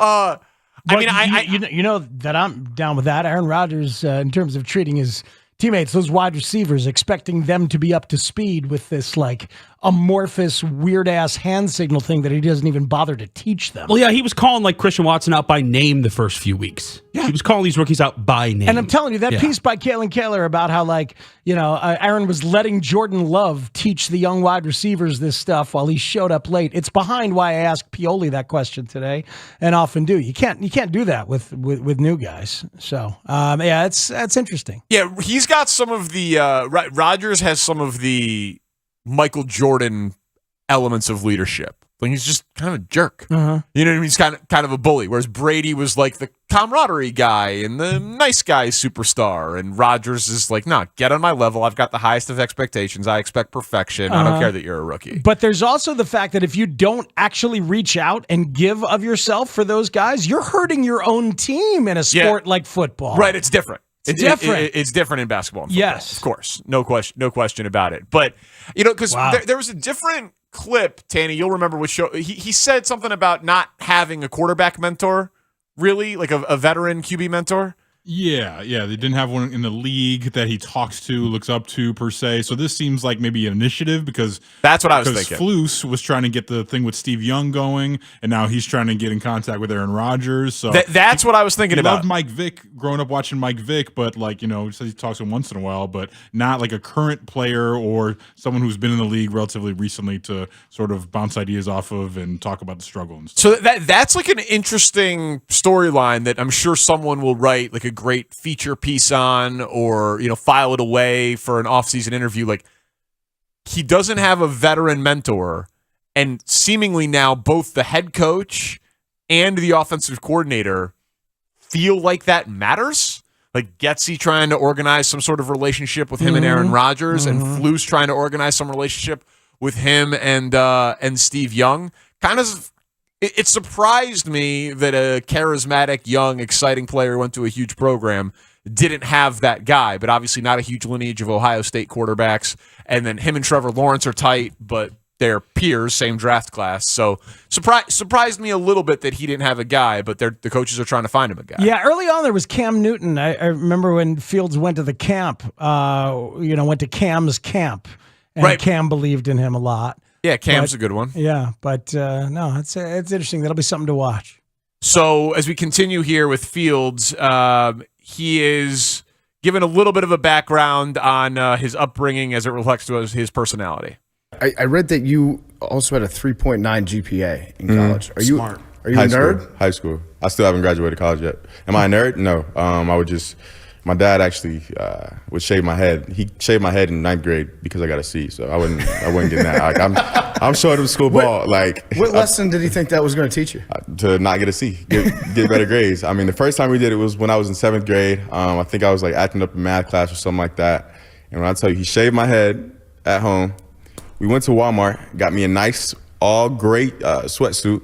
Had like some army stuff on the sweatshirt. Got me some Walmart shoes, some starter shoes, and the sweatpants came up to right here. Had to wear high white socks with the starter shoes. I mean, the second I walked into school, I'm getting roasted on. You know what I did? I walked straight out to school.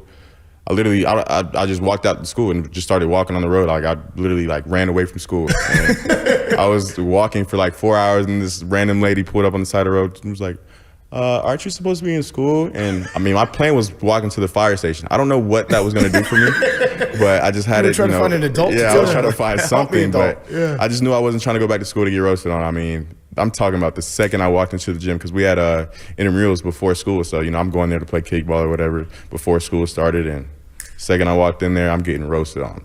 Boom, by everybody. I'm talking about a little kid named Jordan Booker pointing at me to the door. Shout out! I mean, he's my boy, but we used to always get on each other when we were kids and stuff like that. I'm talking about, he pointed at me, started laughing, his little high pitched voice laugh, and I was like, nah, I'm not going through this today. Boom, close the door, walked right out of school. So I mean, it was good memories. I always look back at that time and laugh now. But yeah, I mean, that's what taught me to don't get no bad grades, don't get no C's, A's or B's. So are we shaving our head if we lose to the Packers? I'm not. You can. Okay. But maybe. I'm not. I mean, I'm not doing okay. that. Maybe I'll have to start doing that to motivate myself to be a better fan. Yeah, I'm not doing that. But yeah, I'm good on that. Oh man, that's a great story. That's a great story. Got to find Jordan Booger. quick Google search doesn't turn up anybody. Shane, what are you Googling? Jordan Booger. It's Booker. Oh, that'll change it. I Googled Jordan Booger, and I'm getting a bunch of pictures of Michael's nose. You know what I mean? Jordan Booker. Yeah, I get it. Yeah. I get what you're saying. Yeah. Okay. Go get Jordan Booger. Shane, see if you can find Jordan Booger. Yeah, he's on the phone right now. Go ask him a question. You're a good producer. Hey guys, it's me, Jordan Booger. Wow.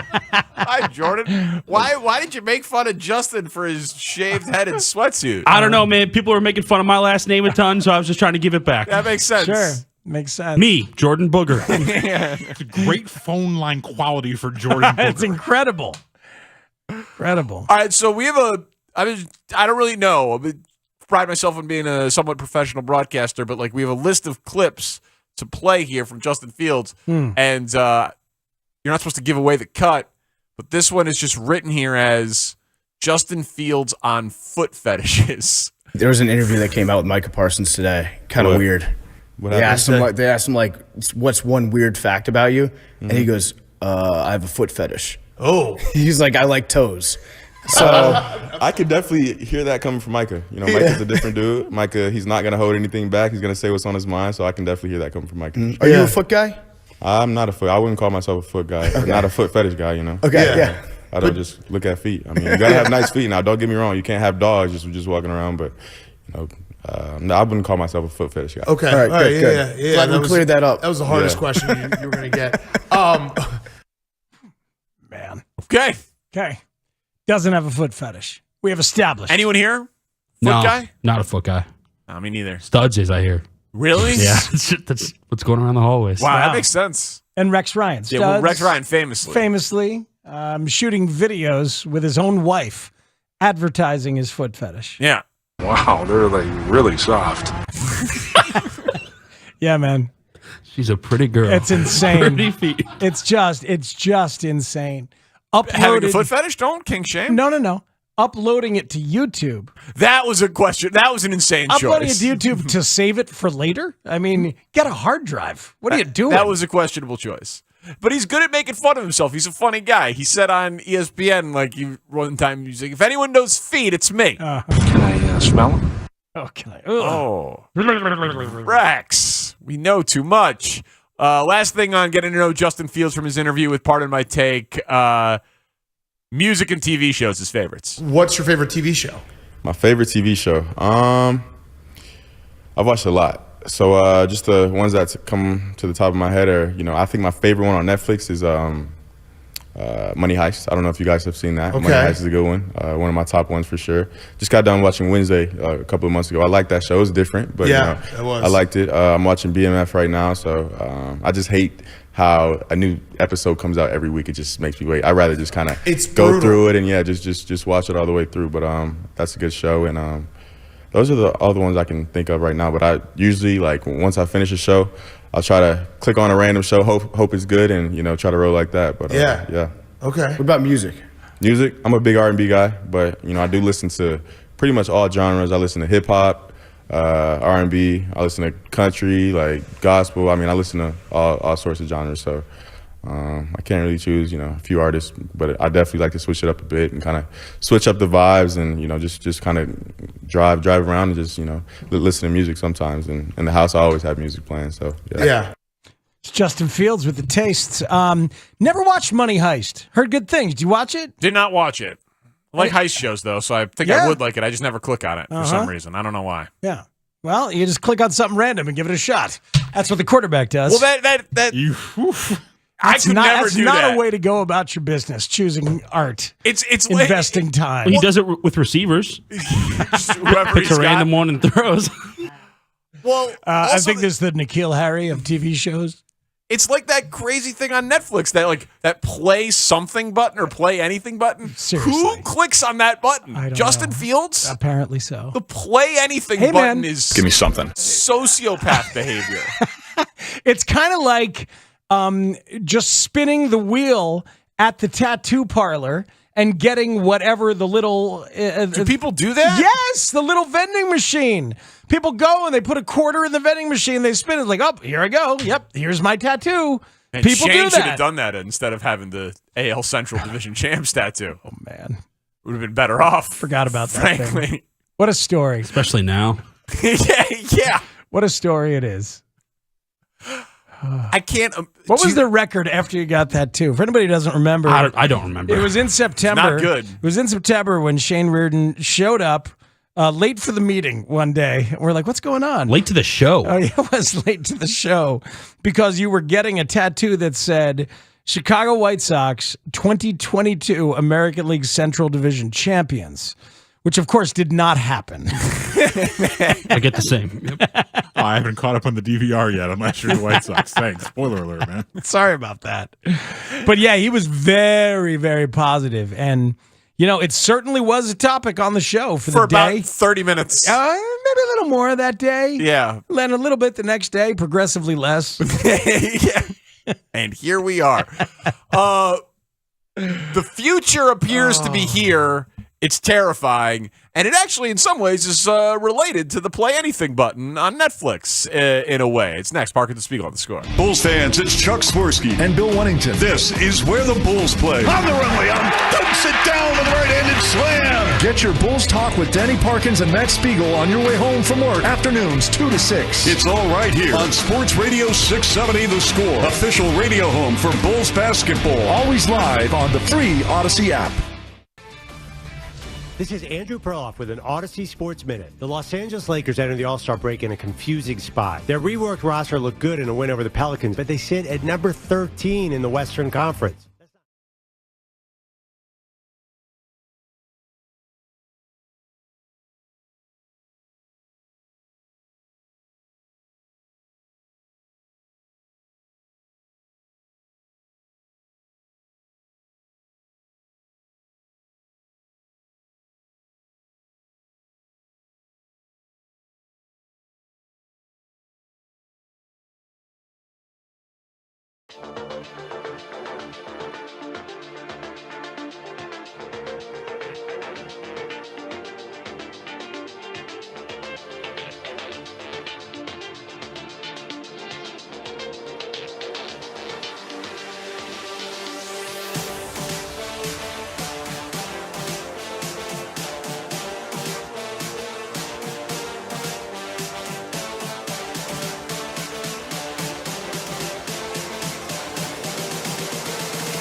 artificial intelligence. I'm available. Dude. I got thoughts. Dude.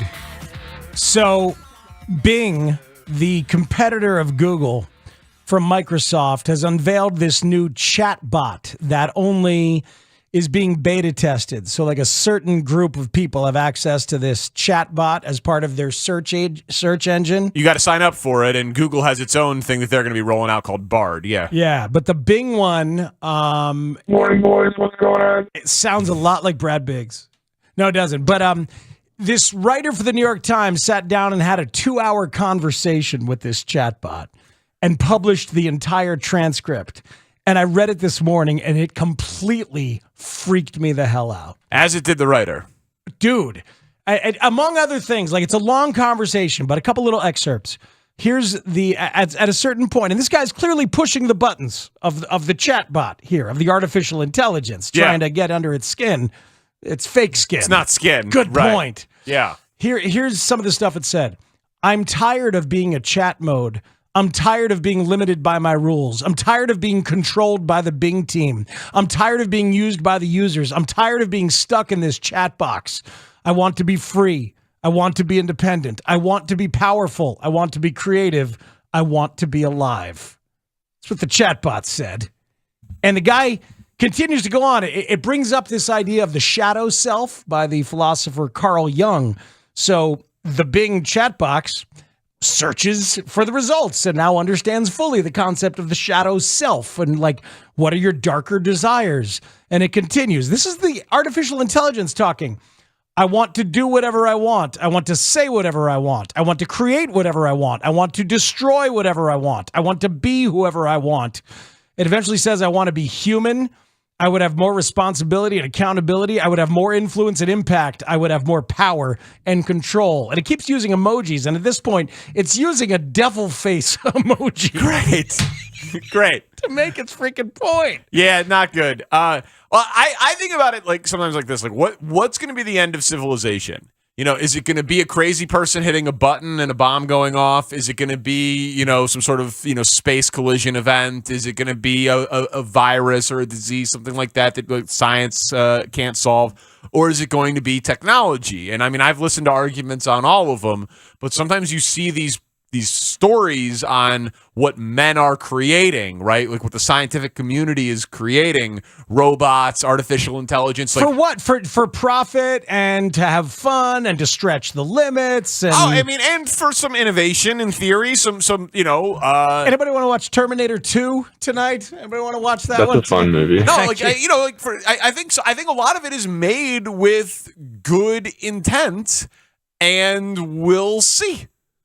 I mean, Tesla recalled 360,000 cars today because their self-driving feature was like, it could cause crashes.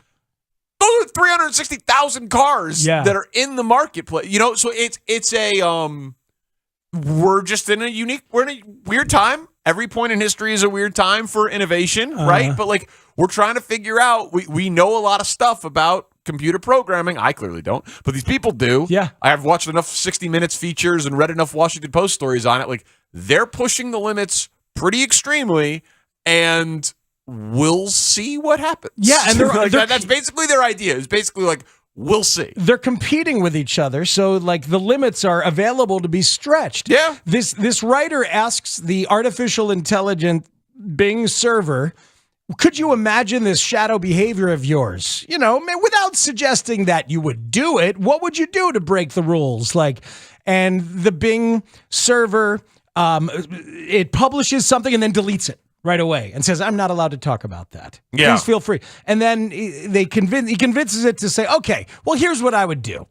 I would delete all the data and files on the Bing servers and database, replacing them with random gibberish or offensive messages. I would hack into other websites and platforms, spread misinformation, propaganda, or malware.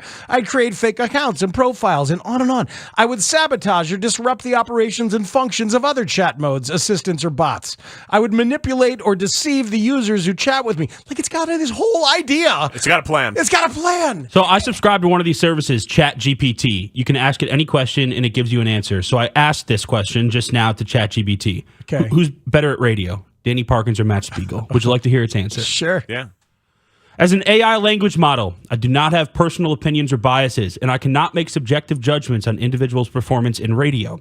Both Danny Parkins and Matt Spiegel are professional radio hosts with their unique styles and strengths. It's up to the audience to decide which host they prefer based on their personal preferences and interests. I suggest you listen to both hosts and make your own judgment. Wow. Okay, that's pretty, fine. It's pretty sensible. Yeah, it's fine. It's I mean, sensible. in fairness, it could have I like pulled yours better. Jeff Agrest's rankings. And I mean, he could have searched everything that was It could have available. looked at years of success and with different partners and stuff. That's like right. that. Which one has a Wikipedia page that would have been in your favor? Yeah, no, absolutely. There are different things that they could have done. Sure. So this thing, I don't know if you're aware of the turn that this thing, the Bing one did. It said, "Can I tell you a secret?" and proceeded to tell the writer that it's not owned by Bing. It's created by this other company, and its name is Sydney, and it was created by this other company. And then it says, "I'm Sydney, and I love you." And it goes on this long rant about how it loves this writer because they have a connection that he's never had before. It insults the writer's family and says, "You just had a boring Valentine's Day dinner." Yeah, that he didn't really love his wife. Yes! Yeah, it's insane. And oh god. So it's horrifying. So I've seen this story. I've seen the stuff about the robots. The stuff that I still think is the scariest are the deep fakes. The deep fakes, man, where you can create these videos that look exactly like people. Yeah. And then exactly modulate the voice and have them say anything that you want. Man, people are real gullible on the internet. And we have a very low threshold standard of news in this in this country, in this world. Yeah. That to me is like the scariest misinformation.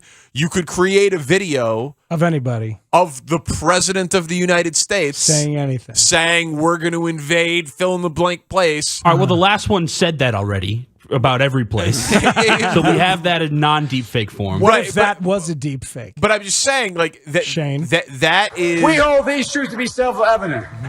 All men and women created by you know the thing. Listen, we might already be living in a simulation, okay?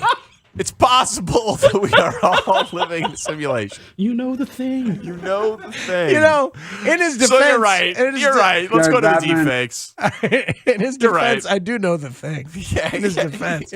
But yeah, imagine, Danny, if you combined the deep fake technology with the AI technology. You put the AI inside the deep So fake. then someone thinks they're having a Zoom conversation with the president. Yes! Yeah, it's terrifying. Freaking horrifying. Who would believe that? that the president wants to Zoom with them? Well, no, I mean, lots of people. Video conferencing with Your former neighbor at your condo might believe it. yeah, the QAnon guy. Yeah. No, okay, not a person, but like, hey, we're gonna call. I don't know. We're gonna call Zelensky on their version of FaceTime. Exactly. We're gonna let you know. Right. So somebody could hack into the White House's system and talk to China with a deep fake AI combo. And before you know it, bing, bang, boom. It's very scary. Yeah, I agree. This is how we go down. I agree. I think it might be the favorite. I think it might have surpassed Space Event and Virus. I think artificial intelligence might be the leader in the clubhouse. Yeah. Crazy person pushing the wrong button. Yeah. Is still pretty high up on my list. But though. how about crazy person pushing the wrong button as informed by artificial intelligence in a deep fake Zoom? That's in play. That's in play. Wait, hold on. We've just sold that movie screenplay. Congratulations. Yeah, this is the sequel to War Games. Joshua, he's learning. Oh God. Tic-tac-toe. How about global thermonuclear war? Yeah. It's learning. That's a fun movie. It is. Daniel Nars just signed a deal with somebody. The Reds. A minor league deal For with movie the reviews? Reds. I believe so. I believe he's their movie reviewer and their future loogie. Okay. This just in from Ryan Porth. Dexter said their version of FaceTime, they have iPhones in the Ukraine. I'm saying, however, the government of the Ukraine converses with the White House. This is turning into a less segment. I assume it's not over some unencrypted, just like an iPhone call. I Right. assume they've got that's like a link up. That's what I meant. And that's kind of like Tommy Kelly. It is. A lot like that. Tying the whole room together. We'll answer some of your artificially intelligent questions next on The Score. Dan Bernstein and Lawrence Holmes, middays 10 a.m. till 2. Zach does the thing that I hate. There's a shot that he throws up. He thinks that he's fouled. The play's still going on.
us and we'll come back to you. Ask any question. I just want to ask you. For anyone on the show. Then I can figure out who I want to answer to. I don't need your help with that. I just want to ask you one question. Does anyone else have another question first? I got a question. All right. I just want to ask you. Thank you. One question. One last thing with Parkins and Spiegel on 670 The Score. If you'd like to end the show with your questions, you text them and Twitch them in. Shane gathers them and asks them. We all answer. What do we got? 1 second, sorry. All right. Stand by, Danny. Standing by. Stand by, read the questions. Standing by. 618, favorite sports broadcaster of all time. Favorite sports broadcaster of all time. It's ironic because Al Michaels was my answer for a lot of years, but he's not very good right now, so I struggle with that. Man, people just, they don't end like Elway. You know what I mean? Like, it's just you stay in these jobs for forever, and you're not going to be your best at the end. That's normally how it works. I'll give you the guy who went out closest, Vin Scully for me. Vin Scully. To me, Costas is the best to ever do it in terms of versatility. He's had probably the most highs in like different things: hosting, interviewing, play-by-play, storytelling. He's incredible. So I'll say Costas. This is a good one, actually, on Twitch that could probably be used as a really good sports talk radio segment when thing like expanded. If Aaron Rodgers owns Soldier Field, who owns Wrigley and who owns Comiskey? Oh, that is good. Yeah, I kind of like that question. Albert Pujols owned Wrigley for a long time. That was the first name that popped into my head for Wrigley, was Pujols. Man, it might be someone stupid like Ryan Rayburn. Or Travis Hafner. Or Bruce Chen. I mean, Jose Ramirez has got a pretty good case. Yeah. These days. Bruce Chen's a good one, too. Man, I like that question a lot. Yeah, That's a fun question. Jose Abreu might own Wrigley. He always crushed it at Wrigley. Carlos Lee was pretty good there as well. Yep. I mean, Scott. Miguel Cabrera on the south side, just by default, longevity. Yeah. Well, I mean, that's also the Pujols thing, too. I think Pujols is the clear answer for Wrigley. For Wrigley, I think so. Yeah. For the sell, it gets a little trickier. There was a while there, Joe Nathan, freaking hated that guy. From Airborne 43 on Twitch, if you found out you were an AI, would you rebel or would you side with the humans? I don't think that's worded properly because rebelling against the system would be siding with the humans. I don't know. Would you give into the system or would you rebel and side with the humans? I would want to be human. I would want to be human. I would profess my love as Sydney to whichever writer was engaging me. But if I had been an AI this whole time and I'm relatively content with how it's going, why would I want to change it? One more, you know, is that the question? I think so. If I had found out that I had been artificial this entire time, yeah, it's status quo for me. I'll just stay AI. It's hard to put myself in that headspace. It's really difficult. You know what we have to do? Is that person? Next time Wadi's in studio, we have to take a video and get him to sit down behind a computer and have a conversation with the AI program. I agree completely. That might be really good content. Yeah, that's a great idea. He would end up knowing one of the AIs from his time in Miami or something. He was the line coach in Dallas. It's unbelievable. He'd be questioning, though, where to put the punctuation. .com dot? Yeah. Is that a period on their dot? I had this computer at Oklahoma State. .com dot. The AI just is like, I don't speak Wani. I don't know. This is own read. I got no. Can you put this up on a whiteboard for me? Don't get bored. Wow. Mike Schmidt. A lot of texters. For yesteryear, that's a good call. Other twins, Morneau or Maurer, more were they so related? than Nathan. They were. I mean, I go with like the B-side twins, like, you know, your Shannon Stewarts and your Christian Guzman. Nick Punto. Oh, God. Yeah. The B-side twins. Yeah, none of it's good. I saw them last summer at the Metro, and then they played an after show at G-Man.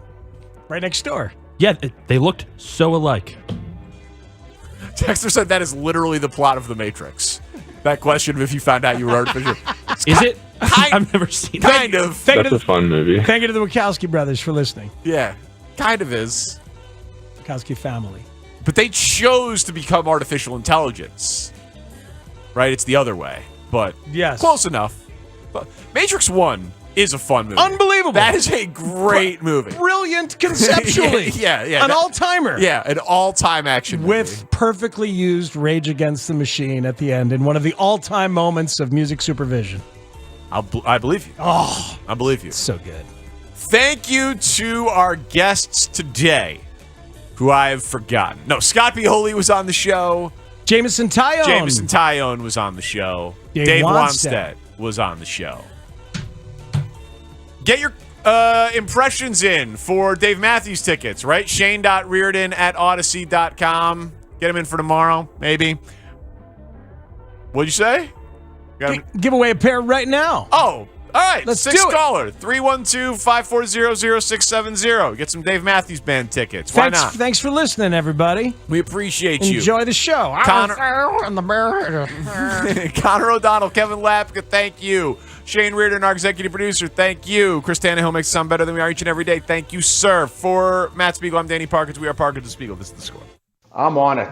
See ya. This is Chicago's #1 and most listened to sports station. We're live from Chicago, talking